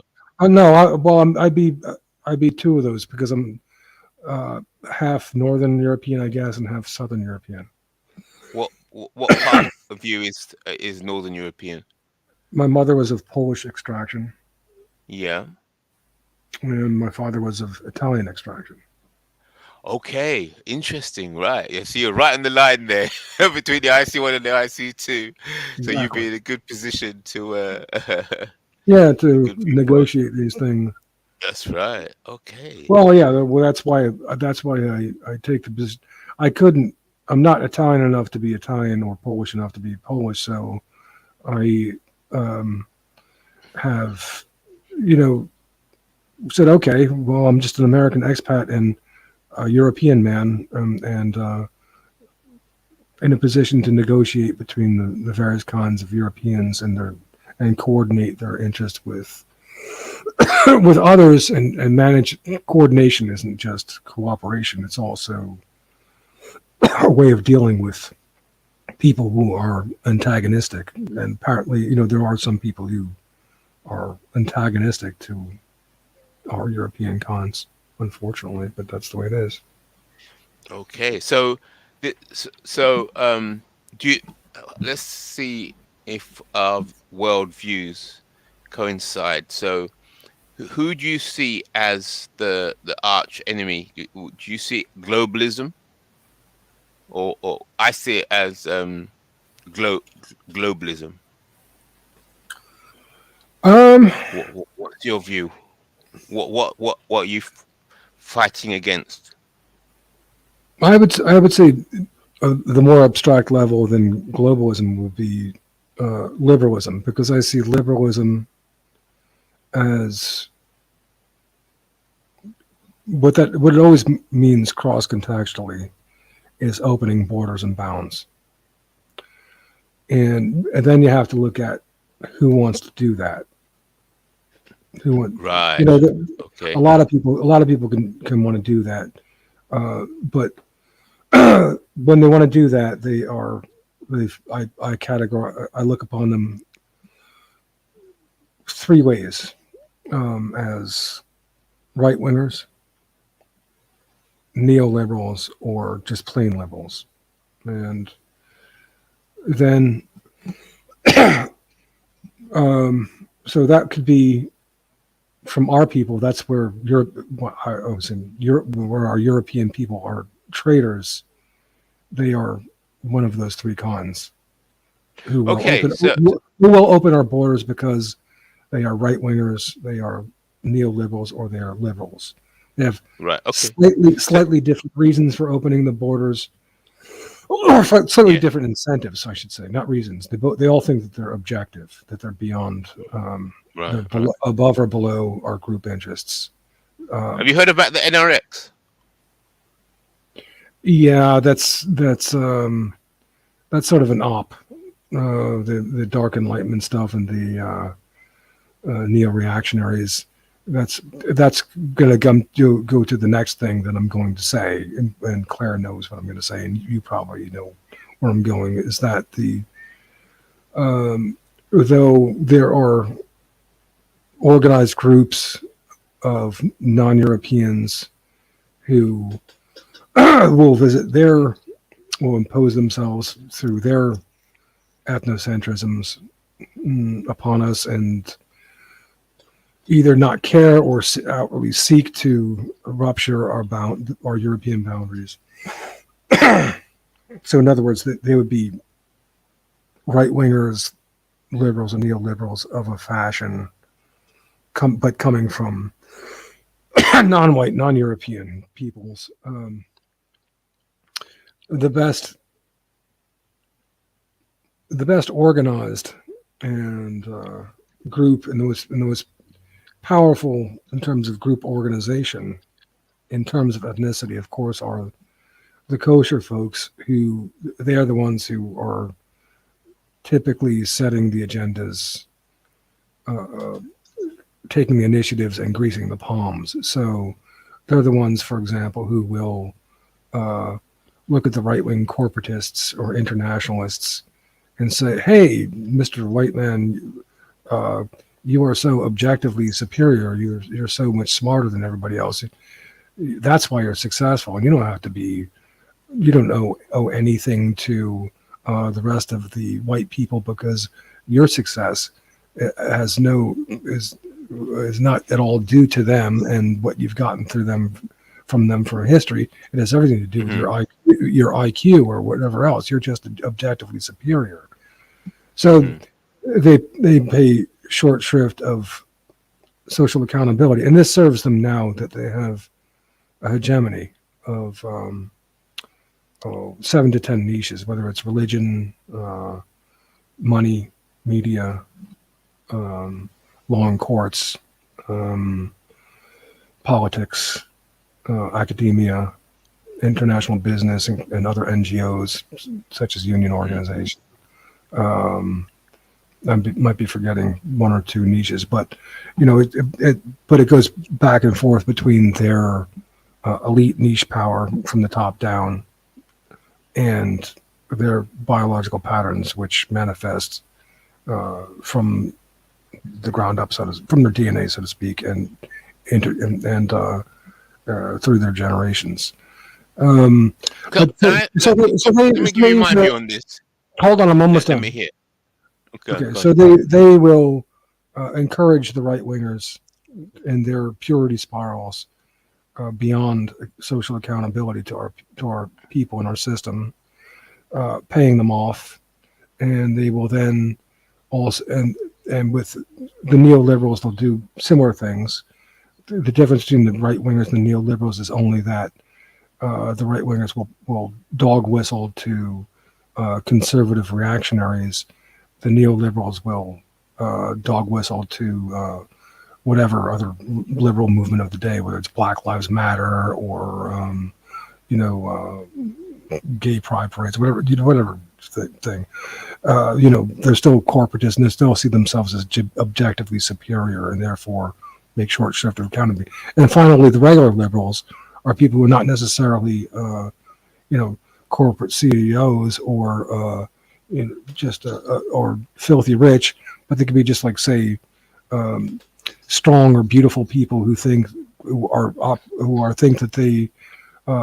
the license and licentiousness to open borders and boundaries because they think that they are just objectively superior as well. They're operating on the same basis of pseudo-objectivism as are the right-wingers and neoliberals, though, are the liberals. They just are taking a different payoff. In their case, they're taking, liberty, license and liberty and licentiousness. They're being indulged. But that is being, largely encouraged by, that liberalism is largely encouraged in this working hypothesis by the kosher folks as well. The reason why I'm not that hesitant to go there is because this is a hypothesis. It's a working hypothesis, which means that it can stand correction if it's not, and it's not trying to. Most importantly, we're not Nazis. We're not trying to kill anybody. So, if, for example, a particular Jewish person is not particularly guilty of these things, it doesn't matter because we're not trying to hurt them anyway. We are just proposing this hypothesis of the way things are working nowadays, so that we can protect ourselves and do something about it, and bring the system under accountability. Though they're trying to rupture that. That's all these right wingers are. All these white reactionaries nowadays are identifying as right wing, and that's by design. They want to make.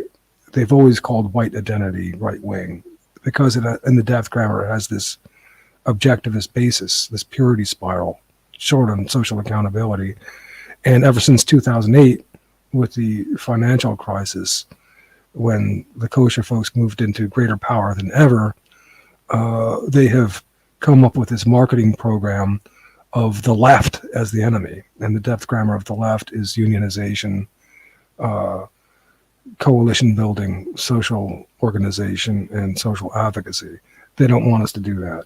because we would begin to join with those who are other people in their left unionizations who are looking at kosher power and influence and its coordination with right-wing no accounts, which can be of your race as well. Africa's chock full of them. You know that corrupt sons of bitches who don't give a shit about the rest of the people, and so they know that we would have a means of holding them to account by the power of our unionization and coalitions. So they don't want us to do that, and that's why they've got everybody arguing against the left, this characterology of the left, which is really just a composite of all the distortions of good ideas that their academics have drummed up and weaponized against white people. But it's not how the left and postmodernity is supposed to function in service of the maintenance of our inherited forms and ways. Postmodernity was, conceived when people from the anthropologist perspective, when they began looking at how it was destroying.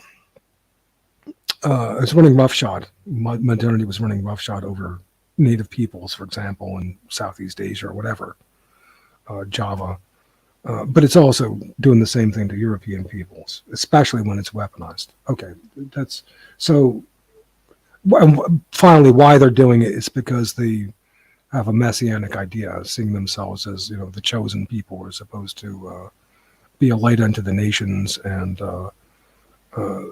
they propose our religion as Christianity, which isn't supposed to be. It's supposed to be not heedful of differences between us and other people. We're all just undifferentiated Gentile others, including you, from this perspective of the Torah and its mission as God's chosen people. Our distinctions are not important from that point of view, and they have involved strong intelligence. The Ashkenazi have among the highest group intelligence in the world, verbal IQ especially, and they're also quite nepotistic. So it's not just their intelligence, but they do look after their own, and that's explains a great deal of why they are so they have so much power and influence, and are able to bribe our peoples, whether the right wingers, the neoliberals, or the liberals.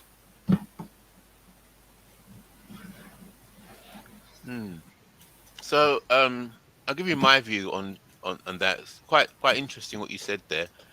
I think the only point where I might differ with you is that the identity of,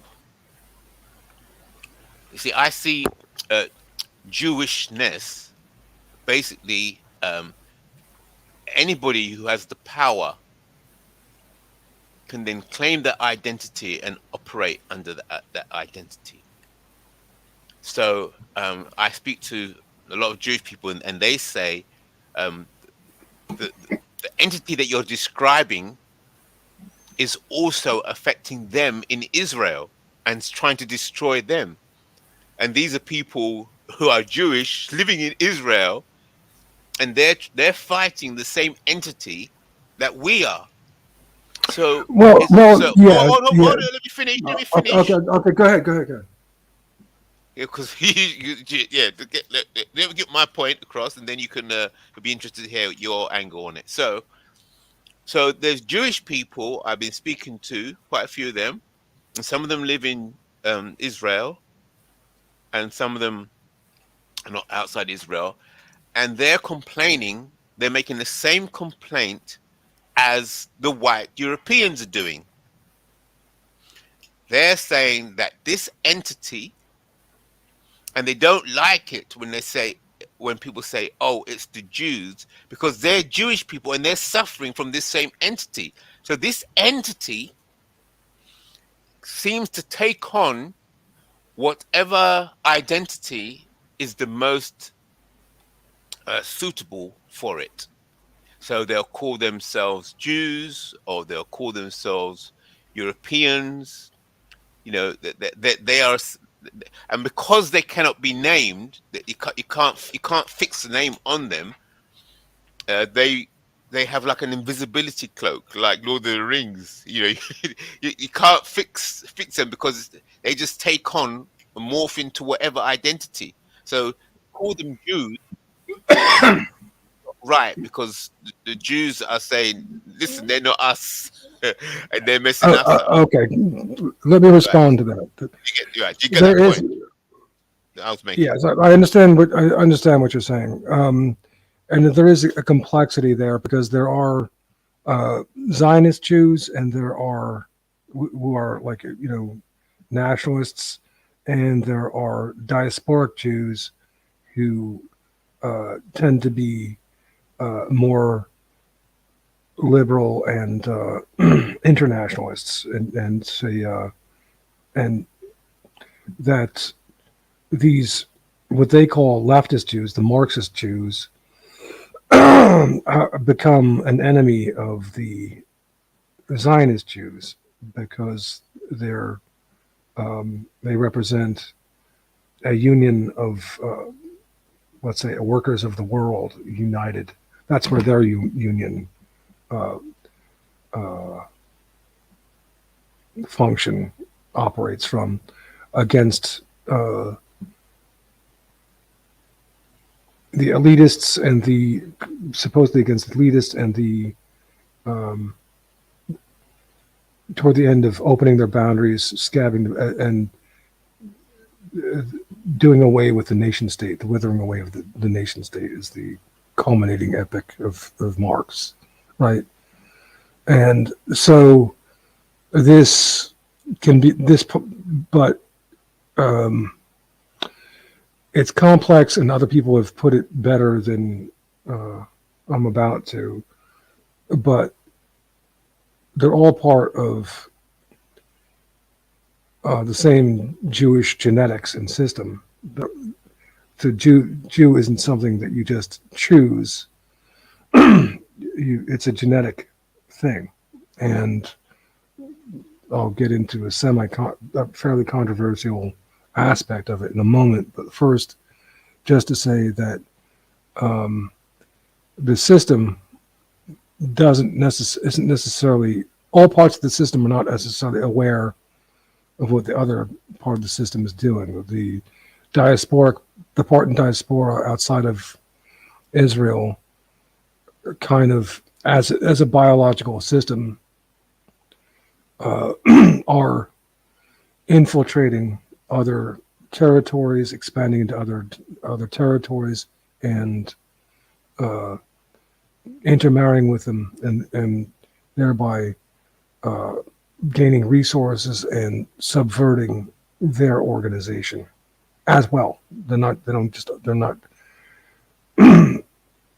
That's a part of what their system does. It does, however,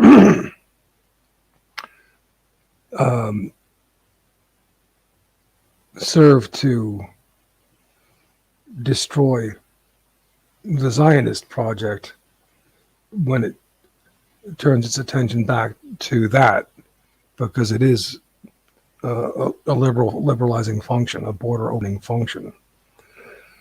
Now, the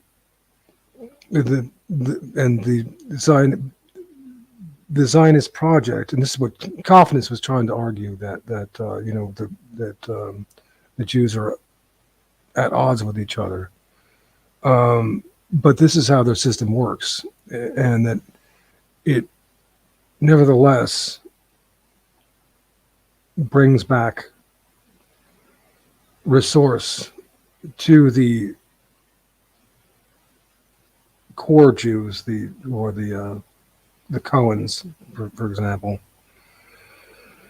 and those diasporic Jews who become more and more diffused are basically eventually shed off.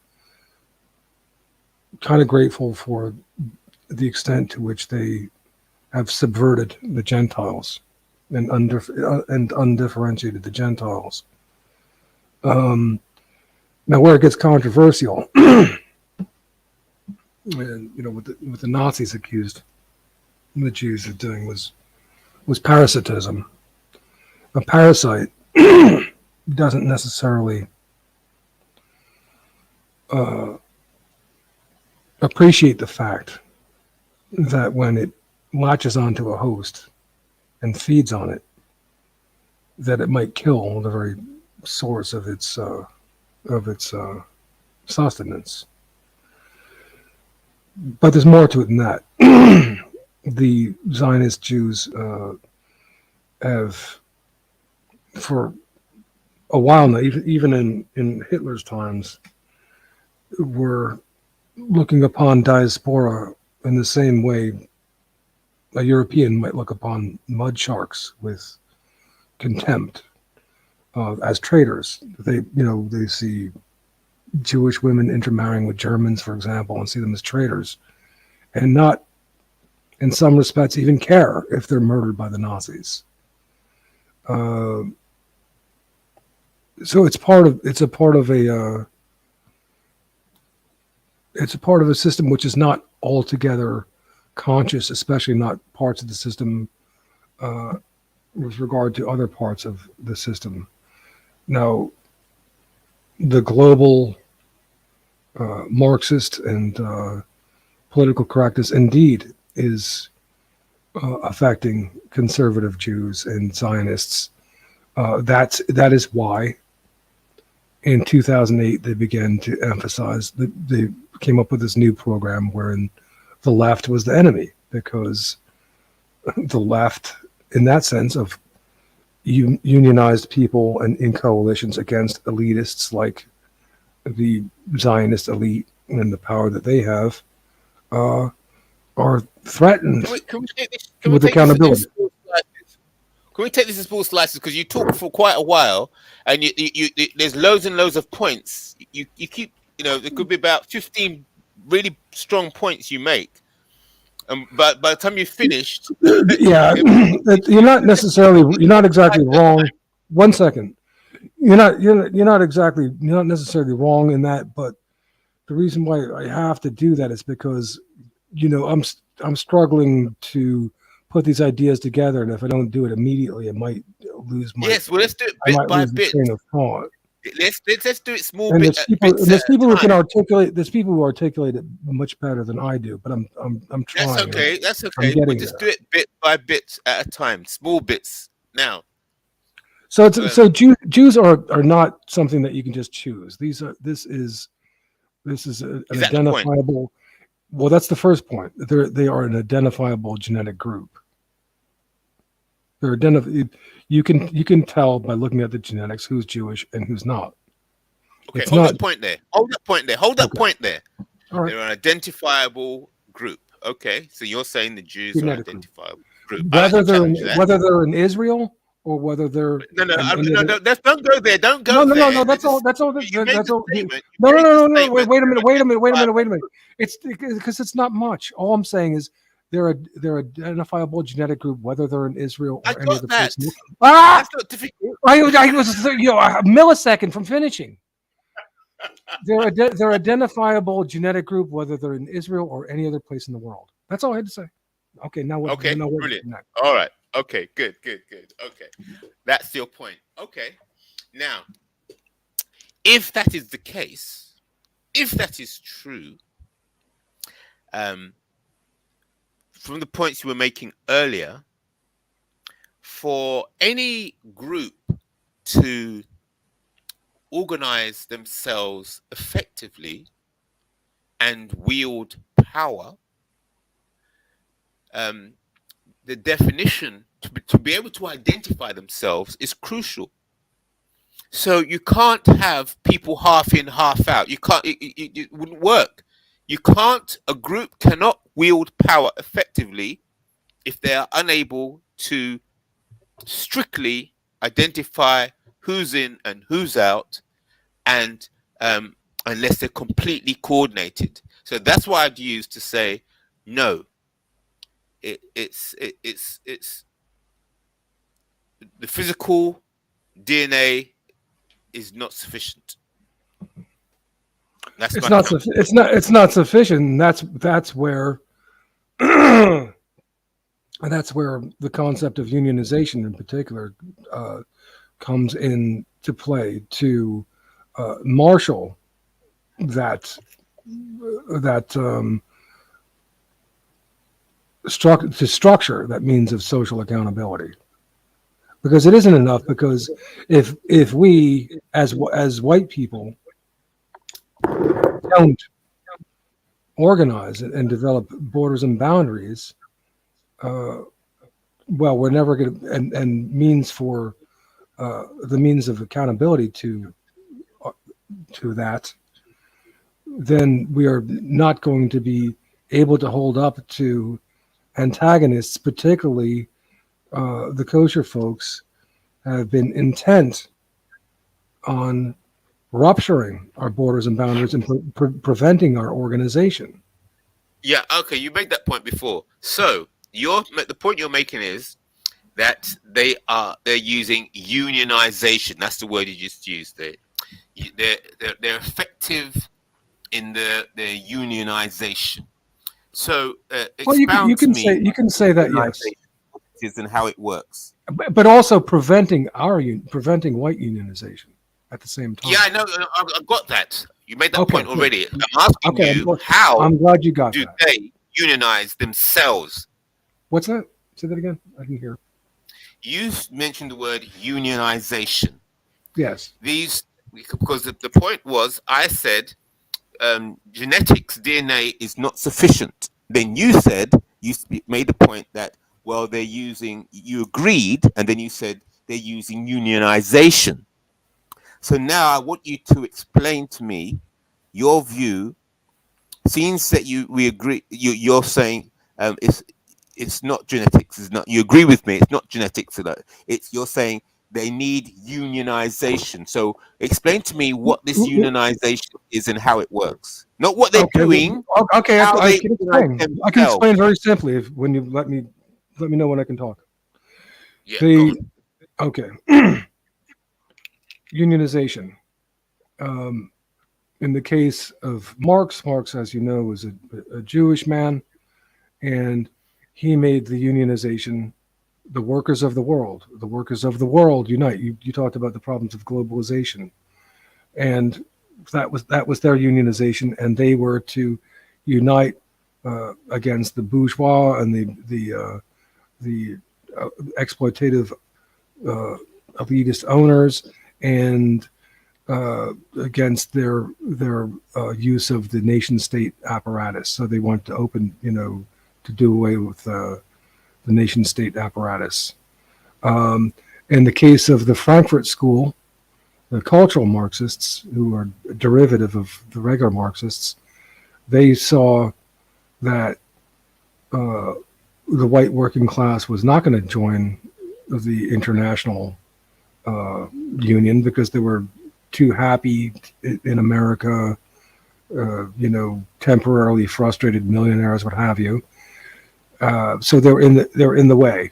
So what the Frankfurt School did was they unionized the politically correct groups, people of color, feminists, and gays, for example, the classic three groups, to be organized and built into facile coalitions against white borders and boundaries.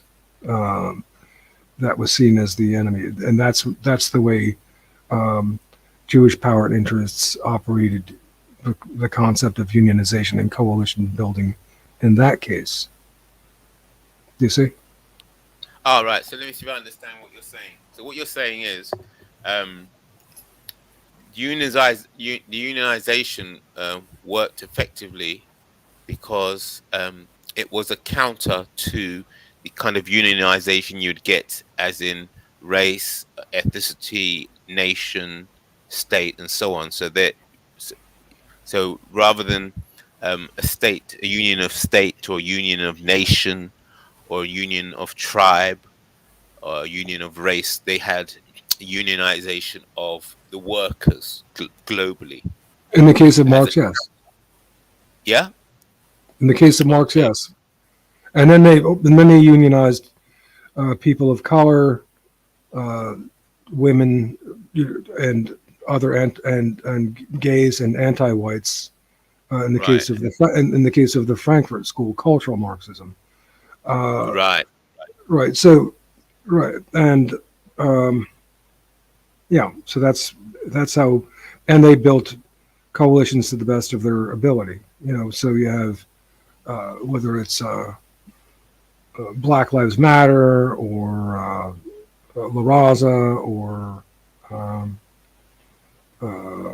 the Rainbow Coalition, whatever is held to be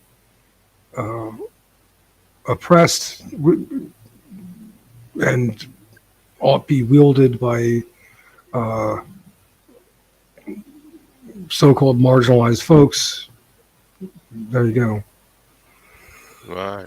They would go on. They would in effect scab or whatever would be our union bounds. Right. Okay. So right. That's good. So we have Understand? battle of the unions. So basically whoever can. I didn't. Yeah, you could put it that way. I suppose. Yeah. Yeah. Whoever can organize a union of sorts most effectively gains power. So it goes. Well, I'm glad you said that, because yes, that goes back to Plato's argument against might makes right. He was, I don't know who his interlocutor was, but Plato was being, he was saying that, but dear Plato, don't you understand? Might makes right. Look at this despot over here. He has the power and the control because he's mighty. And Plato rejoined that, well, the way to counteract that, the despot, is to join in a collective organization against him. Then we have the might to overthrow the tyrant. So therefore, that's the way to overcome the sheer brute might makes right argument. But yeah, so coalition building. Excuse me. So unionization, so to speak, and this is like my shorthand of it. How I'm calling it is of the essence for defending one's people and taking on oppressive elitists. Indeed, yes. Okay.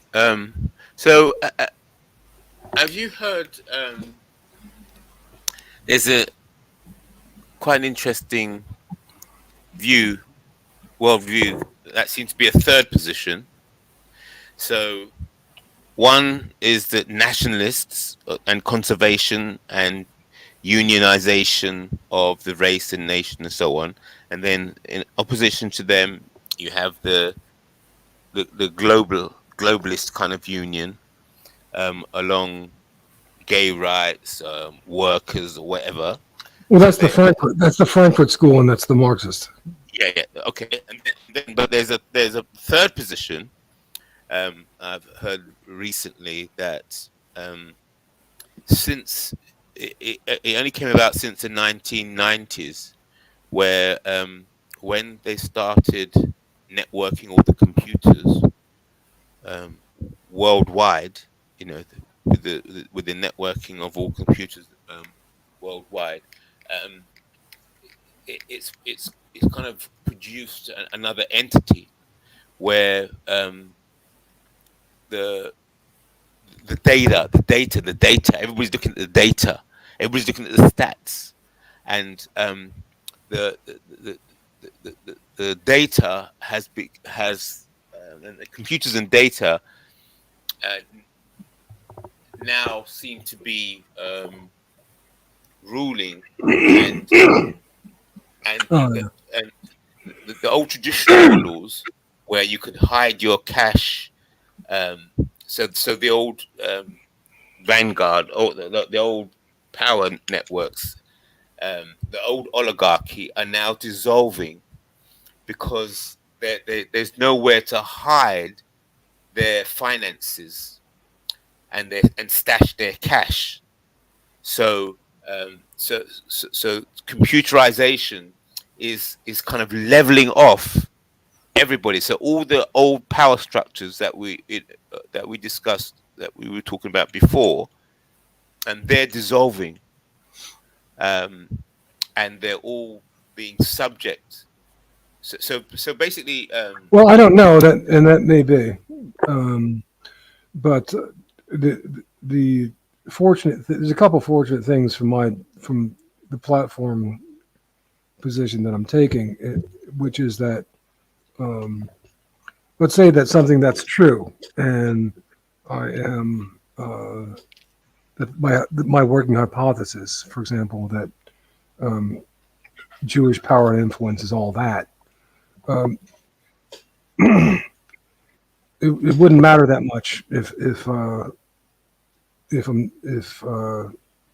I'm a bit off and that some other factors were at work, because I'm not proposing a lethal agenda, and furthermore, nor a supremacist agenda. This platform is anti-supremacist, not interested in lording ourselves over anybody else, exploiting them, taking from them what should be theirs, like that. Can trade fairly with other people. Don't need them to do our labor. We'll do our own labor, and so on. So again, if other factors that we're unaware of are taken sufficiently into account, it's okay, because we acknowledge our fallibility and our correctivity, and can be corrected, and can stand corrected. And it doesn't, yeah, and it doesn't matter that much anyway, because we're not creating a situation that can't be that can't be taken back. We're not going to kill people and say, oops, we can't undo that. Okay, I got that point. So moving on. So what is the most effective way then? Because to counter these forces, you have to be able to organize effectively.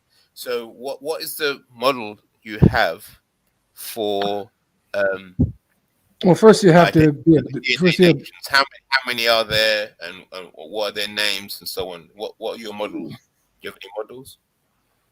Well, I mean, just genus and species of our, however many they're scientists and people might see as optimal, but we don't have. It's not underway yet. That's what I'm saying. I'm just dealing with the obstructions, and to answer your question, really, what do you do next? What we do next is explain to people how the obstructions and the misdirection of our people is working. And I've done that quite well. If I do say so myself, I'm patting myself on the back. One of my concepts in particular of red caping, and to show how necessary concepts for social organization and homeostasis are being misrepresented to our people, such that our people are chasing as enemy concepts, the very concepts that they need in order to facilitate their self-governance and their autonomy. It's maybe brilliant by the on the part of our enemy that they've been able to do that, but this is the first step in order to explain to people where they're being misled and how, and then to Is this your website I'm looking at? It's called DNAnations.com. Is that your website? yes. Oh, right. Whoa, looks really good. Wow. Thanks.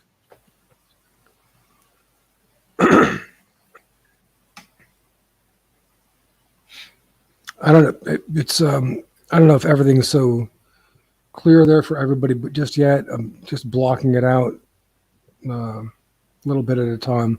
But anyway, yeah. So this is the thing to do now, so that my people can, and others too, it doesn't matter, can understand how they're being misled and how it is that they're meant to respond not only to the sort of neutral, innocent destruction, the kind of oblivious destruction of modernity, but the weaponized destruction of modernity and the misrepresented concept of postmodernity. All these things have to be misunderstood, at least by the people who are organizing European interests, so that they can organize our people in defense and maintenance, homeostasis, autonomy, sovereignty. Okay. So, I'm just looking at your website. Excellent website. Now, strategy. I feel that to effectively counter and regulate the forces of the destruction of nation, identity, and so on, that those forces, we'll call those forces globalism, unregulated globalism, to effectively counter, check, and regulate them, that those forces, attempts have been made before. For example, Hitler with National Socialism. But if once one entity tries to rise up, like Hitler was doing with Germany, and trying to show the way to everybody else, because National Socialism, Germany became an entity, then I don't know if globalism is the right word, but let's call it globalism for now. Globalism as it was back then, and it was able to encircle Hitler and the Germans, and make them the embodiment of the enemy, and therefore unite the whole world against Germany and against Hitler, because they just saw that they didn't understand. Okay, well, what you're saying is true enough, but it's a sketch that needs a bit more detail. And the thing that you first of all have to understand about Hitler is that Hitler was a reactionary, and he was a right winger, even though he had the left covered the ostensible left cover of National Socialism, he was beneath it all a right winger. That is to say, he believed that he was being objective, might makes right, and this is what nature dictates, that we must be at war. And so with that, he was functioning below and above the correctivity of social praxis, of fallibility prone to correction, of Hitler, you're making this mistake, you're making that misjudgment here, you got to do this in order if you want to maintain our people. No, might makes right. We German people will have to assimilate the most superior people on earth and take it to the rest of the world and try to dominate. Borders are where we can make them. So we want to take over up to the Urals and conquer everybody in between, and so on. So he lacked correctivity, as I say. This is an epistemological blunder based on natural fallacy of might makes right. And so he wasn't representing nationalism, he was representing imperialism. And it's imperialism that causes wars, not nationalism. He was, but because people called him nationalist, and he was, of course, primarily concerned, or primarily and ostensibly concerned with the Germans, even though I think Timothy Snyder was right to call him a racial anarchist, because he was operating on natural violence. If the Germans can win, then we're the best. If not, well, then nature decides. He did, though. He was associated with nationalism, unfortunately, and with ethno-nationalism, unfortunately, like you were kind of saying there, and effectively stigmatized it for generations to come. And it makes things very hard. And stigmatized nationalism. Stigmatized ethno-nationalism, yes, especially. But all nationalisms, I would say, he stigmatized. Right. Okay, so and you were kind of saying that, and you were right. And but he was reacting, so he wasn't really a true nationalist. He was an imperialist. He wasn't a nationalist. Right. He was not. Okay.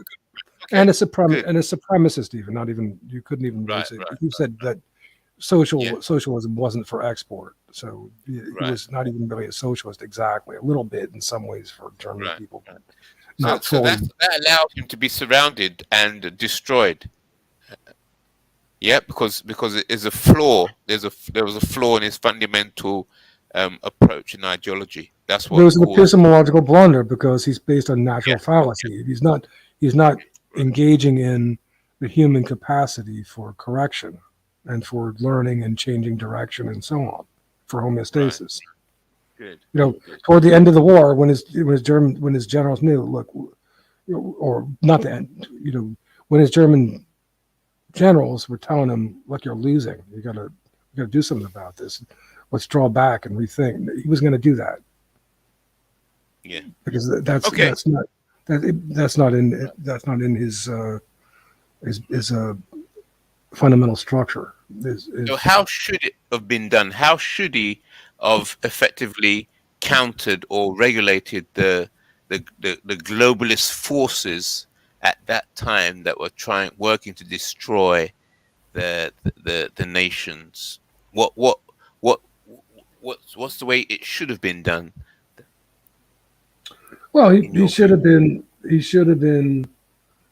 functioning as a real statesman who was looking to work with, in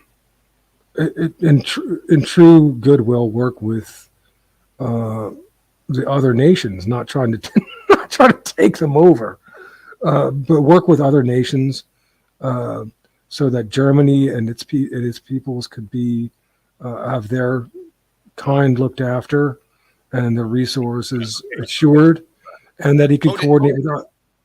Yeah, we got that.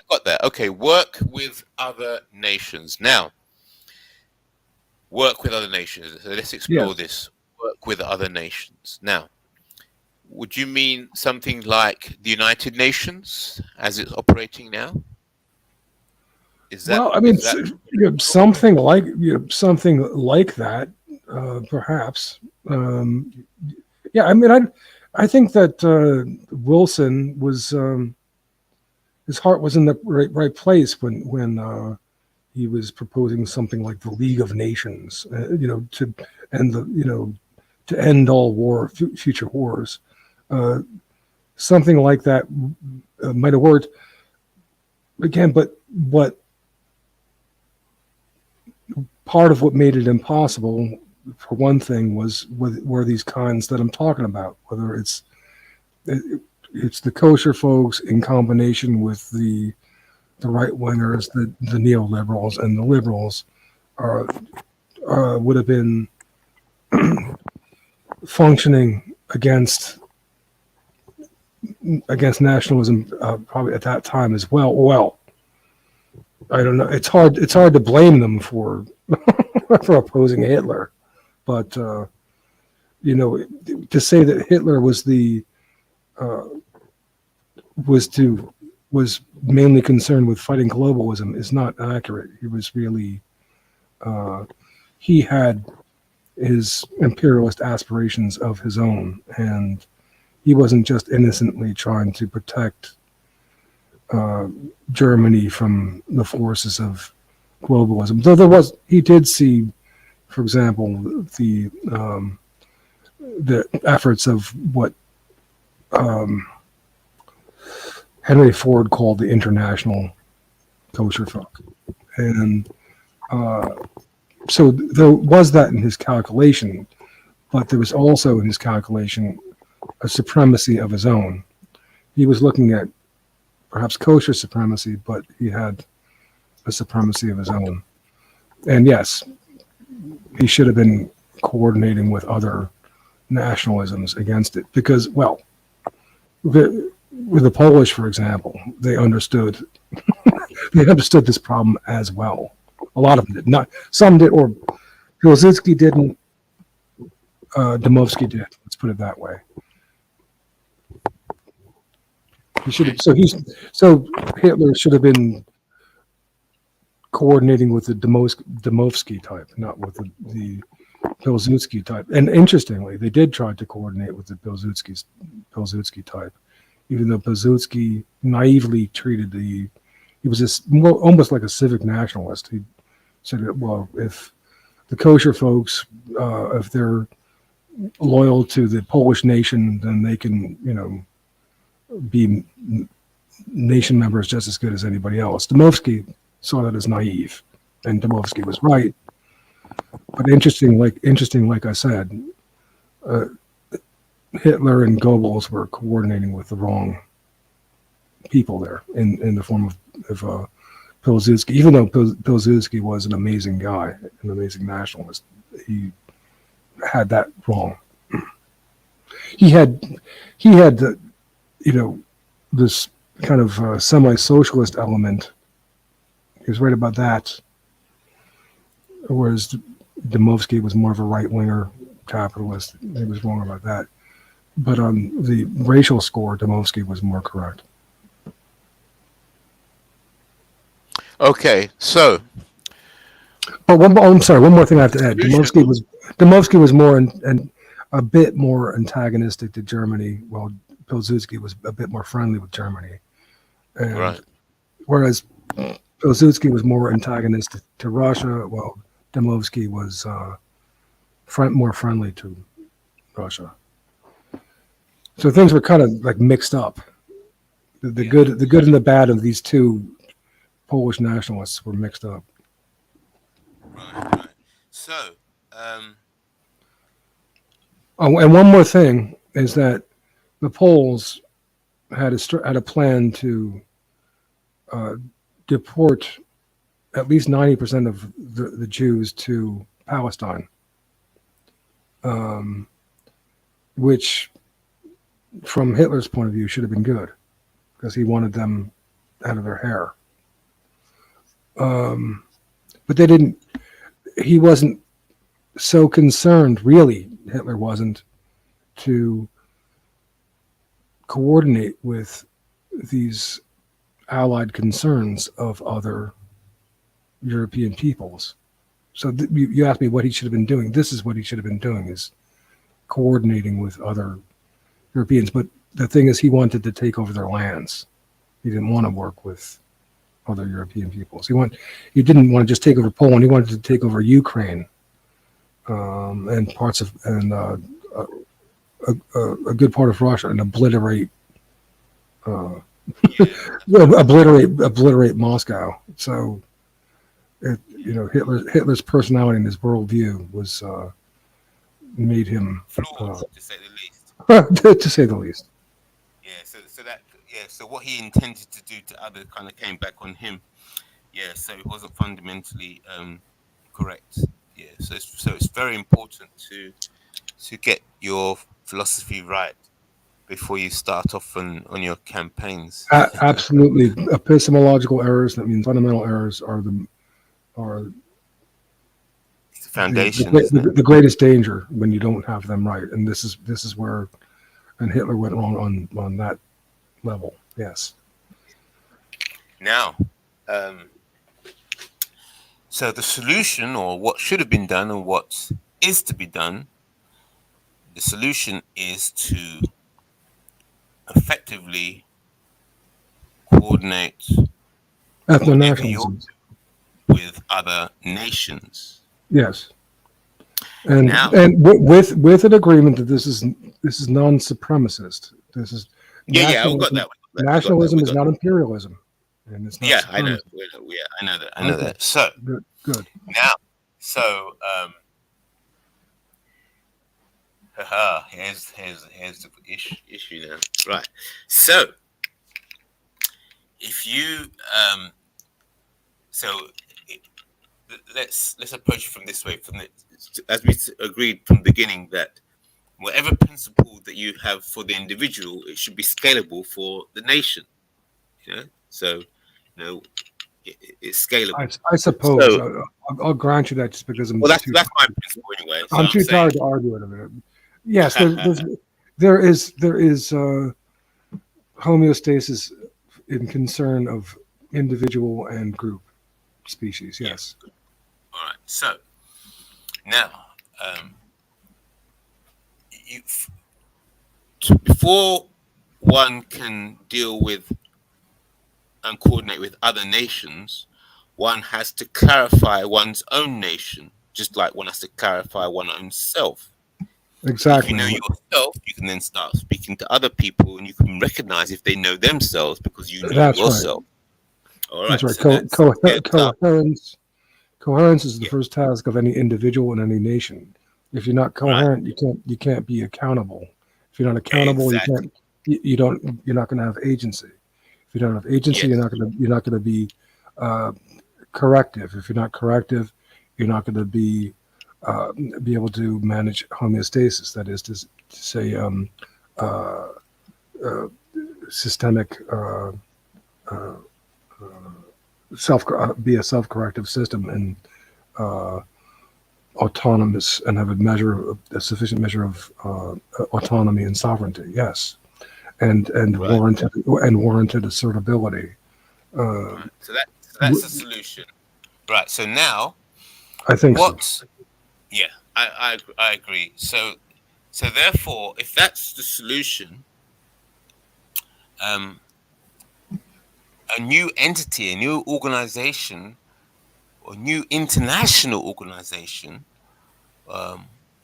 would have to be formed. Well, that's what I'm doing now anyway. Forming forms that would bring about the emergence of clarity of each of the nations. So you can't. So as we already discussed, you can't have a nation that knows itself working effectively with other nations who don't know themselves. So therefore, you have to simultaneously, in the formation of your nation, you have to cause the rise and formation of other nations. Well, I don't know if I have to do that if I'm responsible for that, but I certainly would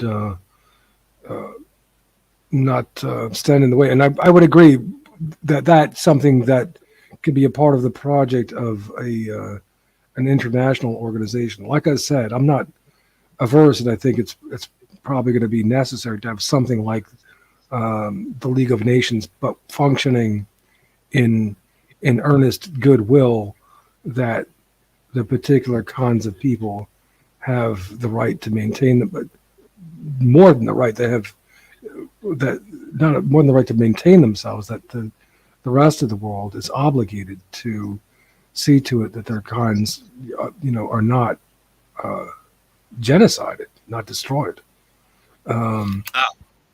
So let me explain.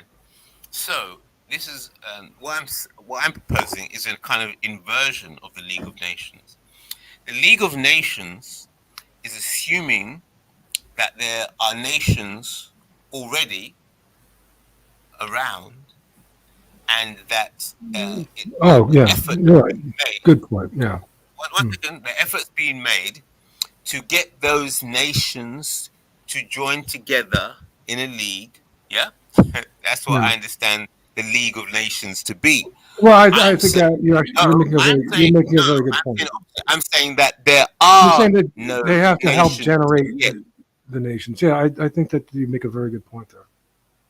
Yes, there are no nations. Well, there are. Yeah, well, quasi in some sense. Yeah, they're not delineated enough. Not enough. Yeah, not clearly constructed enough.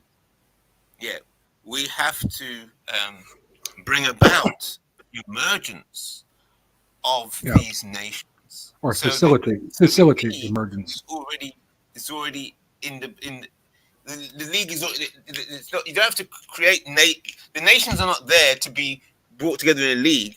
The league actually some of them kind of are, but not enough. I agree with you. I basically agree with you. It's a good point. Oh, you agree. Basically, yes, I think it's a good point. Yes. So work that up, and that's a good place to, because it's a really major point. Work that up, and you can tell me about it next time. Okay. Okay. That's a really good point. That's a really good point that you make there, and because I'm exhausted, and I think it's good to finish on a high point there. Yeah, that's true. That's good. Okay, we worked it out at least for tonight. Okay, so good. I see three. Nice conversation. Till next time. We'll talk next time, and thanks for talking. And bye for now. Thanks for everybody for listening. Okay. It's been bye-bye. 10 some hours. Okay. Bye. Great one. Bye-bye. Bye.